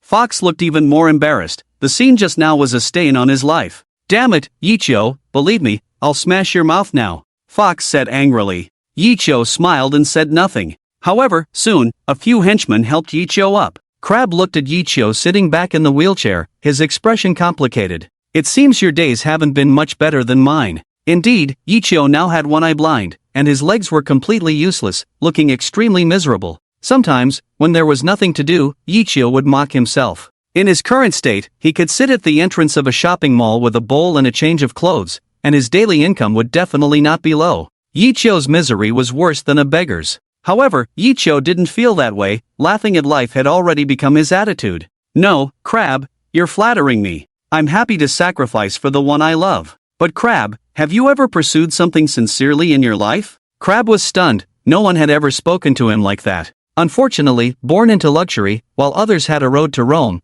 he was more like a pope from birth, never needing to strive. So, what concrete goals did he have in his life? Being part of a top family in Dacia, he seemed to have never been the family's hope. His grandfather and father had never given him specific goals. Their hopes had long been placed on another person in the family, someone everyone thought was a natural talent. As for him, being a playboy for a lifetime was enough. At first, he felt it was a contempt for him, and the Crab had thought of resisting. However, after a long time, he also found that this kind of life was not bad. A person, after being a salted fish for a long time, didn't want to try other ways. So, he became more ruthless and became the #1 villain in Dacia. Everyone was afraid of him, and he enjoyed this feeling even more. After all, no matter how big a mess he made, there were always people to help cover it up. Who wouldn't want this kind of life? But, was this really what he wanted? The Crab looked coldly at Yicho. Sharp-tongued, why hasn't your tongue rotted yet? Yicho remained calm. From beginning to end, he had never been afraid of this #1 villain in Dacia.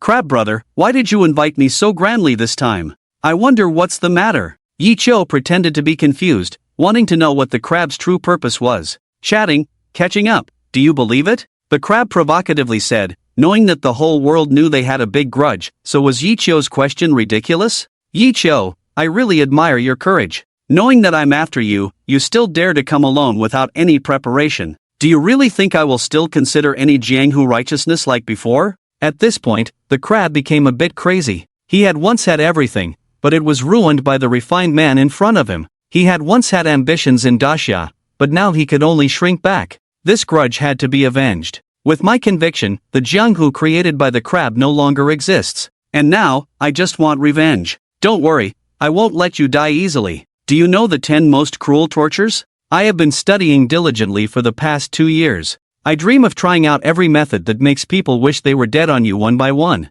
Yicho, are you afraid? The Crab's expression was fierce, as if he had truly been driven mad by these years. Yicho still just smiled, not saying a word. His expression was calm, as if he found everything the Crab said to be insignificant. The Crab had hoped to see Yicho panic, but his composure finally made the Crab furious. It was an insult to him. The Crab said even more angrily, Yicho, I will broadcast all of this nationwide. I will let Lin Ruyan, whom you love the most, watch as I cut off every piece of your flesh inch by inch. Your cries, your wails, will be heard throughout Dacia. Do you think Ruyan will cry for you? Will he shed a tear for you? I will record all your torture scenes and mail them to your daughter. I will let her watch her father's death scene every year on her birthday. Isn't that satisfying to think about? The Crab was truly going mad, spewing out cruel and malicious words, and he was capable of doing all of it. Yicho's expression finally turned serious. He didn't care about himself, but he couldn't let Ruyan and Guogwa be harmed. This was his bottom line, his red line.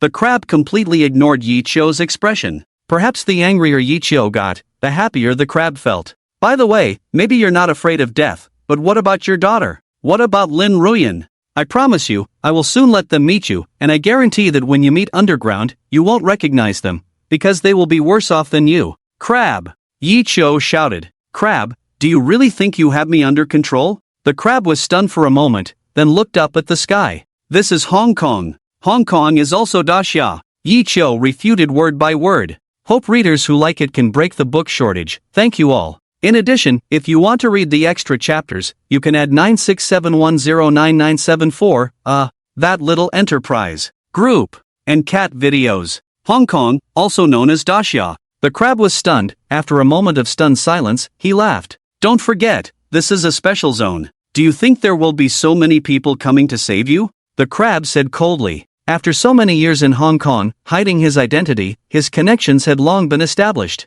At least, tonight, no one would disturb him. Tonight belonged only to him and Yi Chio's grudge. Yi Chio was somewhat shocked. No one would remain calm when facing a ruthless bandit. Do you really want to cut off all your retreats? Yi Chio asked. This was one of his chips. Yi Chio was no longer the same as before. Now, he was a national hero and could not be silently killed like before. And the crab was no longer the same crab. The shadow of his family could keep him alive, and even give him a chance to return to Daxia many years later. However, if the crab insisted on killing Yi Chio, even if he didn't die, he would never be able to return to Daxia. He believed the crab would make the right judgment. But the crab couldn't be judged by common sense. Having never suffered any setbacks in his life, his mind was now filled with only two words: revenge. Are you threatening me? The crab said coldly. I'm just stating a fact, crab. You are a smart person. You should know that you should actually thank me, Yi Chio said calmly, trying to hide his nervousness. Thank you?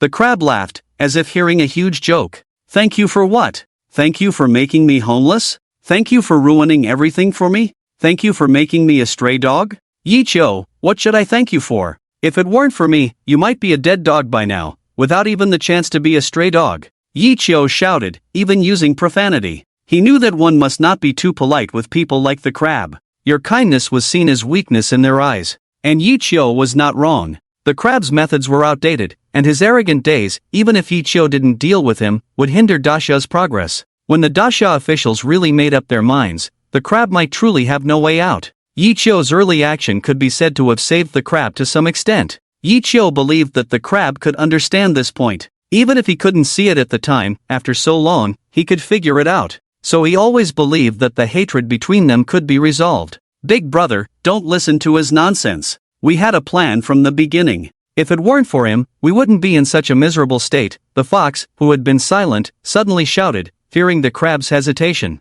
Our plan failed, all because of what Yi Chio did. We must not let him go. The crab glared at the fox, displeased with his sudden interruption. The fox shrank back directly from that look. The crab looked back at Yi Chio. He, still as eloquent as ever. The crab's first words were unclear whether they were praise or derogatory. But even if what you said is true, so what? I, crab, always vent my anger and seek revenge straightforwardly, without so much twisting and turning. Today, I'm going to kill you, Yi Chio. If you don't die, today, will never have peace, no matter what storms come in the future. Today, I want your life, Yi Chio. The crab said word by word, and Yi Chio immediately had two words in his mind. Madman. A complete madman. The current crab was only obsessed with his own life and couldn't be reasoned with at all. Yi Chio felt for the first time that it was as difficult as a scholar meeting a soldier to explain the situation. He was momentarily speechless. Ha ha ha. The crab burst into laughter again, feeling extremely happy to see Yi Chio's dejected look.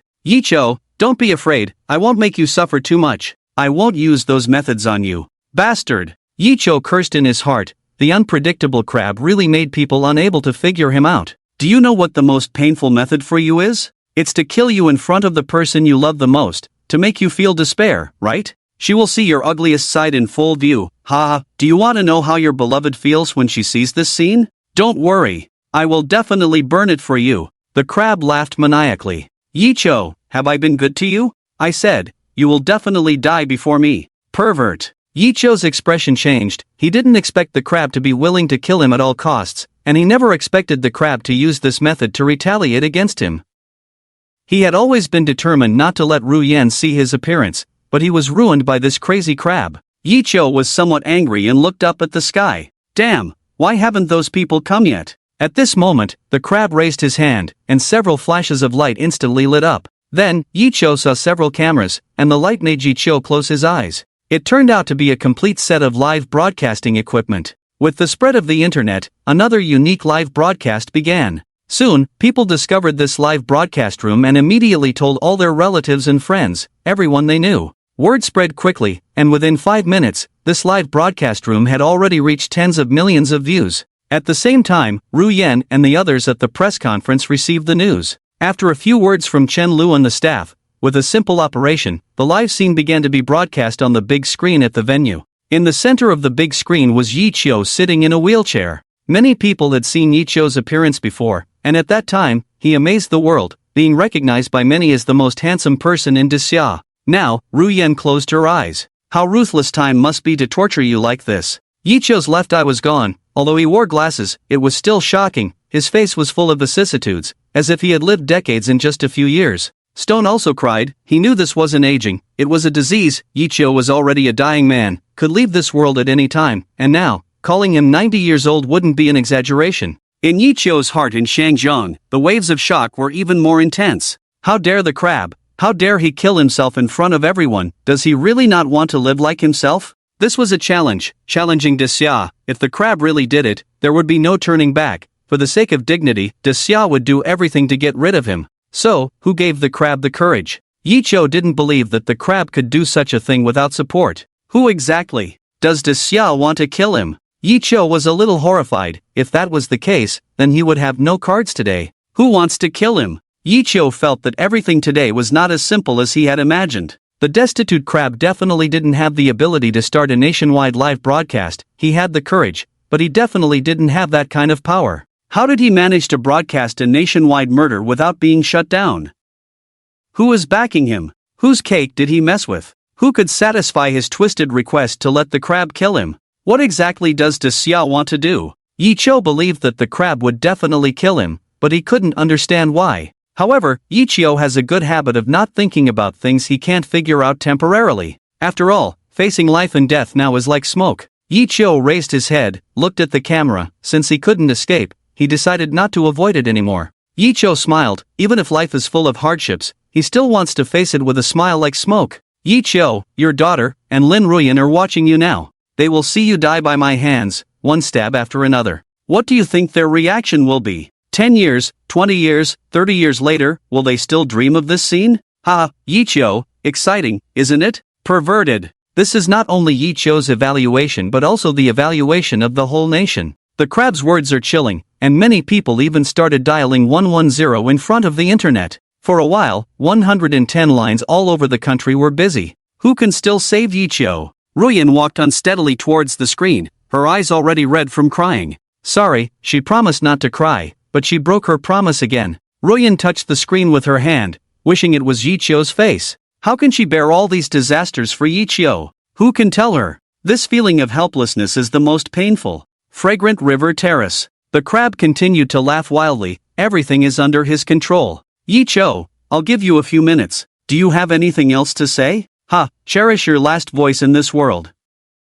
The crab arrogantly looked at Yi Qiu. This is his habit, or you could say, his quirk. He enjoys seeing a person's despair before death, giving him an infinite sense of accomplishment. Yi Qiu gave him a disdainful look and didn't argue with the crab anymore. At this point, he wanted to leave his last words to his most beloved person. Yi Qiu looked at the camera and suddenly thought of Ruyan's appearance. His mouth involuntarily curved up. He slowly said, and his voice was heard by countless people through the internet. Ruyan, are you okay? Yi Qiu's first words were a bit stuttering. He never thought he would have such a conversation with Ruyan in his lifetime. Hearing Yi Qiu's voice, Ruyan's tears became more uncontrollable. It's been 5 years, and this is the first time Ruyan has heard Yi Qiu's voice in 5 years. However, it might also be the last time. On the internet, there were no bullet comments, no messages. The national hero Yi Qiu is currently facing the test of life and death, but no one can help him. They are usually invincible keyboard warriors, but now they feel so small. The entire country of Xia is watching its hero die.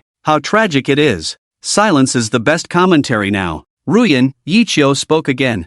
I never wanted you to see me like this, but in the end, I couldn't escape. Maybe, this is fate. Do you still like me in my current state? Yi Qiu paused, then smiled. Hee, maybe it's a redundant question. I'm almost dead, so what does it matter if you love me or not? I was too arrogant, thinking I could control everything, but in the end, everyone abandoned me. But, actually, I think it's fine. Yi Qiu's words were somewhat bitter. Until now, he still didn't know who was behind all this, the biggest failure of his life. He won't get answers to the mysteries of today's events. However, Yi Qiu is also grateful. Once I'm dead, the crab won't come looking for you anymore. Whoever is behind him, he won't have this chance again. Don't pity me, don't avenge me. After today, the crab, like a rat crossing the street, will have a worse fate than me. Remember what I said, in this lifetime, do not leave Dacia. As long as you are in Dacia, you are safe. This safety is what I exchanged for with my life. Also, take care of Guigui. She is really cute, I love her very much,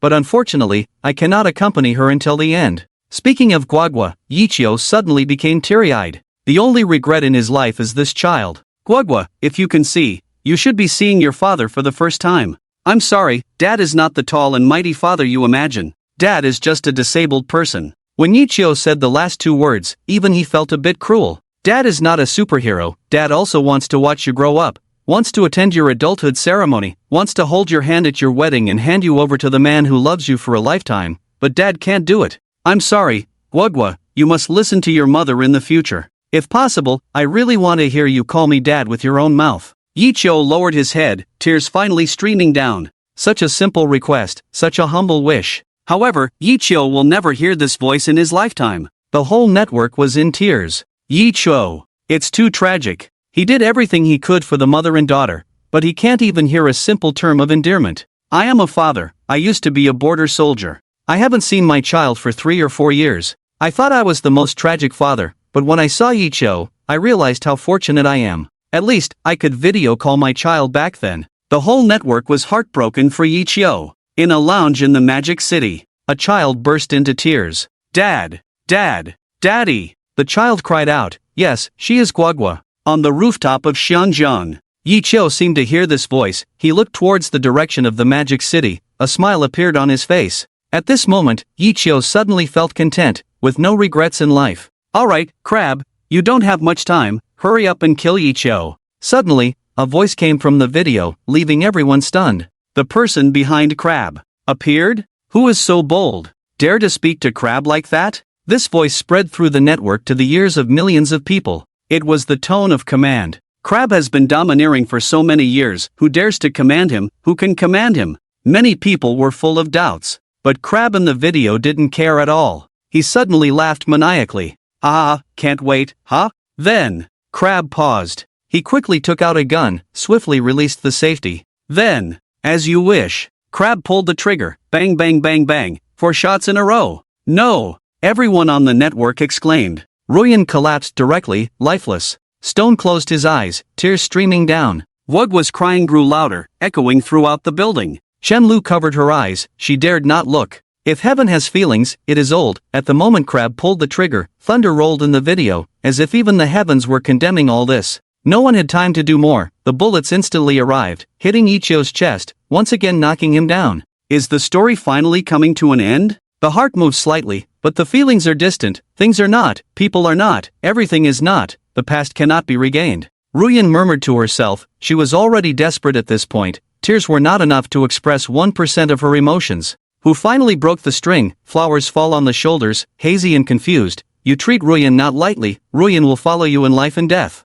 Mr. Sure, I beg you, take care of my parents and daughter. With that, Ruyan suddenly rushed forward, about to crash forward. Stone had long noticed that something was wrong with her, and in the moment she moved, he flew over and hugged her. Take care of your own family, what's the use if you die? Stone said coldly. As Yoon exerted all her strength, she couldn't move forward. You stopped me once, can you stop me a second time? For someone with a dead heart, being alive is a kind of pain. Yoon made up her mind to follow Yichio. When a person's heart dies, there is nothing left to cling to. Don't talk about responsibility, don't talk about should or shouldn't, when the heart is like dead ashes, he just wants to end it all. On the other side, Yichio lay motionless on the ground, as if really sleeping forever. Is he really dead? Has all the turmoil in this world finally come to an end? Just as everyone was silent, the arrogant voice from earlier rang out again. Crab, are you playing me? This time the voice was extremely angry. The crab put away the gun, not even frowning. Mad, don't speak to me in such a high and mighty tone, did you give me the name? Who gave you the courage? The desolate crab was still extremely domineering, and everyone finally observed Yichio carefully. When the bullet hit Yichio, there was no blood. So, Yichio isn't dead? Everyone was extremely delighted, there was no better news than this. You. The voice was so angry that he couldn't speak. After a while, he spoke slowly again. Crab brother, what do you want? The way he addressed him immediately changed. Many people in front of the internet couldn't help but laugh. Truly cowardly. The crab is still awesome. The crab smiled. That's right, your grandpa may be down and out, but he's still your grandpa. Not just anyone can step on my head. Go back and tell your master, let him talk to me in person. I'm doing such a big thing, and he's hiding. Does that make sense? The voice became anxious. No, in this situation, how could the boss show up? Don't push it too far. Pa! The crab snorted. Don't give me that nonsense. He talks big, but can't handle this little thing. I just want to know who he is. If he can help me clean up the mess, I believe you have 1,000 ways to tell me without being found out. Crab, it's impossible. Nothing is impossible. The crab cut him off directly. I'm taking such a big risk to do what you want, but who wants to die when they can live? Everyone knows, if I kill Icho, I'm as good as dead, so I have to ensure my own safety before I can act. Otherwise, as long as Icho doesn't die, I'll barely make it, but won't die. Better to be alive than dead, right? If you want me to kill Icho, show me the strength that makes me feel safe. Otherwise, just based on your word that I'll be taken care of abroad, live a worry-free life of wealth and prosperity? Am I so easily fooled? At this point, everyone understood the crab's meaning. It turns out that the reason the crab dared to openly kill Ichio was because someone was backing him up, and this person might even be from abroad. Traitor! Someone immediately thought of these 3 words. Isn't this clearly helping foreigners attack Dasha? Is this the crab? Many people began to deeply despise him. However, many people were puzzled. Ichio, isn't he just a businessman? Why would people from abroad come to kill him? Ichio is becoming more and more mysterious. Crab, some things shouldn't be said casually. Hurry up and act, now, no one can contact you.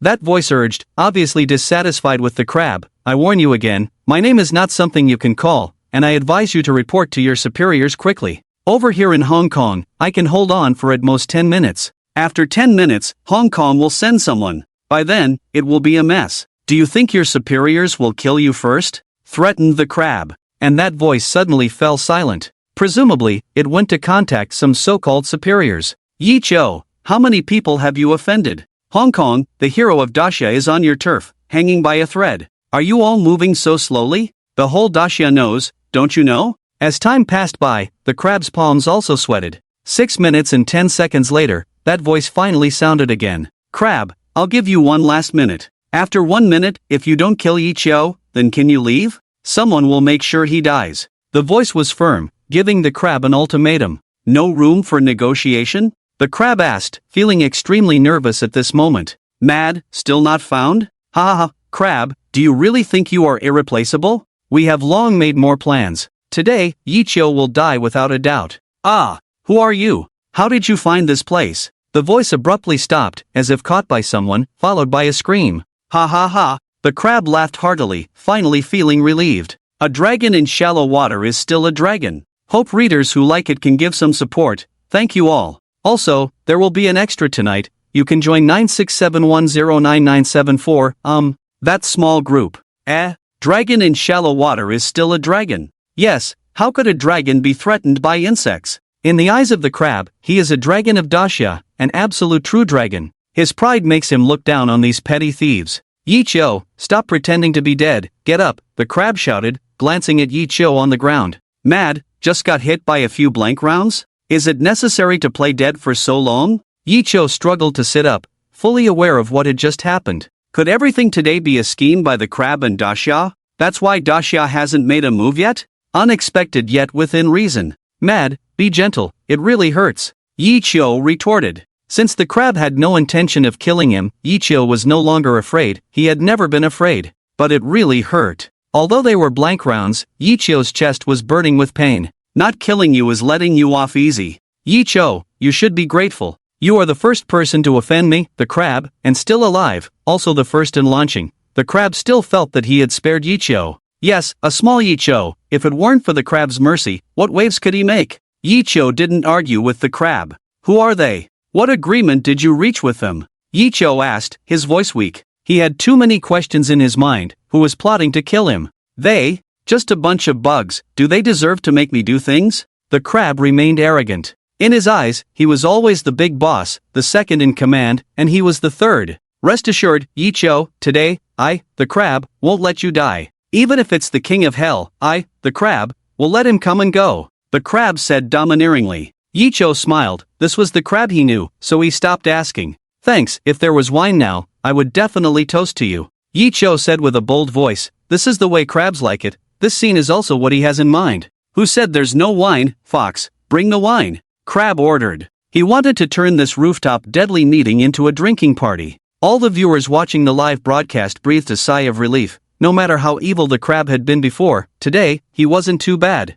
But, is it really that simple? The fox obediently brought the wine up, 1 cup for each person, filled to the brim. Crab and Yicho were about to drink it all. Suddenly, a piercing electric sound rang out, echoing through the sky. Accompanied by the electric sound was a scream, blurry but many people still heard clearly what he said. Crab, you betrayed us, there's no good ending for you, Yicho, you will die today, long live the Sakura country. Sakura country. These 3 words seemed to strike a heavy blow to everyone's hearts. It turned out to be the Sakura country, which had a deep-seated hatred with Dacia. What do they want to do? Boom! Without much thought, a huge explosion deafened the ears. What's going on? What exploded? How many unbelievable things are going to happen tonight? Crab, protect Yicho and get out of here quickly, they've detonated their secret base. Countless assassins will strike immediately. Without time to make a call, a voice nervously reminded the crab. The hearts of netizens across the country were all on edge. Assassins, Sakura country,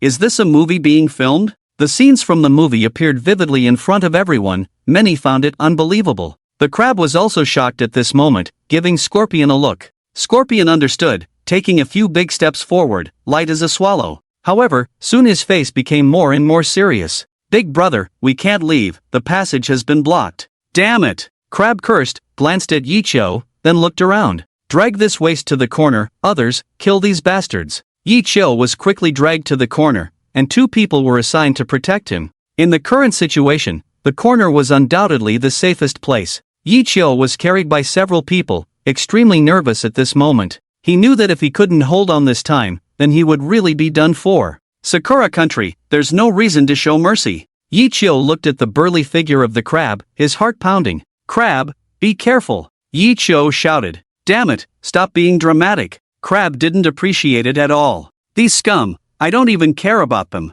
With that, he walked to the passage and saw a few figures faintly visible in the passage, moving like ghosts. Ninjas? Crab became more serious. The ninjas of Sakura country were famous, ranking in the top 5 of the assassin world. These ghosts had really put in a lot of effort for Yicho. Without thinking, Crab took out his gun and fired 12 shots directly into the passage. This time, it wasn't blanks. Scorpion, take the brothers down, don't let them come up. Fox, protect Yicho, others, cover Scorpion and his team. Crab arranged everything methodically. Although the ninjas were well known, Crab had enough confidence in Scorpion. Before Scorpion submitted to Crab, his nickname was the Grim Reaper. The Grim Reaper will have you dead by the 3rd watch, who dares to keep you until the 5th watch. Hearing the arrangement, Scorpion took 2 brothers and swiftly went downstairs. Besides the enemy, Yicho must not suffer any harm. This was Crab's idea. Scorpion's figure was even more ghostly than the ninjas, leaving a trail of white light wherever he passed, splashing blood.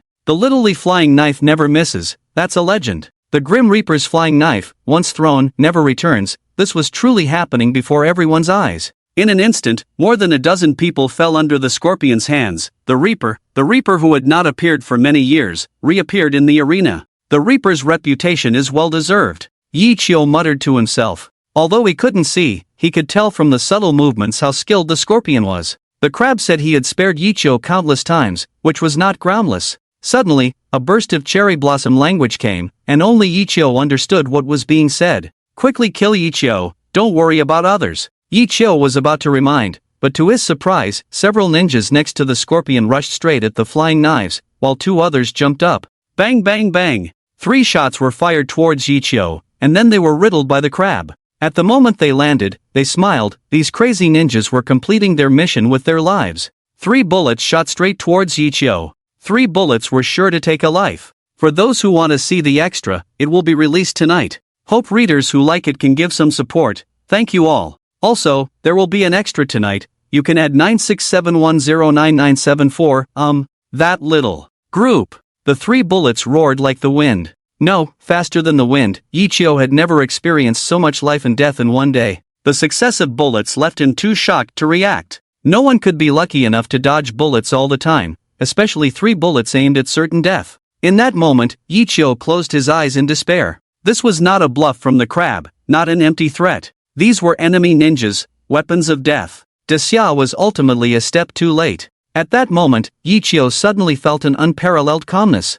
Perhaps he had long been prepared for death, which allowed him to face it calmly. Yichio tightly shut his eyes. A few seconds later, he did not feel the pain he had imagined. Does death not hurt at all? He opened his eyes in amazement, and what he saw made his face change color. What is this situation? Before Yichio, blood had already flowed on the ground, and he could feel the warmth. However, none of it was Yichio's blood. The fox, at the critical moment, unexpectedly displayed astonishing reflexes and blocked the 3 shots. Now, the fox on the brink of death could pass away at any moment. Why would the crab, who had been trying to kill himself, have his subordinates protect him with their lives? Yichio's eyes welled up with tears. No matter how many mistakes the fox had made, Yichio owed him a life. What are you looking at? It hurts like hell. If I knew it would hurt so much, I wouldn't have blocked the bullets. The fox weakly but defiantly said, his grimace showing the immense pain he was enduring. Why did you save me? Yichio said heavily. This act of kindness made him, a dying man, puzzled.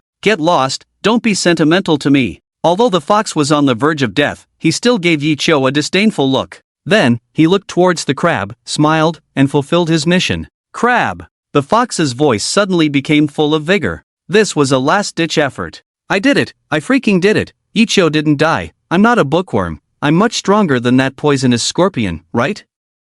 The fox shouted with all his strength. The crab also turned his head towards the fox, his eyes moistening. After working together for so many years, to outsiders, the crab was arrogant, a demon, a fierce god. However, in the eyes of these brothers who have been together day and night, he is indeed a good big brother, a loyal leader, a good person who takes care of his younger brothers. Fox, you did well. I promise you, I will not let you become a criminal. I, crab, swear. Ha ha. The fox laughed heartily, but soon, he felt a bit lonely. It's a pity, I can't see it. The fox said sadly. He had been poor since he was young, followed the crab, did good deeds, and also did bad things. However, people like them, superstitious, are most afraid of being accused after death and becoming criminals. Now, hearing the crab's promise, it was as if a stone had finally been lifted from his heart. Crab, mad, I won't call you crab brother anymore. Crab, I'm about to die. Can you call me fox brother? I want to hear it. After being a younger brother for so long, I also want to be a big brother. The fox really wasn't afraid of anything before he died. Get lost, you brat. The crab cursed directly at the one who had been shot twice below. You're still causing trouble. Believe it or not, I'll write on your tombstone, the grave of Crab's little brother. Ha ha ha. The fox continued to laugh. They seemed to treat life and death lightly, watching the flowers bloom and wither, as if they had never considered life as a farewell. The fox's body became weaker and weaker. He looked at Yichio again. Choo! Yichio, by the way, did you lie to me? The fox asked Yichio. Yichio was puzzled. You.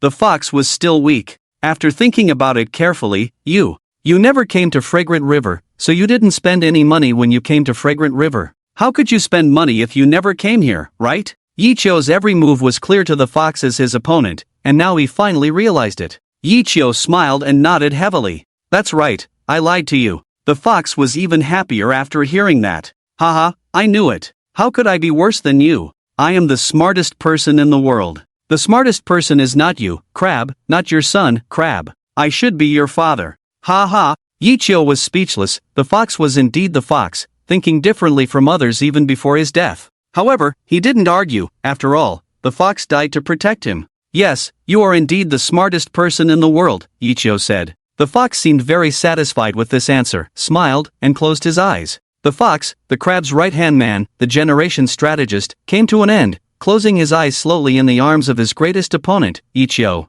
Fox! Yichio shouted in grief, tears streaming down his eyes. Send off the fox. The crab also saw what was happening here and shouted loudly. This voice shook the heavens and the earth. Although there were no amplification devices, it still reached everyone's ears. Fox brother, I will fulfill your wish. You go first, and when you get down there, accompany me in crushing their Yamahal. Have a safe journey. The crab finally called him fox brother, but the fox could no longer hear it. No, he must be able to hear it. The entire online audience watched this scene, and strangely, the official Desya was also paying attention to this matter.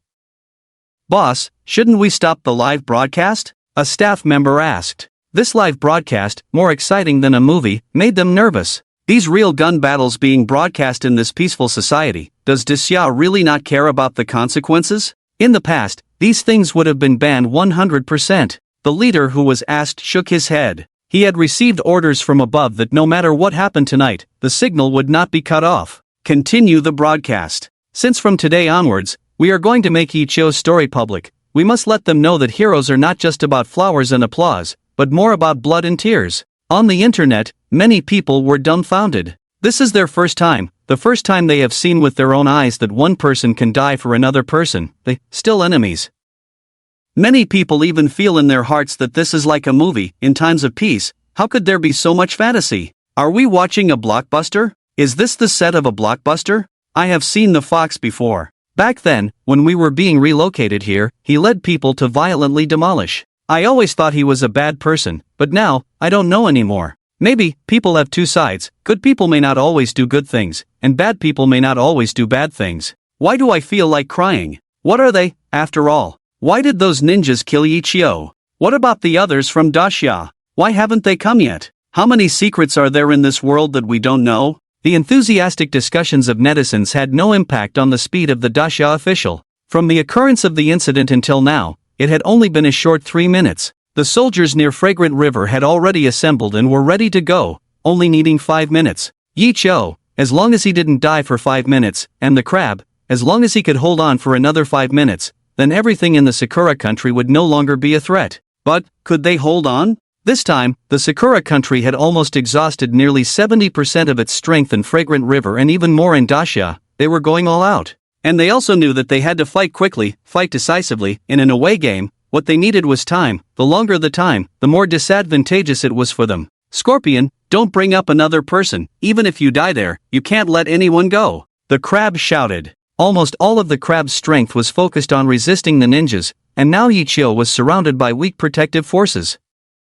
If the scene from earlier happened again and Ichio died, then all the sacrifices made today would be in vain. Scorpion didn't speak, his words had never been as many as the fox's. But his actions were not idle, the flying knives in his hand became faster and faster, and the casualties of the ninjas also increased. No one knew how many flying knives Scorpion had, it seemed like his supply was endless. However, if there were experts on the scene, they would notice that Scorpion's accuracy was decreasing. This might be the worst time for the god of death to hit. Everything indicated that Scorpion was also reaching his limit. He was not facing ordinary people, but ninjas who could fight 10 or 100 to 1. Every kill seemed easy, but in reality, it consumed a great deal of mental effort. Be careful! The crab shouted, and a bullet accurately hit Scorpion's shoulder. Scorpion didn't even frown, he retaliated with a knife straight to the opponent's throat. In the clash between cold weapons and firearms, Scorpion's flying knives were not at a disadvantage at all. However, the crab's expression became more and more serious. This battle had far exceeded his expectations.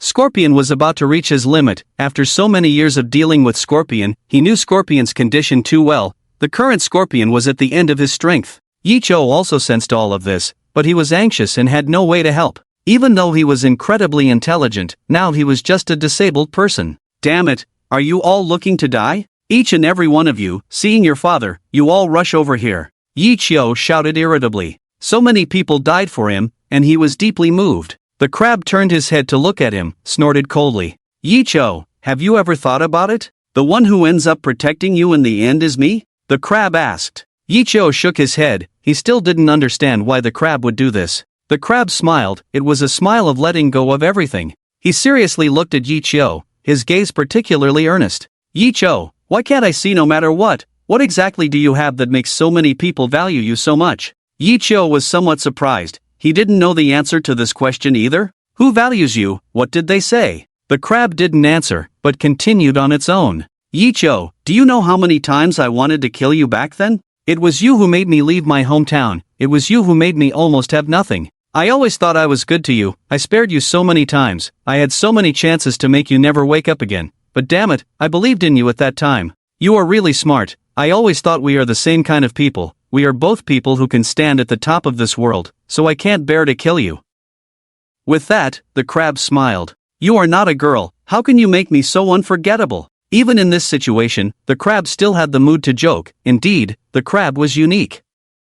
Yicho also smiled. Hee hee, if I were a girl, I would definitely choose you. Bah, I don't want a cripple like you, I don't like ugly. The crab immediately turned his face away. Later, you left. Did you really think I didn't know where you went? It's just that I was too arrogant. I always thought that one day I could conquer you. That day, I will definitely make you kneel and sing conquer. Thinking about that scene, I feel so satisfied. The crab looked forward to it, then became heavy. But I lost. When you were making those self-righteous moves, I didn't care at all. The fox warned me at that time, told me to be careful, but how could a dragon care about you, a stinky bug? I think the fox was too cautious, not as bold as before. So, the crab paused. So, in the end, I lost to my arrogance. The fox, in a way, really didn't lose to you, really, it's a pity. Mentioning the fox, the crab felt a bit sad, but quickly adjusted. Yicho, you are amazing, you staged a textbook example of using strength to defeat strength, the winner takes all. I lost, losing is losing, I won't deny it.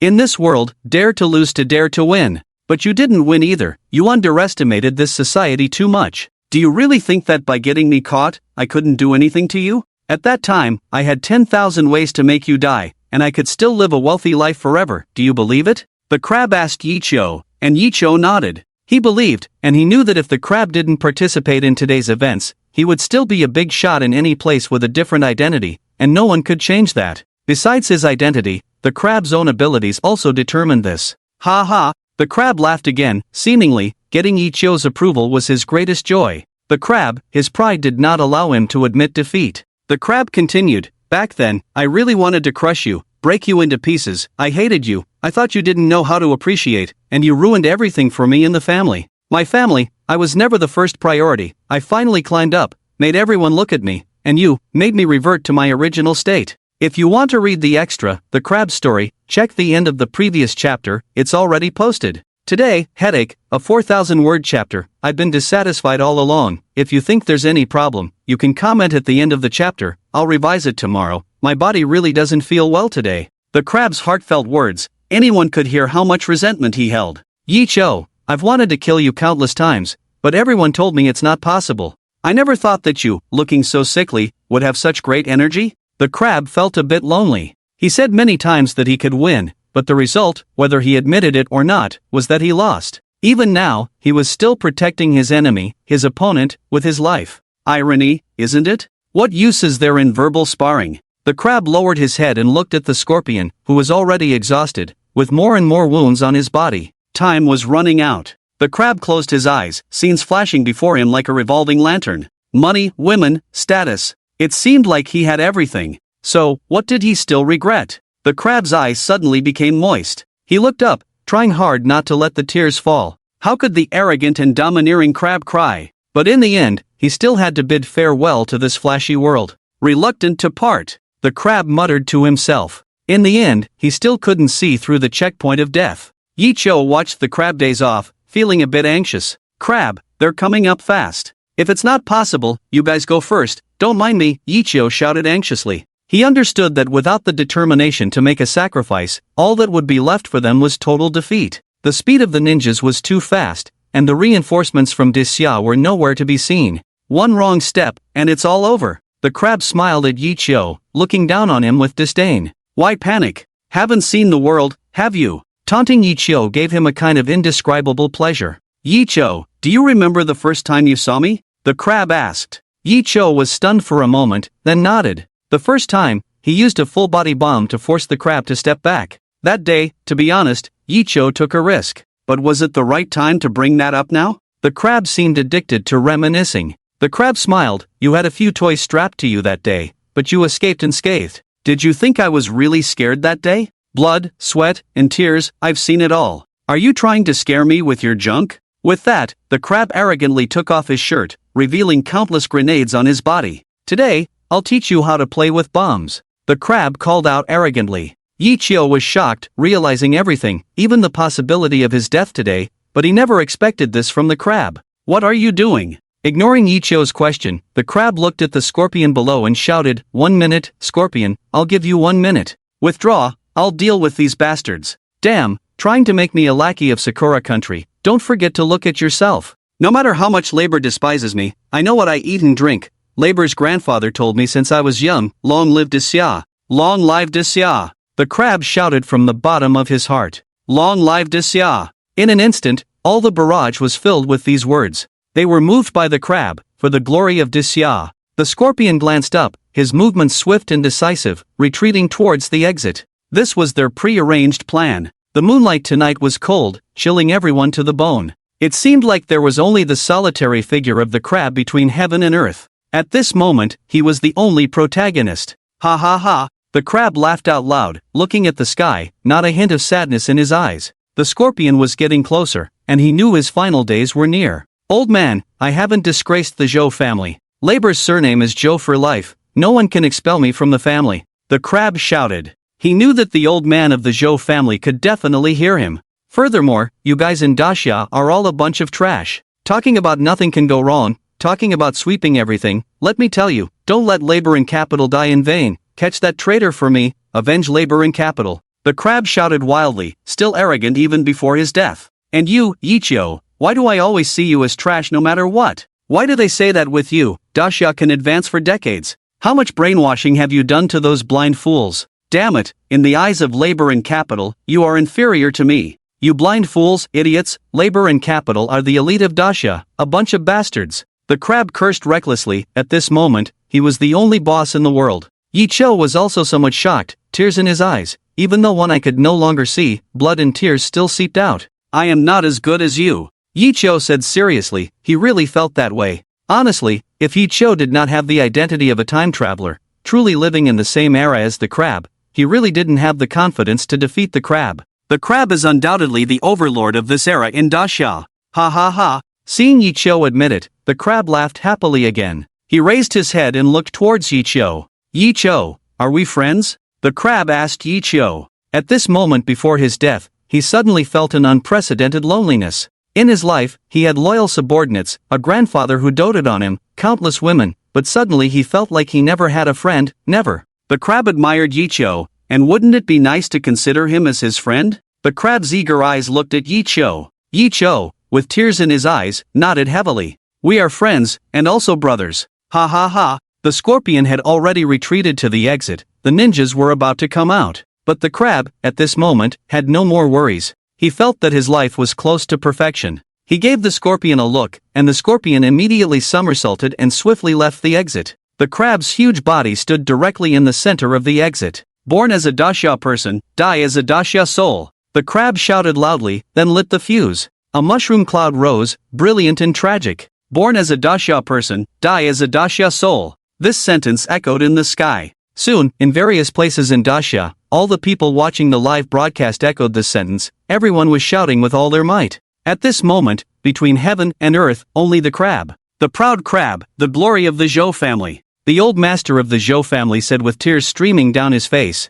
Farewell, brother. Yi Cho was not blown away, his face covered in ashes, tears streaming down as he spoke. Send off the crab. These three words resounded in the sky, transmitted to thousands of households with the electricity. It seemed like the whole of Daxia was shining with these three words. Send off the crab. Countless people shouted loudly. No matter what he had done before, at the last moment, he was worthy of being a Daxia person. The crab, rest in peace. For those who want to read the story of the crab, click on the author's profile picture. There is a new book about him. After reading it, give it a 5-star rating and add it to your bookshelf. Thank you everyone. Born as a Daxia person, die as a Daxia soul. The crab's explosion without blinking finally bought Daxia the last bit of time. The crab, with no remains, it seemed like there was not a single intact piece of his body left. Helicopters, special police, special forces. They finally arrived as if they were late. The scorpion still didn't say a word. He knelt in the ashes, picking up every piece of flesh and blood bit by bit. Daxia had people coming, so he didn't need to worry about the battle anymore. Yi Cho pushed the wheelchair with all his might, slowly moving towards the explosion site. He also tried hard to pick up some things. Don't move! The scorpion, who never liked to talk, coldly stopped him. This is my big brother, don't touch him. The scorpion's voice was devoid of any emotion. In his heart, perhaps this was the crab's own choice, perhaps, there was no blame on Yi Cho. But, this was his big brother, only he could bury his big brother. Brother Crab said I can't die, he asked me to stay by your side from now on, I can only die after you die. The scorpion said as he picked up. So, the scorpion finally choked up, who said he was cold-hearted. A man's tears are not shed lightly, it's just not yet time for sorrow. Today, he had to bid farewell to his big brother who treated him like a brother. He shed tears, not hesitating. So I really hope you die soon, so that I can see my big brother sooner. Yichio was not uncomfortable with the scorpion's words. Yichio didn't understand why things had turned out this way, why the crab would save him like this. What has happened to this world? Yichio remained silent, he had no more strength. He lay straight back, motionless. He really didn't want to move. The moonlight was still like water, chilling the heart. The world was unusually quiet at this moment. Yichio could no longer hear any sound. It was unknown how long it had passed before the scorpion's voice slowly rang out. Don't die too soon either, that way, I would feel my big brother's sacrifice was in vain. From now on, I won't be far from you, but I won't appear in front of you either. After saying this, the scorpion left. When Yichio was safe, he wouldn't show up in front of Yichio. Perhaps, he still couldn't face one of the killers of the crab. The speed of the Dacia Special Forces was very fast, especially this time, they sent the best of the best. Mr. Shu, the enemy has been eliminated, let's take you away. A voice came. Yichio still didn't move, he was too tired. Someone wanted to kill him, someone died for him, life seemed to have become cheap. Yichio needed time to think about all this. Seeing Yichio motionless, it was a long time before two people helped him up and took him away. At this moment, all the viewers before the live broadcast remained silent and unwilling to leave. If there were statistics, it could be seen that at this moment, hundreds of millions of people were watching the live broadcast, but there was not a single barrage. They didn't know what to say, they had too many questions. Why did Sakura country want to kill Yichio? Why did the crab commit suicide? What exactly happened in Dacia, letting Sakura country go all out like this? Today, they wanted to see not the love and hatred of the entertainment industry, but now, it had escalated to the country and the world. This world was changing too fast. However, at this point in the story, the live broadcast would eventually end. A voice slowly sounded. Tomorrow, the highest court of Dacia will judge the crab, judge Dacia, and make Mr. Chu's actions public. From today, Dacia will rise on Blue Star. Those who offend Dacia, even if they are far away, will be punished. Then, the signal in the live broadcast was suddenly cut off. At the press conference venue, several people supported her like smoke. The scenes just now made her almost unable to stand up. She wished so much that she could be the one to shield Yichio from the wind and rain in front of him. She was so afraid that if she wasn't careful, Yichio would never come back. Until now, she still had lingering fears. Ruyan, it's okay, everything will pass. Yichio is fine, he is fine. Chen Lu was somewhat incoherent, trying to comfort Ruyan. Ruyan nodded. No matter what, Yichio was not dead. She still had a chance to make up for everything she had done. Mr. Sure. Ruyan looked at the stone. She knew that the only hope of finding out where Yichio was the stone. Mr. Sure, where is Yichio? Can I go with you to find him? The stone looked at Ruyan's expectant eyes, but ultimately shook his head ruthlessly. I don't know, the stone said. He didn't know where Yichio was, let alone whether Yichio wanted to see Ruyan. However, he still comforted Ruyan. You don't need to be anxious. I think when Yichio wants to see you, he will definitely call you. Right now, he may have more important matters. Ruyan opened her mouth to say something, but ultimately didn't make a sound. Shenlu supported her as they walked outside, and just as they reached the backstage, they heard a commotion. Who are you? Why are you taking me away? What do you want to do? It was Lin Yu's voice, and Ruyan couldn't help but quicken their pace. Several people in uniforms were standing in front of Lin Yu. Miss Bai, if you don't cooperate with us, we have the right to take coercive measures against you. Whether you are guilty is not up to us or you to decide. Tomorrow, a judge will decide. The person in uniform was aggressive, about to take Lin Yu away by force. Lin Yu turned around and saw Ruyan approaching from outside. Ruyan, save me, I don't want to go, I don't want them to take me away. Lin Yu was desperate, seeking Ruyan's help. Ruyan hesitated for a moment, then unexpectedly showed deep disgust in her eyes. Thinking of Lin Yu deceiving her, she felt a nauseating sensation in her throat. Let's go, Ruyan said coldly. This time, she wouldn't be soft-hearted anymore. In the Zhou family ancestral hall, it was already late at night. Yichio sat face to face with an old man, with the newly made memorial tablet of a crab on their side. Yichio lit a cigarette. Since his health issues, he hadn't smoked for a long time, but today, he couldn't resist. After taking 2 deep puffs, Yichio started coughing violently.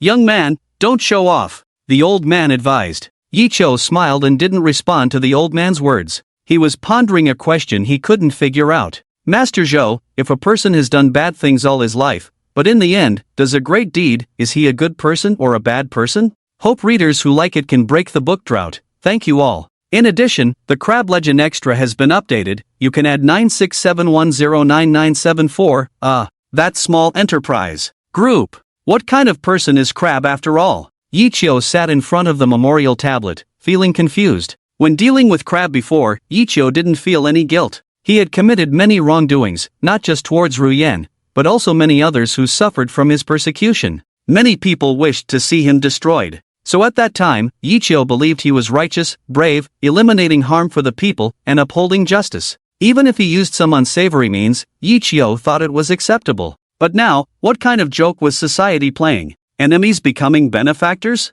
Who could accept this cruelest arrangement? As Yichio asked, if a person has done bad things all his life but only does one great deed, is he a good person? Master Joe didn't rush to answer this question. With a wise and indifferent smile on his face, he reached out and slowly poured a cup of tea for Yichio and himself. The tea fragrance filled the air, and he gestured for Yichio to take a sip. Yichio was surprised but raised the teacup. He took a sip, and as the tea entered his mouth, he frowned. It was bitter. Stinky tofu smells bad but tastes good. This tea, on the contrary, smelled good but was hard to swallow. Yichio looked at Master Zhou, who was still smiling, and managed to swallow the tea with effort. His stomach churned. Master Zhou smiled. This tea comes from the desert. Very few people in the world know about it, but those who do, fall into two categories. Some see it as a savior, while others view it as a ferocious beast. Do you know why? Mr. Zhou asked. Yichio shook his head. Mr. Zhou continued, because to you and me, it is a life-saving medicine, but to most people, it is a deadly poison. Its nature is toxic and extremely domineering. Within a radius of 100 meters where it grows, not a blade of grass can survive. If any living being accidentally consumes it, their life is gone in an instant. However, ironically, it has a good inhibitory effect on cancer cells. Although it cannot cure, it can be considered a life-prolonging medicine. So, do you think it is good or bad? Yichio remained silent, the image of that proud figure appearing in his mind once again. Does it resemble him? Mr. Zhou seemed to know what Yichio was thinking and asked with a smile. Yichio nodded. Yes, it was too similar. Equally toxic and domineering. Both offering hope to some people. There are no eternal good or bad people, Mr. Zhou said solemnly. The judgment of good and bad never depends on you or me. Tomorrow, the court will give the crab a fair trial. But one thing, no matter how many bad things a person has done, I believe in one thing. Mr. Zhou said earnestly, no matter how bad he is to others, even if he harms people all over the world, if he is good to you, you must acknowledge it.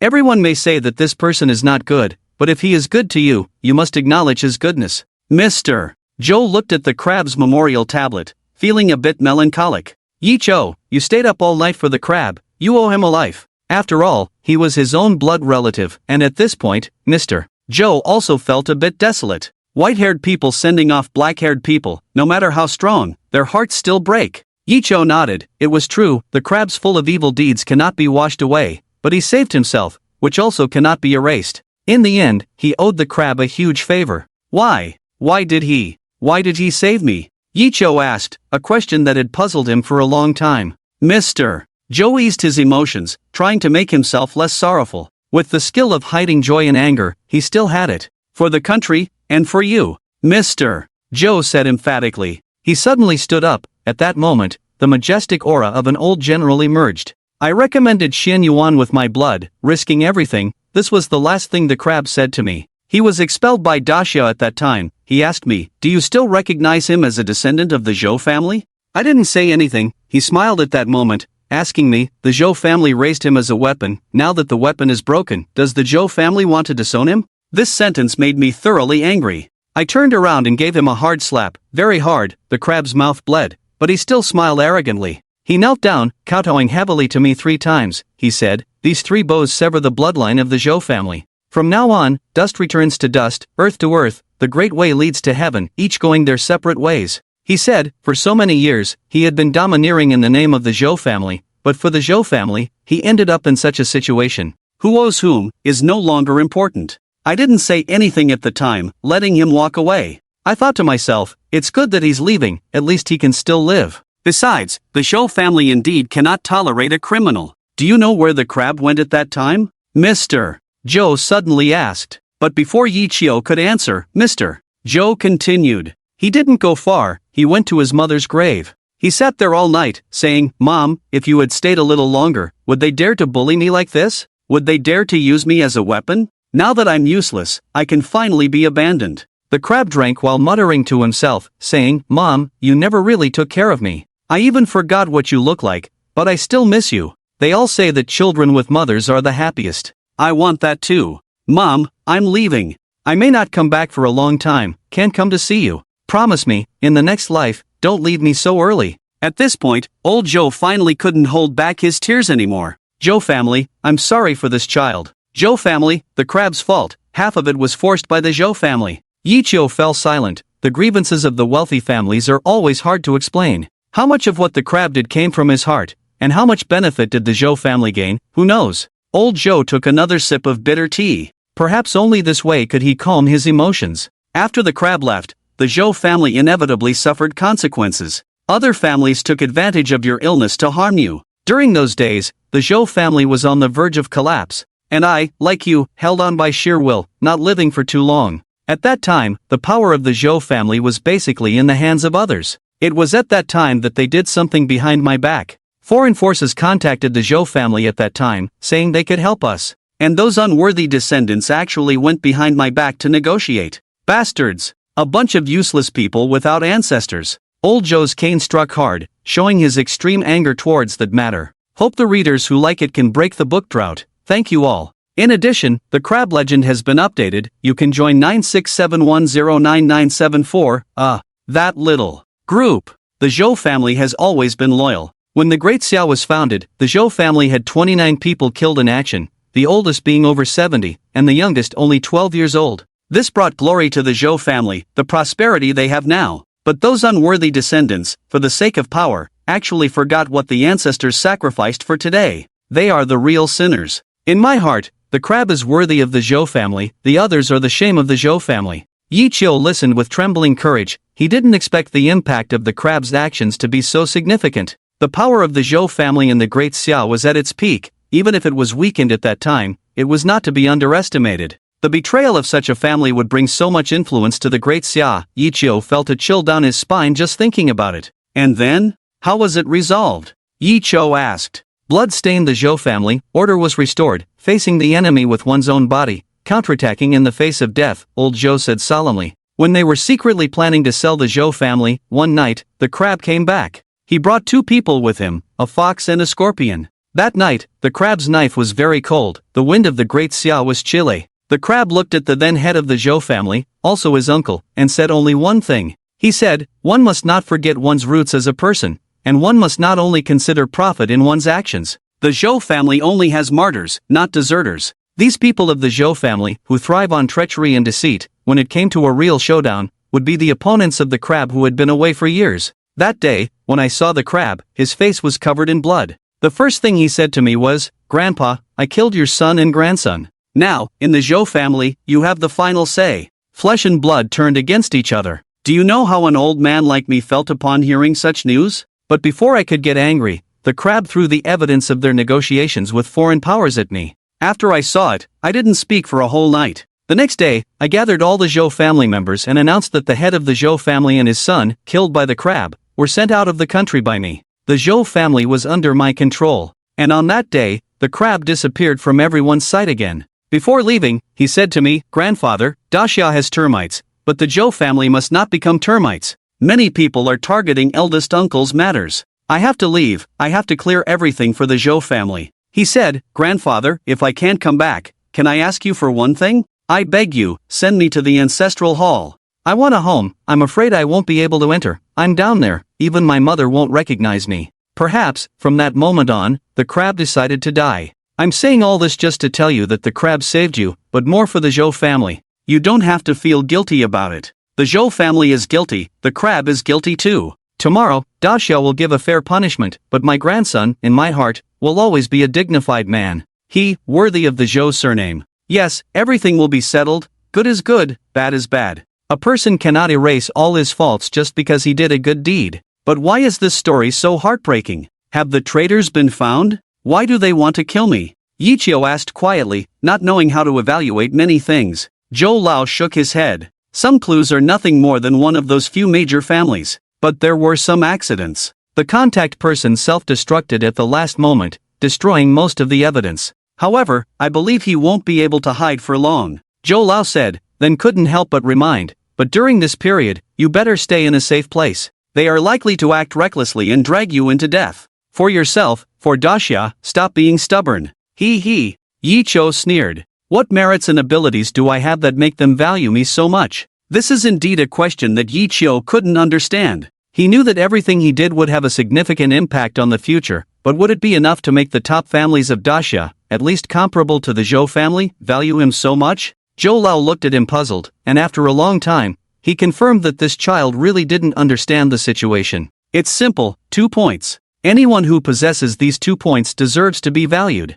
First, your trump card. You have exposed too much. When you pressured the crab, you used too many domestic and foreign connections, including almost all the world's top technology companies. Although you eventually sold all your shares, these companies have spoken. You have been involved in all the core technologies, and these core technologies will be crucial for who gains the advantage in the future. So, do you think you should die? Yi Chou laughed. There are definitely enough reasons to die 100 times. The innocents suffer for the guilty, with no place to reason. Zhou Lao looked at him and continued, if that's not enough, then the second point is, if I were the other party, I would have to kill you. Yi Chou, sometimes I really want to open your brain and see what's inside. Your concepts about the future have already been validated in many ways, and you know how much these things will save current technology research from many detours. Especially your ideas about war, the topic of information warfare, have long been studied by the beautiful country. Your article is 20 years ahead of them. If you participate in this project, then Daxia is very likely to lead the beautiful country in military power for the first time in many years in the future.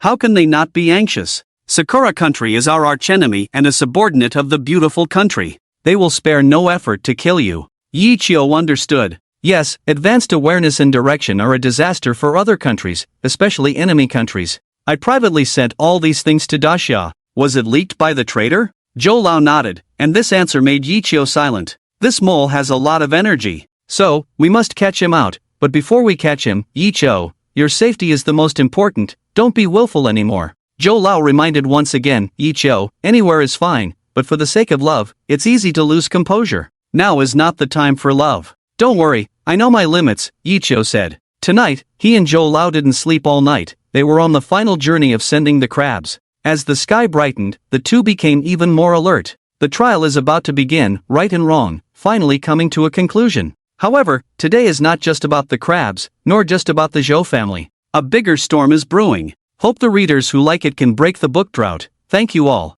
In addition, the Crab Legend side story has been updated. You can add 967109974, that little enterprise group. That night, Yi Chou guarded the crabs. His life began to feel lost for the first time. That night, accompanied by smoke and strong alcohol, the figure that had been so hard to let go of could not be shaken off. Lin Ruyen did not return home. She was in the Chen's office, surrounded by a lot of alcohol. Chen Lu has been accompanying Ruyen. She didn't say much comforting words. Maybe she felt there was no need for comfort. Maybe she didn't know how to advise. In this world, ups and downs come and go. Who can always be happy? Ruyen, you've had a lot to drink. There's a trial tomorrow. Maybe Yi Chou will show up. Take a rest, Chen Lu said weakly. Ruyen was really tired. Ruyen ignored Chen Lu's words. Maybe she was drunk. Maybe it was genuine. She said to herself, Sister Chen, I'm fine, really, I'm fine. In fact, I've always known that once a person has feelings, they become weak. Ruyen shed tears, feeling an unprecedented loneliness at that moment.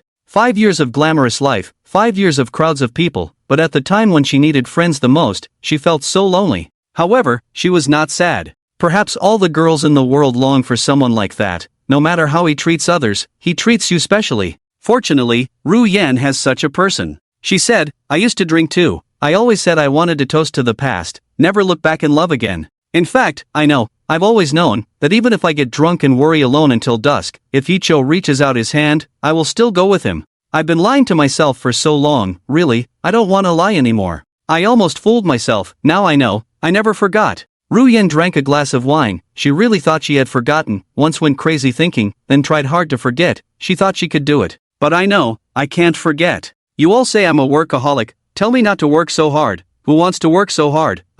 Whenever I have free time, I think of him, Think of Yichio. Sometimes, I can only avoid the crowd, in a quiet corner, quietly think of him.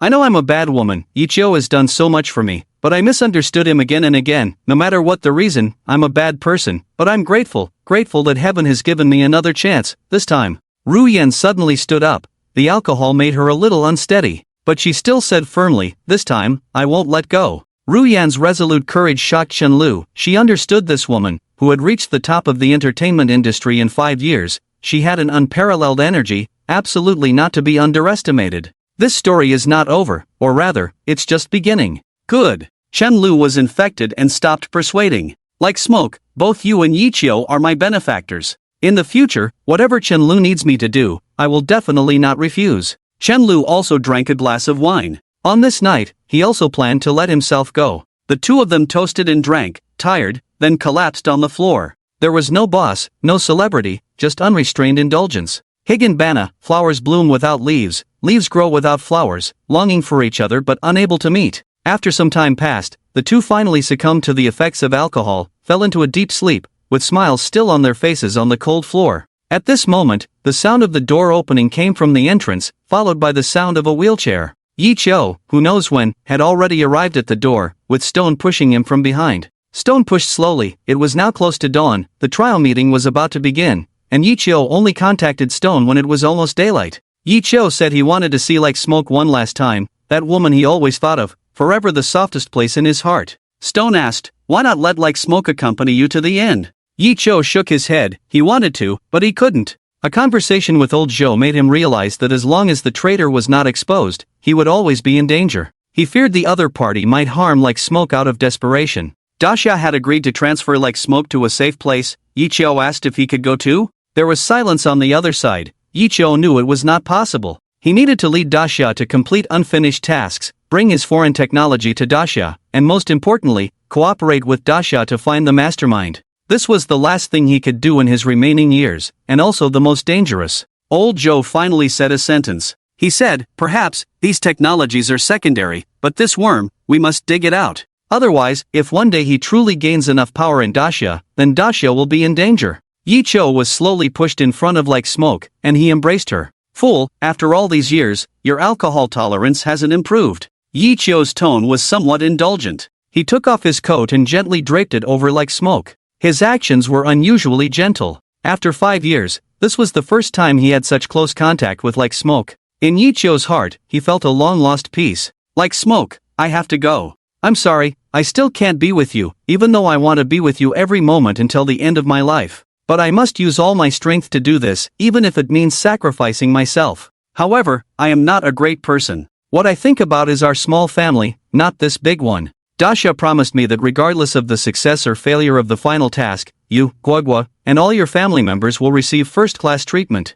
You should know that this is equivalent to the treatment the crabs received at the beginning. I can't do much more, but I will do my best to make sure you and Guogua have a better life. Actually, I know that you must hope that in the end, we will always be together. But I'm sorry, I can't do it. The innocent should not bear the burden of the guilty. In this society where people eat people, without a background, only wealth, one is like meat on a chopping board, at the mercy of others. I'm afraid, truly afraid, that after I leave, you will suffer. The thought breaks my heart. I'm sorry, how I wish to quietly leave. I'm sorry for telling you so much and making you feel uncomfortable. You have to walk your own path from now on. I won't be in your world anymore. Be well, don't disturb each other, don't contact each other, don't entangle each other. This is the best existence for both of us. Loving you is something I will never forget, but some things are only suitable for keeping. Hope that readers who like it can break the book drought. Thank you all. In addition, the Crab Legend Extra has been updated. You can add 967109974.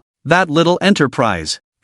Group. Time is truly the best span in this world, making pain turn pale, making the persistent choose to leave, and then experiencing the vicissitudes of life. You will understand, everything is fate, not at all controlled by humans. When you have experienced all the joys and sorrows, seen through the warmth and coldness of human relationships, you will know that in this world, there has never been true empathy. The one who understands you the most will always be yourself. Yichio shed tears. He used to really like a wuxia drama, The Return of the Condor Heroes. He always felt that kind of love was too heavy. Yang Gui and Xia Longnu had been separated for many years, always leaving in the name of doing good for each other, forever on the road of searching for each other. In the end, one lost an arm, the other lost her chastity, but truly interpreted what love is in this world, teaching people to be willing to live and die together. At that time, he thought, this must be the saddest love in the world, his love must be very sweet. However, life is always more exciting than novels. Only through experiences do you realize that Yi Chio's love is more bitter than Yang was, and it will never end with sweetness after bitterness.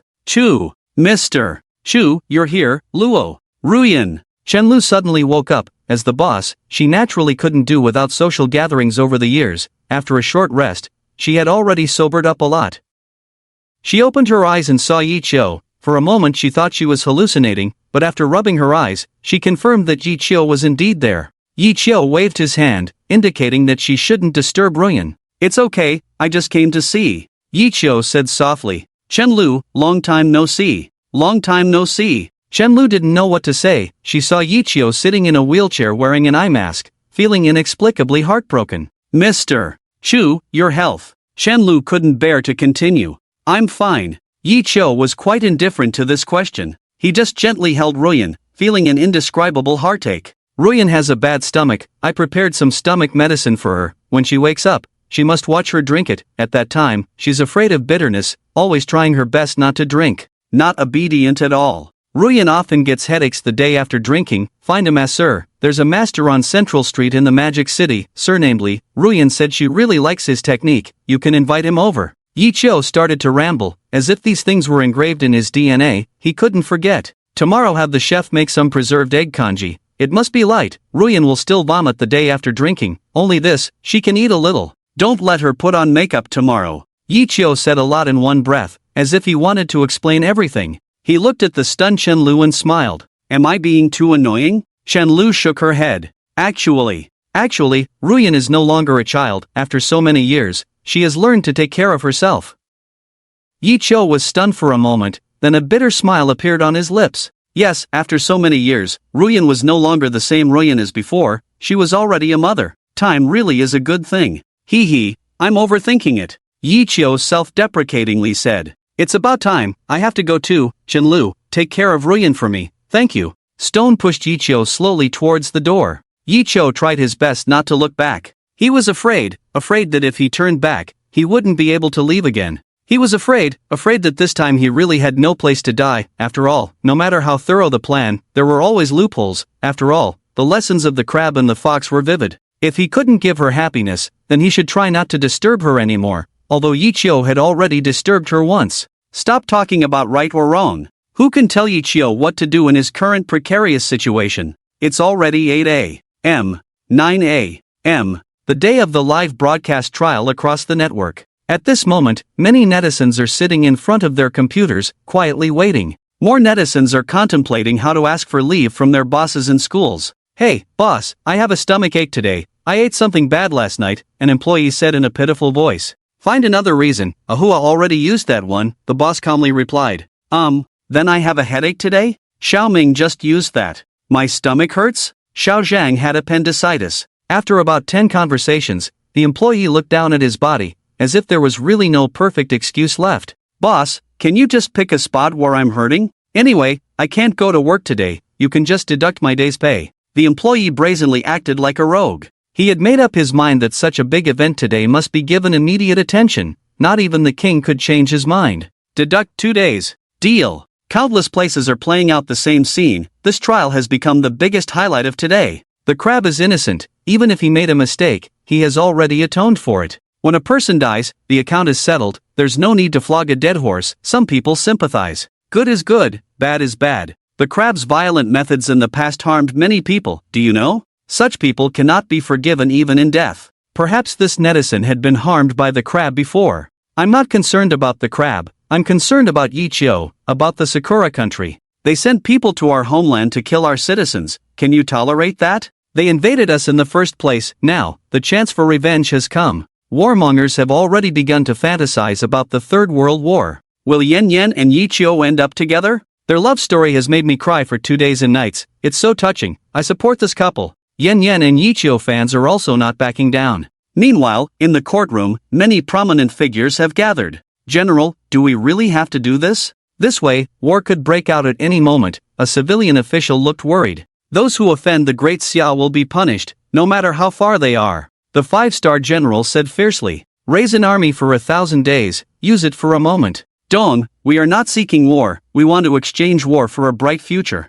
We want to show them that in Great Xia's land, the Great Xia people have the final say, evil forces must be expelled. The 5-star general spoke decisively, exuding an aura of unparalleled determination. In golden armor, we fight 100 battles, until Lulan is restored. Today's trial is not as simple as it seems on the surface. Today, Great Xia intends to poke a hole in the blue star's sky. Dong knew he couldn't persuade him, he was just a little worried. But a great nation like Great Xia never lacks courage. Hope the readers who like it can give some feedback. Thank you. Today, the Supreme Court of Great Xia is solemn and solemn. Today, the magic city of Great Xia is full of high-level officials. Today, the streets of Great Xia are deserted. This is not the first live trial in Great Xia, but it is definitely the most eye-catching one. Yi Qiu, Yen Yen, the crab, almost everyone knows their stories. Their ending also touches everyone's heart. At exactly 9 o'clock, the wireless signal instantly covered every corner. After a minute, the number of online viewers on the live channel had reached over 100 million and was still increasing.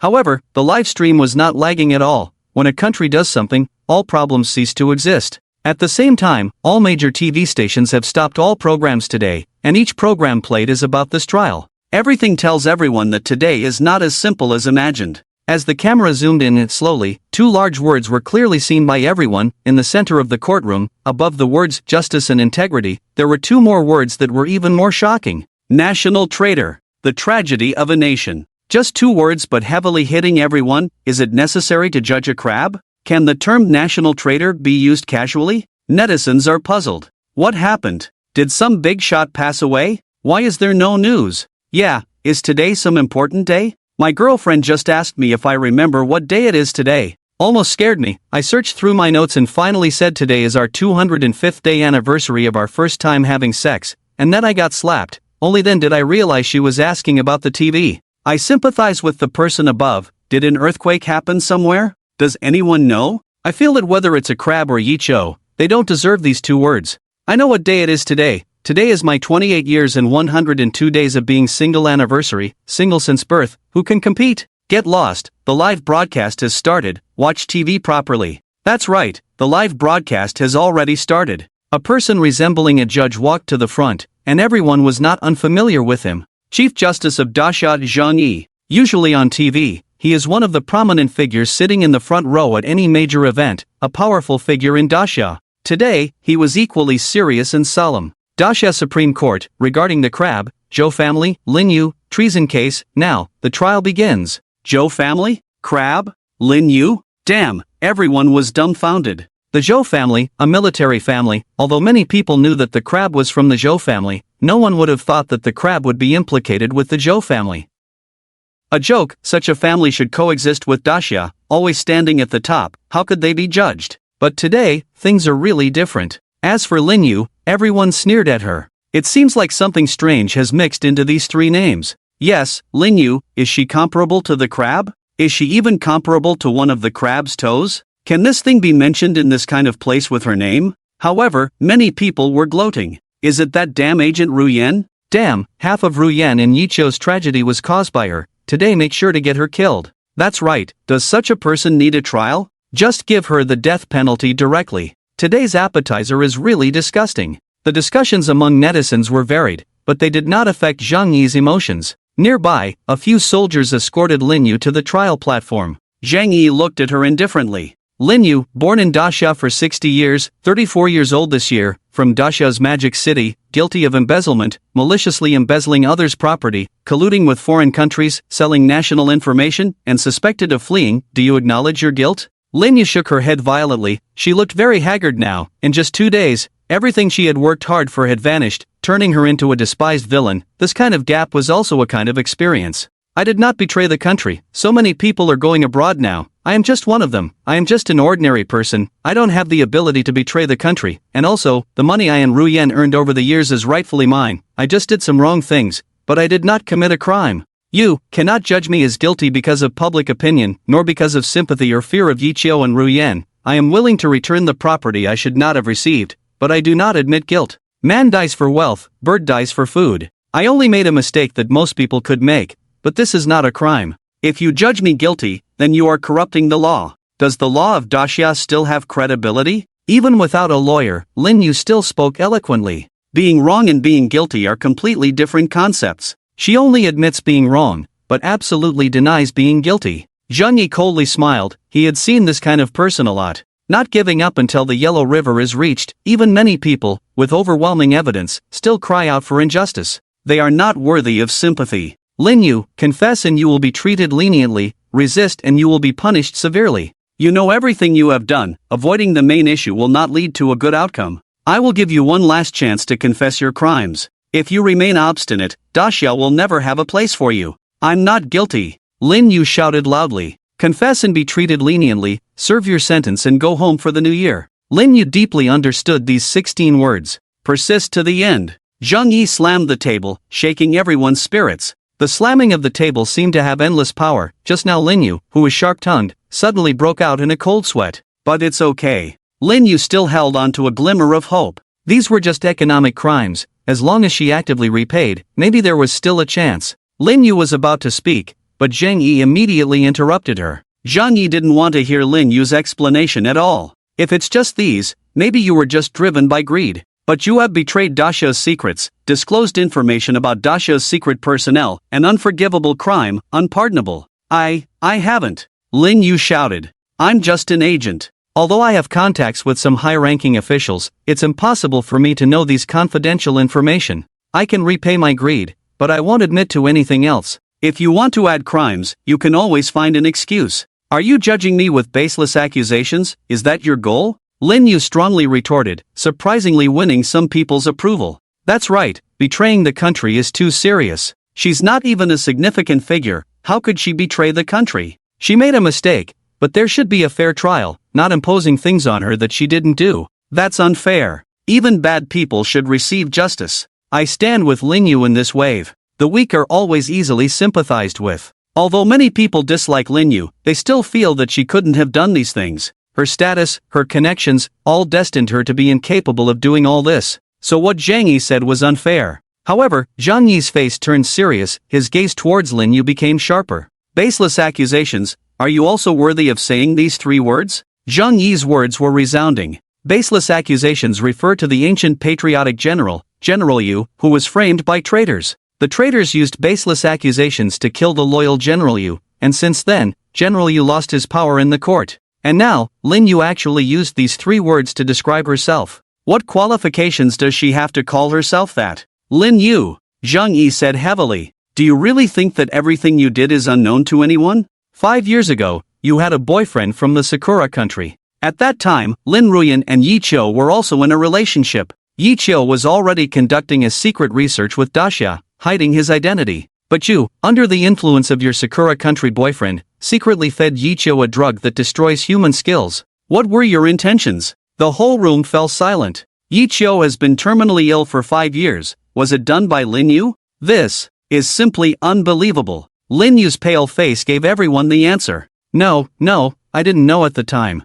He said Yi Qiu was not feeling well, and this was their special medicine. He said it was just developed by Sakura country and couldn't be released yet. I fed it to him secretly. I really didn't know. Lin Yu burst into tears. Not knowing, fine, even if you didn't know the first time, what about the second time? Zhang Yi's tone remained stern. In his heart, especially after reviewing all the case files, he knew that this woman definitely did not deserve sympathy. The second time, during Yi Qiu and Lin Ruyan's breakup, you pretended to care but actually helped your boyfriend find information left by Yi Qiu, 3 times in total, handing over what you thought was valuable to the enemy country 3 times, including Yi Qiu's concept for future intelligent machines. Ruyan was gritting her teeth watching all this on TV. It turns out that the wolves have always been by her side, and she foolishly considered her as her best friend. Ruyan, are you naive or just simple-minded? The third time, you inquired multiple times about Yi Qiu's whereabouts, even creating crises for Lin Ruyan to force Yi Qiu to show up.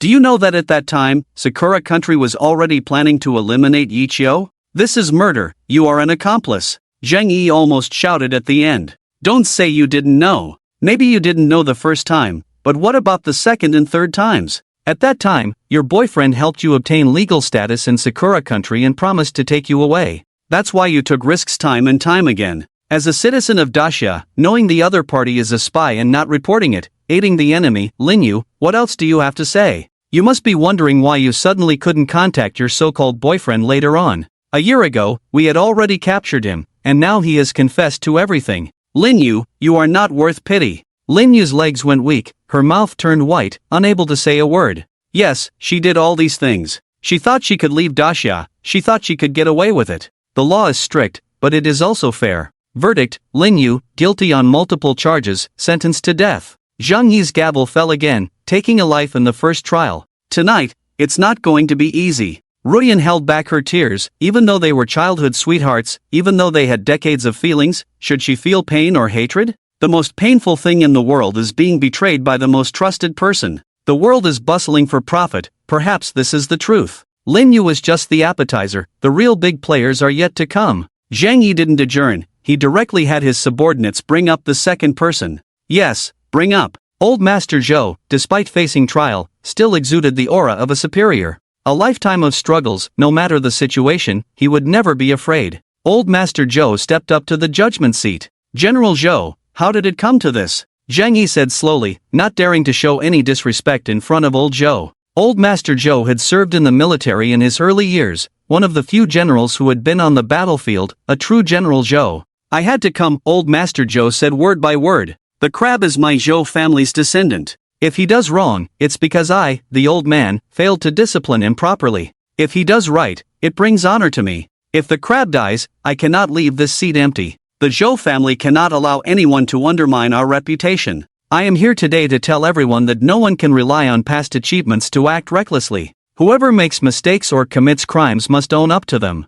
Don't think that past contributions to Daxia give you a free pass. When it comes to contributions, who can compare to me, the old man? If the old man makes mistakes, he must also face judgment. 99% of Daxia's families are corrupt. Today, we will start by reforming from the roots, starting with the Zhou family. Judging the crab, judging the Zhou family. The Zhou family bears the blame, but anyone trying to tarnish our reputation during this time will not be tolerated by me, the old man. Mr. Zhou said seriously, showing his attitude. Zhang Yi nodded in understanding, as his Zhang family was also a prominent clan. He knew that as long as Mr. Zhou was present, the Zhou family would not fall. This was the backbone of the older generation, the backbone of the nation, and the pride of Daxia. The real trial has just begun. The day after tomorrow, the second extra chapter will be released, focusing on the love story of Yiqiu and Ru Yan. Those interested can read it below. Thank you to the readers who support the book. Additionally, the second extra chapter will be updated soon.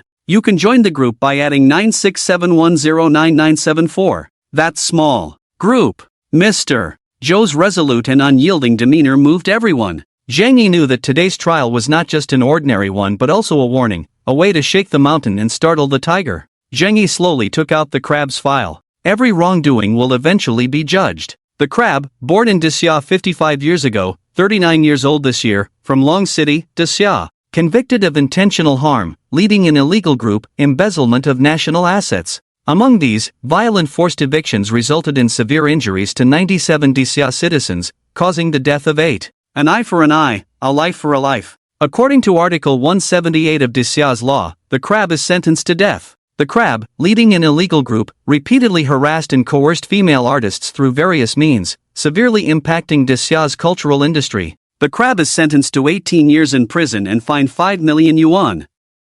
For many years, the crab used his family and position to embezzle national assets amounting to billions. All assets will be recovered by law, and a fine of 10 million yuan imposed, along with a 10-year prison sentence. Zhang Yi paused here. The crab was already dead, and for most, this judgment seemed meaningless. However, justice may be delayed but will never be absent. This was Daxia's stance and accountability. Mr. Zhou, do you acknowledge these charges or not? Mr. Zhou raised his head high, refusing to bow like others or evade responsibility. Having experienced battles and hardships, he had the courage to face everything. The crab was a member of the Zhou family. Even though he is gone, the Zhou family remains. The wrongdoings of the crab are shouldered by the Zhou family. Mr. Zhou said earnestly. He then handed a document to Zhang Yi, who, after reading it, had a changed expression. This is a detailed list of the Zhou family's assets. Many businesses may have been granted due to the Zhou family's reputation, but I guarantee that every penny is clean,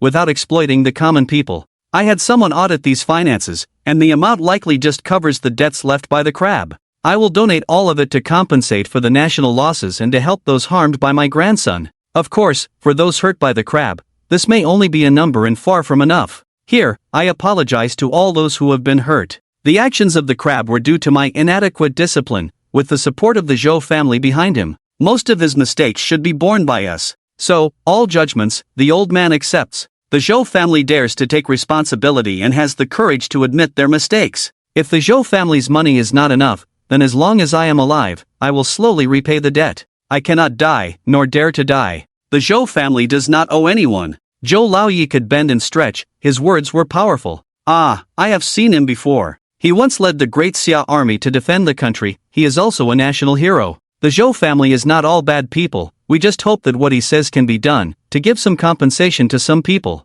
Online discussions were in full swing, and at the same time, many people were shedding tears.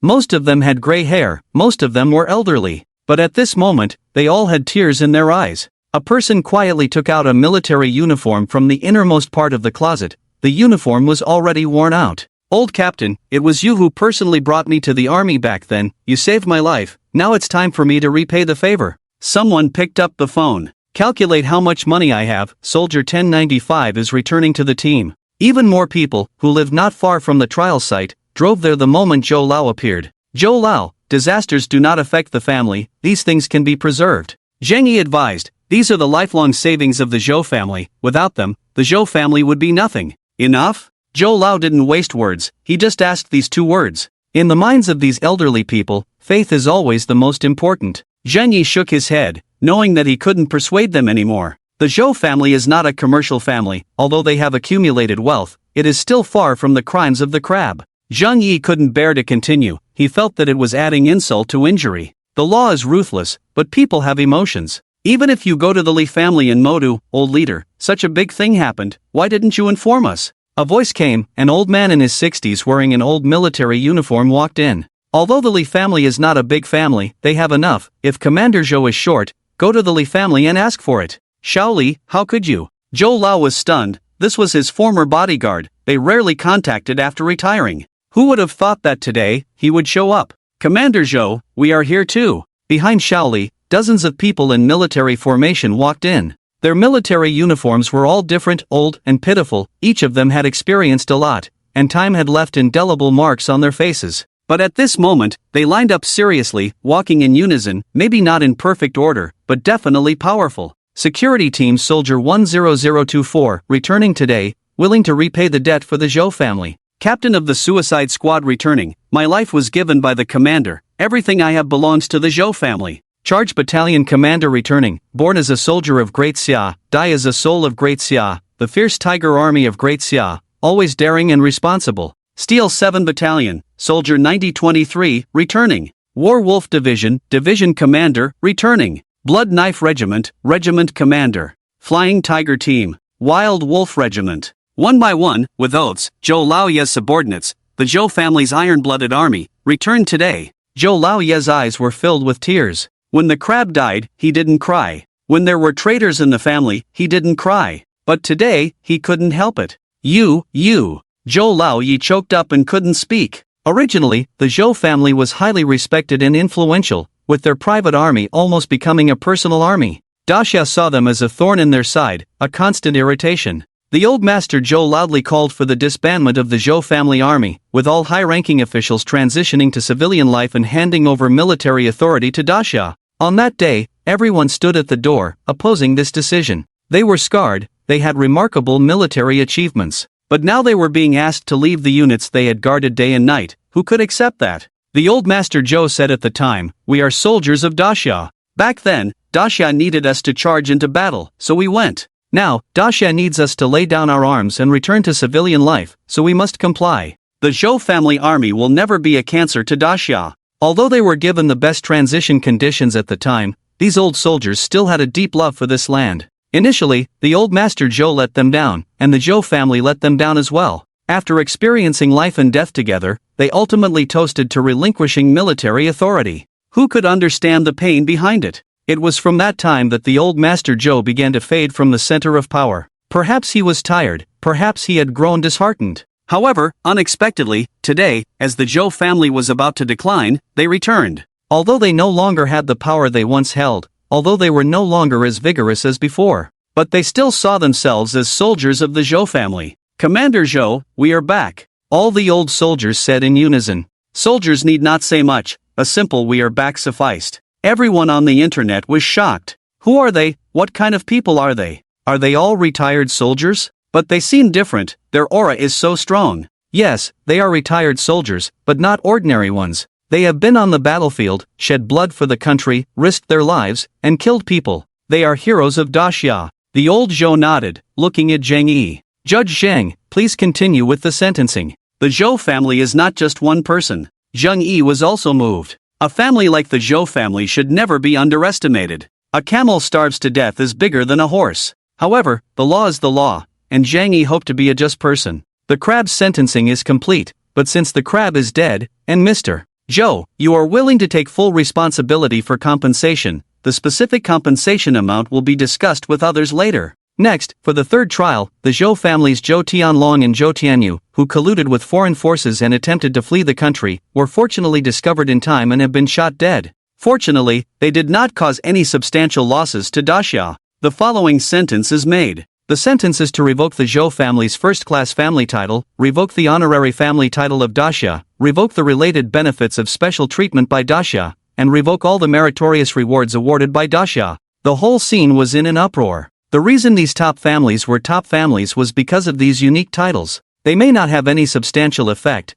but among families of the same level, these titles were symbols of honor. In the minds of the older generation, only these things qualified them to be on equal footing. As for the current power, money, and trivial matters. And now, Zhang Yi, in front of the whole country, stripped the Zhou family of everything, essentially excluding them from the top families. From then on, the Zhou family would surely fade into obscurity, not even mentioned in history. Excessive, we fought for these things with our blood and tears, why do you get to say they don't exist? Yes, we have scars all over our bodies, do you think you young ones can make decisions? Commander Zhou once held off 3 group armies for a month with just 1 group army, have you all forgotten your roots? The old soldiers were excited, they could tolerate losing money, they could tolerate starting over, but these honors were something they could never let go of. This was the evidence of their initial battles, without these, what else could prove that they had existed? Nonsense, the law is ruthless, how dare you speak out of turn? Zhou scolded angrily, today, he would bear everything alone. Commander Zhou, they are kicking you when you're down.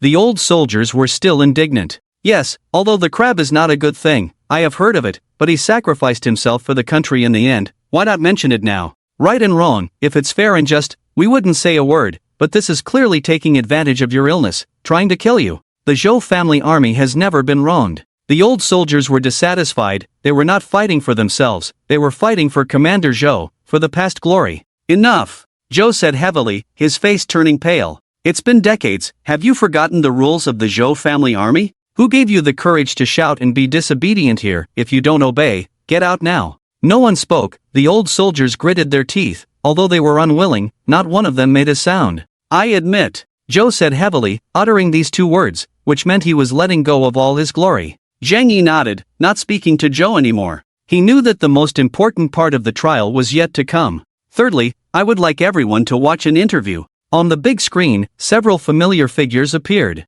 Mr. Chu's creativity has brought us a direction for progress, his grasp of the future has allowed Blue Star's internet to advance 20 years ahead. The world's richest man, Bill said. Mr. Chu brought not just technology, but innovation, his understanding of intelligent machines is ahead of everyone by 10 years. The elegant country's old man raised his thumb. The concept of information warfare has always lagged behind in Daxia, Mr. Chu's proposal has given us direction, his contribution to Daxia is unparalleled. A high-ranking official from Daxia said solemnly. 1 Yiqiu is worth 10 group armies. The president of the elegant countryside. Each one of them was a figure that made Blue Star tremble, each one of them was a true big shot. And these people all praised one person, a disabled person. Yiqiu, is his talent really that great? Zhang Yi spoke slowly. Yiqiu, a Daxia person, 33 years old this year, currently awarded the Father of Economics and Father of Management awards in Dacia, and is a well-known philanthropist in Dacia, donating to over 300 Hope schools,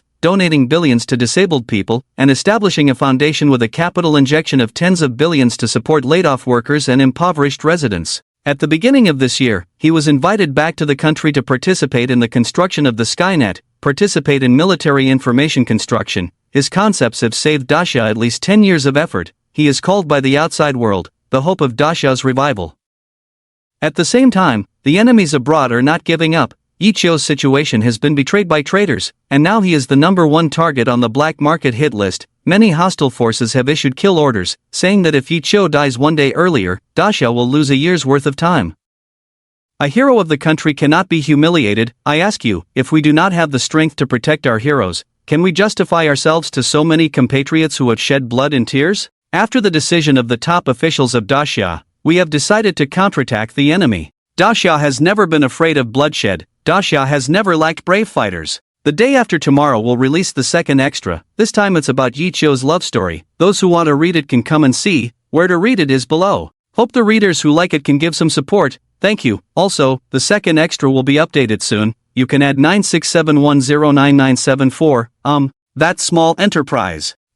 Group. Yi Chio, this name once again resounded through the world. Lin Ruyan, the national goddess, the first beauty of Dacia. That Yi Chio, the nation's important figure, the hero of Dacia. Originally a match made in heaven, with talent and beauty. However, fate played tricks, and the lovers could not be together. This is a real-world version of an unforgettable love story. Yi Chio, this name, finally left a vivid mark today. No one will forget. A person should live as Yi Chio. Someone sighed, shaking the world, making enemies hate to the core, and causing others to look on in envy. Isn't this every young man's dream? But don't forget, Yi Chio is still a patient. Someone worried. Yes, the price is steep. Yi Chio is on the brink of death, always in danger. Who can bear such a price? If I had 1% of Yi Chio's talent, my life wouldn't have been in vain. Some still envy. The fireworks are brilliant, even if only for a moment. It is a peerless beauty. After Zhang Yi said those words, he paused. These words were earth-shattering, and he wanted to give everyone time to react.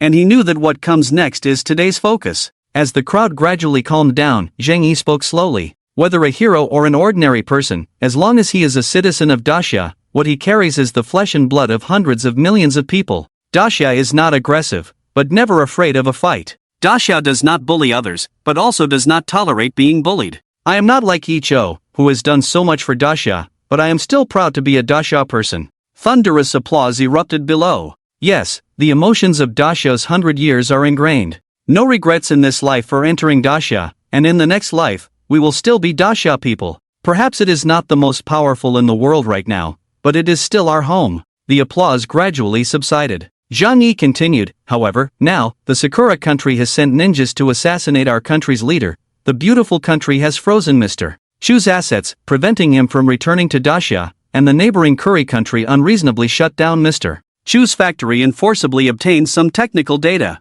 According to incomplete statistics, Mr. Chu has been attacked by criminals nearly 12 times in the past year, mainly from Sakura country and Curry country. We have repeatedly initiated direct negotiations, but they have used terrorism as an excuse to evade, refusing any effective action. This world is never short of malicious people. They are wolves in sheep's clothing. We welcome everyone with open arms as friends, but we are never afraid to show our knives to those with ill intentions. We know individuals are weak, but we also know that unity is strength. Therefore, after the decision of the Dacia high level, we will do what they dare not. We will help them with what they are unwilling to do. The blade of Dacia has never been dull. Applause thundered once again, the transformation of Dacia in front of the nation's people, igniting their blood. Bravery is not without tears, shed before the enemy. A man's 7-foot body, willing to sacrifice for the motherland. Yes, let's deal with them. Over the years, these foreigners have been making money from us, bullying us, and we, the workers, have long been fed up with them. If the motherland is in trouble, you should be at the forefront. Good. Zhang Yi shouted. The decision of the Dacia high level, first, implement a trade blockade against Sakura country and Curry country. Dacia can do without anything from them. Dacia never lacks integrity. Good. Someone shouted on the scene. Perhaps in normal times, some might criticize, but now, they only feel triumphant. Second item. Zhang Yi continued to shout. The second item, dispatching special operations forces to eliminate terrorists, eliminate the Blue Star 13 mercenary groups. According to the investigation, these places have all participated in the assassination of Yi Chiu, and even cruelly killed our country's citizens. For the sake of national law, the Daxia army can use all means. If met with resistance, show no mercy. Following this, on the large screen behind Zheng Yi, the Blue Star map showed 13 flashing lights.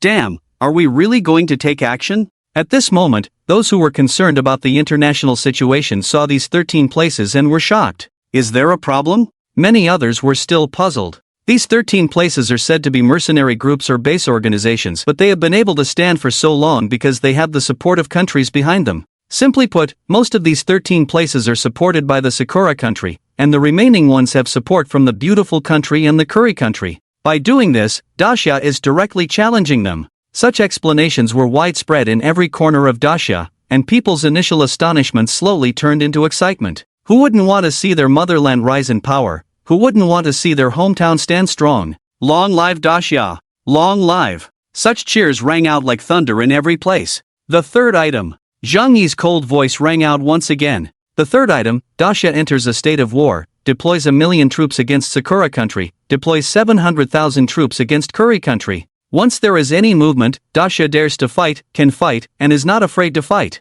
As soon as this statement was made, the entire land fell silent. Are we really going to war? It is imaginable how much turmoil today's news will cause in the future. Is it worth it to go to such lengths for Yi Chiu? Many rational people even felt a bit shaken. Is this hard-earned peace really going to be broken like this? However, the old man Zhou, who had been present all along, was smiling at this moment. This was the moment he had been waiting for. The Zhou family had gained honor on the battlefield, and now, they might rise again from the battlefield. Zhou Yunlong, 81 years old, Daxia 5-star general, today, requests to return to duty. Zhou's voice was like a dragon's, powerful and resounding. Lying stiff in a desolate village without self-pity, still thinking of guarding the country at the frontier. Old man, there is still oil in the tank. The old soldiers of the Zhou family below were immediately moved to tears. The old general, 81 years old, was still willing to face danger. When loyalty must be fulfilled, sacrificing oneself for the country's grace. Zhou family old soldier, Su Yun, requests to return to duty.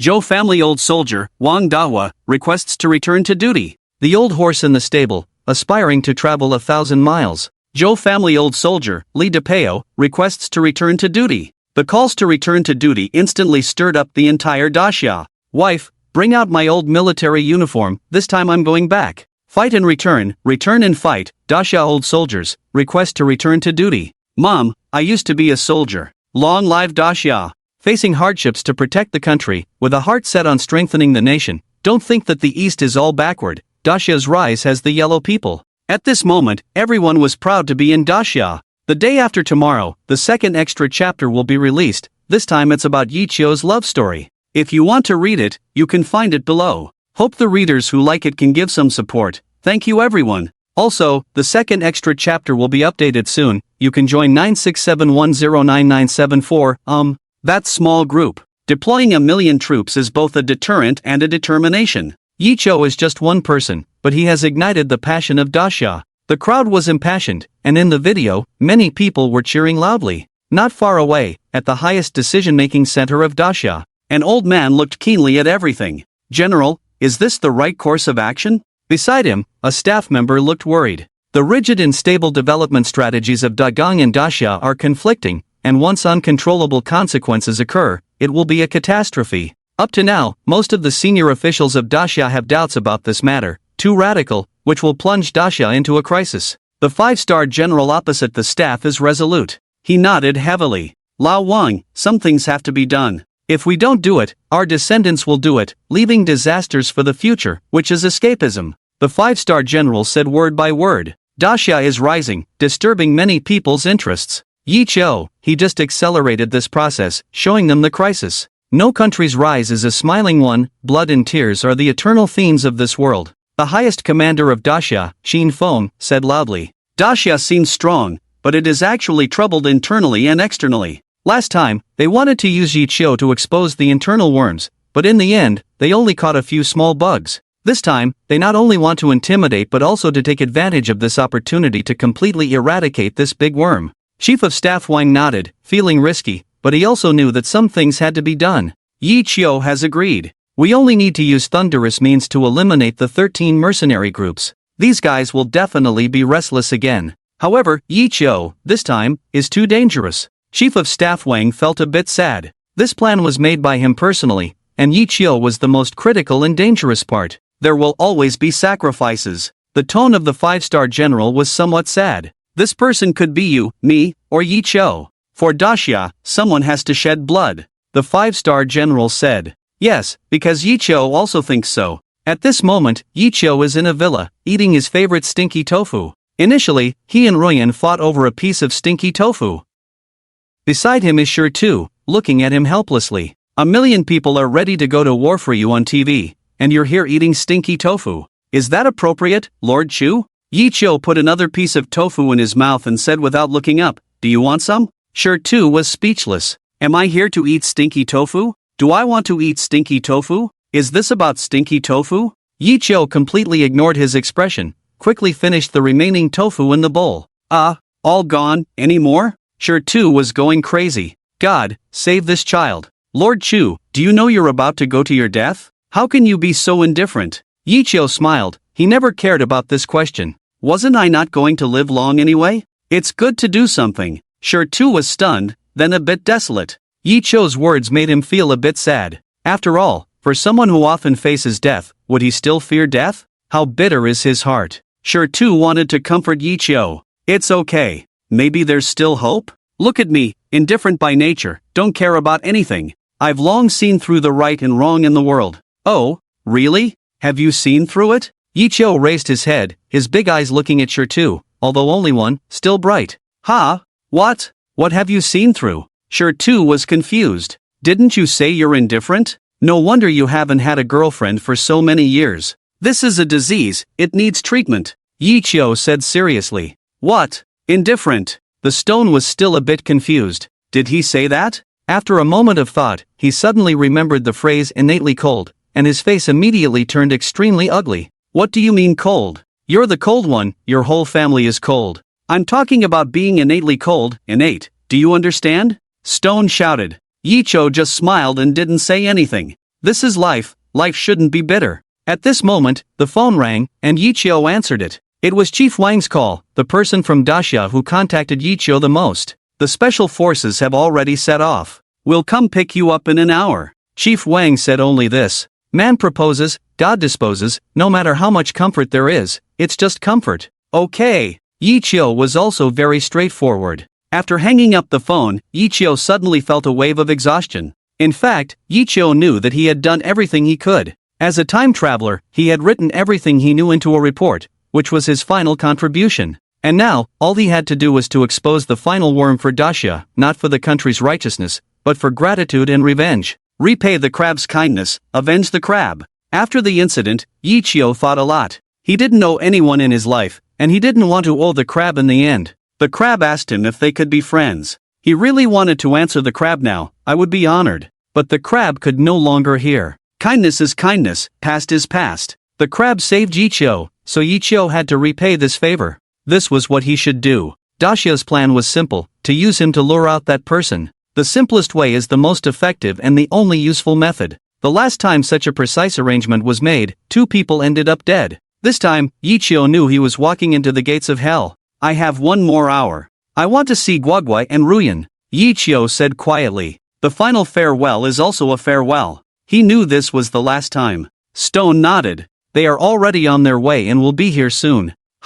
Yi Chio looked at Stone in surprise. He just wanted to take a distant look, but Stone. Let's meet, it's the last chance. Stone said lightly. Yi Chio didn't say anything, looking at the wind outside, feeling even colder. Ruyan, Guoguai, a family of 3. Are the things in the dream finally coming true? How nice it would be if this time it wasn't a separation in life and death. The second extra chapter will be released the day after tomorrow. This time it's about Yi Chio and Ruyan's love story. If you want to read it, you can find it below. Hope the readers who like it can give some support. Thank you all. Also, the second extra chapter will be updated soon. You can add 967109974, that small enterprise. Group. Is it finally coming? Yi Chio thought foolishly. The live broadcast ended, Dacia took action, and he was also going to his death. But the wind outside hadn't stopped, the rain was still falling, and the person he longed for was still on the way. Did his half-broken body deserve to be with her?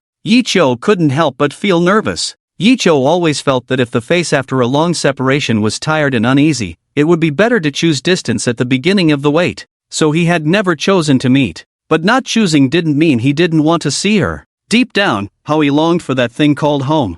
Are they coming soon? Yicho asked tremblingly. Faced with the crab, the Dacia high level, and all the wolves and tigers, he had never been nervous. But now, for the first time, he was at a loss. A message came from Stone, and soon there was a reply. They're here, already downstairs. Stone said, as he walked towards the window. He could already see the graceful figure just getting off the car like smoke. Finally, they were going to meet. Yicho closed his eyes, trying to calm his wildly beating heart. At this moment, the doorbell in the room finally rang. Stone glanced at Yicho and went to open the door. Yicho opened his eyes. He had imagined countless times the scene of their meeting again, fantasizing about what his first words would be when they met again. But when it came down to it, he just nervously stared at the door, feeling scared from head to toe. Would Ruyan be disappointed to see me like this? Yicho really wanted to escape. The door finally opened. Ruyan walked step by step towards him, looking a bit tired but still beautiful and charming. Yicho stood still foolishly, even his gaze began to dodge.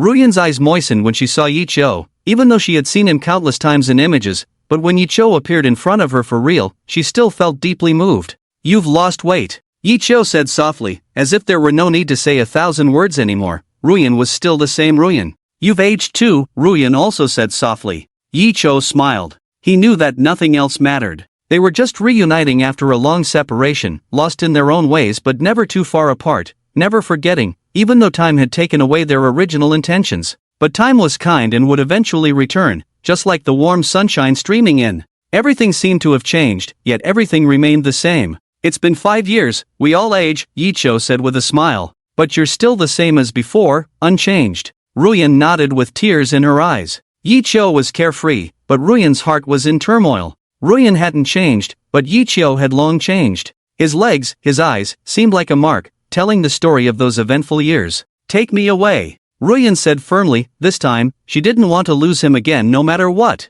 Where to? Yicho still asked with a smile. To the ends of the earth, anywhere. Ruyan insisted. Where Yicho was Ruyan's home. Yicho nodded, then shook his head. Nodding meant he wanted to be together, he really did. Shaking his head meant they shouldn't and couldn't be together. These 5 years have been tough, Yicho said slowly. He really couldn't give an answer. You're still the same as before. Ruyan, who understood Yicho extremely well, smiled bitterly. Yicho still liked to avoid things. Yicho, I missed you, Ruyan said as she looked at Yicho. Her blunt expression left Yicho at a loss. Ruyan was really different from before. The previous Ruyan was reserved and never this bold. Seeing Yicho silent, Ruyan gritted her teeth and said, now everyone online says I'm not good enough for you, that you're the best man in the world and I don't deserve your love, that in these 5 years, I never loved you at all. Here, Ruyan gave a bitter smile, filled with too much helplessness. Don't mind them, they don't understand you, Yicho, as gentle as ever. No,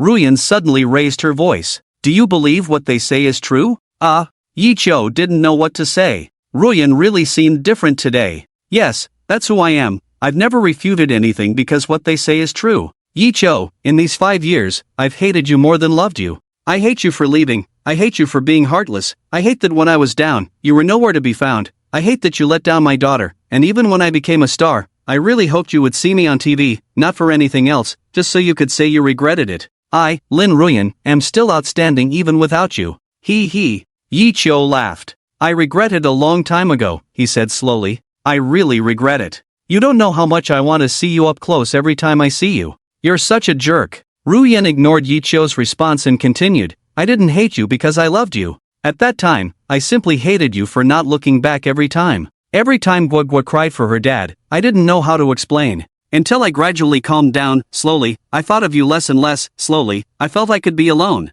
Hearing this, Yicho's heart suddenly ached intensely. In the end, did I disturb myself, didn't I? It turns out that everything was my own wishful thinking, how ridiculous. Congratulations, Yicho said bitterly. I didn't want to show up. At that time, I thought the crab would harm you, so I had to resort to this. In fact, I wanted to be alone until the end. Is that so? Ru Yan remained unkind. Now the whole country knows that everything you did was for my good. All your efforts were for Ru Yan, Lin Ru Yan, the first day of Dasha, to put it nicely, the queen, to put it bluntly, you, Yiqiu, brought out a mascot for me. Am I wrong? Ru Yan, you can't say that. Yiqiu did everything for you. Ru Yan's sharp words made Yiqiu frown. Today's Lin Ru Yan, is she here to demand an explanation?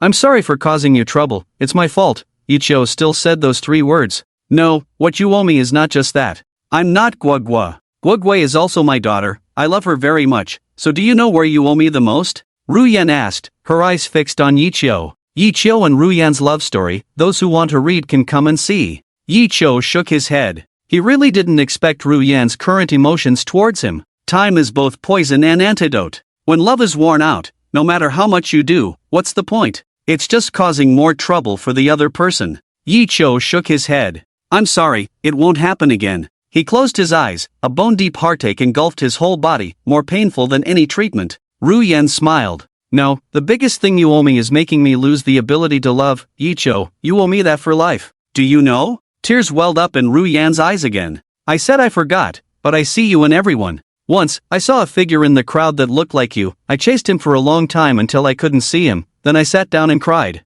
Chen Jia asked me what was wrong. I said, I lost you again. Why do you punish me like this? I was just throwing a tantrum, wanting you to comfort me. Why did you disappear? Do you know? I regretted it a long time ago, really, from the second day, I regretted it. I thought you would come to comfort me. I waited and waited, but in the end, I couldn't wait, I said, then I'll go comfort you, but, Ru Yan burst into tears, crying even louder.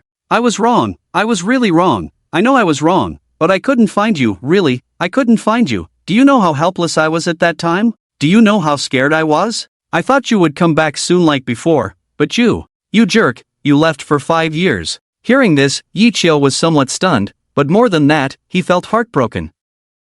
The story developed too quickly, leaving Yiqiu unprepared. He reached out and hugged Ru Yan. I've always been here, I won't leave. Yiqiu said gently, this kind of tenderness like water, he only has it when facing Ru Yan. Ru Yan buried her head in Yiqiu's arms, tears still flowing. Later, I started to hate you. You did so much for me, but I still hate you. Why can't I hate? I've suffered so much grievance, cried so many times, why can't I hate? So, do you owe me a debt that can never be repaid in this lifetime? Yiqiu nodded, how could he bear to say no? In my next life, and the one after, I owe you. I can't repay it in this life, but I will in the next. No, I want you in this life. Ru Yan pouted. Yiqiu, promise me, repay me in this life. Ru Yan coquettishly demanded, the first goddess of Disya now showing a girlish side. Yiqiu remained silent, holding Ru Yan tighter. I promise you anything. Ru Yan smiled, this time, genuinely happy. Okay, promise me this time, wherever you go, take me with you, under any circumstances, you can't leave me behind.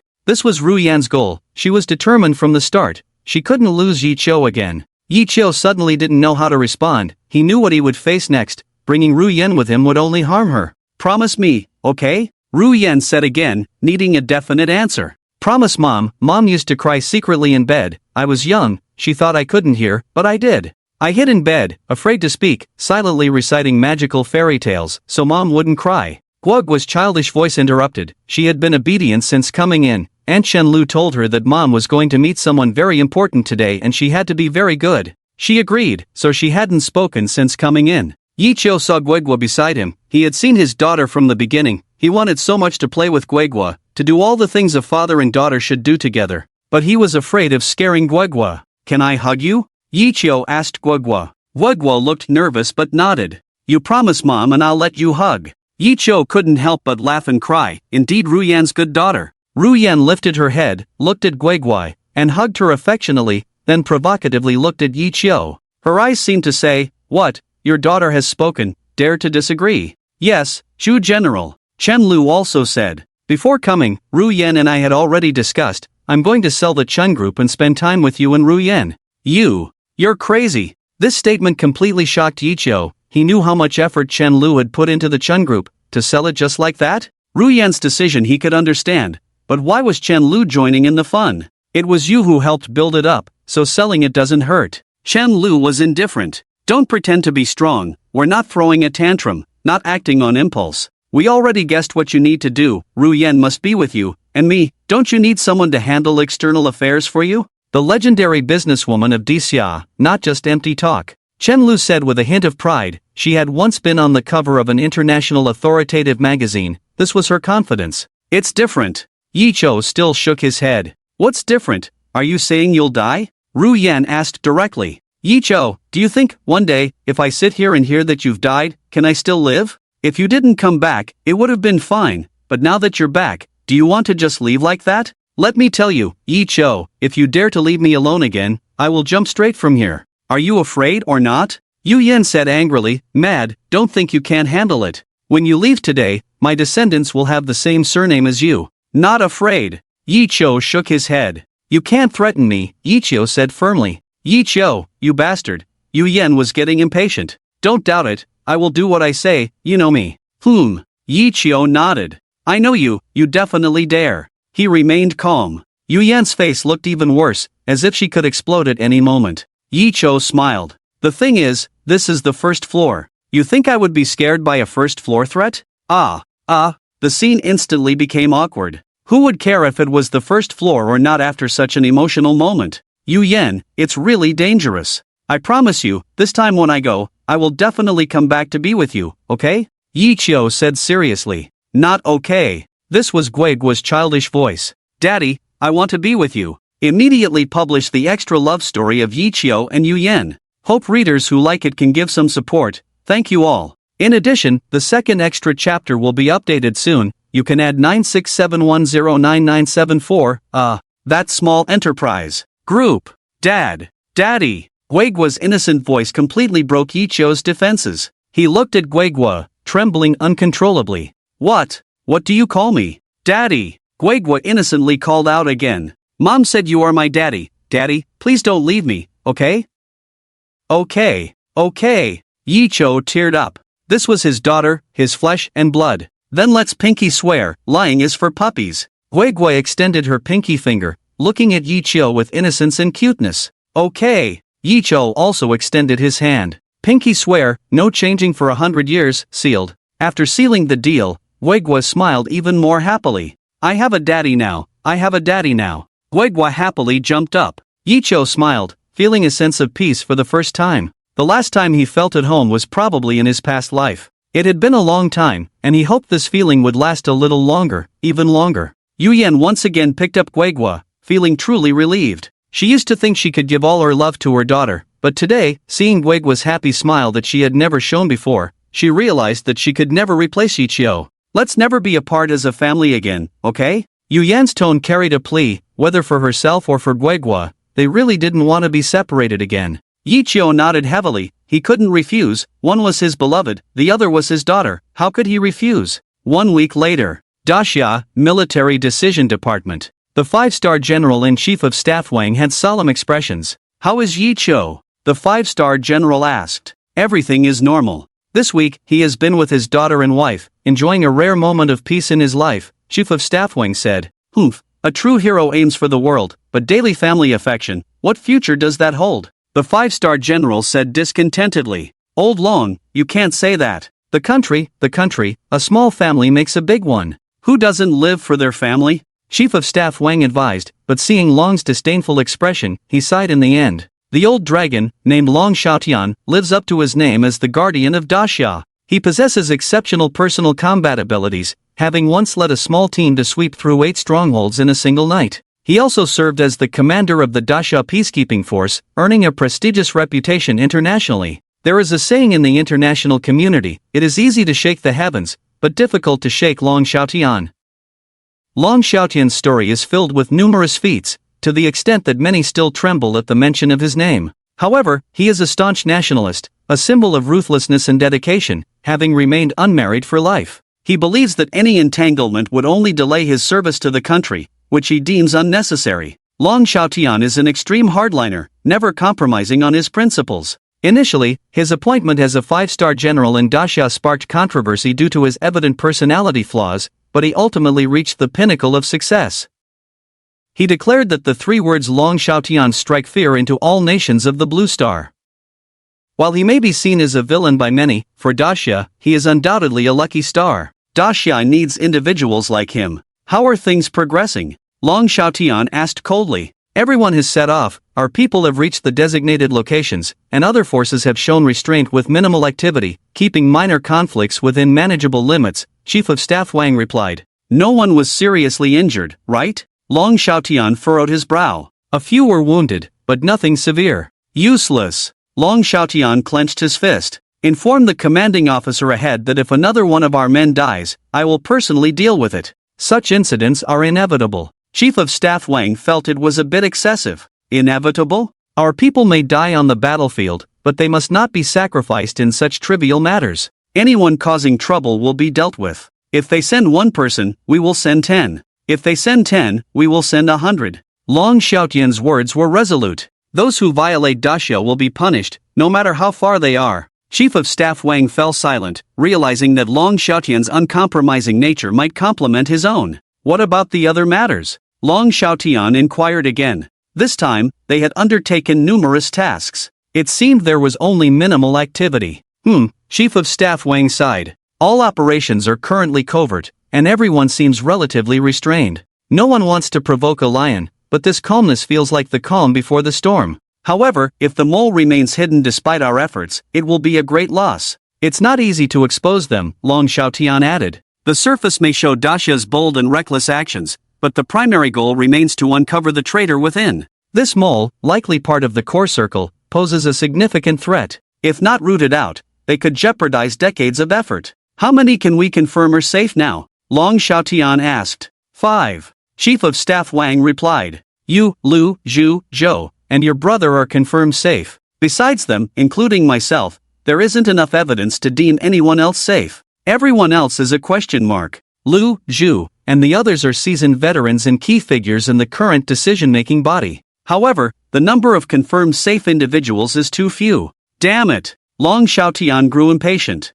Everyone is on edge, viewed with suspicion. Former close comrades no longer trust each other, always wary of betrayal. Former comrades in arms now watch their backs, fearing a potential betrayal. Paralyzed by suspicion, they struggle to make progress. This is probably the most awesome thing about being a traitor. If he doesn't come out, force him out. Take me to find Yiqiu. Tell him, the good days are over. Long Xiaotian said decisively, some things cannot wait. Yiqiu is the most important part of this plan. Only 3 people in the entire daxia know about this plan. Not even Yiqiu, who is a pawn, knows everything. If successful, exposing the traitor will bring good luck. If not, to avoid the worst outcome, the following events are unimaginable. It's better to kill 1,000 by mistake than to let one go. Sometimes, this phrase is not just words. Yiqiu, this time is really important. At this moment, inside Yiqiu's villa, Lin Ruyan is cooking in the kitchen, while Yiqiu is outside playing with Guagua. Daddy, you stole my chess piece, you can't cheat.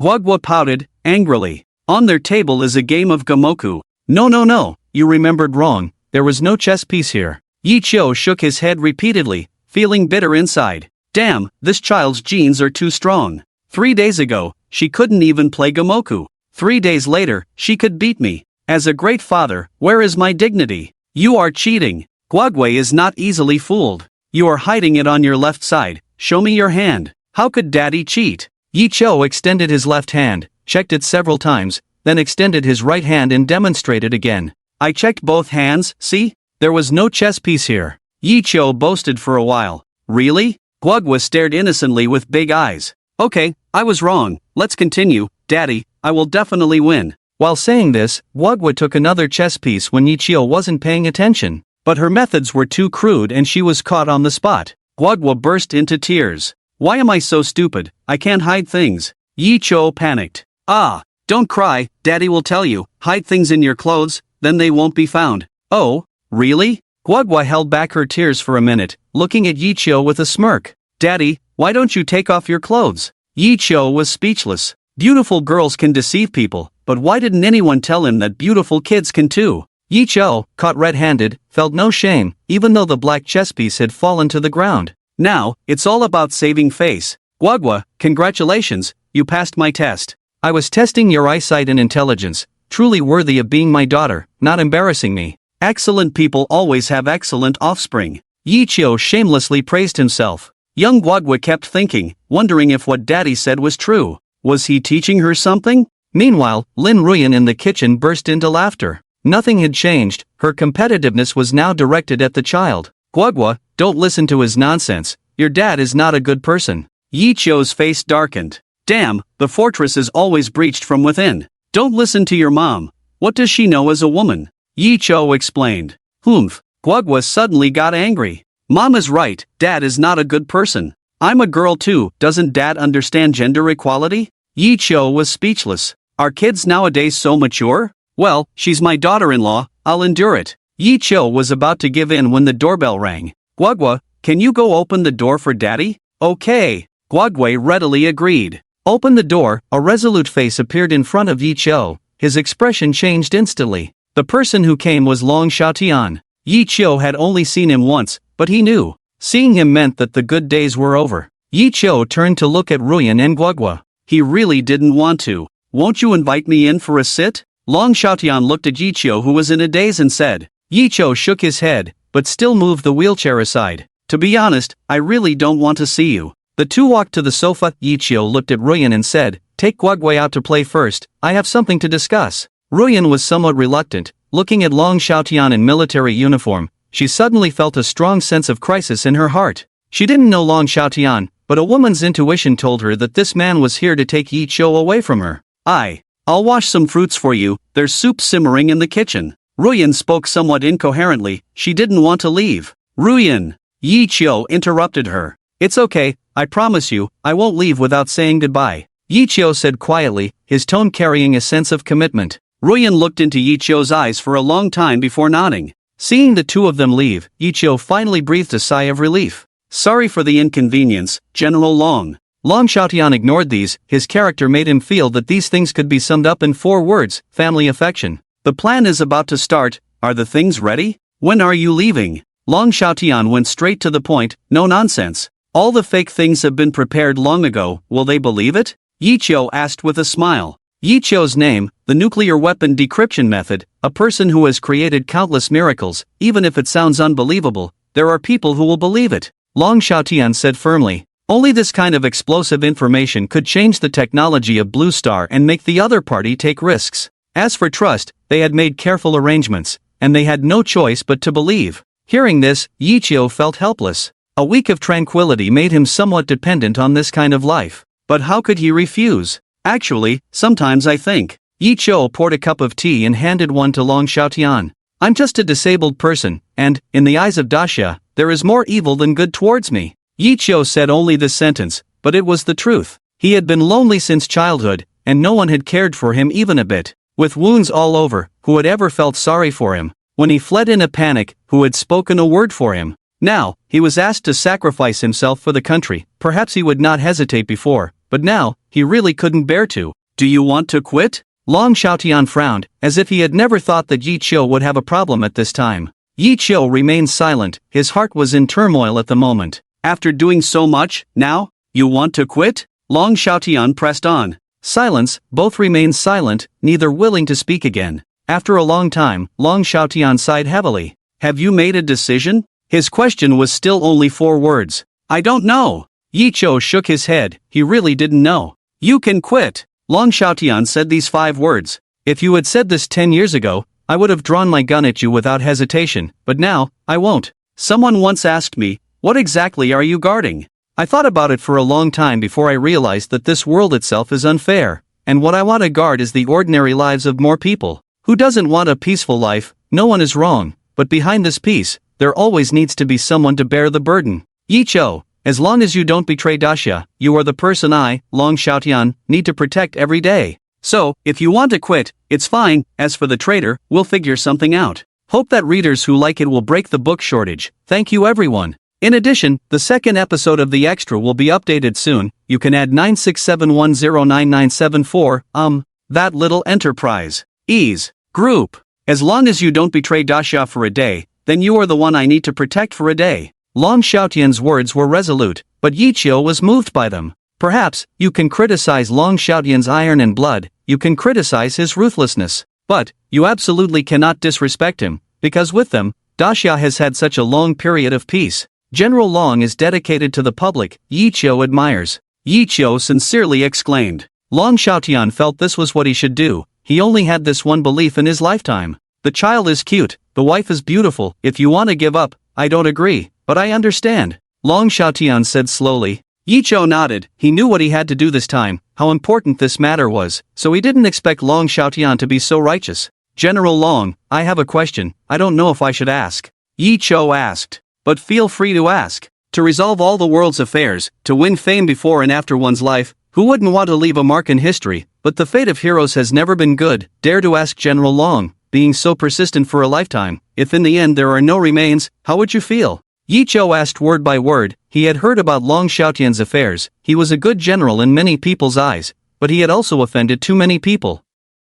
Long Xiaotian is now powerful, no one dares to say a word of dissent, but heroes are like beauties, not allowed to be seen with white hair. A person cannot be glorious for a lifetime. So, if there really comes a day, will Long Xiaotian regret it? Will he be disappointed in Daxia, to which he has been loyal? Long Xiaotian smiled. Many people had asked him this question, and he had asked himself countless times. There is no answer. Until that day comes, no one will know the answer. Long Xiaotian drank a cup of tea, his eyes somewhat complicated. Yi Chou, if someone else asked me, I would tell them directly, no, but since you asked me, I just want to tell you, I don't know. Long Xiaotian's expression was somewhat melancholic. The iron-blooded man also had tenderness. I am 48 this year, no wife, no children. My nephew in the army found me, hoping I could give him a position. I gave him a gun, let him go to the front line, and then, he died in a foreign land. Since then, my sister has not spoken to me. The Long family only has me in her, but it's like we are strangers. Long Xiaotian said calmly, but Yi Chou could hear the turmoil in his heart. Before this, I thought my heart only had Daxia, but I still felt sad. Even, I would think, the Long family has sacrificed dozens of people for Daxia.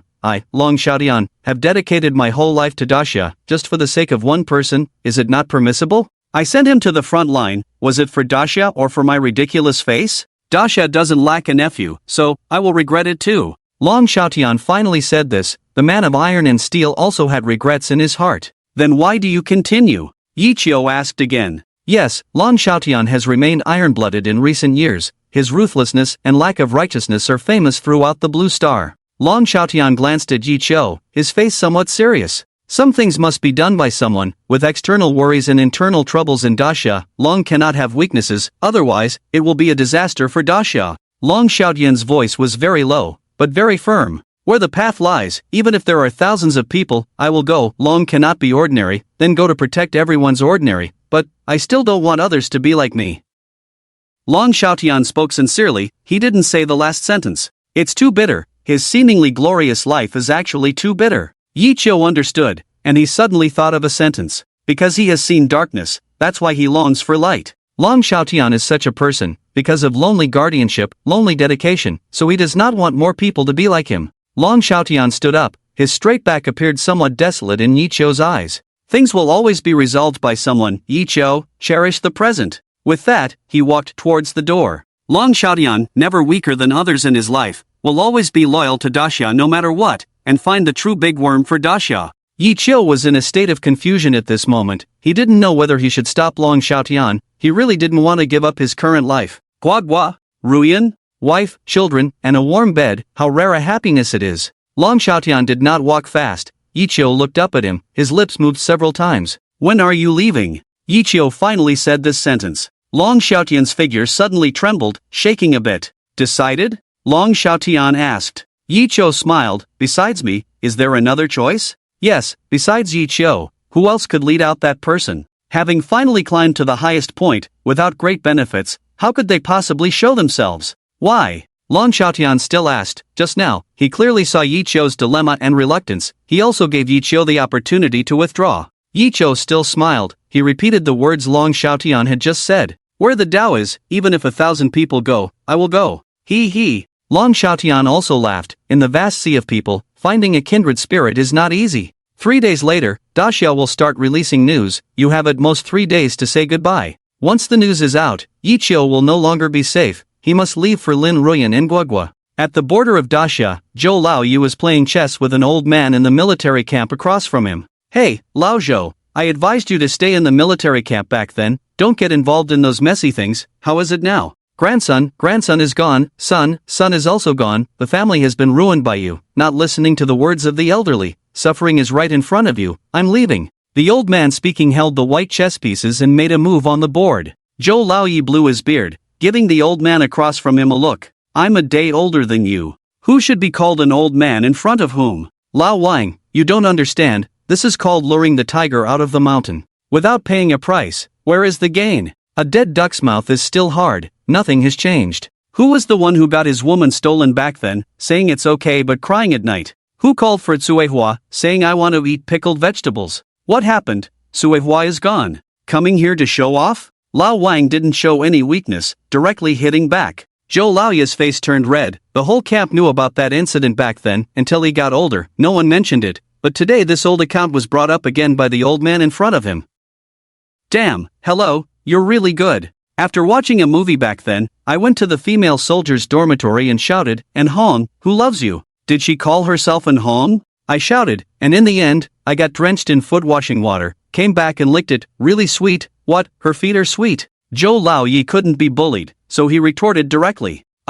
Let's not talk about the past, let's not talk about it. Lao Wang couldn't take it anymore and quickly stopped the topic. But Lao Wang's face became slightly serious. This time your Zhou family suffered a big loss. Are you just going to accept it like this? Zhou Laoyi believed in repaying grievances. Bringing people directly to the military camp this time, not resisting, was not like his style. Could it be that he's old and doesn't want to bother anymore? Zhou Laoyi smiled. Accept? How could I accept it? Lao Wang, what do you think is the most important thing for families like ours? The most important? Power? Money? Lao Wang was a bit puzzled. No. Old Zhou shook his head. Standing in line, sitting straight, is more important than anything else. Lao Wang, I'm not like you. You've spent your whole life in the military, but I'm different. I can't let the Zhou family decline in my hands. This time, I basically brought all my strength here. The bet is on Yiqiu, that kid. As long as I win the bet, those who want to see us embarrassed will be waiting to be proven wrong. Lao Wang still didn't understand. He was never good at these kinds of struggles. Are you so sure you can win? Of course. Lao Zhou waved his hand, and a black piece fell directly onto the chessboard. 5 in a row, do you think I won? 2 guys over 150 years old, playing Connect 5. Lao Wang's face darkened when he saw the black pieces lined up into 5 at some point. He was speechless. Ha ha ha, old Zhou laughed. Alright, Lao Wang, go practice for another 5 years. Let's not play anymore, let's go find Lao Wu and have him make us some noodles with bean paste. Lao Wang became even more flustered. Seeing Lao Zhou about to get up, he hurriedly stopped him. Lao Zhou, don't go yet. Lao Wu might not want to see me right now. Lao Zhou raised an eyebrow. What, Wu Dalong doesn't even recognize his old buddy? No, it's not. Lao Wang was a bit evasive. Mainly, his wife just came back recently. So what if she's back? What's the big deal? Lao Zhou still didn't understand. Lao Wang, seeing Lao Zhou's confusion, became even more anxious. After stammering for a while, he finally said, I live next door to him, my surname is Wang. Lao Zhou widened his eyes. What's going on? Next door Lao Wang? Wu Dalong? And his wife isn't named Jinlian? Hope readers who like it can give some support, thank you all. Also, the second extra chapter will be updated soon, you can add 967109974, that little group. Lao Zhou seemed to have discovered some incredible secret. He looked at Lao Wang with complex eyes. Lao Wang, after all, Wu Dalong is also our brother, what did you do? Lao Wang shook his head abruptly. I didn't do anything, he's just too narrow-minded. I just helped my younger siblings a bit, didn't do anything else. Lao Wang looked aggrieved. What kind of help? Lao Zhou continued to ask. Nothing. Lao Wang put on a disgruntled look. Damn, there was an event for us old cadres in the army, to select the most charming woman. I wrote to my younger siblings, thinking we're all brothers, I should support them. Lao Zhou, don't you think so? Lao Zhou nodded. That's right, we should support. But the awkward thing is here. Lao Wang found someone to confide in. Damn Wu Dalong, when the final voting results came out, guess what, damn it, I voted once, just once, Wu Dalong didn't vote at all. Since then, Wu Dalong has held a grudge against me. Whenever they quarrel, my younger siblings say, Lao Wang thinks I'm pretty, who do I turn to for justice? Lao Wang was really aggrieved. Lao Zhou couldn't help but smile after listening. Until now, Wu Dalong has started to be wary of me, looking at me like I'm a thief. He even called my daughter, saying I'm lonely, and she rushed back overnight to set me up on a blind date. I'm almost 80, what blind date, what loneliness?